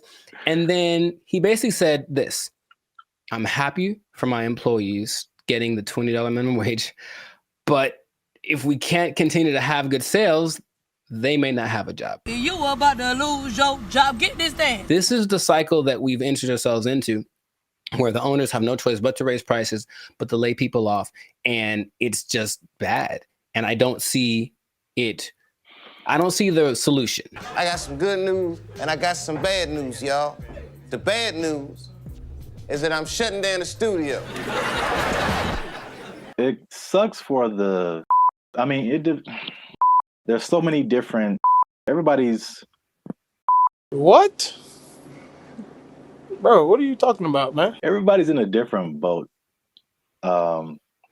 I know a lot of this applied to like the big chains, like the McDonald's of the world and the big franchises. Sure. And it's a lot of complaint from people is like, well, these are big corporations. They have lots of money. It's not, they can afford to pay this. They know what they did. They know what they did for sure. Like just McDonald's, because that's the thing that everybody knows. The McDonald's corporation is different from like the franchise owners. And so these are like individual people or individual businesses that, you know, get everything from McDonald's and just put their, you know, labels on it and all that kind of stuff. And so they don't have as much control as business owners or as franchisees. Is this worth you losing your job? They have their own kind of separate budget that they have to work with. It's not like, you know, McDonald's down the street is not the McDonald's corporation per se. Right. So there's that disconnect, which is confusing to people because I think those people that you mentioned, the actual franchisees or the business owners, they are the ones who are getting it the worst. Yes. One because they can't really, they don't have control over their franchise fees and all that kind of stuff. They didn't advocate for this minimum wage that was just handed down to them. And then the third thing, which is like the killer, is that because they have to raise their prices to just survive, right, the people are getting mad at them. Yeah, right. And they had nothing to do with it. We're supposed to be a family.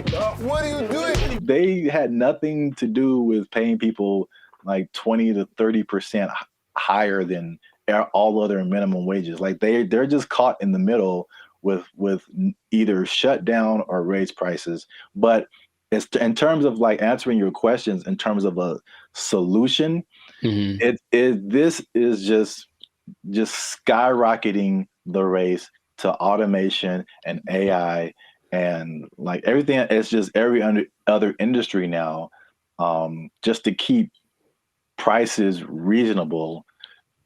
Will everybody lose their job? No, but will a good amount of people lose their jobs? Yeah. Yep. That whole automation thing is going to just take over. Maybe that was the end goal. I don't know. Oh, touchy. Careful. They're listening. But yeah, it does seem like the politicians decided we want to win the battle and lose the war. So we'll see how that ends up. Interestingly enough, there seems to be a strange coincidence, some might call it, between this happening and the amount of restaurants that are shutting down this year. I mean, going completely under, right? And I was going to tell you all about that in another episode of the Life Circus podcast. But for now, we're going to wrap this one up because we're a little over time. So just make sure to support businesses as best you can. But if the prices are too high, you vote with your dollars, right? So you can say, hey, this is a bit much. I'm not paying $8 for not never. Not never am I paying $8 for a Whopper. Not never. That's what I'm trying to tell you. Yeah. I'm going to the store. I'm going to get myself some ground beef and some buns. I'm going to make a $2 Whopper that's going to be just as tasty, less preservatives. You know what I mean? So that's what we can do. But yes, make sure to stay tuned for another episode of the Life Circus podcast where we do talk about restaurants going under because it's kind of sad. A couple are hitting close to home, man. It's gonna get kind of teary-eyed in this one. We'll see. But make sure to like, subscribe, comment, and share this video with people who just want to say I told you so, I guess. That's exactly what happened in this situation with the fast food price increase, the minimum price increase. And if you are working in, I hate to say it, I don't want to rub it in people's faces. Should I even say it? I don't want to rub it in people's faces. But it does look like, especially if you are an owner of a franchise, I'm sorry. I'm really sorry. I'm going to get emotional again. If you are an owner of a franchise, raising prices, laying off people, you might lose your job. You might lose your job. The person to Whopper is 99 cents. What happened now? They took our jobs. They took our jobs. When her face moves, she does show more emotive gestures with her face than I'm used to seeing from robots. It's kind of weird. It's almost too much, but it's kind of like they're going to try to make her as human as possible. What's going on, everybody? I'm Jericho. This is Zap, and we are the now 8-time international pop hip hop. Well, 8-time international award-winning pop hip hop duo Bandit Future. We make clean, fun music that everyone can listen to with a sound that is uniquely Californian. And right now, congratulations, you won. You are now listening to the Life Circus podcast, where we talk about things that are funny, interesting, and just straight ridiculous. So before we get into this, make sure to like, subscribe, comment, and share this video with at least 2 people that are comfortable with our imminent AI takeover, because something has happened that I was not aware of until recently. Okay. So I was reading some stats online, and there's a study by the IBM Institute for Business Value, and it says that 43% of CEOs are using generative AI to inform of strategic decisions. So people are utilizing AI a lot, making decisions because it's just quick, and it at least helps them get to someplace. Maybe they don't do exactly what the AI says, but there's something that they go to AI for, and it's becoming more prevalent, especially compared to a couple of years ago, right? But what if I told you there's one company that took it a step further? Maybe one company that's, I don't know, Polish, maybe. Polish from Poland, man. Maybe they make rum. Maybe they're a Polish rum company. I see. And they decided, let's just make our CEO an AI bot. And so they did. That is the reality that we live in. So the company is called Dictador. It's a rum company from Poland, and they went ahead and they just made an AI bot their CEO. Her name is Mika. And if you look from afar, if you see like a still picture, it just looks like a lady with kind of grayish hair. And then you look closely and it's like, oh, that's not a real person. So the AI named Mika is the first CEO, female robot, a true trailblazer, and is also a board member who directs operations on behalf of Dictador. Okay, so just off of that information by itself, how do you feel about that this is happening? I would say shocked, but I'm just not. I think we've spoken about this a lot, and we know that stuff like Chat GPT and all this kind of AI stuff, robotics is just beginning. I've seen Terminator. I don't know. You don't watch movies. I have not. I understand the premise. It's the Matrix. It all just, we've kind of forecasted this for a long time, and here it is. Congratulations. It's been actually having the last 8 months or so. About 8 months ago, they appointed Mika, the CEO, and they actually interviewed the president, Zarek Zoldrowski, and they just said, so what's the deal with that? And he basically said, we're not concerned that AI is going to take over, because humans still can't be replaced to make certain decisions. Like, for example, you can't use AI to hire or fire people. That's what he said.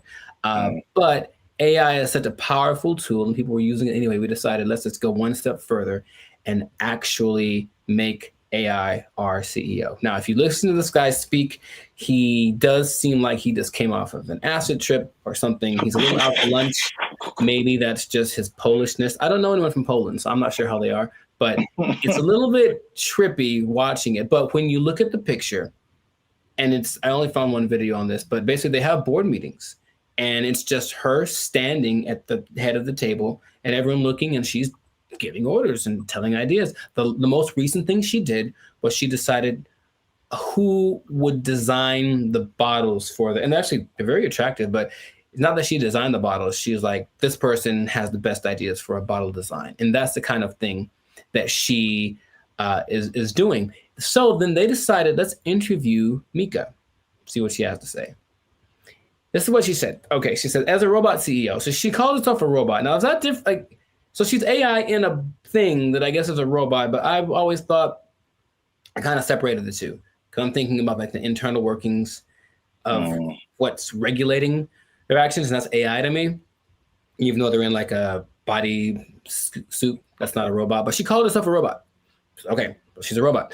And she says, I'm ready to make executive decisions. And the good thing about me is I don't have to sleep. I don't have to rest. I don't have to take weekends off. I'm always ready. And I said, okay, I guess that's noble. And then she said something that I didn't particularly like. And it's not what she said, it's how she said it. Okay. Humans must be dominated. No, that was the other one. That was the other bot that was like on Jimmy Fallon and it started talking in a different language and saying it's taken over, But no, she says, I work 24/7. I'm here to help Dictador take over the world.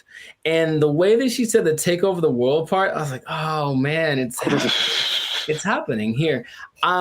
Basically, I bring this up because it's interesting and no one's really speaking about it. It's just, I think, slowly going to get integrated into things. And then you're going to go to said company with a complaint about whatever. And then they're going to say, oh, you should talk to the manager, whoever, the CEO. And then this bot thing kind of walks out. And then you get like, what's the deal? And that's the reality we live in. So just how if we talk about a timetable, how soon before this just becomes normal? What do you think? I don't know, but it's going really fast already. So yeah. I feel like it's in the next 10 years. I mean, because the incentive is so strong. It's one of those revolutionary technologies, like the beginnings of the internet.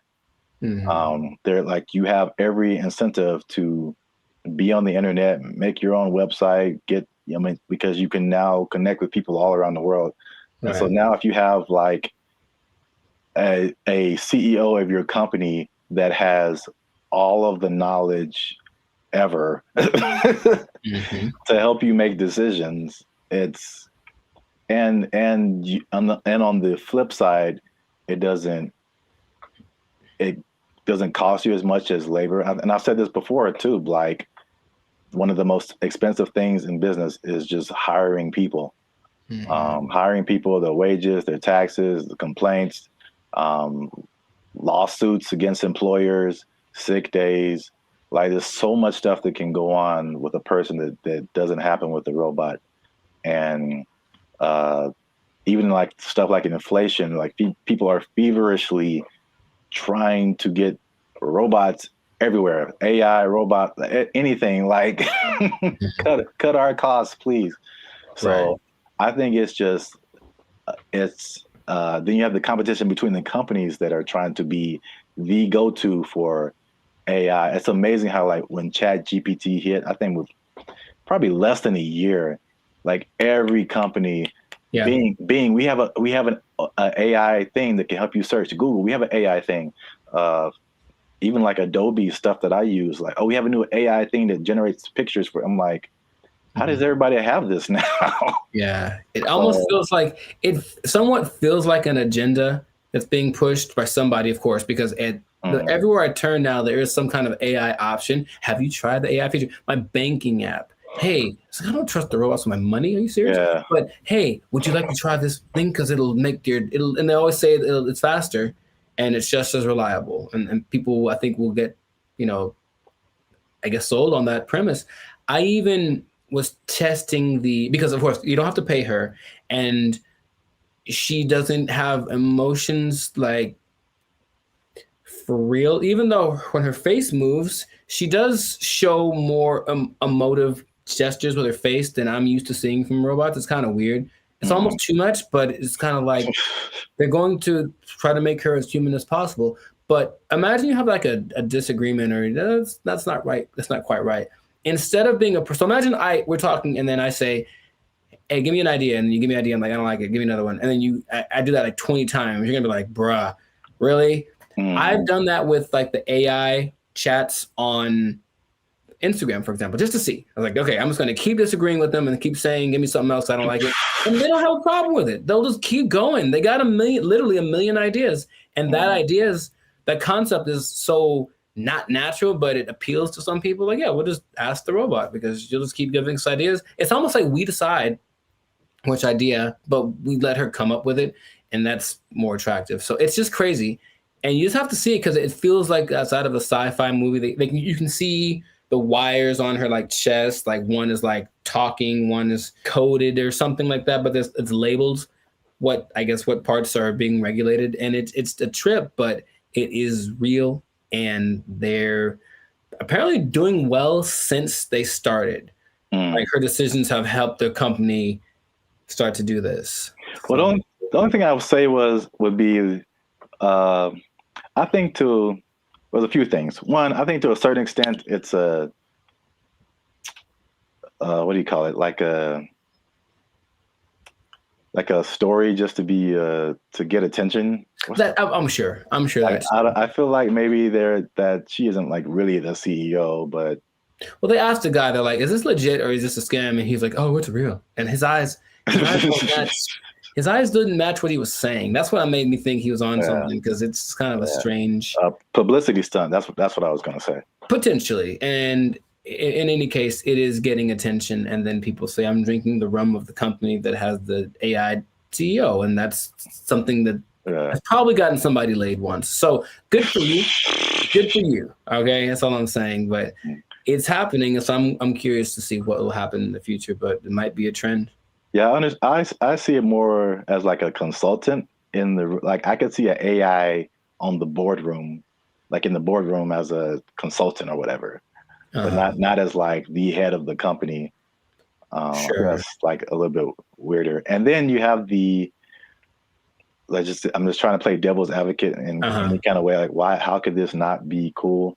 As if something gets corrupted or like, like any kind of computer, it could, That's what a lot of the comments under the video said, like, what if this? And they're like, what if someone hacks into your CEO?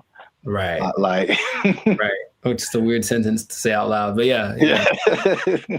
And they're like, no, it's fine. We'll deal when that happens. Oh, you're acting kind of weird today, Mika. It's like, throw away all the bottles. It's like, you've probably been hacked. Like, I guess that's what they would do. But I can see it being almost like an arms race. So the next company comes and says, oh yeah, well, our CEO and our president are AI. Oh yeah, well, our CEO and our president and all the board is AI. Oh yeah, well, my mom's AI. Like, it's just gonna keep going to a point of ridiculousness, maybe just for publicity. I'm not sure, but it has started, and this is where we are. So we'll see where it goes. But let us know in the comments what you think. Is it something that's what's the point of fighting it because it's here? Is it a terrible idea?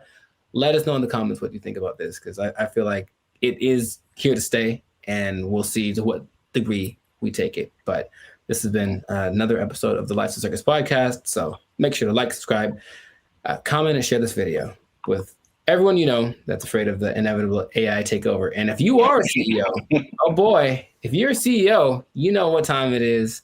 You better do something. You better sing and dance or tap dance or juggle fire or something, because I guarantee if Mika's the first one, you're going to be the next to lose. You're just gonna take your job. Roman's gonna take your job. Oh, I'm the CEO. Everybody's fired. They took our jobs. They took our jobs. Calling us the Doomer generation. And honestly, I'm cool with it, because when I wake up, I get 20 notifications about 30 different reasons why I'll never be able to afford a home. I look around, see my computer science degree all framed up, about to turn into an art piece because AI. Then we're in a loneliness epidemic, but these gas prices and these heat waves collaborating to keep me indoors. And they say it's not going to get any better. So... What's up, everybody? I'm Zap, and this is Jericho, and we are the now 8-time international award-winning pop hip-hop music duo Band of Future. We do clean, fun music that everyone can listen to with a sound that's uniquely California. And right now you're tuned into the Lives of Circus podcast, where we talk about everything that is funny, interesting, and ridiculous. But before we jump into the topic today, help your boys out. Come on now. Make sure you like, subscribe, comment, and share this video with somebody who likes to go shopping. I see. You know anybody in your life, Jericho, who likes to shop? Maybe. Who maybe gets things delivered? Maybe. From Amazon every Maybe. day? There's a possibility that I know someone. You said close to home, and that was apropos. So. Well, shopping might sound fun, but there's something called doom spending. I'm going to tell you what that is. I'm going to tell you what causes it, and I'm going to tell you how you can avoid it, because it's a negative thing, but you got to stick to the end to find all of that out. All right. So, Jericho, have you heard of the term doom spending? I'm going to guess what it is. It's where you spend so much that you open up your banking app, and then there's just a picture of Dr. Doom laughing at you. So doom spending refers to a phenomenon that occurs when people spend money to cope with stress, despite economic and geopolitical concerns. Bankrate data found more than half of Americans are in debt, and doom spending might be to blame, with 38% saying they'd go into debt for fun. So obviously we are in a tough time right now. Inflation is through the roof. There's a lot going on in the world, wars in various places. There's a poll that was done that said that 96% of people are concerned about the economy. So that's a whole lot of people, pretty much everybody. It's understandable. Yet, with that in mind, 27% are doing this doom spending. So they are just still spending frivolously to a certain extent, and it's affecting different generations. So 43% of millennials, they say, are doing this doom spending, and 35% of Gen Z are doing it. And basically the concept is just like, well, it's almost like a defeatist kind of thing, where it's just like, I'm never going to really, all these aspirations that I have financially are never going to happen. So I'm just going to enjoy life. Calling us the Doomer generation. And honestly, I'm cool with it, because when I wake up, I get 20 notifications about 30 different reasons why I'll never be able to afford a home. I look around, see my computer science degree all framed up, about to turn into an art piece because of AI. Then we're in a loneliness epidemic, but these gas prices and these heat waves collaborating to keep me indoors. and they say it's not going to get any better. So, as a millennial yourself, that's the category we fall into. What do you think about this doom spending? Have you had doom spending thoughts? Do you think people are in your life are doom spending, or do they just like things that smell good? We've been collecting all of the little Harry Potter baby stuff because we're a Harry Potter family. So freaking cute. Not talking about anyone in particular. I'm just, No. Side effects include doom spending thoughts, early discharge. No, I understand the concept. I don't know. I'm more curious where that. I feel like that's always been a thing, but that term is. Yeah. Sure. Give it something that has a ring to it. It's a shock value of a term. People that have bought things like a boat because they said, F it, I'll just buy a boat. And they sure couldn't afford a boat, but now they have a boat. Here with his tailgating tips is a guy who just bought a boat. It's a weird phenomenon, but it's almost like a temporary solution to a permanent problem. So I'm in debt and I feel really bad about it. And I really can't get the things that I want. And I don't see myself being able to sustain something long-term. YOLO, and then just go buy stuff. Yeah. But even that phrase is I think that's kind of permeated because that's the Gen Z millennial phrase. YOLO, you only live once. This is a Coca-Cola YOLO, not YOLO. No one has said that in like 8 years. A yo-yo. I get it, even though it doesn't make sense, because I'm sure I've been in spots where I'm like, well, I could just buy. I do remember telling somebody once, I may or may not have been drunk, but I told somebody once that I either want to eat like the best food or like the worst food. Like I didn't want anything in between. It was something weird like that. So I'm going to take my money, go buy a really nice meal, and then just eat peanut butter sandwiches for the next month and then get the next check and then YOLO. Ed, can you play YOLO to Jessica? YOLO, Jessica. I think some people do because you get the story, you get the high, you get the dopamine, and then you get the taste, of course, of the great thing that you can look forward to. It's like a little treat, like to like reward myself for like either like some like hard schoolwork or just sometimes it just serves as a distraction from like what's going on like around me. Whereas the more practical way to approach finances in general isn't glamorous. You're not really doing anything too extreme, right? It's kind of all level here, and that's not fun. And no one likes that. So they'd rather do the other thing. So it doesn't make any sense if you think about it, but I've been there and I understand why people do it. Just want to spend money. I just really want to spend so much money. Well, here's some other causes.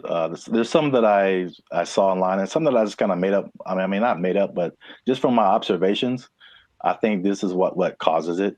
Mm-hmm. So it's 5 different things that I found. One that I think is a part of it is just, at least just speaking as millennials, and I know other generations have gone through different things, but I feel like millennials in particular, because it was just interesting to me to see how their numbers, the millennial numbers are higher than the Gen Z numbers. And maybe it's that's because we just have more money to spend. But I think it also might be related just to the life events and life experiences we've had. Mm-hmm. And so I think one of the first times I was like really conscious about money and the future and like life was 9/11, which is something that Gen Z isn't really familiar with. And I remember like stuff like being able to just walk on a plane and you can just carry whatever and dress however, like, and then all of a sudden things changing and then gas prices going crazy and the housing crash like 2008, 2009. And I'm sure more has happened in between then, but you also have like COVID and then, you know, the inflation. Mm-hmm. So there's that. Hi, I'm 28 years old, married with kids, and we're moving in with my parents. And thank you so much to Inflation for sponsoring today's video. Another thing that I think contributes to this is the good old student loans, man. So I thank God like every day that he made me kind of smart, because I got an academic scholarship and that helped out tremendously. Because when I see people talk about student loans, it's like their whole body changes. Yeah. And they just like you can see the desperation in their eyes. It's like this is never going to end. Do you have student loan debt? Yes. Can I ask you how much student loan debt you have? 20K, I think. A third thing I think is the job instability coupled with rising prices. Oh, so, yeah. Mm-hmm. So, I mean, obviously inflation has just gone bananas, but again, it's just like back in the day, the path that they laid out for you, millennials. I don't know if they do the same with Gen Z. I don't know, but everything you see is just like, go to school, get a job, work there for 40, 50 years, retire. Like, yeah. It just doesn't quite work like that anymore. Yeah, and then we were just like, yo, either no one was hiring me or like budget cuts, we gotta let you go, or like it's just always, and then you're going from job to job to job, and it's like, where's the loyalty, the stability? And then as you're losing jobs and losing money, your landlord's like, hey, rent is twice as much now. And you're like, what? $10.46 for this little bit of piece of chicken? Did you not see that? No. $10.46 for a handful of chicken bites. That's stupid. Next one is like the social media era. And you gotta live it up. You gotta look like you're doing good. The whole FOMO, fear of missing out. Like, Becky's on a private jet. I want to be on a private jet. I don't want to wait until I'm 75 to do it. I got the money now. Screw retirement. Right. That's exactly what happens a lot of times. Yeah.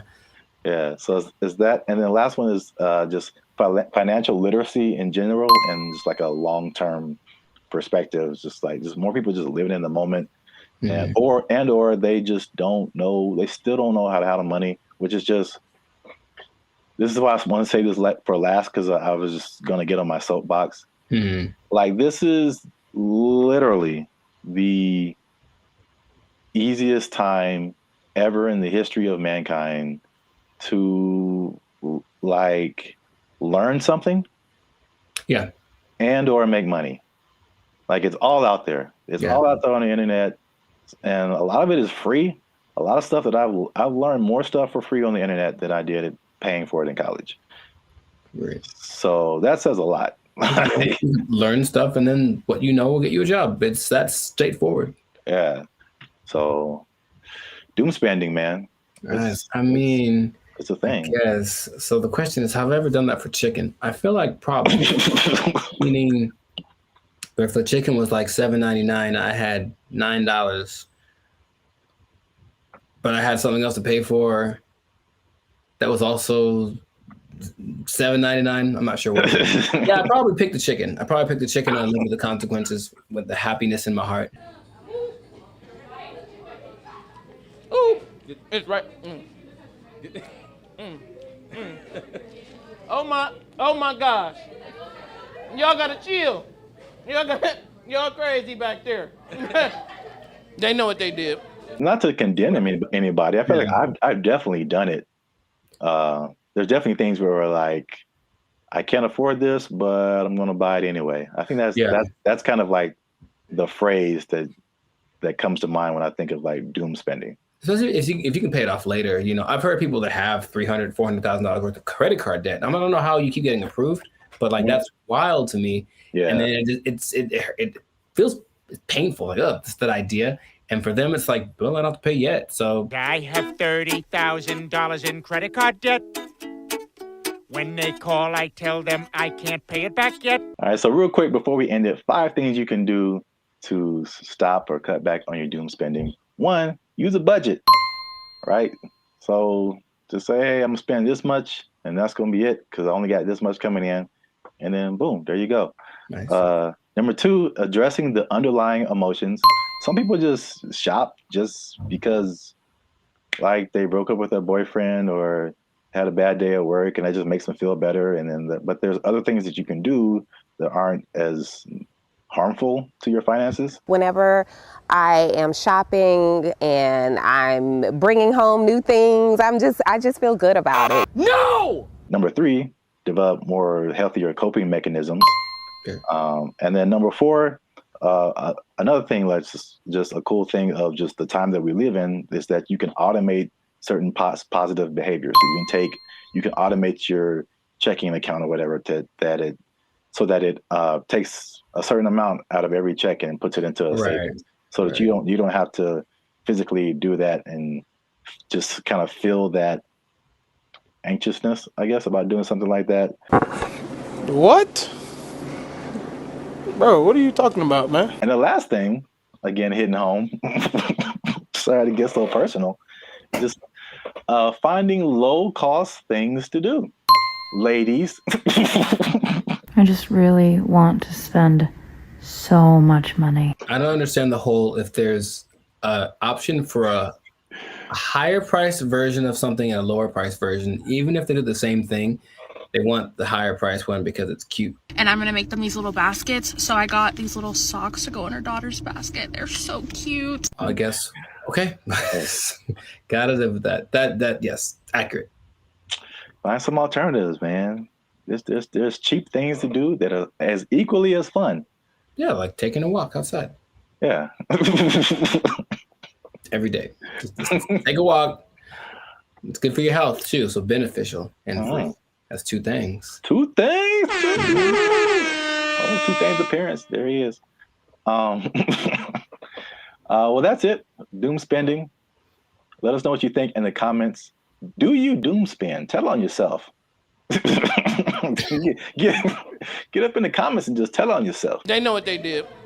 They know what they did for sure. Do you have anything left in your retirement? All right. Let us know. And don't forget to like, share, and hit that subscribe button. That helps us out. And if you doom spend,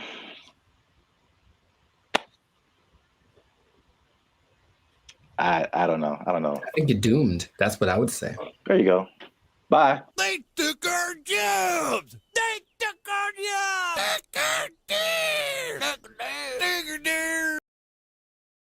What's up, everybody? It's Bandit Future. And we are excited to announce that after 3 long years, we are finally in the YouTube partnership program. So that means a couple of different things. One is that we are starting channel memberships on our YouTube channel. So all the stuff that you've seen before, all the free videos that you've been watching like over the years, those will still be free. But this is like an extra layer that we get by partnering with YouTube, so that we can offer exclusive things to people who choose to be our channel members. And so there's a small fee that comes with that. But that fee will go to helping us, supporting us. All the stuff that we've done before has been free videos. We pay for it out of our pocket. So hopefully you guys can support us and help us to keep our YouTube channel going. And this isn't just like a giveaway. There's a laundry list of stuff that you get by becoming a channel member. And we're going to talk to you about that now. So we have 3 different membership levels right now. There's going to be 5, but just 3 right now. They're because we're so clever. Wow. Yeah, laugh. Okay, I like it. They're named after like concert seating, right? So the first level is general admission. The second level is premium seating. The third level is executive access, and those go from $3.99 to $19.99. So you have a plethora, shall I say? Nice word. The more you know. Okay. Plethora of options to choose from. In terms of your membership. So this is what you get. Like to hit, here you go. Bam. The first thing up is a loyalty badge. You'll get a loyalty badge next to your name every time you interact with our YouTube channel. You get a blue star for new members, all the way up to purple stars for 48 months. The next thing is one of my favorite things is the custom emojis. This is crazy. So if you want to use, for example, Jericho's face, right here, you type :Jericho, and Jericho's face will pop up in your chats, in your comments. It's a custom emoji of Jericho that you can only use here. Nuts. Okay. If you want to use my face, same thing. : Zaptastic. and then colon, and then you'll see my face. And then if you just want to do a Band of Future fan BFF heart, it's a colon fam bam colon. Net. Only on our YouTube channel. It's the only place you can do it, man. Nice. Members only live chats. If we ever go live, we may have a members only chat mode. So the non-members can see the chat, but if you want to participate, you gotta be a member. All right, so the last thing in the general admission level is priority reply to comments. So if you leave a comment on any of our videos, we reply to you first. Everybody else gotta wait, okay? Because they ain't members. Fast pass. They ain't members, but you a member, we gonna talk to you first. Because you're worth it. Because you're worth it. And you gave us money, but most of all because you're worth it. Membership polls. In the community tab of our channel, we're going to start putting up polls where you get to vote on topics for our channel. Like, what's the next video going to be?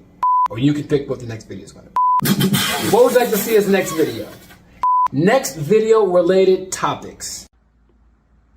Huh? So if you balling a little bit, okay, talk. You got a little more change. You can get to the premium seating. Yes. The first thing you get in premium seating is early access to videos. So again, the videos on our YouTube channel will be free, but there'll be some exclusive videos that go to our members first. If you remember, you're the only person that can see it, and then maybe we let everybody else see it. Maybe. We'll think about it. Maybe. We'll have member shout outs. So once a month, we'll send a shout out to you or one of your friends. Just give us the name and details, and if approved, we'll shout you out in one of our videos. And this could be good for any special occasion. Birthday, a graduation, bar mitzvah, you name it. You name it. Happy birthday to you.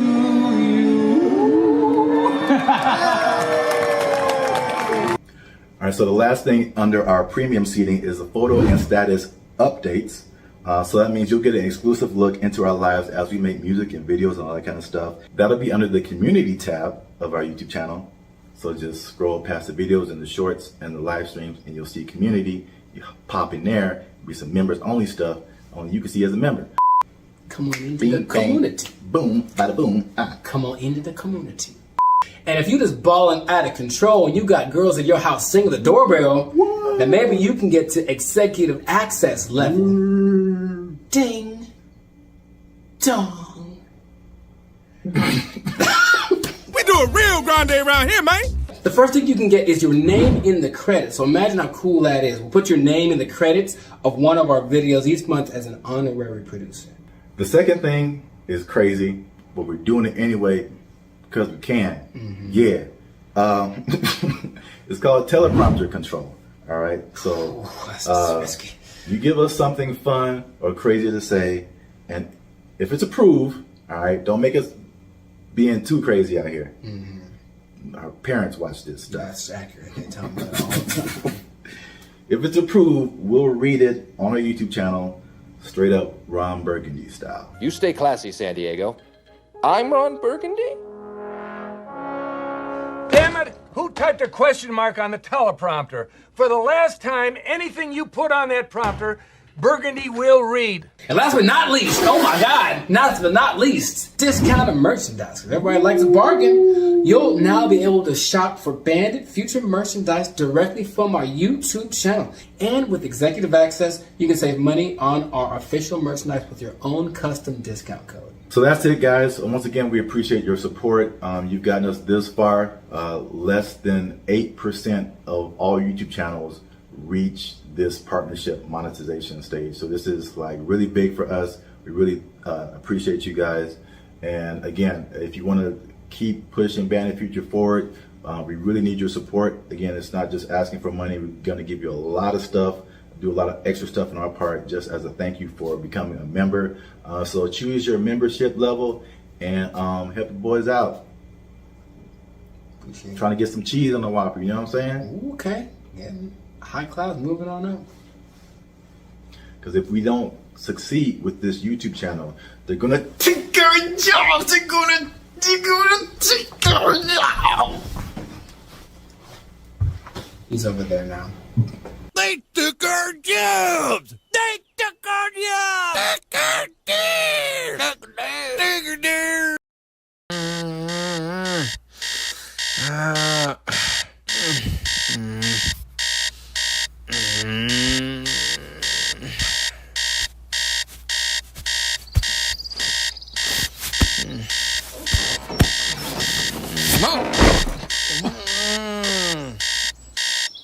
Don't wake me up.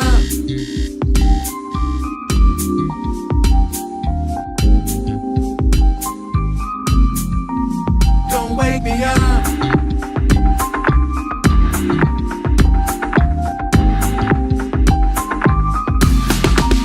Don't wake me up. Just let me lie, 'cause I'm California dreaming. California dreaming. Don't bring me down. I wanna fly, 'cause I'm California dreaming. California dreaming. Don't wake me up. Just let me lie, 'cause I'm California dreaming. California dreaming. Don't bring me down. Don't bring me down. I wanna fly, 'cause I'm California dreaming. California dreaming. Yo, all I need is pretty women and some palm trees. Fruit cup, tahini, and a cool breeze. Like avocado, re-rolling down Colorado to downtown, top down, new keys. Got the weather feeling heavenly. Ain't coming out the house for nothing under 70. Yo, all it takes is a catchy little melody. Now everybody thinking that I'm a celebrity. I don't know. Paparazzi at the house, I'm gated. Hard work is the price, I paid it. Got a little lost in the sauce, but I never gave up. And I'm really glad that I waited. Now I'm shaded, sipping on my juice. I got a little change, so I hired up a stylist. She like 100 pounds, but she made my back crack. I feel like Diddy in the city, yeah, take that, take that. Just let me lie, 'cause I'm California dreaming. California dreaming. Don't bring me down. I wanna fly, 'cause I'm California dreaming. California dreaming. Don't wake me up. Just let me lie, 'cause I'm California dreaming. California dreaming. Don't bring me down. I wanna fly, 'cause I'm California dreaming. California dreaming. Yeah. Yo, ain't nobody handed us this. 10 years ago, wasn't nobody dancing to this. They said, wait outside the club, cause you ain't on the list. Now we got trophies on the shelf, and they getting the gist. 20K in the bank, cause we held up a fist. If we didn't meant to limit, we should be remiss. California raw, hip hop the twist. Surf, switch it up, put the flick in the wrist. Switch it up on them. Wrist rocking this mic, serrated. Slap me in the face, but my wheels not jaded. Headshot going in the trash. Still casting that I can't make it, cause I already made it. I'm already hated, already debated, anticipated, deflated, over and underrated, faded and reinstated in the California drought. 2 decks in the game, knocked out. Hey, man. Yeah. You're doing too much, bro. Oh, thank God. Sorry, I'm late, bro. Crazy traffic. I'm so sorry. No worries. We're good, bro. You good. What? Thank you. You can't fire her. You can't fire her standing. No, we good. You know bro. what? Yeah, Michaela, let's go. Let's go. Let's go. Fire the standing. Michaela, you don't get paid if you don't come back up here. Where you going?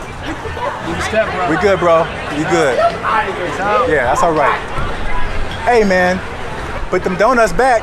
I'm taking them with me. Them donuts is for everybody. No, they not. Don't wake me up.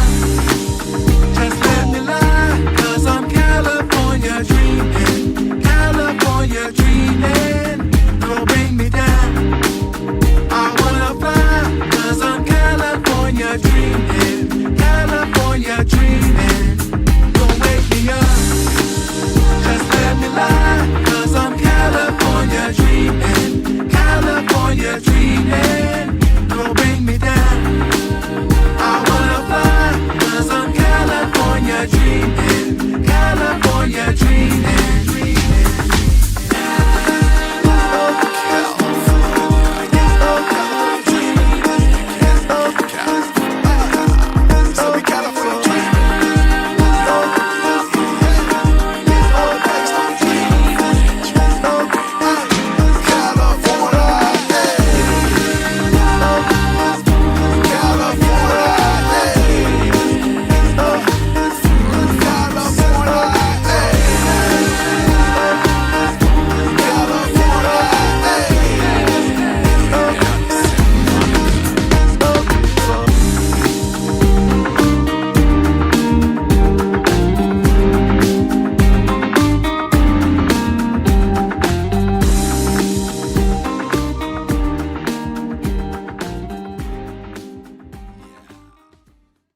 If you look at the picture, it's very good. That's the thing about it. It's breathtaking. And I mean, it's a scene, looks like... What's up, everybody? I'm Jericho, and this is Zap. We are the now 8-time international award-winning pop hip-hop duo Banded Future. We make clean, fun music that everyone can listen to with a sound that's uniquely California. And right now, you are tuned into the Lifestyle Circus podcast, where we talk about things that are funny, interesting, and just straight up ridiculous. So before we get into this thing, make sure, do us a big favor. Come on, y'all. Make sure to like, subscribe, comment, share this video with at least 2 people who would be really mad if they lost an art contest to AI. Because that's happened. It happened. So what basically in Colorado, there was an art contest in one of their state fairs.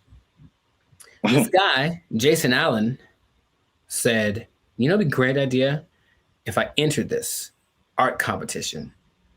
Oh, wait, I don't know how to draw. That's going to make it very hard for me to win. And then he said, you know what I'll do?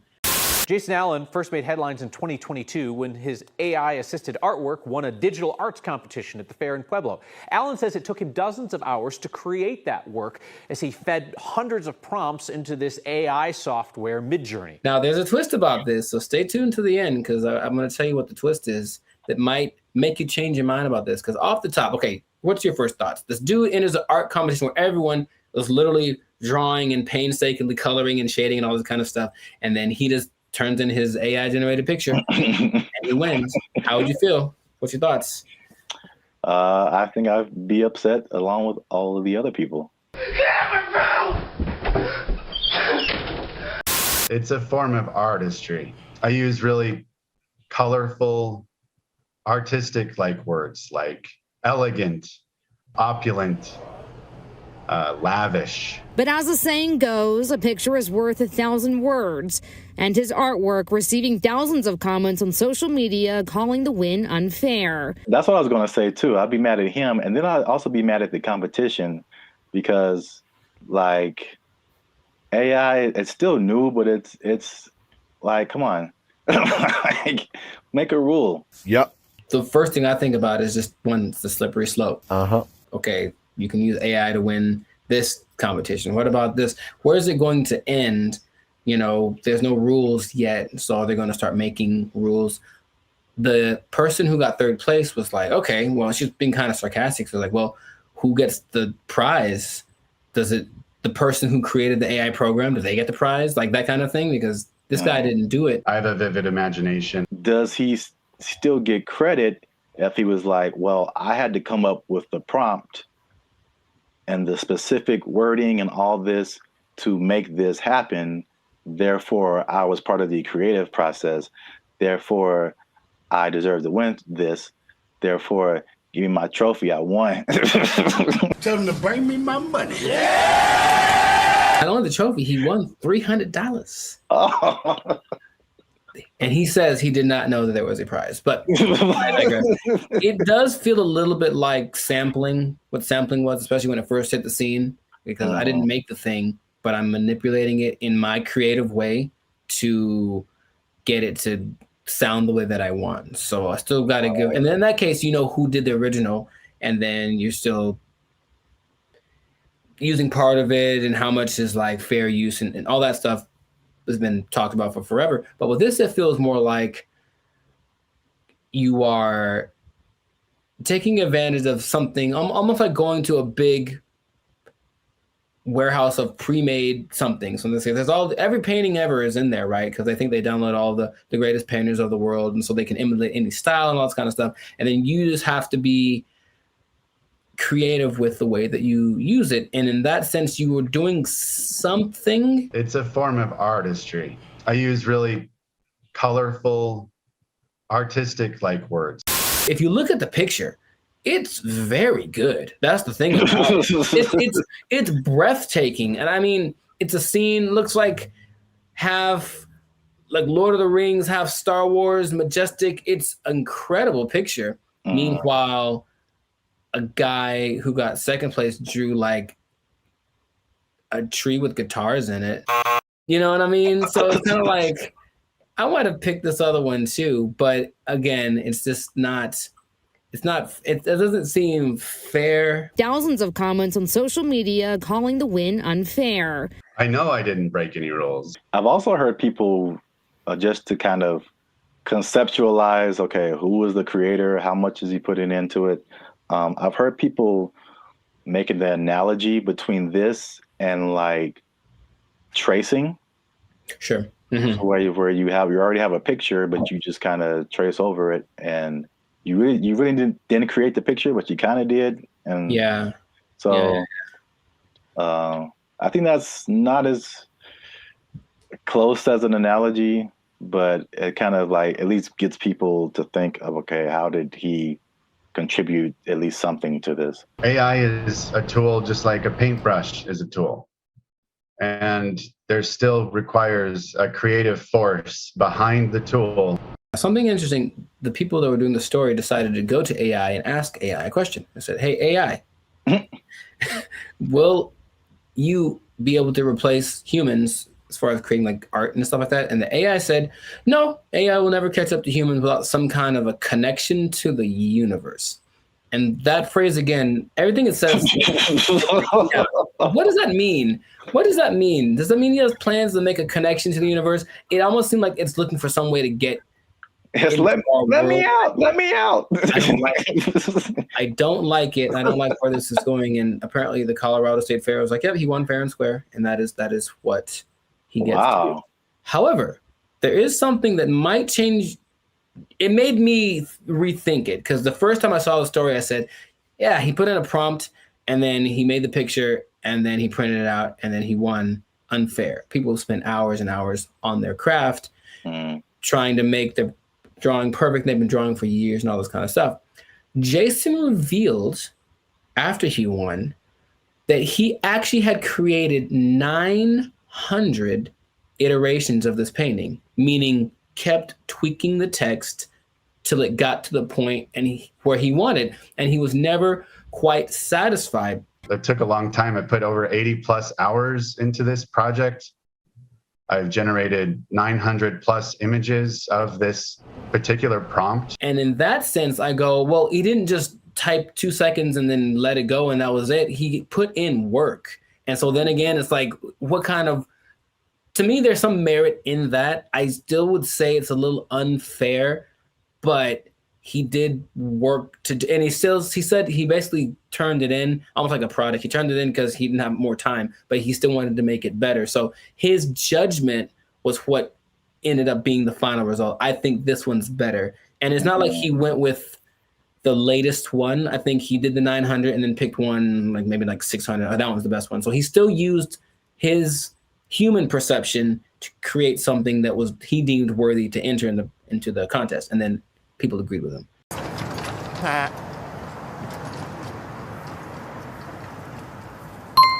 It makes me think for sure. Okay. Because it, again, going back to music, that explanation, especially when you said his judgment, that made me think of DJs. Mm-hmm. And just for the longest, like even me just kind of wrestling with, like, are DJs really on the level of musicians? Right. Like, they didn't create the music. They're just organizing it.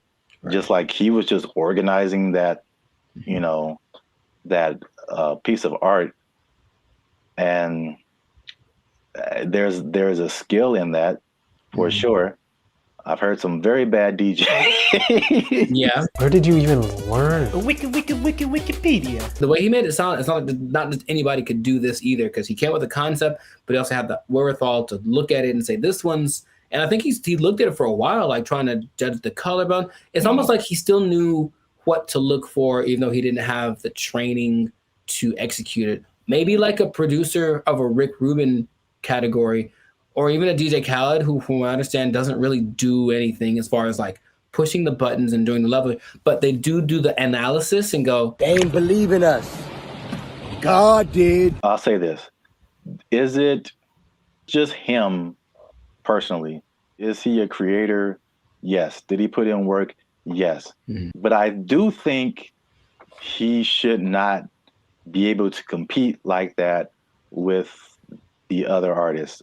And I think there should be either a separate contest or a separate category that is just for AI art. And I think that will, because it's two different, they're both a level of artistry, but it's two different types that is hard to judge together. Again, the DJ example. I don't do song requests. I know, because you can't. What? It's a battle of the bands, and you have a DJ in the battle of the bands. That doesn't make sense. Or you have a scratching like contest, and you put a band in there. Sure. It doesn't make sense. There's just two different things. They're both musically artistic, but I think a separation would just kind of make more sense and more fair for everybody. They know what they did. They know what they did for sure. We'll see if it keeps going or if there's more cases of it. But in this case, congrats to Jason Allen. Hey, let me get $300, man. I know you got it. He says he did another prize. Let me get $300, man. I'll pay you back on Tuesday. He doesn't quite talk like that either, but you know what? It's funny to think of he does. It's funny to substitute most people for Ant Edwards. That's what I'm trying to tell you. Yeah, you were the best player on your team. Is that now we talking? A1 from day one, AI from day 5. What? Bars. This has been another episode of the Life Circus podcast where we're talking about things that are... Anyways, make sure to like, subscribe, comment, share this video with two people who have been unjustly defeated by AI in some kind of competition. And just keep your eye out because AI is coming for us and we got to be ready for it. We got to be ready. I can paint that, Mike. I can paint it. Ugly, I paint it. Stupid. We'll catch y'all in the next episode. Ugly, I painting. I can do that. They took our jobs! They took our jobs! They interview people who swear by this. Now, I know you'll be like, were there any scammers? There's lots, of course. There's lots of people who are claiming this, building cults, and then basically eating French fries behind the scenes. And the most famous, and this is real, well, this guy named... What's going on, everybody? I'm Jericho. This is Zap. We are the now 8-time international award-winning pop hip-hop duo Bandit Future.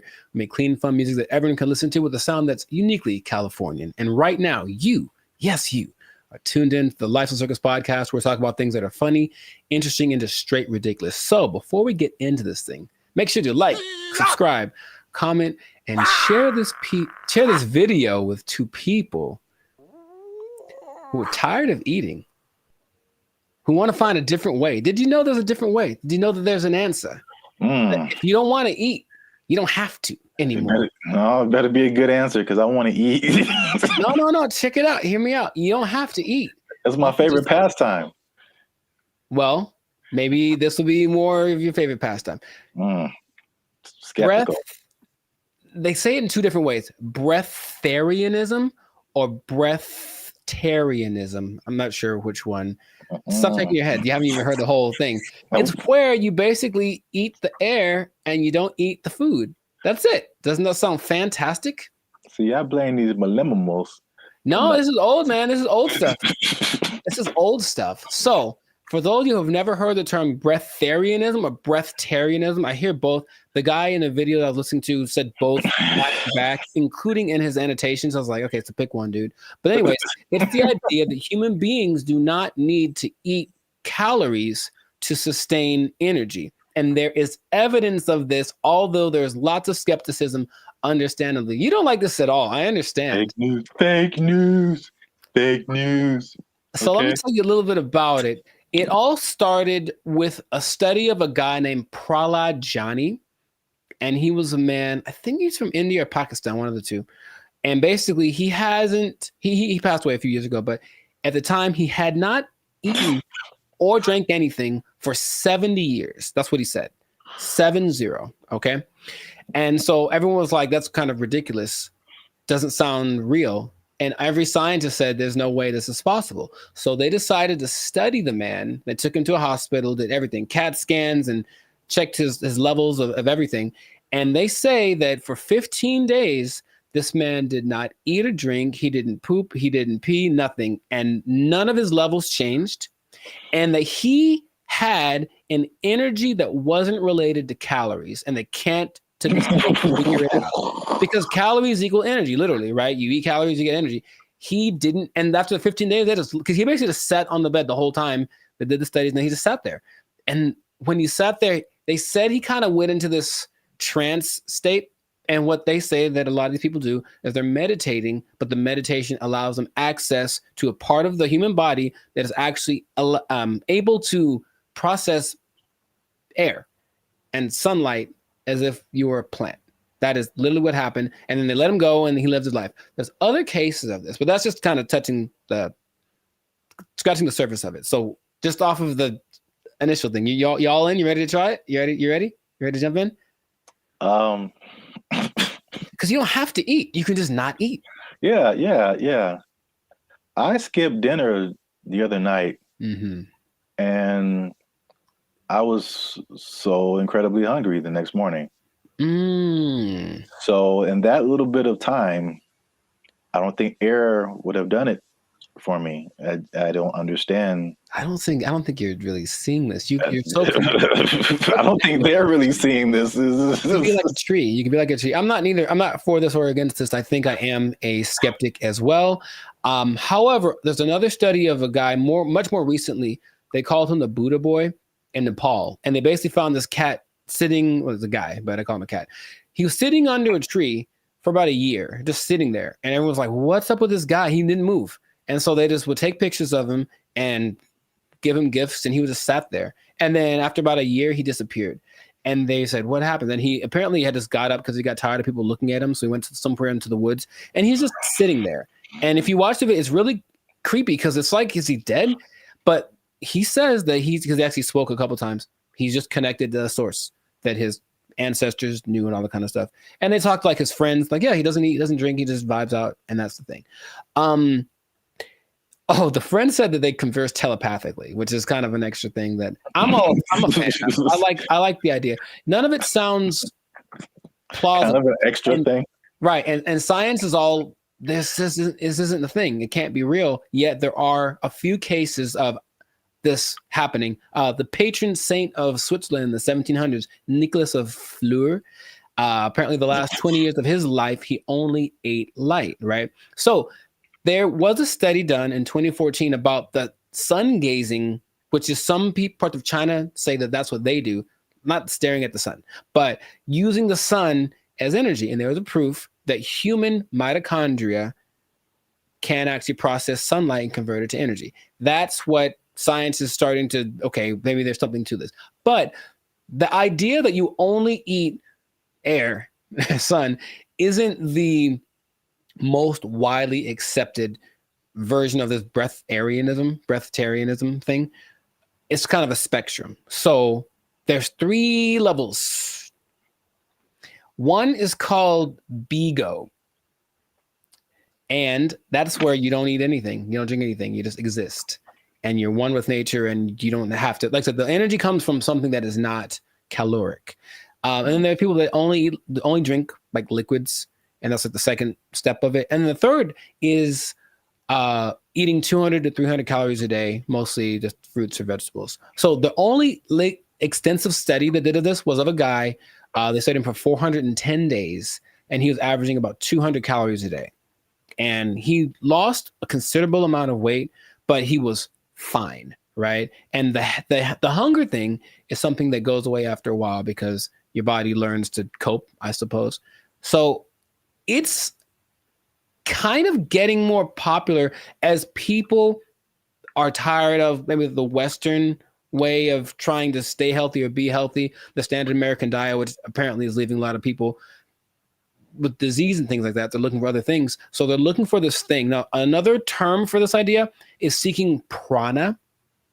And basically breatharianism is living on prana and taking energy directly instead of what we do when we eat stuff is we take the energy from the thing, but this practice just makes the energy coming directly to us without any middleman, basically.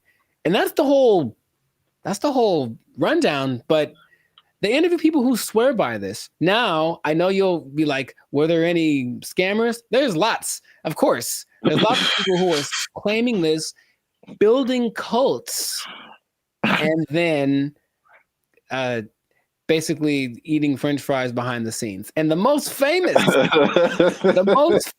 and this is real, well, this guy named Willie Brooks.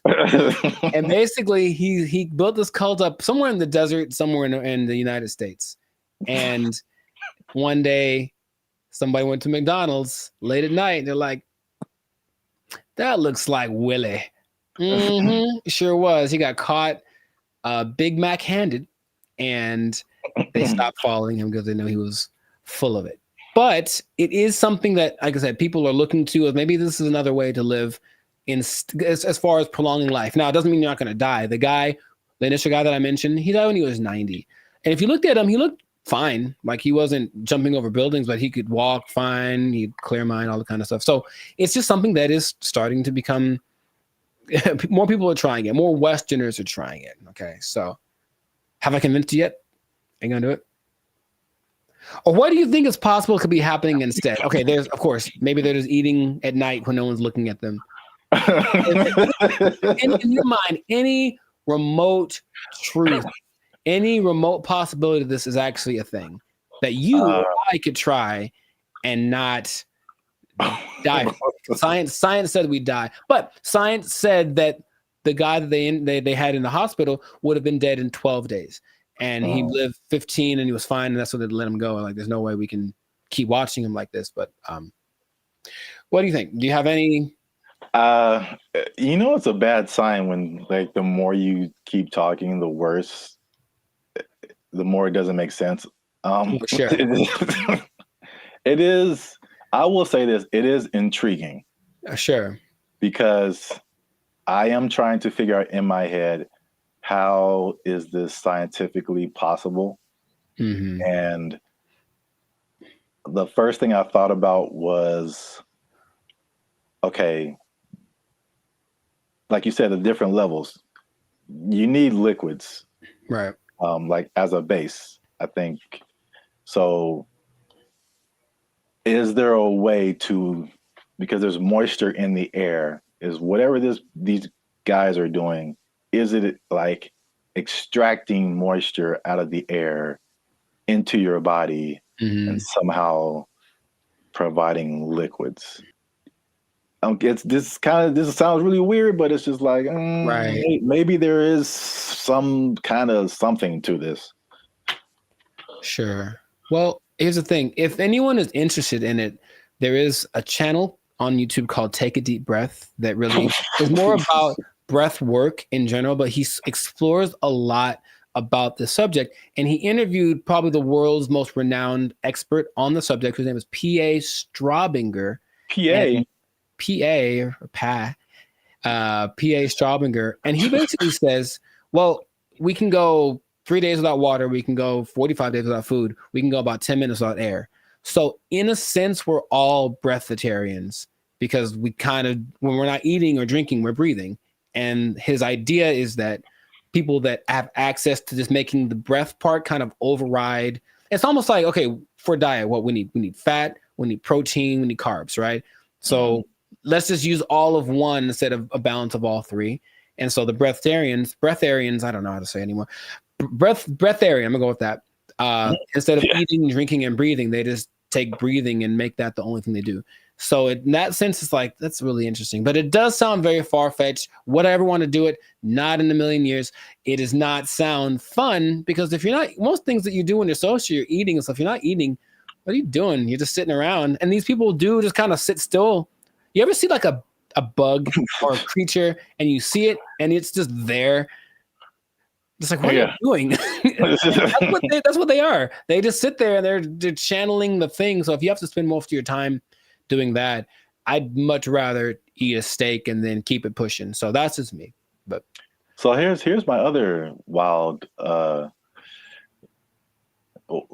theory as to how it could possibly work. Tell me.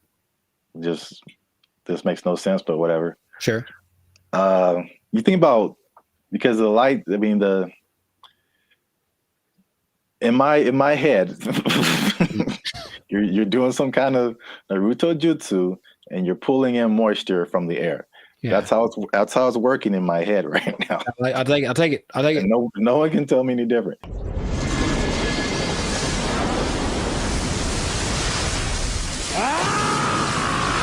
So now it's like, okay, you've got the liquid part. What about all the solid, like protein, all that kind of stuff? I'm thinking about all the microscopic organisms that are around us, all the bacteria, all the stuff that's on us. I read something the other day that was just like, there's all these things on our faces. Yeah, everything. There's just like thousands of these little whatever. And then there's stuff all in the air. What if they're just like focusing so hard on the breathing that they're like intaking all of these microorganisms that have all of this stuff that we have with food? So basically it's like they're eating all the time, just microscopic versions of food.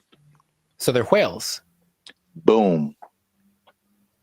You heard it here first. People. Boom. I wish I had a mic. Where's a microphone? Breatharians or whales? That's what I heard. Nobel Peace Prize right here. Give it to me. I don't know if pieces of the thing you get for this. I feel like we riots in the street. Guess what, everybody? Closing down KFC and Popeyes because you just open your mouth and walk around. Oh, what if you opened an air restaurant and just charge people $20? People would go. I know people would go. All right, that's. Oh gosh, $20 all you can eat. It's the purest air from the mountaintops of Sweden. Well, I think that this is a fascinating thing that if people want to investigate more, go for it. But like I said, I'm not going to try it. So if you do, leave a comment that says you tried it and that you're going to live forever because you found Nirvana. I'm not sure. Live your life. But this has been another episode of the Lifestyle Circus podcast. So make sure to like, subscribe, comment, share this video with someone that you think will find it interesting, and just keep this in mind. All right. Let's hit home. If you don't eat, you don't need to buy food. Well, yeah. If you don't need to buy food, maybe you don't need a job. You don't need a job. You don't need a job because you don't have to buy food. You just eat in air. Oh, it's not possible. They took our jobs. They took our jobs. We want more money. Higher minimum wage. That's right. That's what's happening right now. People.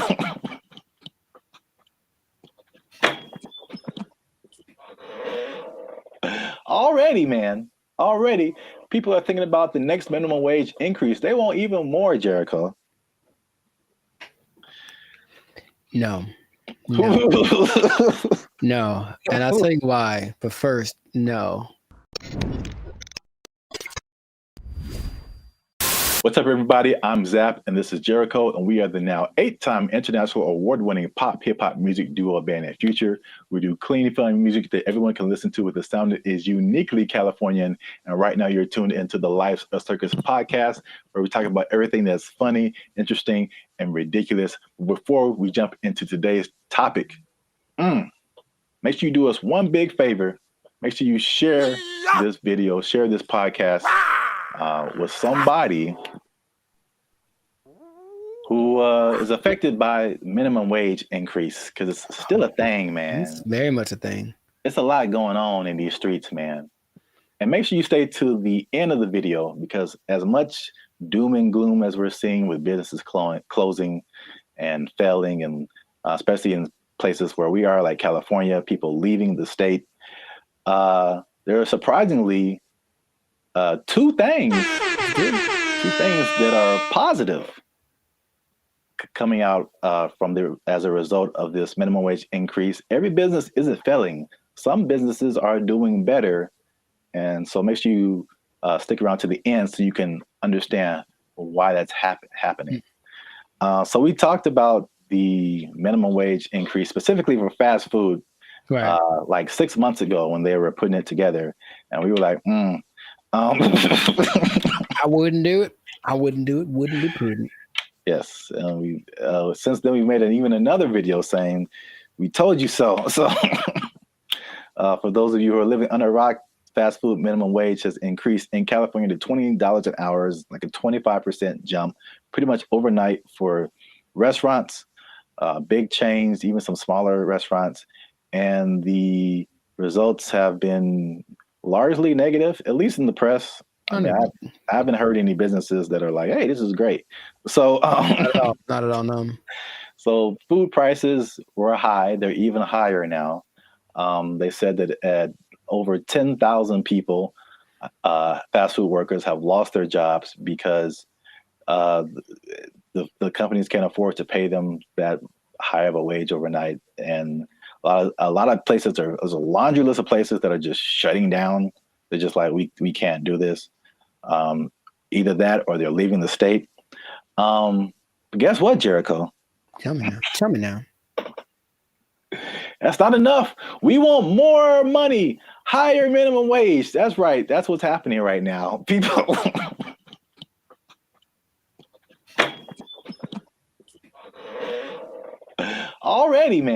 Already, people are thinking about the next minimum wage increase. They want even more, Jericho. No. No. And I'll tell you why. But first, no. Okay. Here's the thing. Raise it. Just keep going. I'm pretty sure among the things that have gone up because of the minimum wage increase is like OnlyFans subscriptions, like stuff that no one needs. Like, I highly doubt that anything is really improving. That's a good idea. You know what I mean? So I feel like you can't. I heard something really recently, and it made a lot of sense. It said if you decided to give everybody in the world the same amount of money, so somehow take it all literally and just even it all out, so everyone in the world, all 8 billion of us, get the exact same amount of money, within 20 years, it would be distributed exactly the way that it is now. I believe that. Because, yeah, people don't know how to do stuff with money. So, no, you don't get more money because you're just going to do the same dumb stuff you're doing with it that you did before. And how much is a Whopper now? Like, forget it. Like, it's just going to be ridiculous. What kind of, I know we're not living in the days with like, oh, going to see a movie and the soda and a pop and a, a nickel. I know that's in the past, but you can't keep paying people more. You have to teach people to be smarter with their money. That's all. Take it up higher. How much they want? Okay, go for it. I'm glad you asked.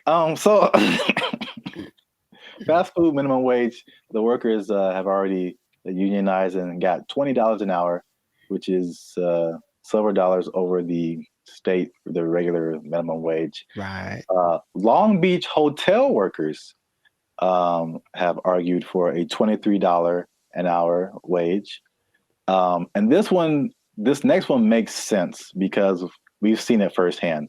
Because as Band of Future, shameless plug, we do some shows in San Diego. All right. So nice. If you're ever in San Diego, come see a Band of Future show. But San Diego wants to raise the minimum wage for hotel and other service workers to $25 an hour. And I was wondering what happened because I'm like, ooh, inflation. Because we were like looking at hotels in San Diego, and I'm like, man, these got a lot more than last year. Mm-hmm. And now I know what happened. Janitors want $25 an hour, man. Clean them toilets, sweeping them floors, man. They want. I think janitors should get more than fast food workers. That's for sure. I really do, because I can go make my own burger, but if I go to an establishment, I want it to be clean, and I think the people that clean it should get paid. It's all about, I mentioned this before, you should get paid for the value that you provide. And fast food is just making us all fat and sick. And janitors make stuff clean, which is great. So yeah, pay them more. I'm not sure how much they get now, but pay them more and take it out of the fast food workers. That's just... That's an interesting take, I guess. It just kind of like took my mind somewhere. Okay. Because your viewpoint is, I heard you say this before, you should be paid based on the value that you provide. Yes. As opposed to the skill sets that you have. So I feel like if you think janitor, fast food worker, it doesn't take, in my opinion, as many skill sets to be a janitor as it does to be a fast food worker. The fast food worker, you have to have people skills. You have to be able to talk to people, interact, be friendly, all that kind of stuff. You have to have some math skills to run the cash register. You have to have just skills in terms of food preparation and something like, I think you have to have like a food handler's license and all this kind of stuff. So there's a lot more skills involved than being a janitor. But in your opinion, the janitor provides more value than the fast food person. Yeah. And if you had 9 PhDs, okay, you went to school for a long time, you're very smart, and what you got PhDs in doesn't help us at all, you shouldn't get paid more than anyone. Why would you? What are you doing to help? Right? To me, I watch them all the time, and I'm really grateful at the gym, for example, which is a disgusting place. Think about, it's disgusting without the janitors. If they weren't there, think about how gross it would be. Or oh my God, the bathrooms at the beach. Oh my God, I get like PTSD going to some of those places. And I remember the last time I went to Venice, there was a person like cleaning them as people were standing in line. And I'm like, that's one, disgusting. 2, thank you. How much are you getting paid? You deserve more. We all need you more than we need somebody to get our Big Mac done faster. I really think that's true. So yeah, I would, if I ruled the world, I would pay people based off of the value. I'm kind of with you, but I'm kind of like trying to play the devil's advocate. Like, oh, I understand. And of course, the system we have is that you went to school for more time for this and that, or you were required to think more, or whatever the thing that is, whatever the commodity it is that you acquired, that's the thing that you should get paid for. And my position is that sometimes, sure. But also, no, definitely not. I need the janitors more. I need the people that rake the leaves more. The people that make sure that the streets don't have potholes. We need them more than we need. Remember, maybe I'm talking about necessity versus convenience. Like, I can make my own burger. I can go put together a Chipotle style burrito if I want to. All the ingredients are at the store. I just got to try, right? But I can't fix the street. I don't know how to do that. So if you know how to do that, you should get paid more than someone. Oh yeah, yeah. So it's something to think about. Yeah, an idea, but that is how I feel about it. But wait, there's more. 25. Oh, that's a lot. 23, 25. That's a lot. San Diego Community College District has already raised its minimum wage to $30 an hour. And I think it's just community college employees, I think, something like that. Okay. And then the Los Angeles airport workers want $30 an hour by 2028. So the train is moving fast, man. Well, sure, but the question is where's the money coming from? I think it's just going to get more. Well, this is the problem too. So I read an article by some guy. I don't remember his name. I'm sure he's very smart. Good view, smart guy. He is the person who pointed out that, there's a couple of things where businesses are actually doing okay with the minimum wage, but he said, like, obviously this is not a long-term solution, because you think about, okay, minimum wage, and you kind of touched on it. It's like, what are you spending your money on? And then for like 99% of people, what are your biggest expenses? Food, shelter, transportation. All of those things are sky high, abnormally high in California than anything else. And so I don't necessarily think people are just wasting their money on whatever, but it's I mean, they could be, but not another life. The fact still remains that there's a for real housing shortage. The average housing cost is like, I think, almost double, if not double, than some other places. So that's a huge thing. We already know the food is high. It was already high, and it got higher. And then like gas is like $5-6 a gallon, $7 a gallon. Like too high. It's too high. So it's like, because he pointed out, is just like those things are like at the root of this. A lot of it, you know, but it's like we're not trying to solve those things. Or maybe they are, and they just haven't found a solution yet. I thought that was an interesting point. It is. Because we're still in a cycle of like you raise minimum wage, and then businesses are, we can't pay people. We got to raise prices, and then like everything goes up. So then what's the point? Right. Your rent is higher, your food is higher, gas is higher. Now we need more. Right. Money. This doesn't make any difference, basically. But it makes people feel good. Yeah. But like I said in the beginning, this guy also pointed out that there are two things that he pointed out where businesses are actually doing okay with the minimum wage, and it's actually been a good thing. And it's not OnlyFans? And it's not OnlyFans. All right. Yeah. One is that it has forced businesses, and I think we can even agree to this as the way we run Band and Future and all that kind of stuff. It's forced them to be more efficient.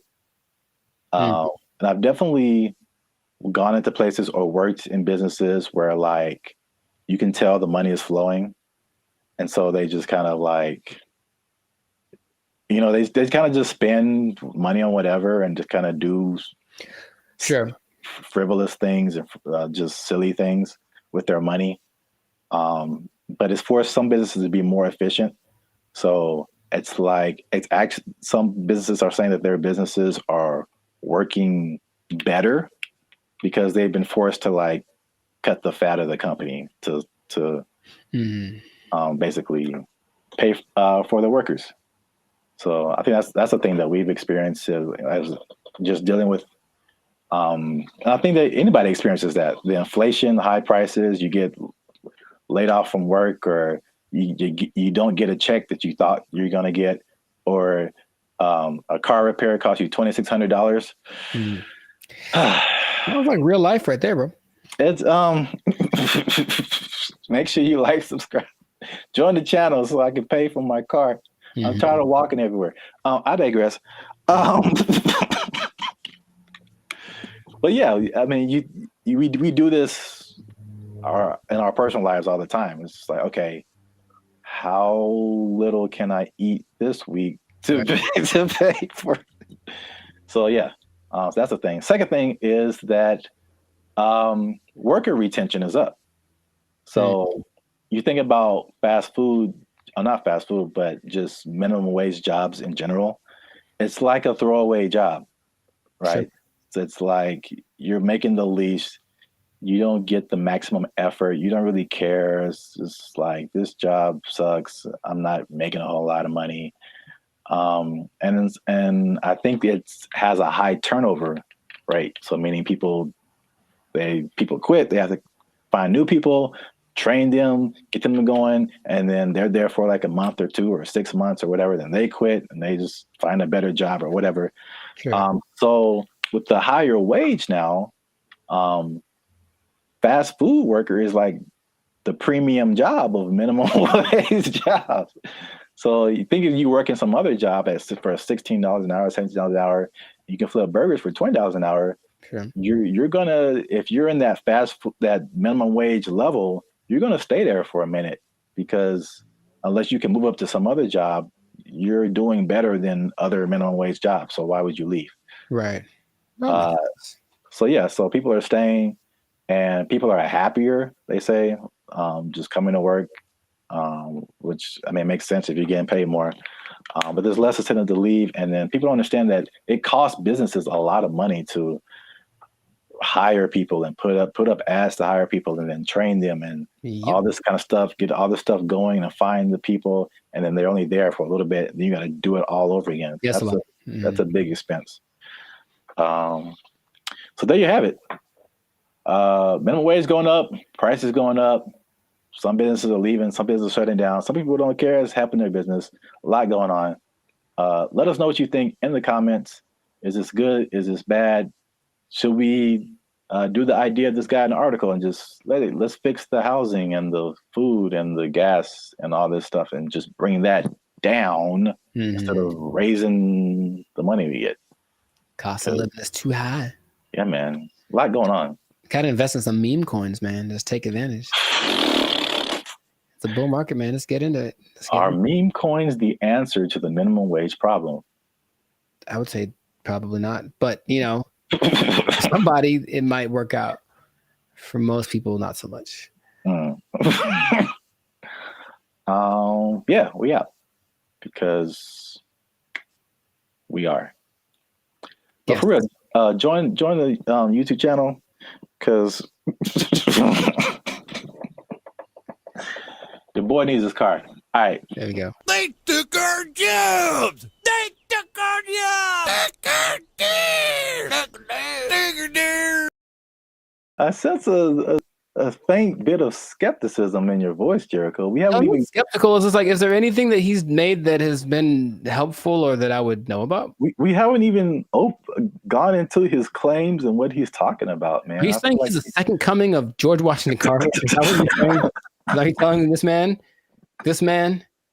him. It's hard out here for a pimp. Him. Okay, sure. What's up, everybody? I'm Zap, and this is Jericho, and we are the now 6-time international award-winning pop hip-hop music duo band in Future. We do clean, fun music that everyone can listen to with a sound that's uniquely Californian. And right now, you're tuned into the Life's a Circus podcast, where we talk about everything that's funny, interesting, and ridiculous. Before we jump into today's episode, though, do us a huge favor. Make sure you like, subscribe, comment, and share this video with somebody that you got beef with, somebody you don't like, maybe somebody that's all up in your grill and making you feel a type of way about the day. Oh, bars. Okay, so look, somebody that put a hitch in your giddy up. Is that a phrase people say still? Yeah, sure, man. Yeah, you got it. So I don't think I got it. I've been waiting to talk about this. All right. So the big thing on the internet has been Kendrick Lamar versus Drake. By the way, I think it's fake. Okay. Just because I've been doing this too long. I'm doing music too long. I've been doing Hollywood too long. I've been doing marketing too long. There's all of a sudden this big beef and oh, wow, millions of streams are happening. Wow. What a coincidence. Anyway, I digress. What if I told you, Jericho, that the Kendrick Lamar Drake is not the biggest beef on the internet? I would believe you. Let me rephrase the question. What Okay, go for it. You are probably right. What if I told you that there was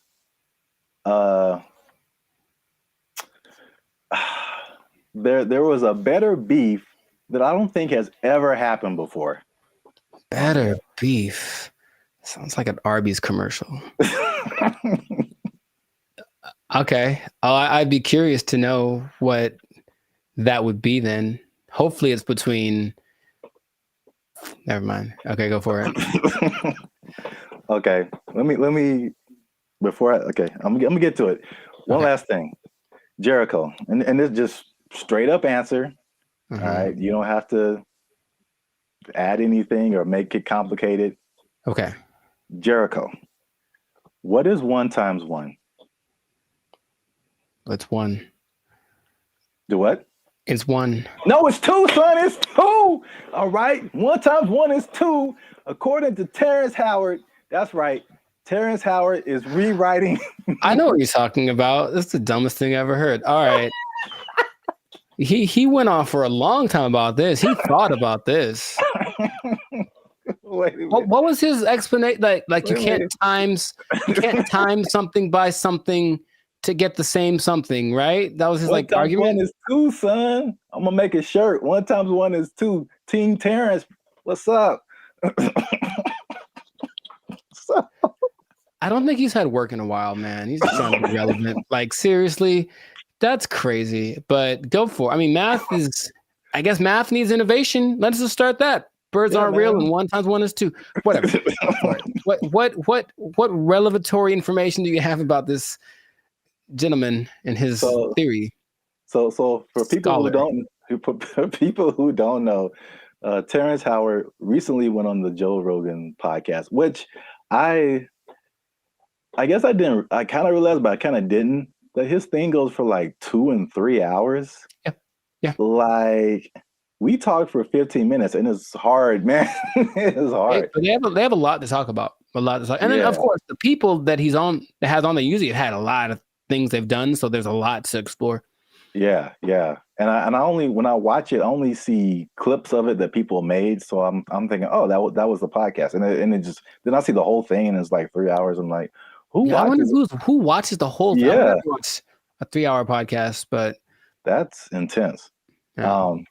But anyway, yeah, Terrence Howard went on there, and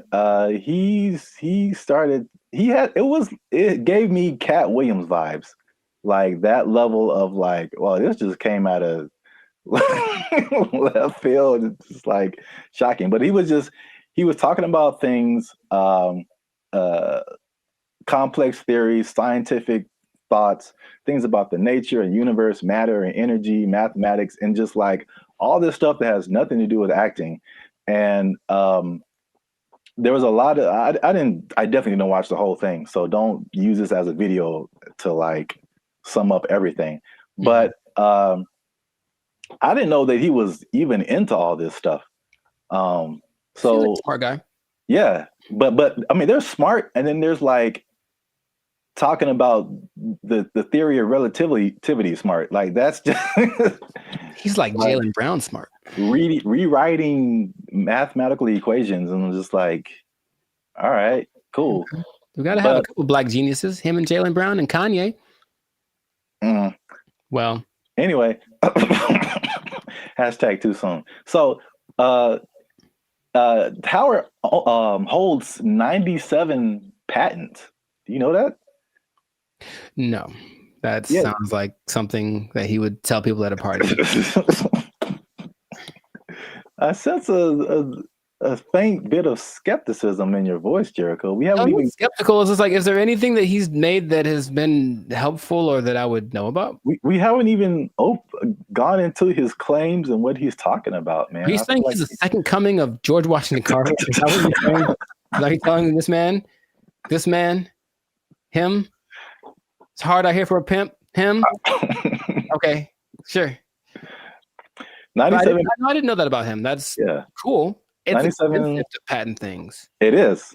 So Yeah. I guess that acting money helped out. I don't know. But he believes many of these patents will, of course, change the world. Some of his notable patents include advanced designs in metallurgy, I think I'm saying that right, chemical engineering, and innovations in flight technology. So at the very least, the man is doing things. Yeah, sounds like it. So, but what really shook up the internet was some of his claims.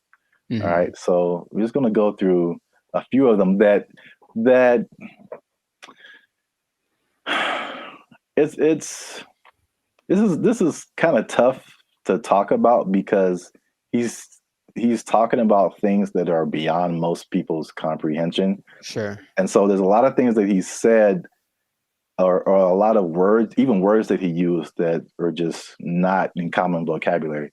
But I tried to pull together some synopses and just kind of put it in more lay terms, I guess. Okay. Some of them are just straight up. You can just tell. Like, let's see what Mr.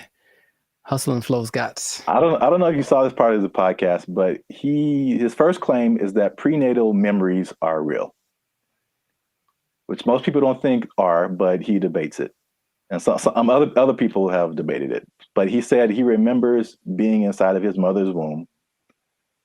Don't make me laugh.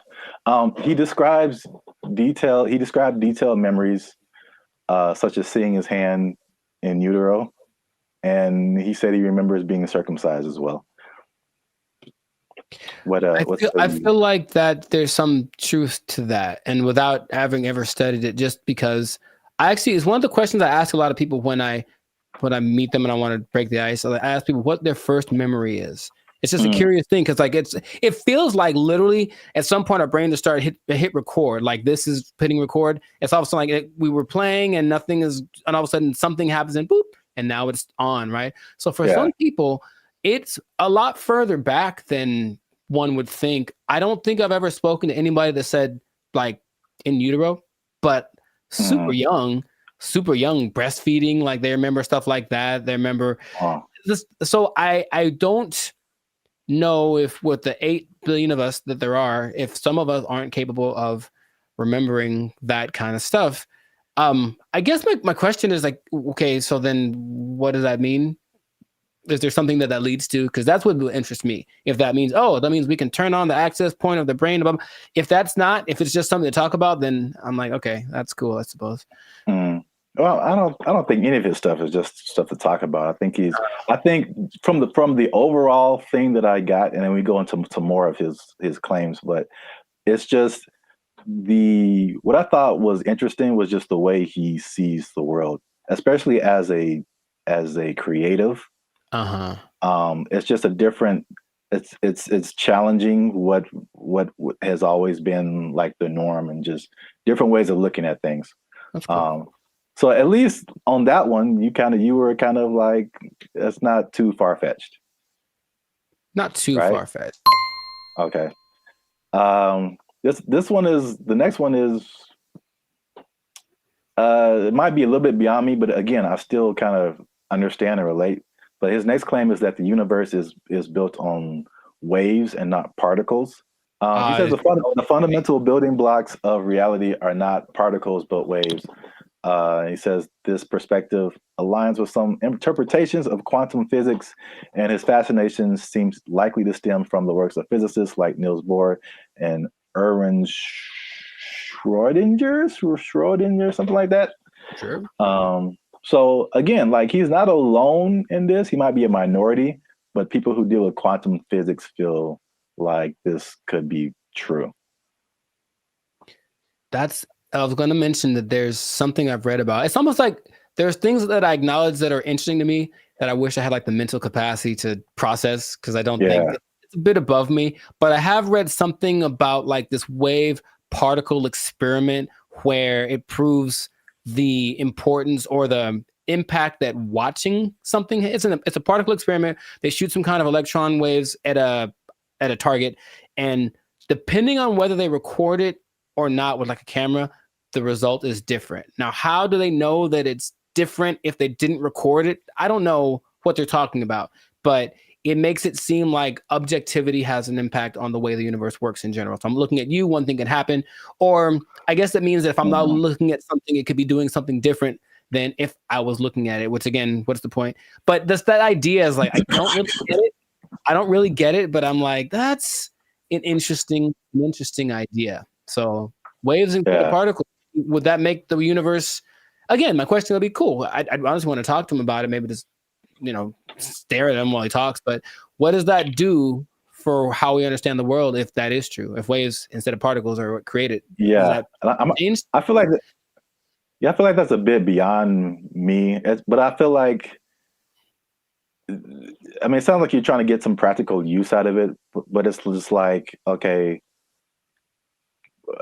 the things that we know about gravity and aerodynamics and stuff like that, by learning that stuff, we can fly planes and helicopters and stuff. Sure, yeah. And so there's some kind of use, I think, in saying it's waves and not particles. I don't fully know how to interpret all of this stuff and to make it like, oh, okay, we can do this now. But I'm sure like that's a kind of genius level, sure, right, kind of thing. Once you know it and then can do something with it. Right. If it means I can surf to Mars, I'm down, bro. That'd be so sick. Yeah. They'll just hit your knees with waves and not particles, and that'll heal them. I'm down for that also. Does anyone out there have answers for knees? Your boy's going through it right now. So yeah, let us know. To continue on this is probably this is probably the last one that just I kind of still didn't. It's too far above me. Mm-hmm. He said gravity is fake. So he said that there's an inward and outward force that shapes planets without relying on things like gravity and dark matter and dark energy. Which this one is kind of big because he challenges Newton and Einstein, like as far as gravity being a fundamental force. And it's I know what you're doing. I know what you're doing. I know I know what you're doing. It's fake. Fake news. Fake news. That did not fall. Okay, people. Okay? That did not fall. That was fake news. Gravity is fake. Okay? All right. I'm not gonna do it again. I wouldn't even know where to start with that. That is an interesting idea. If there's another force that's not gravity, then what is that? What is that inward force? Because to me, that inward force is what's called gravity. Is it not? I don't know, man. Okay. I don't know, but I really want to understand. I really want to, because there's stuff, even like the 1 times 1 thing, like I don't know how I feel about it, but I can at least understand why he would say that. Once we get to that one, but the gravity is fake thing, it's just like over my head, I think. Yeah, no, I wouldn't even. But when he talks about an inward and outward force, for any anime nerds watching this, I thought about Pain in Naruto, and he has like that universal push and universal pull. Yeah. And I like gravity. Yeah. Yeah. So maybe the answers are in Naruto. Maybe they believe the same thing. I don't know, man. This is just, I just find it funny, obviously. Yeah. Sure. It's interesting. I wouldn't know where to begin with that. Just someone coming out of nowhere and just challenging everything and everyone like we've ever known. It's like, you all are wrong. Gravity isn't real. I mean, it helps me that I only think about him as the Hustle and Flow character. Yeah, that adds another layer.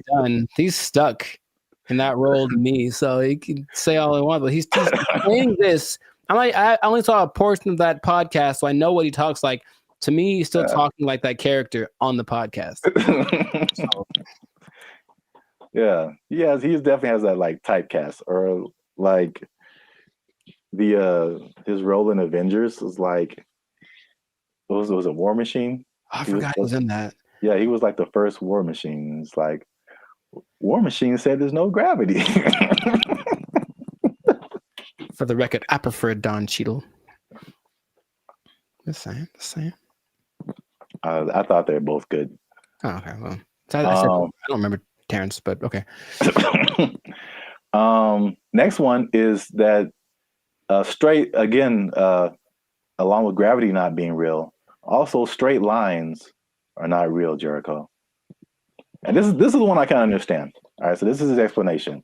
he said when you view something from the correct perspective, or you view a straight line from the correct perspective, you'll see that it's not straight. So he gave an example that if you put like you draw a straight line, perfectly straight, at least to our human eyes, but if you put it under a microscope, you'll see all the tiny like inflections that don't make it look straight anymore. So basically, these are all conceptual things. He's basically trying to get us to rethink geometrical concepts. Again, why I don't know how that applies to that. Yeah, that I would say. How does that help us? How does this help us specifically? I don't think it does. Look straight to me. It works for me. I'm gonna accept. I'm gonna take into consideration two of his ideas, and then for me, gravity and straight lines are pretty much going hand in hand. I will go find a straight line and drop it to celebrate my acceptance of straight lines and gravity. So we're 2 and 2. Yeah. So you can kind of see where he's coming from with the prenatal. But I like the idea of not him trying to be controversial, just saying, hey, think about stuff. We are told things from an early age, and most people, for everything they've been told, that's just how it is. And any idea that something might be different can be scary. It's like, oh, it's the truth. What is? But so I appreciate his effort. But that's what I got out of it. All right, so we're 2 and 2, which is perfect because we're coming to the last one I have here, and that is that multiplication is a lie. But I mean, does he say it exactly like that? No, but that's just funny to say. Anyway, he said that one time. This is the number. He said that one time. One is 2. Okay. So he said this is why, because if you combine two unique things, all right, you can't end up with the same thing. Which I hear where he's coming from. You got one, like, because I remember like algebra, like you're always trying to solve for x, and you got this side of the equation, this side of the equation, you try to balance it out. So if you have 2 1s on this side, like how are you going to have a 1 on this side and it still be the same thing? So like I still don't know if I agree with it, but I totally understand what he's trying to say. I don't appreciate that one. Side of it. And I'll try to I haven't taken math class in 2 decades, but I'll try to explain. He said if you combine 2 unique things. To me, I'm like combining in my simple brain an object, this is a guitar pick, with a concept, which is a number of these that I'm thinking about, right? So if I have one of these, this is my object, and I take a number that represents how many of these I could have. If I go times 2, I will then have 2 of these, right? Hey, look what happened. Now I have 2. If I take this one object and then I multiply it by a concept that is singular, nothing changes. Because here's the other thing. I think I can bring a narrow to this also. I want to figure it out because usually there's like, or this might be Avatar. It's like, okay, there's like good or bad. So something has to be one or the other, positive or negative. And then there's the guru on the mountain that made him drink the banana onion juice. He said there's also a neutral. That's the third option, and people forget about that. So yeah, does this have to change if I multiply it? No. It could go bigger, it could go smaller, or it could stay the same. And the stay the same is the times 1. So that is my argument, Mr. Howard. I had like one of those chalkboards on the back I could draw on with all the numbers and everything. Yeah. The hot to crazy chart. You remember that one guy? Oh, nice. I appreciate that, man. So I don't agree with that at all. National treasure. I don't think I do, but I want it to be a thing. I got you. That's deep down. I want 1 times 1 to be 2. If enough people talk about it, it'll become something. Yeah, if enough people talk about it, it'll become something. I really don't think that it's important again, it's just like What do you what? mean? Look, they're ready to change math with that Common Core stuff. Oh yeah. Everyone's all messed up, but the kids nowadays are gonna be just so stupid. All the math is wrong, and so now they're gonna throw this in there. Like, by the way, 1 times 1 is 1 or 2, and then what? Because no, okay, another thing. So if that becomes true, let's just hypothesize. Then wouldn't that change everything? Because you can't just change one thing without changing other things. If there's the fundamental concept that 1 times 1 was 1 and now 1 times 1 is 2, doesn't that somehow affect everything else? I think so, but I'm not sure. I don't want to really think about it. I just want to. I want someone else to figure it out and tell me on the internet. I'll just ask ChatGPT. But no, 1 times 1 is 1. Since forever and ever and always, one thing can stay one thing. I am 1 times 1. I should make that my counter. Make a shirt. I am 1 times 1, and I just stand boldly, holding a flag and like a bowl of rice pudding. Oh, wow. I don't know why the second thing. All right, so that's 2 and 3. 2 and 3. All right, so we might end up with a tie here because this is a bonus one. Okay. And this is probably of all these things, this is the coolest thing. At least one of the coolest things I think he said. Okay. Was just like kind of opened my mind a little bit. And he said that the periodic table is structured incorrectly. I mean, again, how is this useful? I don't know, but I think I thought the visual was very cool. Okay. And I should have tested this before I started, but take chances. It's real life. Just take chances. Let's see what happens. Okay. So check this out. This is the periodic table of elements. So basically, he said he learned the periodic table, but he saw it in a different way. He saw it in circles. Mm-hmm. So I thought it was super interesting because it's kind of hard to explain. He breaks it into octaves, which we can relate to as musicians. So you start with like one element, and it goes through the list of elements until it gets to another octave. And every element in these octaves, they follow a similar pattern. Like in the middle here, you start at helium, in the middle would be carbon, and then at the end would be neon. And then all of the beginnings and ends of these octaves, all of these elements relate to each other. They have like something in common, as well as all the elements in the middle of these octaves, which is crazy to think about because it's the same shape as music. And I kind of wish I would have learned the periodic table like this. In music, there's the, at least in Western music, you have like the 7-note, 8-note scale. I mean, Sure. you would go back to the primary note, but like A, B, C, D, E, F, G, and then you start over A. But like key of C, right? Helium would be C, D, E, F. Like where you get to carbon would be like 4th or 5th. Uh-huh. And then you go back up, 6th, 7th, 8th would be neon.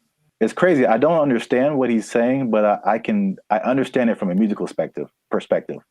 That all of these elements between helium and carbon are passing tones to where you get to carbon, which is like a perfect 4th, perfect 5th. And then nitrogen, oxygen, these are all passing tones until you get to neon. And all of these elements relate to each other based on their positioning here. It kind of gives me vibes more of, or the way I'm trying to process my mind is more like the harmonic series. Yeah. Only in the sense that stuff's getting like kind of bigger as it goes higher or lower. Yes, it's the same thing. I mean, it's and that's what he's trying to say. Basically, it's like everything is interconnected. And so he even gave these. This is getting like super nerdy, but every note has a like a measurement to it, basically a measurement of vibration that we measure in hertz. So, the 100 hertz, there's 400 hertz, there's 800 hertz. And so each one of these elements, like he gives a hertz number to it. And he says it's the same thing with colors. These are all on they have a color associated, they have a sound associated to it, there's a vibration associated to it. And this is just like a visual representation to see like all this stuff is all the same thing. Mm-hmm. Music, color, light, element, everything around us is these octaves, these spirals, these circles. We just keep going in circles. So where like there's certain notes that go together in music and there's certain notes that don't. And the same thing happens here. There's certain elements, like if it's the first and the fifth or the first and the fourth, like they go together. But you have like tritones in here, the elements that like don't mix, or, you know, like oil and water kind of stuff. That was like pretty crazy to me. It just from a musical standpoint to see like, okay, this guy he just has a different way of looking at stuff, which is kind of cool. Mm-hmm. Now that we've lost everyone on the podcast, let us know what you think. Unless you want to comment on that, Jericho. I'm 2 and 4. I understand it, and I didn't like it at all. I don't know what to tell you. It's really weird. The second you put it up there, my brain went ugh. So, maybe if it looked, I think it's more of an aesthetic thing. For some reason, the way that looked specifically made me go, I don't like that. Really? Yeah, I don't like it at all. I would have loved this in school because I can like, it was just music, and then I get it. I didn't really like science. Oh, well, I never did. You have to learn the periodic table? Yeah, we had to memorize it. I don't think they cared that much in California because I think we kind of glossed over that. I remember we had to learn a couple, but not like the whole thing. All right. Well, let us know what you think. This has been another episode of the Life Circus podcast. Is Terrence Howard crazy or is he a genius? Is it somewhere in the middle? I forgot to talk about the beef. He has a beef with Neil deGrasse Tyson. I didn't bring that up, but it's the thing. Oh, are they gonna do like a Jake Paul, Mike Tyson thing? Man, I love it. But I should have brought that up because he basically said the stuff to Neil deGrasse Tyson, and Neil deGrasse Tyson was like, "No." Basically, I would trust Neil deGrasse Tyson more than Terrence Howard for sure. So on the podcast, he said that Tyson attacked him by saying no, but it was probably the most polite diss track that could ever be put out because he just basically even complimented him in his, rebuttal of his theories or whatever. But I'm sure he respects the fact that he's trying. I think that helps. Yeah. He basically disagreed with everything, but he said like, yeah, this is cool. You have a certain level of whatever. Mm-hmm. It was very complimentary diss. So I don't know where he got the attack part from. But let us know what you think. Is he right? Is he wrong? Is this a cool way of thinking about stuff? Did you know all this stuff about Terrence Howard? 97 patents is crazy. Yeah, leave a comment. And 1 times 1 is me. Imagine. In a shirt. Yeah, let's just go with that. 1 times 1 is me, or 2, depending on who you are. Bye. They took our jobs! They took our jobs! As long as there's money, I'm getting there and there's money there. Right. Like, yeah, let's go. Yeah. But if I'm like just dumping out my life savings to like take a picture with the elephant and then come back, bruh. For some people, they think that's worth it. They think it's well worth it. No way. But I need to pay, son. What's up, everybody? I'm Jericho, and this is Zap. We are the now 8-time international award-winning pop hip hop duo Band of Future. We make clean, fun music that everyone can listen to with a sound that is uniquely Californian. And right now, you are tuned in to the Life Circus podcast, where we talk about things that are funny, interesting, and just straight ridiculous. So before we get into this, and this is going to be a very important topic. I think a lot of you will be interested in this. Make sure to like, subscribe, comment, and share this video with at least 2 people that are interested in becoming a digital nomad. We're going to talk about it. We're talking about work. We're talking about jobs. We're talking about moving. We're talking about all the things that seem so glamorous, but maybe there's a dark side to it. I don't know. We should get into that. But you got to stay tuned to the end to find out what that might be. So right away, digital nomads are one of the most, well, it peaked in 2021 right after the pandemic, but it's still one of the like professions, and that's an umbrella term, but professions that's growing the most in the last 10 years, right? I didn't know this. People started doing this as soon as like 1997. I guess once internet connection started to get decent, people were doing this. But around 2014, what happened? I got a question. So can you back up and just for anyone who doesn't, like what is a digital nomad? Oh, people don't know what a digital nomad is nowadays? Some people don't know. Makes sense. Okay. A digital nomad is a person that has found a way to live abroad, basically using technology. So in 1997, when internet started to be pretty available anywhere, people could offer services online and work from a different destination than where they're from. So you could be from America and go to Bali, for example, and work from there. And that starts to become really popular. And so now a lot of people do it. And there are many programs that will say they can teach you to be a digital nomad if you want to basically ditch the 9 to 5 and go live abroad. And it always looks very glamorous from the people. I know many people that do it personally, and they typically post the pictures of them lying on a beach. And the idea is that you can work from anywhere for 2 or 3 hours a day, doing your nice, whatever cushy job, and then enjoy living in another country. And that is a really cool idea. And that is part of the reality, but there's also a side of it that can be more difficult to overcome that people don't tend to think about. So we're going to get into all of that. Zap, have you ever considered the digital nomad lifestyle? I don't know why I said it like that, but I know why you said it. Ooh, do it again. I have thought about famous, don't you? All right, never mind. What? Huh? I've thought about it for sure. I don't think I have had jobs where that's a possibility. Sure. And also, I feel like those types of jobs wouldn't be the jobs that I would like.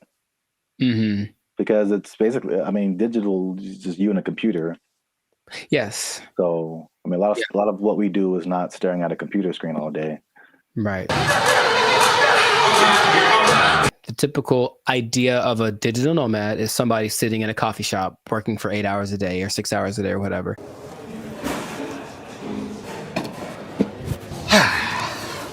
And that's true to the point where a lot of places actually construct digital nomad communities so that they can all be together in kind of one centralized place, like a work share kind of a situation, and just work from there. But yeah, the big key is that you just got to have good internet and then something that you can do to work from a different place so you're not interacting with people directly. But you have a lot of options. Nice. So like if you like hopping around from place to place, one of my friends that does this will be in, I'm always like, where are you now? And it's kind of a cute thing because where are you now? I'm in Colombia. Cool. Where are you now? I'm in Turkey. Where are you now? I'm in Bali. And they're places that you'll notice are kind of hubs for digital nomads. One, because the cost of living is low. Two, because the internet connection is good because you can't do it everywhere. A big place for a digital nomad, especially expats from the US, is Portugal because low cost of living, good food, safe in general, and the internet is amazing there. So that's one of the spots that you can go to if you want to be that. But you get flexibility. So if you like the idea of moving around and working from different locations, then that's perfect. And then since you're not working all the time, you do get to explore and check out new stuff and take the picture in front of the Taj Mahal or whatever thing that you want to do, which is usually what people do to I guess showcase how cool their life is. I don't know. It does seem like kind of a validation.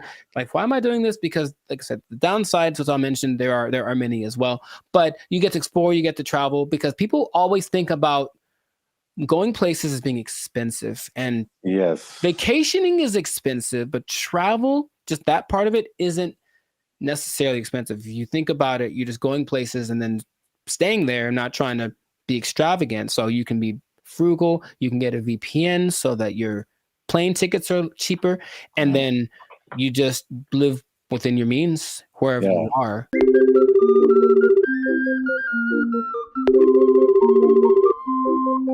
That's one thing about me. Like, I'm not a big traveler, but I feel like I feel like that Dos Equis guy. It's like I don't always drink. What is it? Beer. Yeah, but when I do, so like I don't always travel, but when I do, somebody else is paying for it. Right. And that is just like that's like the only time I travel. Like I will go on a tour for work, to play music or whatever, go to another state, go to another country. As long as there's money, I'm getting there and there's money there. Right. Like, yeah, let's go. Yeah. But if I'm like just dumping out my life savings to like take a picture with the elephant and then come back, bruh. For some people, they think that's worth it. They think it's well worth it. No way. You know, but I need to get paid, son. Listen, we finna get paid, girl. It did surge in popularity, of course, after the pandemic, as people were looking for things that they could do and they couldn't be around people. So, okay, this is perfect. But for some people, they really fell in love with it and they said, I'm going to keep doing this. So a lot of the more well-established digital nomads have been doing it since then, or maybe a little bit before then, so like 4 or 5 years. There rarely are people that have been doing it more than a decade because it does kind of wear on you just moving around and doing all that kind of stuff. But you do get choice over your work-life balance. And I think that idea, easier said than done for sure, but you don't have to clock in an office at 8 a.m. You could sleep in theoretically and then go hang out at the beach or snorkel or something. I think what people do overlook is the idea that you still have to work and you really should do it on a consistent basis. And if you don't do that, then I don't think your digital nomad life is going to last very long. But you have a lot of things that you can grow with as well, because people have great stories when they do it. And when people I've talked to, I was in Cambodia, blah, blah, blah, and a tiger almost ate me. The tiger bit the man in the head, and everybody's mad at the tiger. There's also, you get to choose where you live, because if where you live is expensive, you can just go someplace that's a lot cheaper. So I think that's why Bali tops the list for a lot of people, because it's not very expensive to live there from a month-to-month basis. So if you find a way to get income from where you're from, be it the United States, England, something like that, and you can generate that money while you're living in Bali, then you're living like I heard for like $1,000 a month, you can have servants. Wow. Literally. I'm gonna take a nap.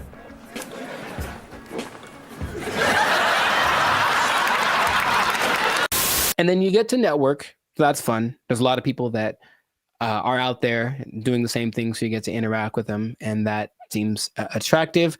And then you don't really have to go to work. You think about that. Honestly, I don't know about you, but I think a lot of people hate going to work. They don't dislike work.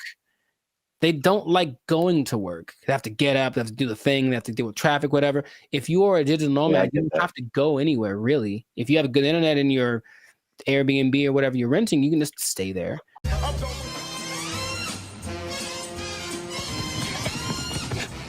shit, that son of a ass! You, I just... Yeah, bro, like just putting on, like, I look at the, especially when I used to live in downtown LA and seeing the people who like worked in corporate offices and they had to wear suits and ties, stuff like that. Just the thought of like getting up every single morning and putting on an entire suit, dude, like it's a challenge. So I could sit at a desk and then come home and then take it all off. Like if I can go to work and still be in my pajamas, like, dude, where do I sign up? Yeah, I get the appeal for sure. Very cool. We love it, Will. Thank you. The last advantage that people talk about a lot is the cultural and immersion. If you like a particular culture, then you can just go there if it works out for the technology and all that kind of stuff, and you can be immersed in Hong Kong. You can learn Chinese. You can do whatever. If you have other goals that related to that culture, then it's the perfect way to do it. You can still make money and be immersed in that culture. And that really does seem fun. In my personal experience, I've never done the digital nomad thing to an extreme, though I've thought about it because it seems like it might be fun to do here and there. But I have constructed my coaching which I can do from anywhere. And I have been up in the mountains and I'm working on a session. I'm just at a coffee shop and I see what that's like. And if that was my everyday, it wouldn't be so bad. You know, it's definitely like, oh, I need my computer to work. That's all. If my computer works and the connection is good, then it works. If it does not work, then it's a bad day. That's all. It's kind of the risk that you run. Now, those are all the advantages. And that's the stuff that when you go on the internet, you will see people living exactly what I just mentioned. However, all of the downsides, dun, dun, dun. There's a lot of them. No, God, please, no, no. What would you think would be a disadvantage, major disadvantage of being a digital nomad? The first thing that comes to mind is just, even though it's cool and you're like exploring and all this kind of stuff, especially if you have a core group in the States, like a certain group of friends, a certain group of family members, they're most likely not around anywhere close to you. So any of those kind of groups that you grew up with or were with, you know, in your home country is just kind of gone. So you can have a bit of isolation, I think, for sure, even though you might be surrounded by all these new experiences and new people. You're still kind of like by yourself to a certain extent. I'm so lonely. You were right. The loneliness, depression is the number one thing that a lot of digital nomads talk about because they're not around the people that they love, right?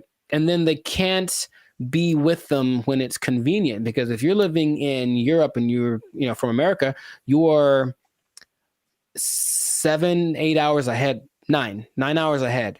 So imagine just, hey, I want to maybe eat together. Well, I'm having dinner and you're, you know, at work, right? So you can't make things line up. So depending on where you choose to go, that can be a very difficult process. And then it kind of is inconvenient. I've worked with people where I'm talking to them and it's fine for me and they're up at 3 a.m. because where they are, that's what they have to do to make it work. And they're willing to do it. It's kind of like something they accept, but you miss a lot of things. You miss the birthdays, you miss the graduations. There's a lot of experiences, you know, your little cousin had her first steps, all that. You miss all that kind of stuff. And finding a place to live is harder than some people think. And that's another problem that a lot of digital nomads have, because they'd go to a place expecting everything to be great. But what they don't understand is that a lot of digital nomads have this reputation of basically causing prices to go up, right? Because you're coming from a country that everything is great. Yeah. So everything's coming up because you have a lot of money. So a bunch of you move to one place that's not doing too well. So they're like, oh, there's a lot of these people, so I'll charge more so I can make money. But then the locals start to resent you because you're there. And so you don't feel welcome. And that's kind of an uncomfortable thing. I think I mentioned, I have a friend who travels a lot. When she said when she was in Turkey, she kind of got that vibe.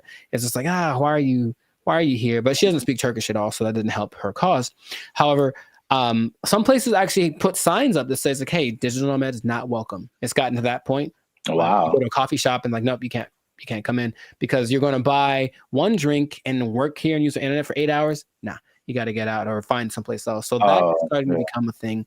So yeah, just think about that. It's like you want to be welcome. Now I'll tell you in a second, some countries are actually taking measures towards making sure that the digital nomads they do attract are actually helping the economy. But a lot of places don't have that in place yet. So yeah, the locals might resent you. If so you just for my own personal whatever. I got a question. Have you ever gone into Starbucks and worked on something and not bought anything? Yeah. I'm in a jerk, man. Oh yeah. Do you feel guilty at all? Or are you just like? No, I spent a lot of money in Starbucks. I think I have once in a while. Okay. That's just my. If it was, and the thing is, if it was a mom and pop type place, then I'd feel bad. I'd buy something every time. But here's the thing. I even usually go to a Starbucks. I have to use the bathroom. I'll buy a cookie or something just because. Oh yeah. But sometimes I'm like, I'm here for an hour. I'm popping in and out. I'm a regular. Don't mind me. I'm just I think using that's stuff.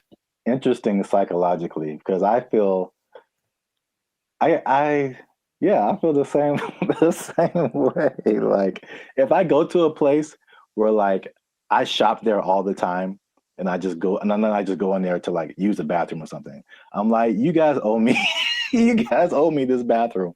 I'm here all the time. I'm not buying anything right now, but I'm here.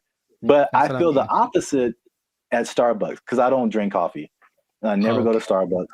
So when I'm in there, I'm just like still in Wi-Fi, and I feel so guilty. Here's the other thing. Specifically for Starbucks, I don't feel bad because my computer and phone don't work in Starbucks. Any Starbucks, the internet, the Wi-Fi does not work. I have to do my hotspot on my phone. For only Starbucks. I don't understand. Apple. No. It's just because Mr. Starbucks doesn't like me. And that's Android, PC, Android. Wow, really, I don't know if anyone's understanding what you're saying there, sir. Sorry. Anyway. Long COVID. Sorry. Continue. Wow, that's the thing. What else was I going to mention? That besides, the locals resenting you, someplace not wanting you to be there, if you have a medical emergency, it's a big deal because you don't have a safety net. Your insurance might be more expensive for one, and then transferring it over, sometimes it's a tricky thing. It depends on the country you're in. When I went to Spain, I met up with a friend who got sick on her flight. And so from the plane, they took her in an ambulance to the hospital, gave her the treatment, whatever. Now, if that had happened in the US, that would have probably cost her about $5 million. But because it was Spain, and as soon as you're in Spain territory, you're one of us, it costs you like $100. So wow. that was cool, but it does depend. So you really have to be careful just about that. All these things are things that you want to think about before you do it, because it doesn't look that difficult if you only pay attention to the people that post about it. Because they just posting the good stuff. Once in a while, there's a sob story about no, someone kicked me off of a bus. I think I saw that recently because they weren't from there, and they got kicked out the bus, and they felt so sad. I was like, well, life is hard, bro. I don't know what to tell you.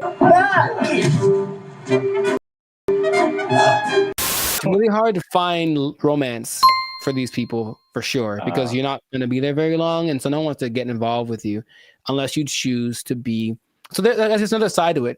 What I was going to mention earlier is that some places like Indonesia are starting to put in measures where they welcome digital nomads that have X amount of money in their bank account, and they allow them to actually have a visa, a second home visa is what it's called. And then they can live there for up to 10 years. But they want people to come and, of course, do something related to the Indonesian economic system. So they're telling people, come on over. And so in that case, if you have it like that, then you can move one place. You're going to stay there, and it still implies you're making money based off of where you're from, and you're just living kind of more permanently in a new place. And that seems to be okay if you want to maybe uproot, start someplace else.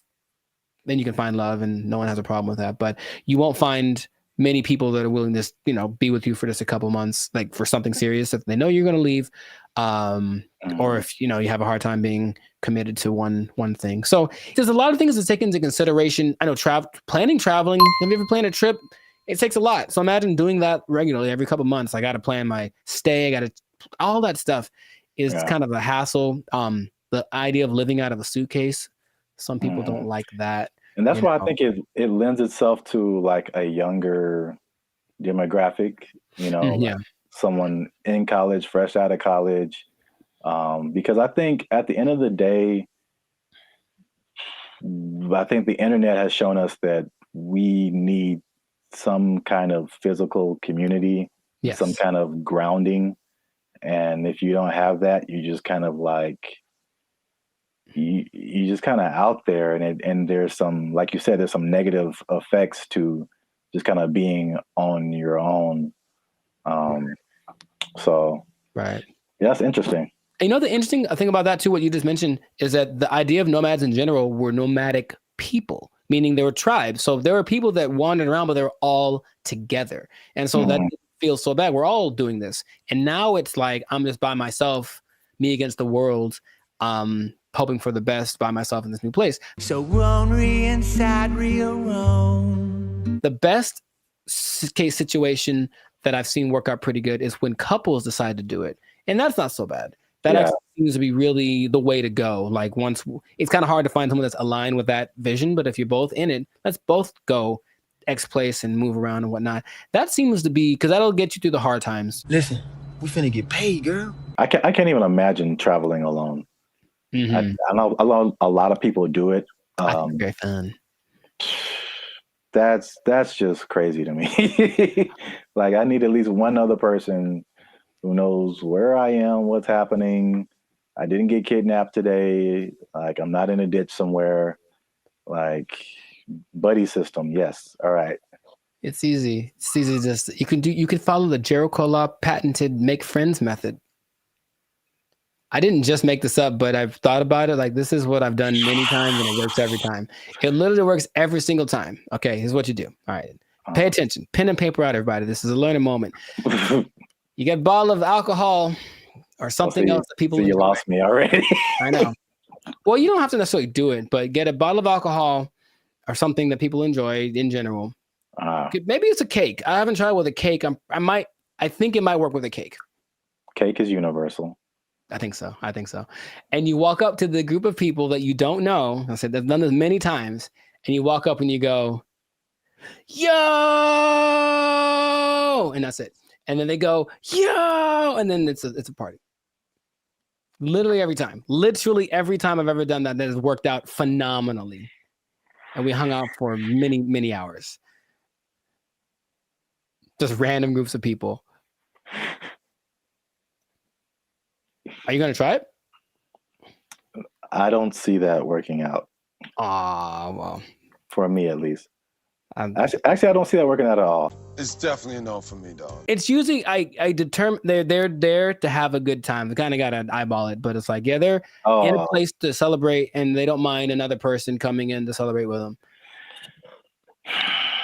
Try it, man. Anyways, what I was going to say, the last thing that people tend to forget about is that I think it's important to have a routine in life because you're just freelancing and freestyling everything. So you need a routine, and in a new place, it's hard to develop one because things are always kind of up and down. Your money flow would be up and down if you're not working for a big business. If it's just you, then some months are better than others. So that side of it, that inconsistent income, can be kind of nerve-wracking also, or it might make it so you can't keep doing it, right? If you don't make enough money. So you really want to have a good savings before that all comes under this. Now that you say that, it's all under the same umbrella. Like if you wanted to put all of that in one word, it's stability.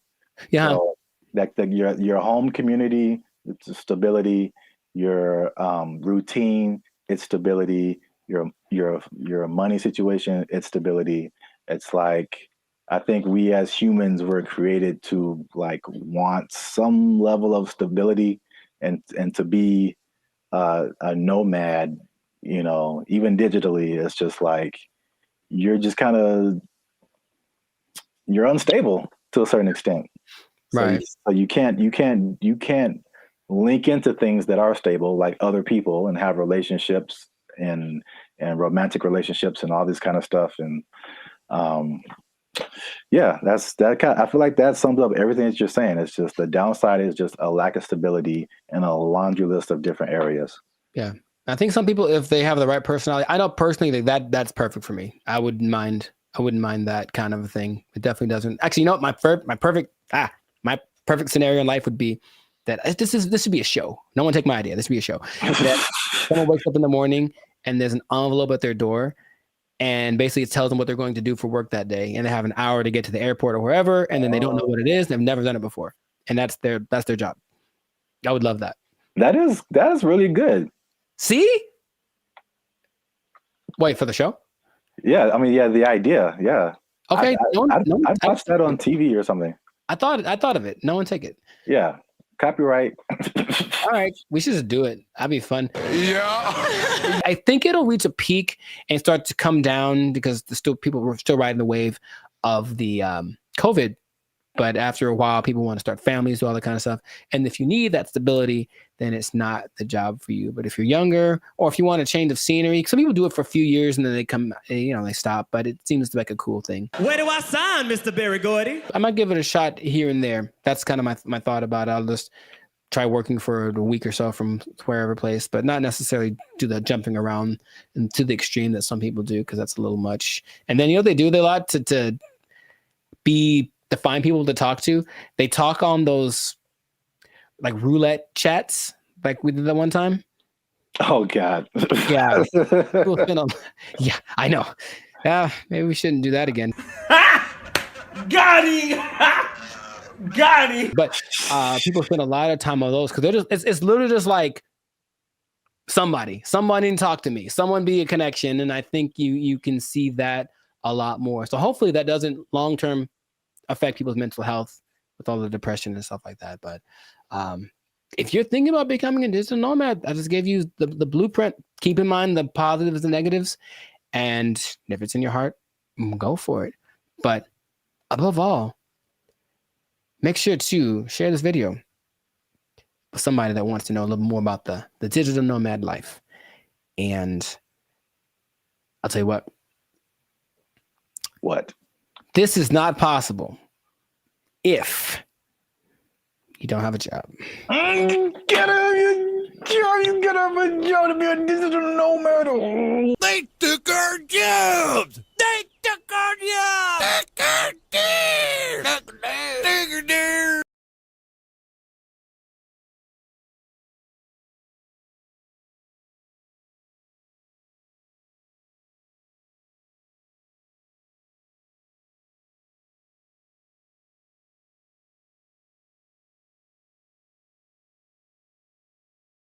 All I'm saying is this is a sign. Let's not put them in control. Let's not make them faster. Let's not make them responsible for more people at one time. Let's not make it so they can fly. Let's not do any of that stuff. Let's kill it now. Let's kill it now.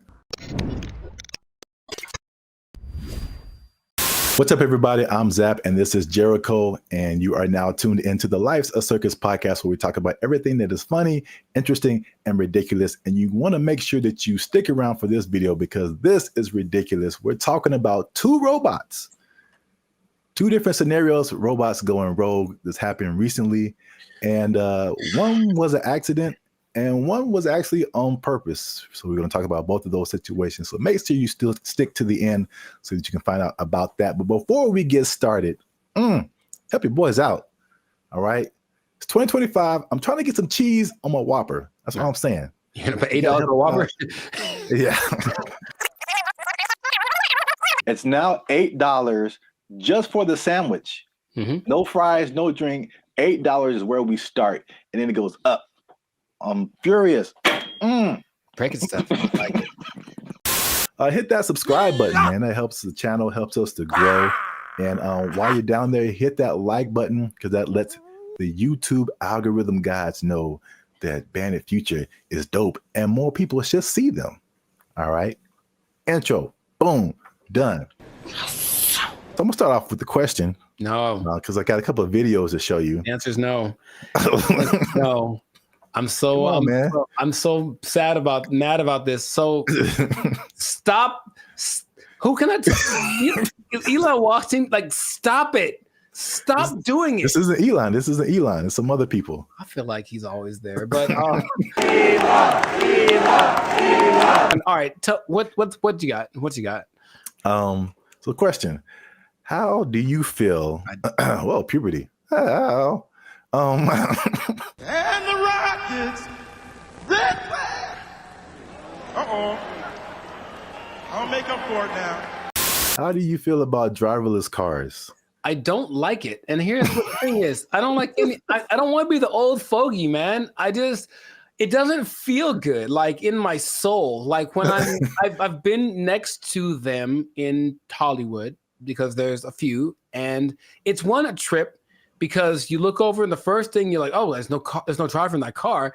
And then the second thing is you feel that it senses you because it's got telepathic antenna, I don't know, but I don't like that feeling of being detected from a non-human. So I don't like it. I don't like it. That's all I have to say. I mean, there's cameras everywhere. They detect humans and stuff. They don't have wheels on them. They don't have the ability to go 80 miles an hour and crash into your face if they feel like it. It's okay. Just I don't want to get too emotional off the bat, but go for it. What do you have to say? Okay. Well, I'm going to show you a video of an incident that happened not too long ago, and let's see if it has any effect.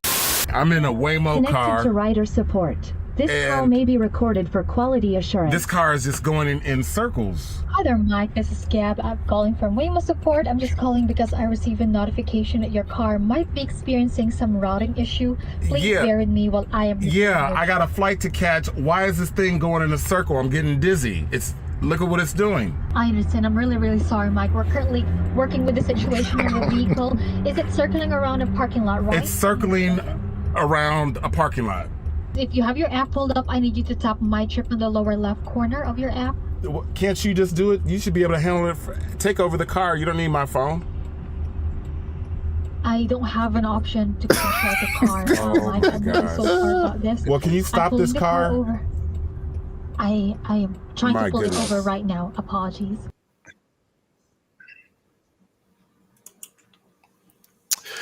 Yeah, man. So here's the thing. All right, to his discredit, the car is not going that fast. He could just jump out, I think, unless they can't unlock the door. But what he mentioned was like, yeah, there should be some kind of an override thing for these things. Sorry, it got it on the fritz. Let's hit the button so it calms down real quick. Like, they should be able to do that. And if they can't, I'm not getting in that car. But also, I'm not getting in that car. Did you see how weird that was? I thought for a second, and here's the thing, for a split second, I thought it was the car talking to the guy, like, hey, I got it, shut up. And that would have been worse. What would you like to hear? What the hell was that?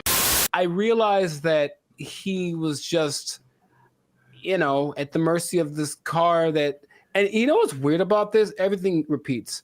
I remember this actually being, honestly, a faulty, not a default, but it was a problem that certain cars had back in the 80s. I don't know why I remember this, but I remember seeing like a car going around this roundabout and it wouldn't stop and they couldn't turn it off. Wow. A defect. It was like a defect. So, I mean, maybe cars like to go in circles. I don't know. Yeah, I got a flight to catch. Why is this thing going in a circle? I'm getting dizzy. All I'm saying is this is a sign. Let's not put them in control. Let's not make them faster. Let's not make them responsible for more people at one time. Let's not make it so they can fly. Let's not do any of that stuff. Let's kill it now. Kill it now. That's easy. It's very damageable now. I'll be back. I don't want to see this happening to more people. And I feel like it's going to happen to more people.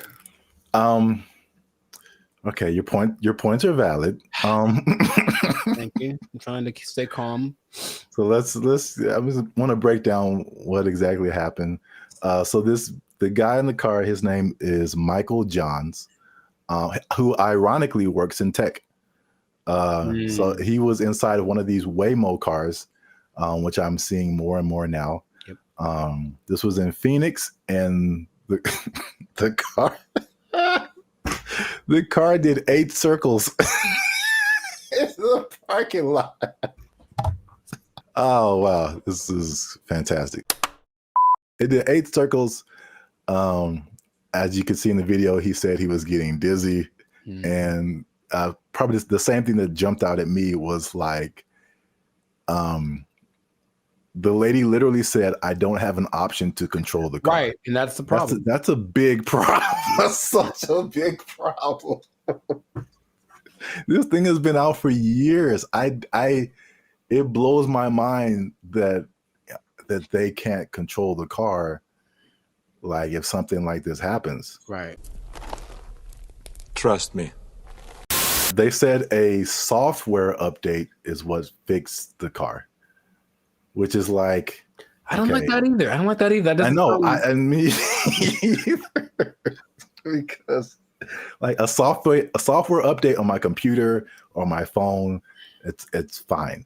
Like a software update on my car made it do this.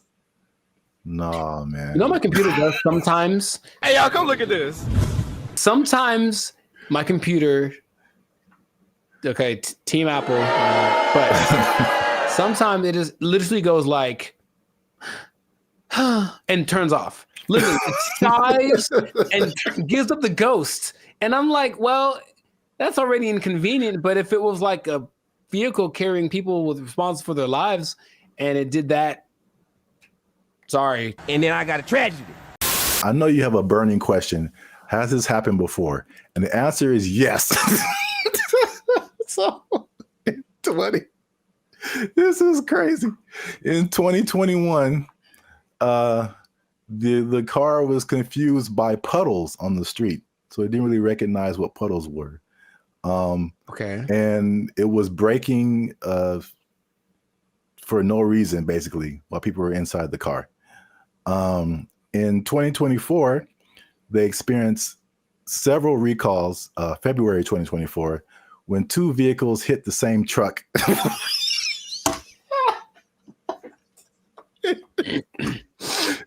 They hit the same truck minutes apart. And this, along with other incidences by another robo-taxi company called Zoox, began a federal investigation into erratic driving. I don't get why. I don't get it. In June of 2024, they recalled almost 700 Waymo cars to make them, and I quote, less likely to drive into poles. That's not something I would have made public knowledge. I'll be honest. That doesn't sound positive or uplifting or reassuring or anything like that. Oh my God. But yet people are voluntarily just getting into these things. I mean, well, this is an interesting thing too. Do you know who owns Waymo? I do not. It's Google. I'm not surprised. Yeah, I didn't even know that until I started looking this up. But it's ironic because I don't know if you remember, like the very beginning of Gmail, people had to invite you to have a Gmail account. Yeah. Do you even remember that? Mm-hmm. Okay.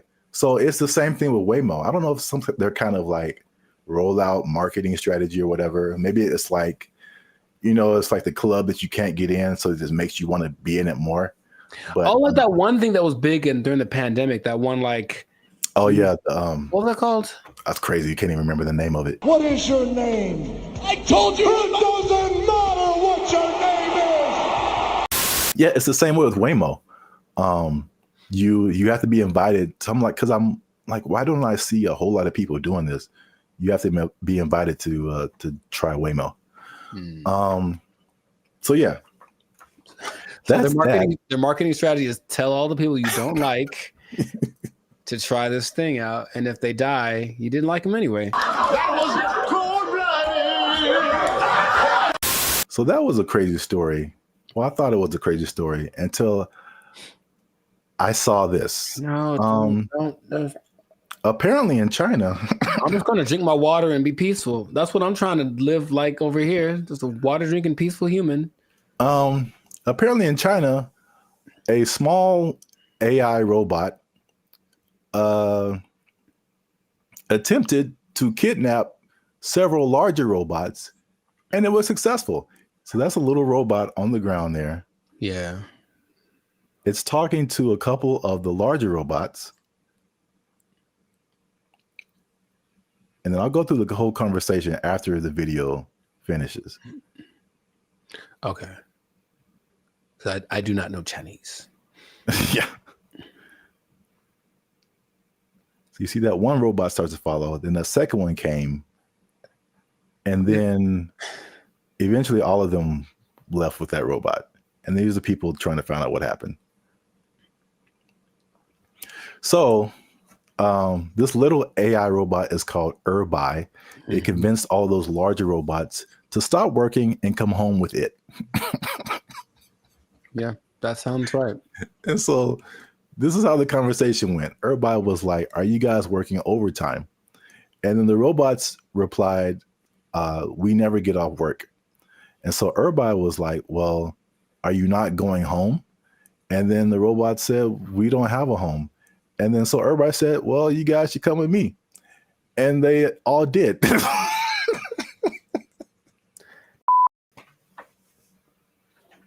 I don't have any more water to drink and be peaceful. I can't be peaceful anymore. That's I have to. so crazy. It's not. It's not crazy. It's exactly what happens in every movie. In every movie. Do you remember there was a movie about a toaster? I forget what it's called, but it's a little toaster. The Brave Little Toaster? There we go. That's what he did. He talked to his buddies and they went over. Don't you remember? That's exactly what happened. That was like 20 plus years ago. I don't remember the movie. Long time ago. And he had a cape or something. I don't know, whatever. All I'm saying is that nothing should surprise these people from what they're doing. They're trying to give these things the capacity to reason and make decisions that we have without expecting them to do the things that we would do if you gave us the capacity to make decisions. Shut up! Yes or no? You want to die? Yes or no? I got the job done. What the hell do you want? Didn't answer the question. It's what's going to happen. It's what and the Chinese. I have love for the Chinese people. Uh-oh. Be careful now. Yeah, I know. Stop it. Stop now. Stop eating that You know how it tastes. I've seen videos that are because they have like the ones that have the arms and legs that are crazy, that can walk around. They have the ones that can dance. They have this big ball thing that can roll and basically is like a police attack vehicle on steroids that doesn't matter about terrain or heat. It's resistant to attacks. All this stuff. They're making all these things. They have them now. Wow. And what do you think is going to happen when one of those decides, hey, are you guys working right now? Come on with me. Or let's go blow up some stuff because we got guns, right? It's fun to shoot guns at the stuff we're supposed to. What if we shoot guns at stuff we're not supposed to? Oh, let's find out. And then they go and do it. And then we have a tragedy. And then I got a tragedy. And then everyone blames, I don't know who to blame. Elon Musk. Well, he seems to be the guy to blame for most things right now. I would agree. But the thing is, do you not see it as clearly as I do? To the people that develop these technologies, that's what's going to happen all the time. Your Uber is going to take you home, and then halfway it's going to be like, oh, you know what? I have other things to do, and just take you off to the desert to meet up with its group of friends. So the thing is, you didn't really have to explain that, you know. You can kind of get it's kind of like a Mr. Bean thing, just with like little gestures and whatever. It kind of like had like a nod thing going on, and then you just take it, and then it. Yeah. I could. Well, here's the caveat to this second video. Okay. The Waymo car was an accident. This second video, well, first of all, it went viral on social media. Sure. So I mean, apparently, you know, with AI and all kinds of things now, you're like, did this really happen? So. The person who posted the original video and the company that built the robots, or companies, actually two companies, they verified that the video was accurate. That's a thing that happened. Mm-hmm. But the caveat to that is that they planned that. So basically, it's two different companies, the company that makes the little robot and the company that made the bigger robots. And the little robot company was like, hey, can we test out our robot on your robots to see if it can make it do stuff? Mm-hmm. And it did. So I think, as funny as that is, I think they are aware that stuff like that can happen. So they are testing it. I don't think they are. That's the thing. Yeah. It feels like as much as they say that, I don't care what you say. What are you doing? And in this case, they're doing things that tell me the contrary of what. Well, They're testing out the capabilities of these things. So, I mean, eventually it's going to be like, okay, let's program it to not do this. Start kidnapping people. That's one of my mission parameters. So yeah, fun times. This has been another episode of the Lives of Circus podcast. I don't like it. If you like this episode, make sure you hit that like button. That helps us out. And don't keep it to yourself. Don't be greedy now. Share this with at least 2 people that you think might find this interesting. And because the robots, man, they're coming, man. You need to hold on to everything you got. I mean, they're here. Hide your wives, hide your kids. So y'all need to hide your kids, hide your wife. Hold on to your job. Hold on to your job, because you're gonna need a little job, and the robot's gonna take it over. They're gonna kidnap everybody out. They took our jobs. They took our jobs. Crime is next level in San Francisco. It is Next stupid. level. Next level. It is stupid. People are parking their cars and leaving their windows rolled down And the their trunk's hatches open. Yeah. Because they don't want to get smashed. It doesn't matter what time of day. And it doesn't matter who's around. Doesn't matter who's around. No one's stopping anybody from doing anything. It's crazy. Last year I had a break-in, and they took like $100. But to replace the window, it cost like $200. So I was like, man, I wish they would have just took the $100 and then just left my window, because windows are expensive to replace and repair. They are, yeah. So like that's how bad it is. And then what I've also saw was that everything was. What's up, everybody? I'm Zap, and this is Jericho, and you are now tuned into the Lives of Circus podcast, where we talk about everything that's funny, interesting, and ridiculous. And you want to stay for this episode because we're talking about something that's really ridiculous, something that I recently saw in person myself, and I can confirm it. Ooh. Talking about San Francisco, man. Ew. It's going down. It's not in a good way. All right. Not the young jock way. It's going down, bro. So make sure you stick to the end, because there's at least 5 reasons that I can point out for this. And as usual, come on now. Over 400 videos, over I think 200, almost 250,000 watch hours. Come on, we've been putting in work, boy. Your boy's been putting in work. All right, we need your support. Hit that subscribe button. All right, that helps us to grow, helps our channel to continue to do more videos. Hit that like button. That lets the YouTube algorithm know that there's more people should see this video, and we're gonna start promoting it now. Because let me take the glasses off. Let me take the glasses off. Talk to the people. Can I talk right into the camera, man? Talk to the people. I'm gonna be honest with y'all. We have almost 2,500 subscribers, and we have 1 member right now. That sounds like a 2,500 to 1 ratio. And God bless her heart. I'm going to send her something really soon. But she's been a member. She has been our lone faithful member for a whole year now. Here's her 1-year anniversary.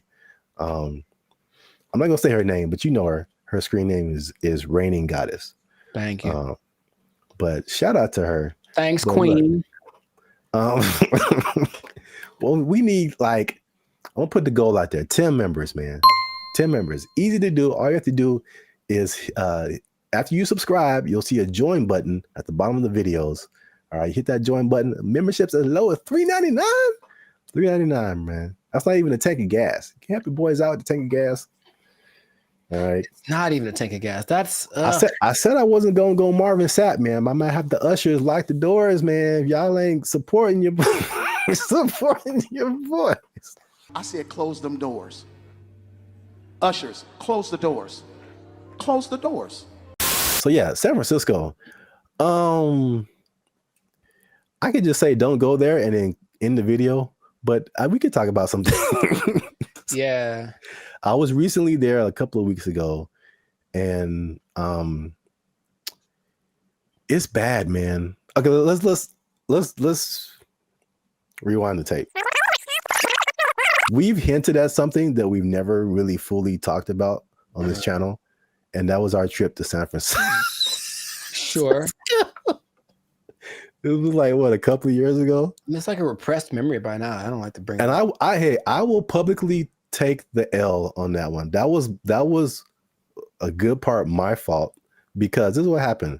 We were looking for hotels. I'm like, man, this hotel is really cheap. I'm like, we're gonna save a lot of money. And then we got there and we found out why. It was, yes, go on. dude, is by far the worst hotel I've ever been in. Like, I still feel bad to this day for putting you in that situation. That's okay. Just don't let it happen again. We won't let it happen again, Mr. Mackey. Okay? Okay, that's fine. What was happening, you ask? Yeah, I'm glad you. All the things. Yes, all the bad things were happening all at once, and it was a lot to take in. You care to share any? Okay, look, I didn't sleep under saw? the mattress. Okay, that's one. I did not sleep under the mattress because I was afraid of catching all of it. Or under the sheets. Oh well, I didn't want to do either one. I didn't want to touch it. I was hoping I could find a way to like just float above it, like a vampire or something. But under the sheets, like it had cigarette holes on it. I'm sure there was a stain on there. I was like, someone died in here for sure. I'm sure there were interactions of drugs going on all throughout the night. Somebody tried to come in our room. Someone tried to jiggle the door vividly handle. remember that. Or like, so we were just chilling, and then someone banged on the door really, really hard. And we just looked at each other, and you were like, "Don't open the door." For the love of God, don't open that door. A problem if you open the door. So it was just such a. And then I walked outside late at night because I wanted food. That was a mistake. Yep. And so I'm walking around. There's human feces everywhere. Brother, And then there was just this like scene where you round a corner, because you see it in movies, and I round the corner and it's like all of a sudden there's just all of these people just drugged out in this one area, but it's like almost like they're moving in slow motion because like I got there and it's kind of like, oh no. Yeah, zombie. Kind of a zombie apocalypse kind of vibe. And they looked at me and it's like, well, they were going to chase me. And if it was one of those movies with the fast zombies, which is still terrifying, like zombies are supposed to be slow. I don't know who invented fast zombies, but I just had to get out of there. So it was such a bad time.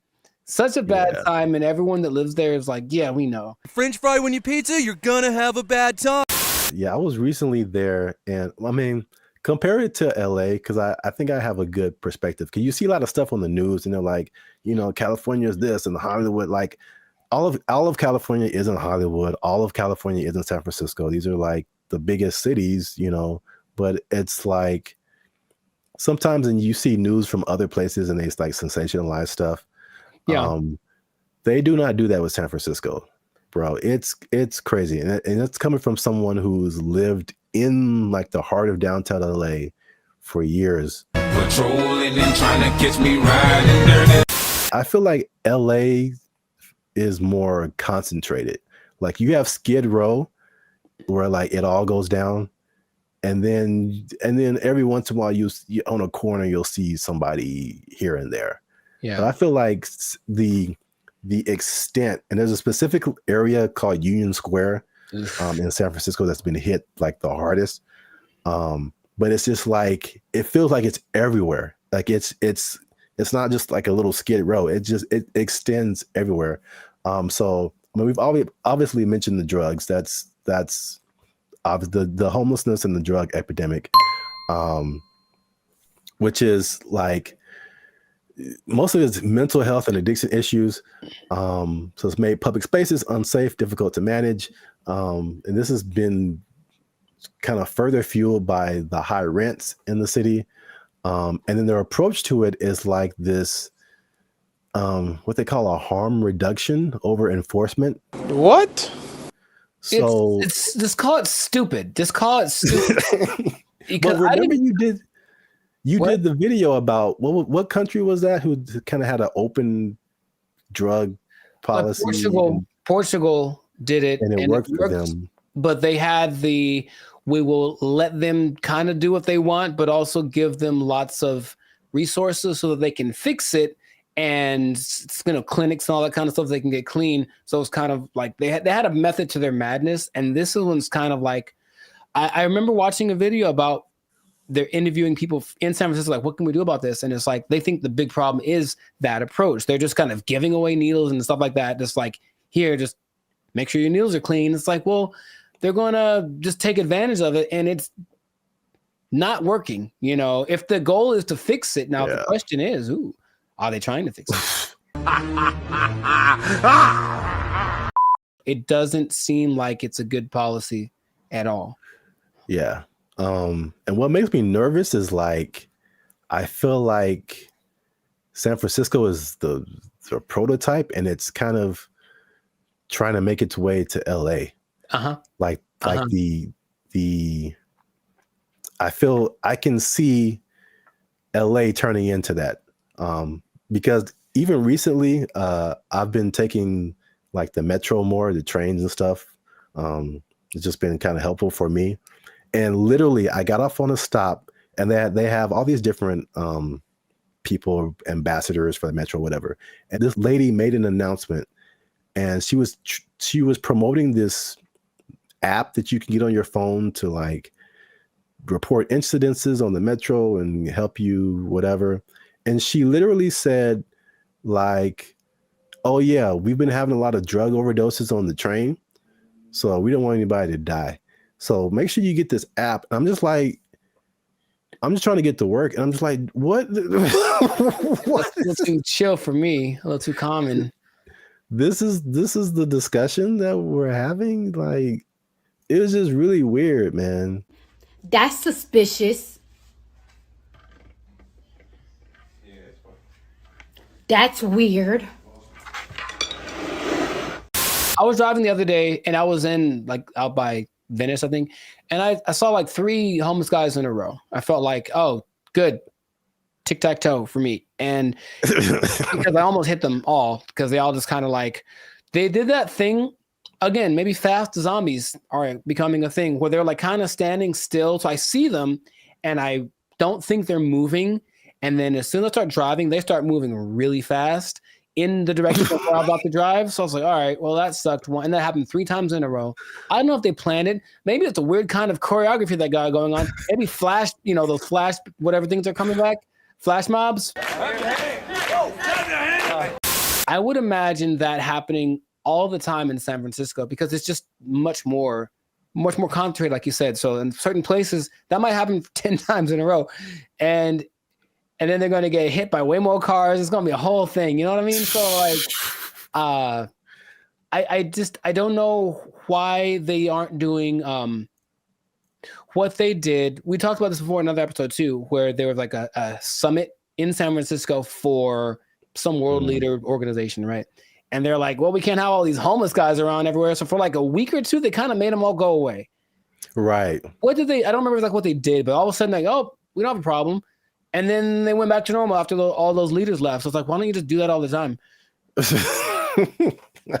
Well, yeah, that was really weird. Suspicious. Well, obviously, that's a big problem.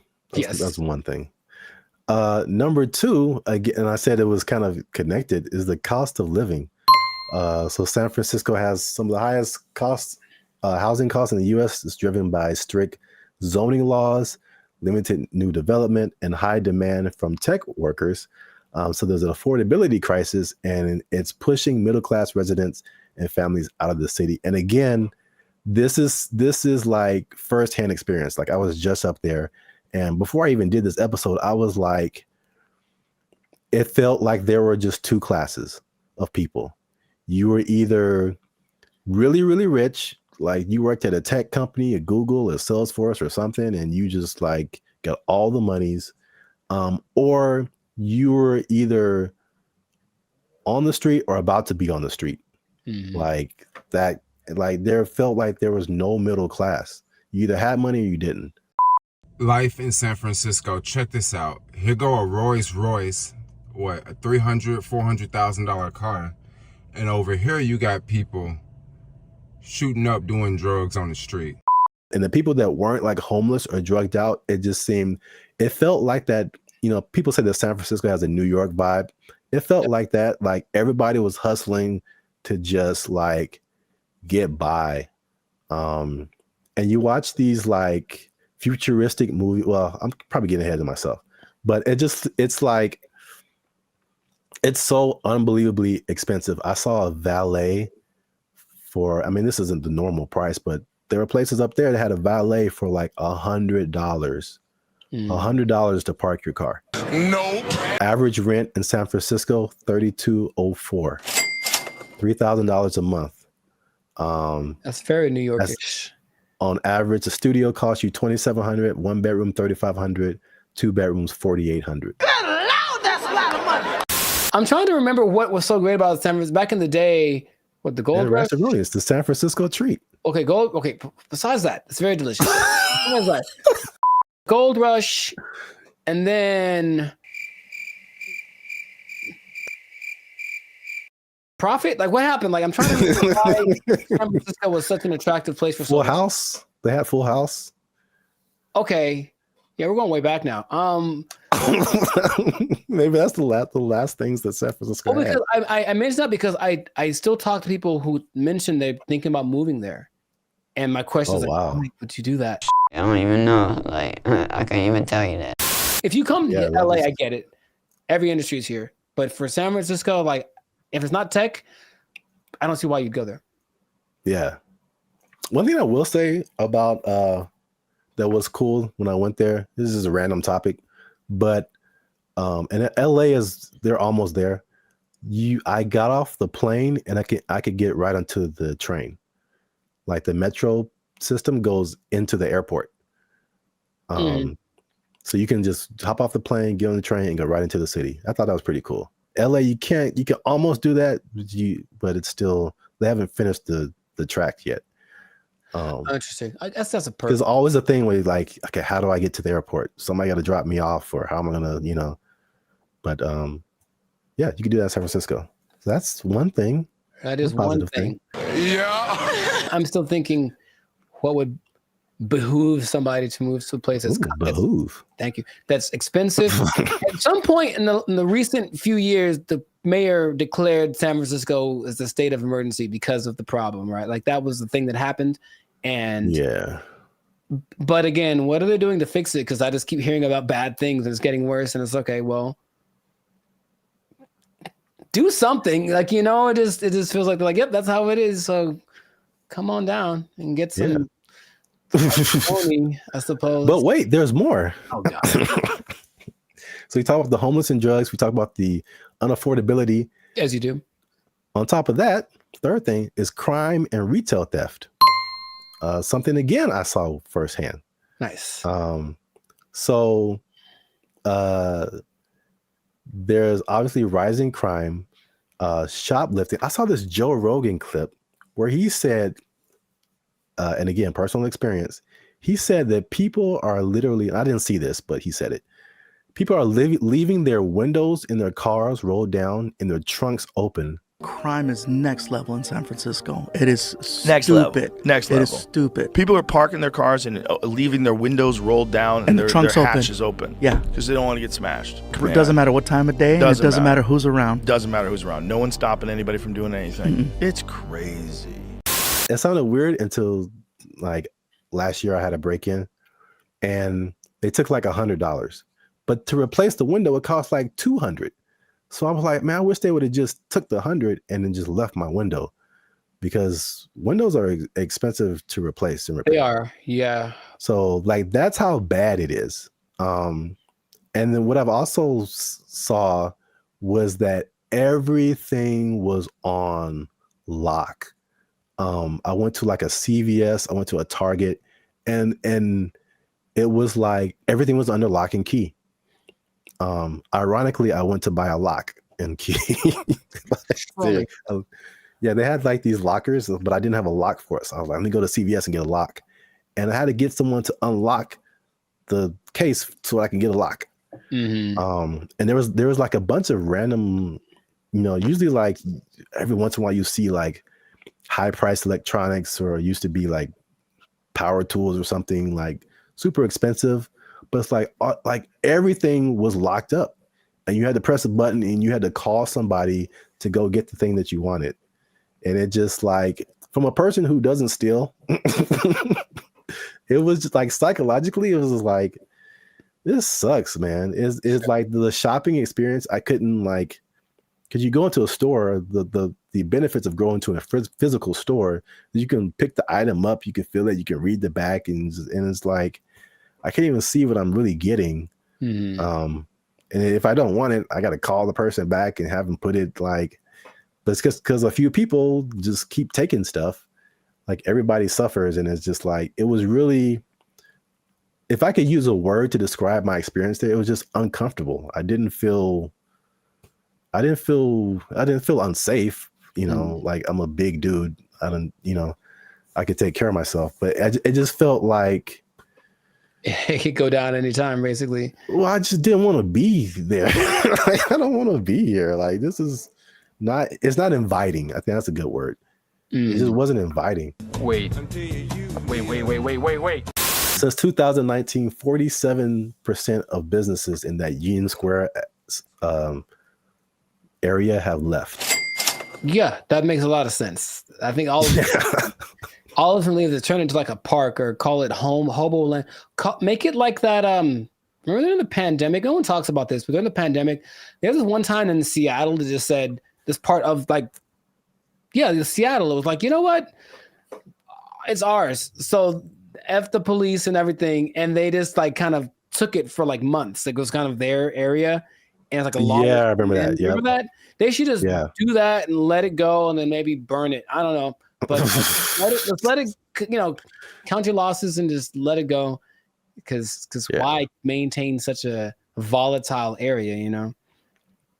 But it's crazy. I mean, I don't like to make videos about, crapping on other people's cities, man. But it's just like, especially after we went like a few years ago and then coming back to it now and seeing like it's worse.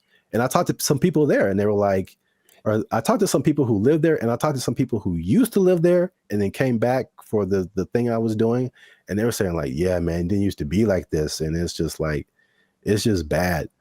But we're out of time. So let us know what you think in the comments. Have you been to San Francisco? Like, do you just read the stuff on the news and like kind of, I don't know, hypothesize what's going on, how to fix it? Do they need policy changes? Is it like an economic thing? Let us know what you think in the comments. Keep the conversation going. And also, if you have someone who you think might be interested in this topic, hit that share button, man. Don't be greedy. Don't keep it to yourself. And look, man, 47% of businesses, you know what that means, Jericho? That it's not enough? Is that what? 47% of businesses closing down and moving out of San Francisco? That's heavy. That's a big number. Square? That's a big number. You know what that means? I think I do. That means that a lot of people lost their jobs. Nobody working there because they're doing fentanyl in the bathroom. I don't know what's going on.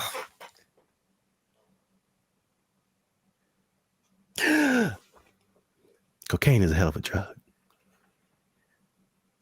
Don't fentanyl. Oh, God. They took our jobs. They took our jobs. My issue comes when you try to make them look like us and react like us and move like us. These things some of them can like lift up to, I think, 120 pounds. They can walk relatively fast and it's smooth and they can navigate obstacles. And there are like the two kinds. There's the kind where you can like remote control, like a drone, if you will. And they're the kind that kind of know how to figure stuff out by themselves. And those are the ones that do you not see what's going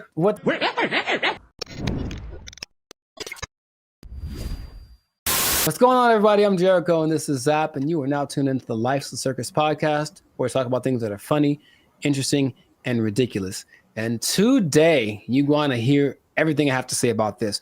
We're talking about the Unitree robots from China. Unitree, okay? it's going to make See a what they big did impact on our lives in the very near future. So stay tuned to the end because you're going to find out Jericho's prediction for what's going to happen at the end of this robot revolution. But before that, please do your boys a huge favor and make sure to subscribe so that you can get notifications about our following episodes. Make sure to give us a like so that the almighty YouTube algorithm is appeased and it can. And while you're at it, you know, we're not fully monetized yet, so it'd be great if you actually joined. We have subscriptions as low as $3.99. $3.99. It really helps out, and you'll get a lot of cool benefits as well.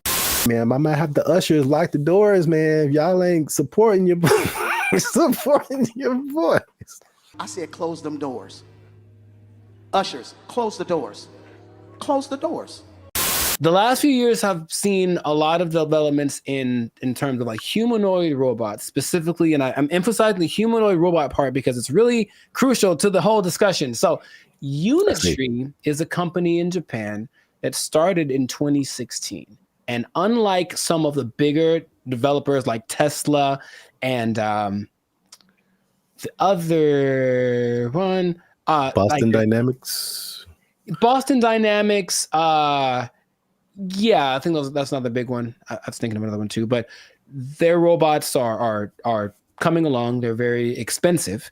And so one guy, instead of being like a big company, the one guy whose name is Wang Xingqing, decided to start Unitree so that he could make basically like the dog robots, like the quadruped type robots, and he wanted to make them more affordable for people. That was his benevolent, hand over his heart goal to just make nice little things that people could afford.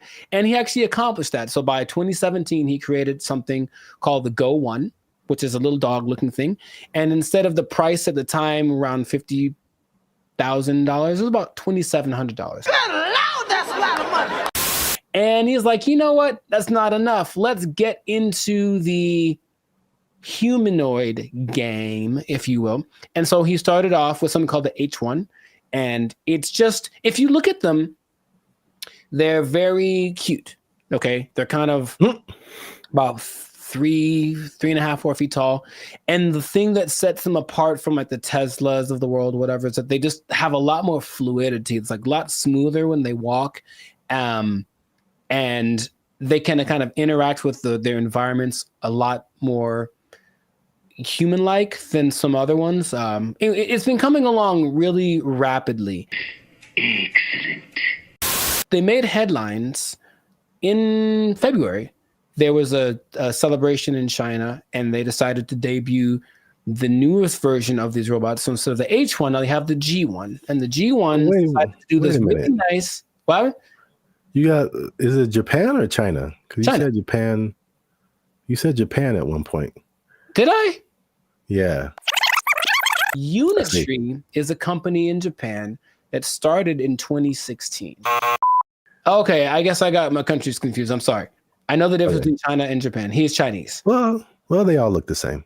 Continue. I just hope you keep that. Canceled. No, I hope you keep that. What happens? Hey! What make you think I'm Chinese? I am Korean. I look Chinese. Yes, motherfucker, you do look Chinese. That's why I said it. The thing is, okay, at their celebration, they basically had a big display of these G1 robots doing these choreographed dances, and it kind of caught everyone by surprise because of how elegant and smooth it looked. And people said, "Oh, wow, that's really, I guess they're really coming along with that." It came so far that the president of China was like, "Well, we need to have a summit of all of these basically companies that make these humanoid robots," and among them was Unitree's, and that was kind of a big step for just a startup of one person. You know what I mean? So people are kind of like, "Wow, oh my god, wow!"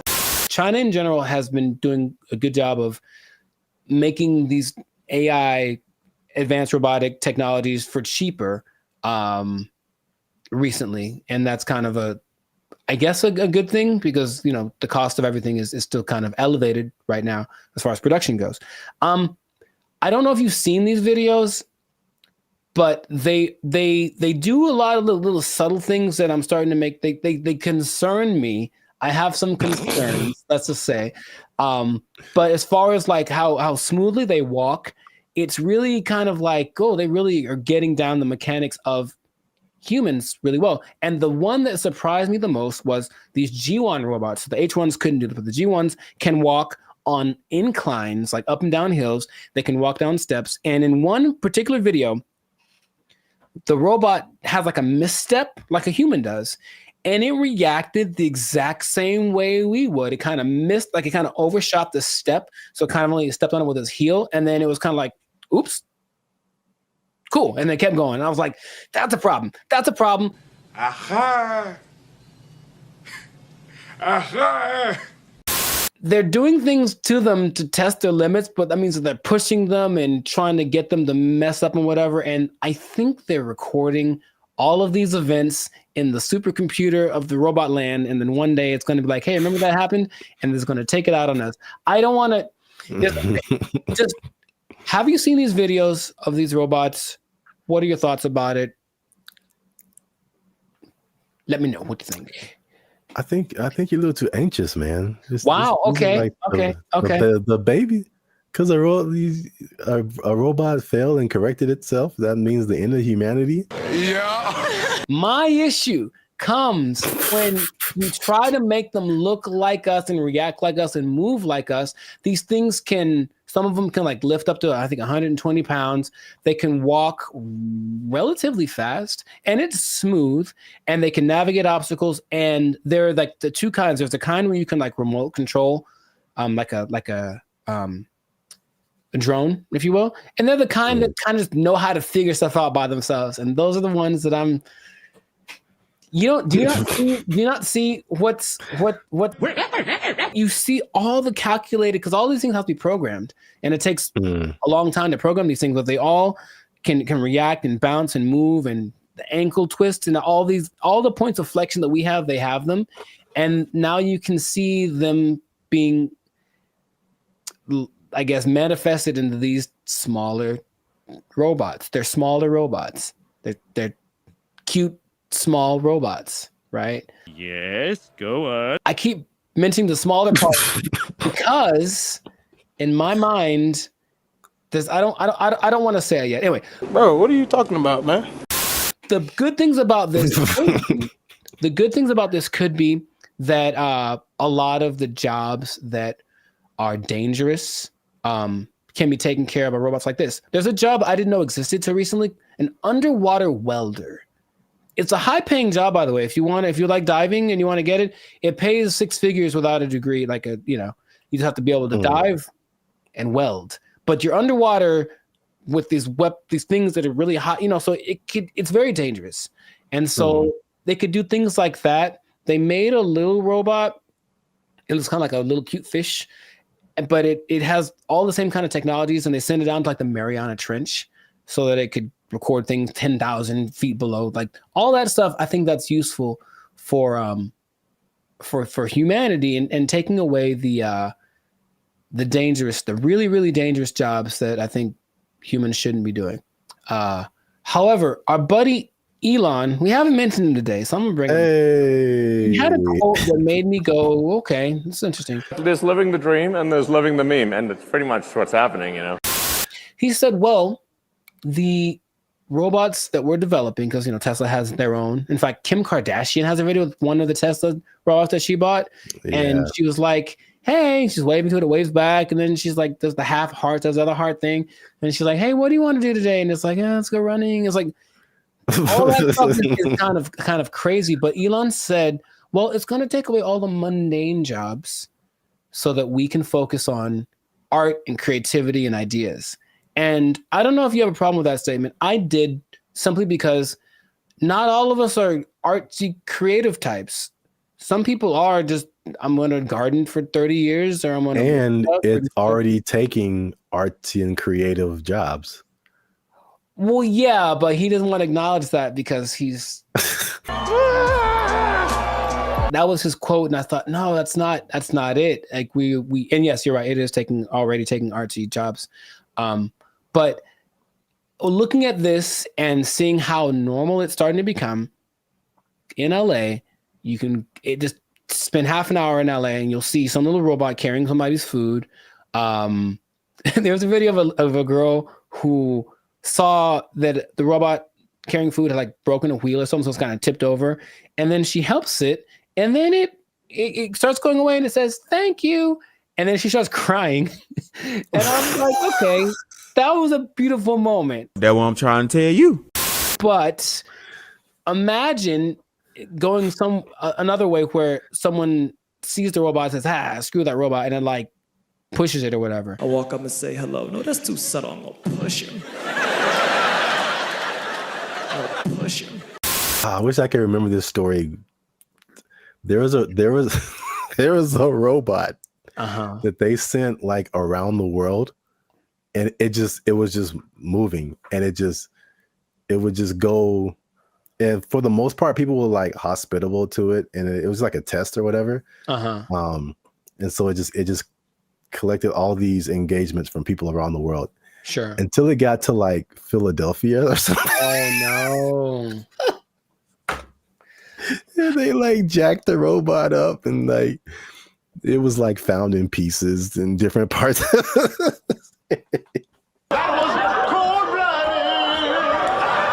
So yeah. Okay, well, if the great robot revolution happens, then yes, then Philadelphia will take care of it. But it's just the assumption that that's what everyone wants, or that's for the betterment of everybody. I think that's not taking into consideration people that they blue collar and they work in factories and whatever. Let's get rid of all those jobs so we can just all sit around and think like Socrates. Like that's not how it works. So then, what are those people going to do? Drugs. Yeah, well, I mean, they do it anyway. They are making these cute, cuddly robots. Let's not talk about the dog robots that have guns on them. Let's forget about those for a second, okay? Which I believe they already have those in like New York and Mexico. But anyway, I'm not thinking about that.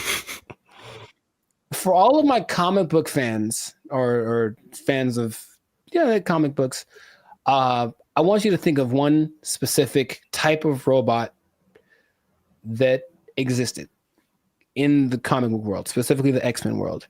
Okay? The big robots called Sentinels, they were designed to make mutants extinct. I don't think this becomes a problem until you make the robots bigger. But what are they doing? They're making robots bigger, progressively bigger, and in theory, you can make a robot as agile, I'm sure they're working on it right now, as agile, as adaptable to whatever surroundings, but instead of being 3 feet tall, it's 12 feet tall. And it can have the strength, instead of lifting 100 pounds, it can lift 1,000 pounds. I know that that's what's going to happen. So, if I know that, and I'm not a scientist, they know that, and they're going to do it anyway. And so my biggest concern about this whole, look at the cute technology that we have with Unitree, is that they're going to make these Sentinel-esque robots that are going to be our protectors, if you will. And then something's going to happen. Like when you mentioned the episode of the one robot that convinced the other robots to go rogue. But with the big ones that are big and strong and fast and they can fly and they have guns. And then I'm not a doom and gloom guy. I'm just like I'm more like duh. Suspicious. Last thing, I saw a chart of, maybe I can find it for you and send it to you, of the progress between like the robot technology, AI technology, and like the curve that all technologies have. And between like 2014 and 2023, it was kind of like a steady right? Just between 2023 and now, it does that. It just does that. And all of a sudden, every few months, these crazy advances are happening with them. So my big concern is that in spite of all of the good things that they say is going to happen, someone's planning something kind of bad. And here we go. I'm overreacting. Well, I feel like I had another thought because you mentioned something, and I don't think you really realized what you mentioned. Oh gosh! In the Sentinel scenario, they had Sentinels to go after mutants.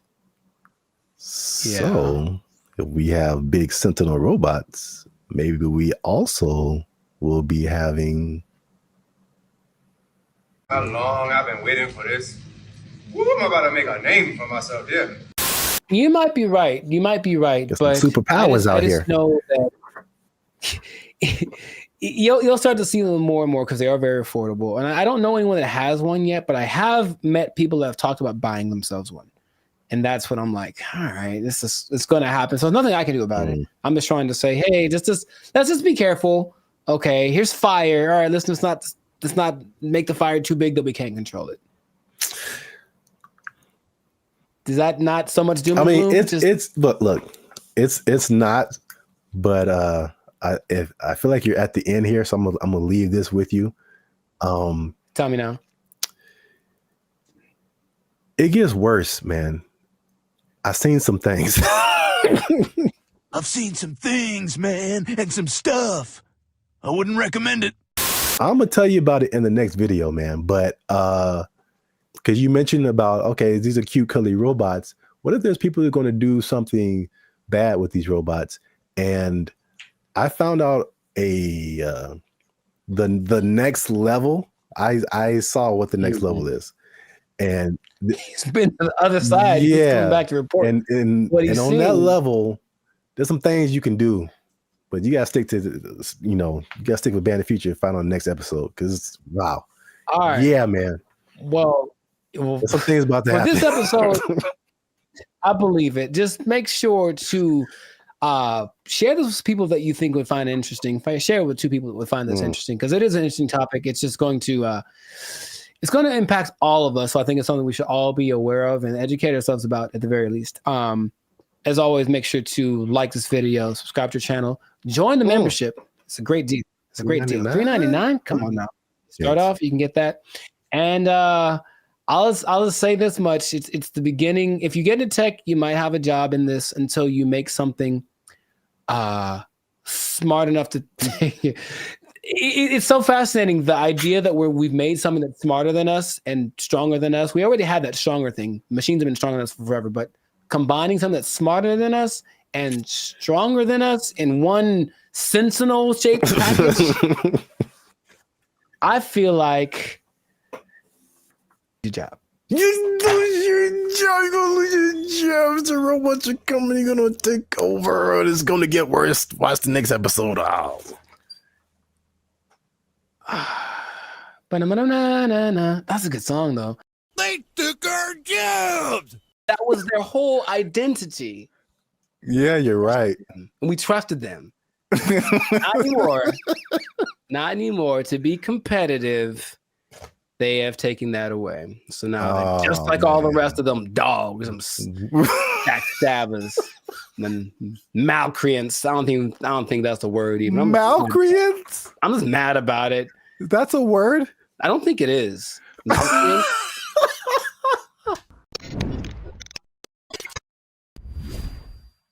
What's going on, everybody? I'm Jericho, and this is Zap, and you are now tuned into the Life of Circus podcast, where we talk about things that are funny, interesting, and ridiculous. And you want to pay attention to this episode because it just hit the fan. Something went down that's just crazy. We were betrayed. All of us were betrayed. We were betrayed by someone we trusted, by someone we loved, by someone we confided in.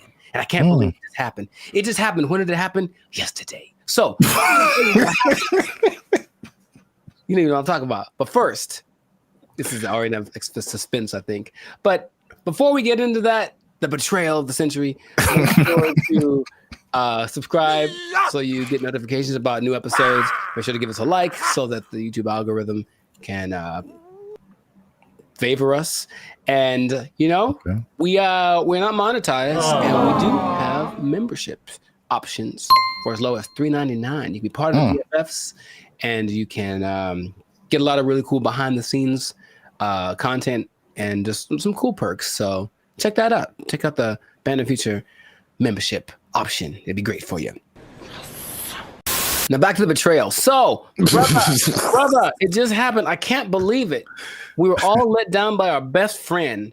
And by our best friend, for people who like to travel, our best friend has been for a long time Southwest Airlines. Because Southwest Airlines refused to follow the mask. Why did you refused to denigrate itself when others decided to stab us in the back. Southwest Airlines. Southwest Airlines was our ally in times of need. If I needed to get to San Diego, I said, no problem, $29. Put it on the counter, cash, and you will get there.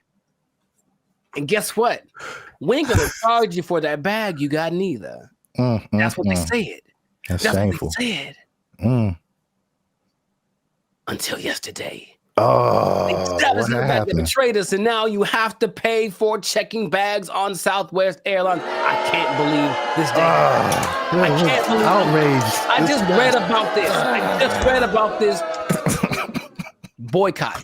Boycott, riots in the streets, protests, signs, wonders. Signs ahead of wonder. I'm mad about this, bro. I can't believe it. They were my best friend. I was so ready for it. Signs and wonders. Look, their motto was bags fly free. That was their whole identity. Yeah, you're right. And we trusted them. Not anymore. Not anymore. To be competitive, they have taken that away. So now they're just like all the rest of them dogs, some backstabbers, and malcreants. I don't think that's a word even. Malcreants? I'm just mad about it. That's a word? I don't think it is. So mad about this. It's like your grandma saying that I'm charging you rent if you want to hug me. Or something. Like, I can't believe it. Like, it's just such betrayal. Judas. Who betrayed Caesar? That guy. Brutus. Brutus. Brutus. Yeah. A2 Brute. Yeah, Brutus, right? Yeah. Is it coincidence that Brutus and Judas rhyme? I don't think so. And now Brutus, Judas, Southwest. Yeah. Southwest.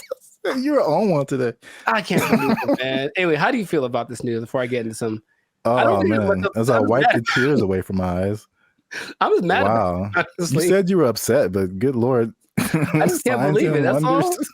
That was the last one. That was the last beacon of hope. And now it's just nanobots. Jesus upset too? Yeah, I heard about that. I feel like I heard about it coming. And then I didn't know, like yesterday was the day where they were like, yeah. Oh, dang, man. Yeah, yesterday. So I should answer your question, but so did people just pull up and be like, hey, got my free bag? And they were like, nope. For flights booked on or after May 28th. Hey, guess what day this is? Checking the first bag will cost $35 to $45. Oh, $35 for the first one, $45 for the second one. Good Lord, that's a lot of money. You know what? This gives me $1.25 tree vibes. Okay. Well, I never. Yeah. I didn't believe in them as much as I believed in South. Now, something that I don't remember, because I didn't fly as much back in the day, but baggage fees have only been around since 2008. I didn't know that. So, and the first one to do it, American, of course, America's gonna. Anyway, I'm not gonna say anything. But basically, yeah, oil prices went up, and then they're like, well, let's probably do it. And then everyone joined in. JetBlue joined in, and Delta and United. But Southwest was true to the cause of the people, and now they say it's just basically to be. Is there? I think there's a statement.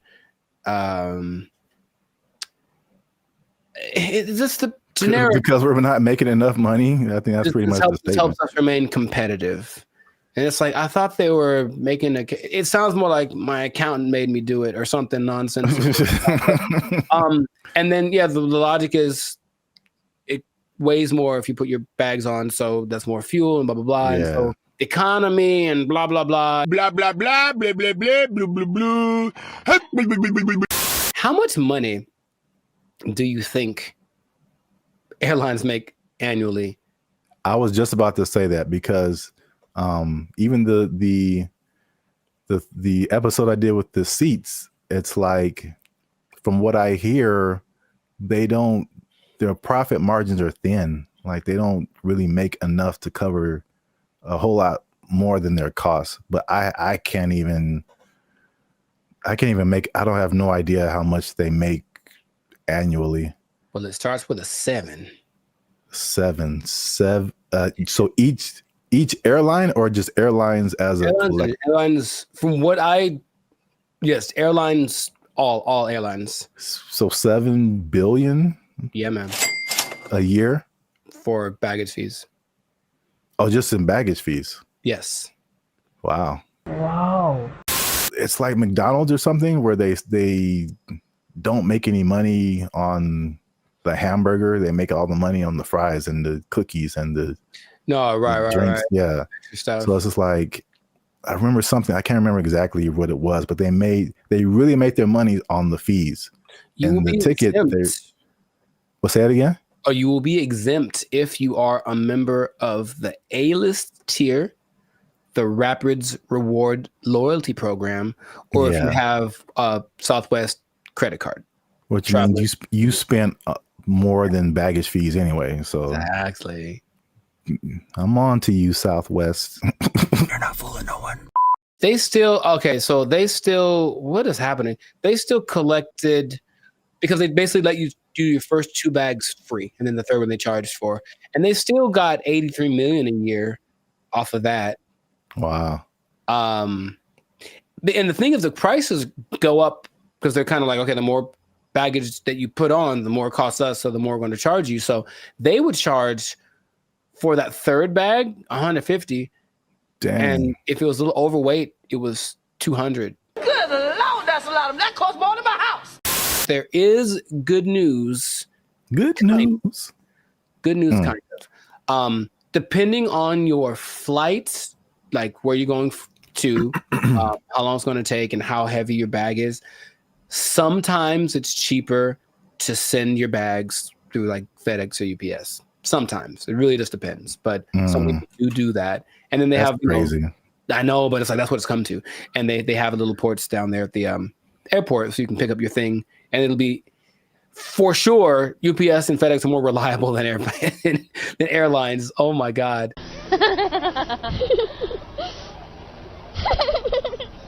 I don't know, man. Sign of the times, that could be the excuse, but whack. I'm just gonna leave it at that.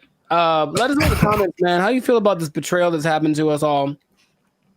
And what can we do about it? Can we revolt? Can we just I don't know what we could do. But it's a little bit frustrating. But Southwest, just write to your congressman. I don't know. Is that what congressmen do? They don't want this anymore. Heck no, we won't go, or whatever. Make little flyers and storm around the Southwest. They still had snacks, I think, on Southwest too that were free. I think they still have that, which I appreciate. For now. Well, oh man. Anyways, this has been a great episode. Share it with some people that are feeling the pain that I'm feeling. I'm gonna have a drink to the memory of free baggage. They took our jobs. They took our jobs. Is it even a good idea to approach a woman on the street? Because obviously a lot of men are not doing it. And then the question becomes like, do women even want to get approached? Because here's another caveat to this. Again, a thing from my childhood that I remember distinctly. And it was...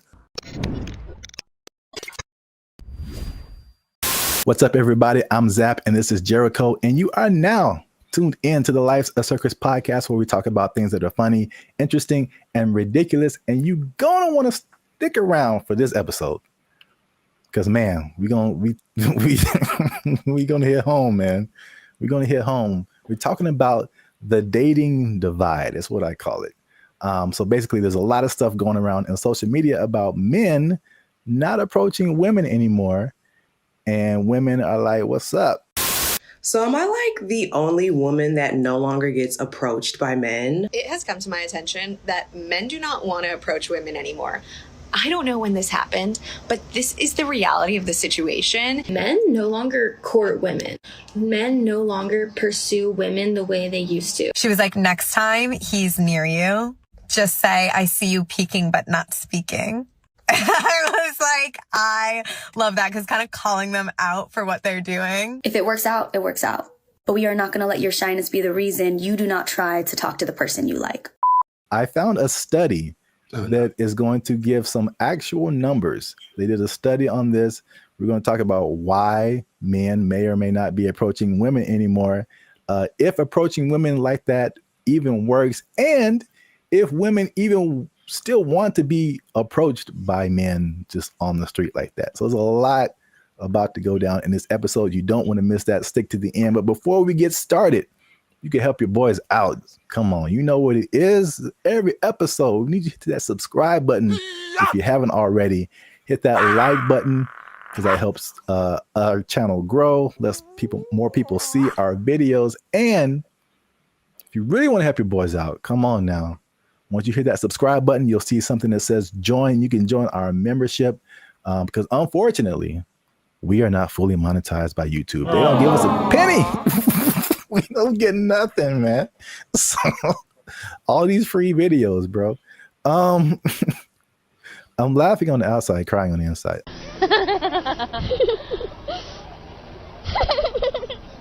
I digress. That's what it is. If you'd like to join the membership and help us make more videos, takes a lot of time, takes a lot of money, resources. You can hit that join button and that'll help our channel grow. So now, let's back up. Have you heard this or seen this kind of just floating around the interwebs about like men and women just like dating just not happening anymore? The thing I've seen the most is women. It's mostly like street interviewers, if you will, who basically approach women and say, hey, what's your ideal guy? And then when she just describes this guy, and the person who's interviewing tells her the probability of that person existing and choosing her. And it's usually like, it's crazy. Minimum height. 6 feet. Yeah, that's where they get you. Minimum income. So I'm gonna say at least 200. 200 grand? You can be 30 years Oh old and my make goodness. Take a guess at what percentage of men fit this criteria? 2%? Much lower. It's 0.049%. All right, is this going on the TV? And it's not that she's always looking for, the baller with 10 cars and $1 billion, but even be a certain height, have a certain wealth status, no kids, whatever. It's still very few people. So I think just recognizing that this is the ideal thing that women are looking for and feeling maybe a sense of entitlement, they deserve that is going to weed out a lot of guys. So then when guys that are outside of the range of that, window that she wants approach, they just kind of shut them down without even thinking about it. And then I think that is more prevalent with guys getting, we were supposed to be the people that pursue in the relationship, and getting told no is part of the process. Trust me, it's part of the process. But personal experience. If you sit down time after time after time, and it's not really seeming like it's getting any better, you kind of like, what's the point after a while? So that's more of the trend I've sort of observed. Emotional, damn it. That's part of what I'm talking about here today. So basically, I found a study. Who knows how legit it is, but let's just go with it and say like this is representative of what's really happening, because you have like the stuff that's in the media and social media, and you're like, is this for real, or are we just like putting the people who are in those situations in front of our faces so much, but then like in real life it's a little different. So I think like this study, if these numbers are like correct, is very eye-opening. Wow! The study is from a site called datepsychology.com. And just first off, it said that 59% of men between 18 and 25 have not approached a woman in the past year. So according to that number, the women on social media are right. Like, men are just like, nah. No. Thank you, Draymond. 48% of men in the 26 to 40 age group. So that's roughly us millennials. So that's 50% of men are like, nah. It's definitely a no for me, dog. That 18 to 25, they call them Zoomers now, which is like, all right. Sure. All right. That's kind of cool. You got boomers and then you got Zoomers. But 81.81% of them and almost 75% of millennials have not approached a woman in the past month. Wait a minute. Something ain't right. So at least according to that study, at least in that respect, the women are right. Like, the men are not, like, at least in the sense of like approaching someone, you know, in real life on the street, whatever. I see you peeking but not speaking. Obviously, a lot of different questions come after that, right? But just as like a fun to the side, if you feel like sharing. Emotional, damn it. Because you spoke about like the difficulties of just men just fear rejection, stuff like that, approaching women. Do you remember your first attempt at approaching a woman? Oh yeah, dude, I was like 4, bro. Like, I was 4? You were 4 years old? Her name was Laura, I remember. And that doesn't I was count. like, hey girl, we gotta go hang out by the slide or something. Like, I was couldn't all even about spell it. your name. Accurate. But I was all about it. No, but I mean, honestly, that it is true. But no, man, I for real. Like, I always had what? Okay. There was this girl in high school as a freshman. She was a sophomore, and I was like, I'm gonna write her a song and sing it to her because I just was going to do it. So I did it, and then she was kind of like, "Oh, that's different," and I said, "Okay." So that's such a dramatic approach. That wasn't the what I was hoping for. But then later that day, I remember standing with my 2 of my friends, and we're all just like looking at her, and then they were like, "Man, you ain't gonna talk to her," and I was like, "Yeah, I am," and they're like, "No, you ain't." I was like, "Yeah." And I went over and I talked to her, and I'm just like quaking in my boots. But I said, you want to go out with me? And she was like, "Oh, so sweet." She tried to say no without saying no directly because she didn't want to hurt because she liked the song or whatever. But that was probably the first time where I was like, okay, this is kind of a thing. But I think I just figured early on that it was something that you have to accept. Like, there's a risk involved in this. It's never going to be just you lock eyes and the hearts form like the cartoons, and then you are together forever. See, sometimes you gotta take the pussy like Pepe. Like, no. Me personally, I never really had a problem with the idea of being rejected. What did happen later was like I didn't like the way rejection started to show up.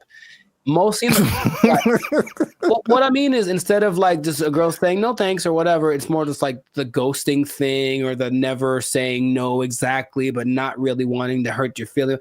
That's the part I don't like, the kind of watered down thing. When it was just like, I've gotten no so hard, like just absolutely never in your life. And I was like, ooh, for like 3 seconds. And then it was all right, next, because I think that's what I was preparing myself for. However, I think that a lot of guys, especially younger guys, aren't built like that. And so they don't want to take the risk. What can't you do? I can do it. I can do anything. And not only that, it's not the no so much anymore, but with social media and everything being recorded, whatever, now there's a lot of instances where people are getting like, they're just trying to be nice and say something, compliment someone, to kind of measure the waters, and then they get accused of harassment or something like right off the bat. And so I know a lot of guys are rather, instead of making a mistake that might affect my career or whatever, I'll just not say anything. So you walk around, oh, she's pretty, I ain't going to say a word because I don't want to even entertain that idea. When is the last time a man came up to me and wanted to get to know me or exchange numbers? And it's been a long time. Well, I got news for you. It's going to be even longer because y'all are full of it. Well, my first time was definitely not 4 years old. Call me Laura. You like Casanova over there. No, I vividly, bro. To this day, this girl can get it. She can. She watched the podcast and was like, you know what? Okay, I'm packing up my stuff and I'm like, where did Zap go? I'm like, she said yes, man. This was like 7th grade. I still keep up with her, and I think now I'm more reserved. People will describe more reserved, more quiet, more laid back. But when as a child, I was insanely, I'm talking like unbelievably shy. It wasn't reserved. I was just like, I didn't know. I'm not doing anything of, but like this one girl was just like, she was just amazing to me. And it was like a movie where I was like, I get closer and I'd be like, like, I know my name. There's a level of fun that just does that to you, man. It's just so I couldn't talk to her. I literally could not form words and talk to her. So I wrote her a note. Nice. Come on now, dog. Come on, man. That was pre-social media, so I think that'd be the equivalent of me like sliding into her DMs. Basically, I wrote her a note and I was like, "Yo, what's up?" And the same thing. She was like, "No," but she was like super. She was so, and she wrote me a note back, and it was just like a page of just amazing things, and I was like, ah. Wow, nice. So you're right. Like the way, if it's no, the way that no happens is very important. Yes. Yes. Men's psyche. But okay, so just moving on. So now the question becomes, all those, flash forward to back to where we were talking about. Is it even a good idea to approach a woman on the street? Because obviously a lot of men are not doing it. And then the question becomes like, do women even want to get approached? Because here's another caveat to this. Again, a thing from my childhood that I remember distinctly. And it was the songs that came out. And every time you heard of a song from a man about a woman, it was like, "Oh, baby, I love you. I'm trying to get with you. You're my everything," whatever. And then after a while, like, it felt like every song that came out from a woman was like, "Man ain't this," and "He broke my heart," and "He is trash." And there was 2 instances I remember: TLC, sure, No Scrubs, and everybody was just like vibing to that song. I'm just like, I can't get with Chili if I ain't got my own. Hanging out the passenger side of his best friend's ride. If you live at home with your mama, oh yes, I'm talking to you. And I'm like, man, I'm like a teenager. I'm like, man, I love my mama. I don't have a chance. So it was that song, and then it was Destiny's Child, and I think Beyonce has a few songs where she's like, man, she does. Yeah, she lets. Yeah, man. That's not how she really feels. What was that? The Bills one? Yeah, can't pay my bills, pay my automobiles, pay my telephone bills, and then you think you got it, and then she's like, nah, then maybe we can chill. We can chill, like, I just paid all your bills. Yeah. You my wife now. Like, what happened? No, that's just something you just do now. No, you just do that now. That's just a new thing you do until you and your shitty ankle both die. There were songs like that, and I was just like, man. And then like that, and like the Me Too kind of thing, and like some of the stuff you hinted at. Right, yeah, that's why it's like, okay, maybe I shouldn't say anything. So I don't want to get. I think there's the question of like, do women just like not be like being approached? So this study has said 74% of women aged 25 and below actually want to be approached more. 77 in the 18 to 30, 68 in the 68% and 30 to 40. So basically 3 out of 4 women are like, I want men to approach me. Why isn't it happening? I think the thing that I get from this listening to like interviews with women is that yes, they want men to approach them, but they want it to magically be the kind of guy that they like. Yeah. So there's a caveat to it. It's like if you walk, I've seen the look in women's face. If I walk up to them and they wait. Last week, I was in Tampa doing my thing, and I walk up to a girl, and all I was going to ask was about, it was a bunch of girls dressed the same. I wanted to ask why they were dressed the same. And I know for a fact that women, because I've seen many posts about this, have a voice that they do when they're talking to a guy they're not interested in. It's something that sounds like they're bored or whatever. It's kind of an ew, go away voice. That's suspicious. And so she does it to me right away as very innocently. Hey, what you guys doing tonight? Oh, it's just a bachelorette party. We're just here to celebrate. That's the bride over there. You know, I'm like, hey, you go away, because I wasn't what she wanted, physically, anything like that. Like I didn't fit. If I had, her tone would have been different. So a person like her will say, yeah, I want more guys to approach me, but not the guy who just talked to me. I want it to be the guy that I fantasized about. So how do you know if you're that guy? You really don't until you try. But you'll know right away if you're not. That's my Hated it. All right. So just to wrap it up here. So the big question, men are approaching women. Women want men to approach them. So now, why aren't men approaching them? So 4 things I found in the article, nothing new.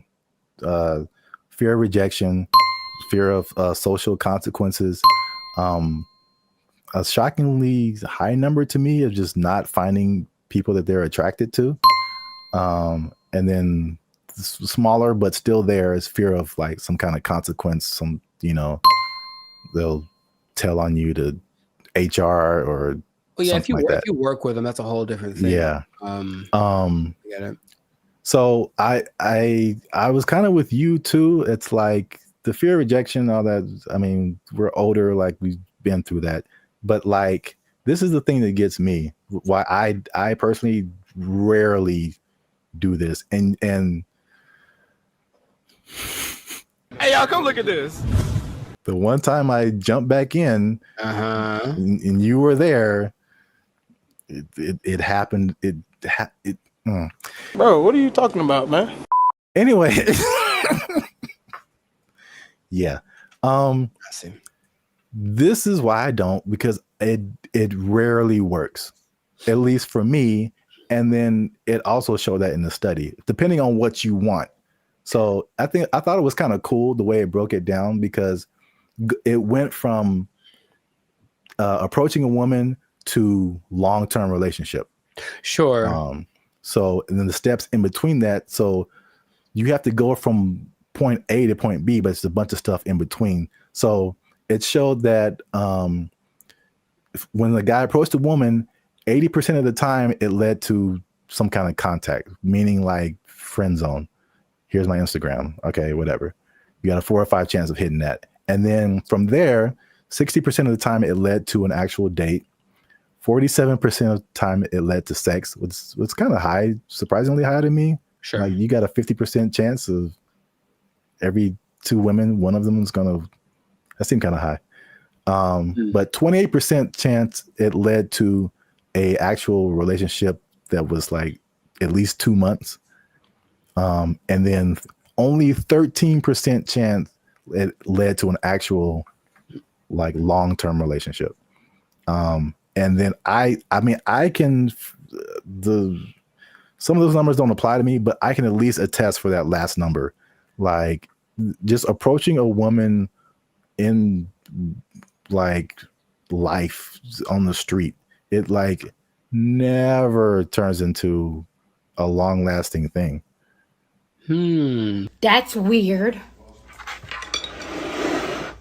Well, I have friends that, one of my best friends, he met his wife. She was working at Carl's Jr. And he thought and he got a number, and they married with 2 kids. So it does happen. And I will say that for me, I do like the immediacy of it. Is that a word? Whatever. I like the way you get the feedback right away. If I talk to you and you're into me, I kind of can tell right away. If you're not, you won't give me the number, whatever. Whereas people that are going more of the dating online route, they'll get drug along for weeks and months, and it might not go anywhere, but you wasted that much time. It makes, I don't remember how many people I've just walked up to and said, because it happens so fast. And if it worked out, great. If it didn't, okay, whatever. It's just such a short amount of time. But when these now people are kind of getting friend zoned, and are the women leading them on, they don't know, but it's going on for months, and they're writing and, hey, what if you send me a little money, or maybe you can come over? We hung out and nothing happened, but I thought you to me, bro. It's like that happens so much to these guys who are taking that route that you can see why it wouldn't be something people want to keep repeating to do. But I personally would recommend more so to the younger people, because I think you could be a little tougher. That's just my personal opinion, is that, like, thick-skinned, if you will. Like, just try. You never know. And I have had a couple decent-sized relationships that came from just me walking up to a girl I thought was cute. So that has happened to me. In comparison to how many women I've walked up to, it's not a very good percentage, I suppose. Hi. Okay. For me too, it's just like, it's the unknown, because it seems the randomness of it, because all I have to, unless I know you from something, like, I'm just going off of you look good. And then right. There's a whole lot of stuff after that I have no idea what I'm getting into. And for me, most of the time, it's bad. It's so bad. It's the other stuff. There's a lot of layers to a lot of it's so bad. It's so bad.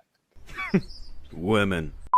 I started writing them down because remember we had another thing, and you were like, tell me some of your experiences. And I couldn't even think. And you're like, oh, they're repressed. I'm like, they probably are. Gotcha. I started writing them down. I got like 10 of them. There's a lot more. I believe it. Bro, make sure you leave a comment on this video. Share it with somebody who has noticed this in the dating scene, men approaching women. Why aren't they doing it? Why aren't you doing it? Are you doing it? Did it work for you? I don't know your life. I'm just saying. Yeah. Yeah. And good luck. Yeah, there you go. Oh, it's just a bachelorette party. We're just here to celebrate. That's the bride over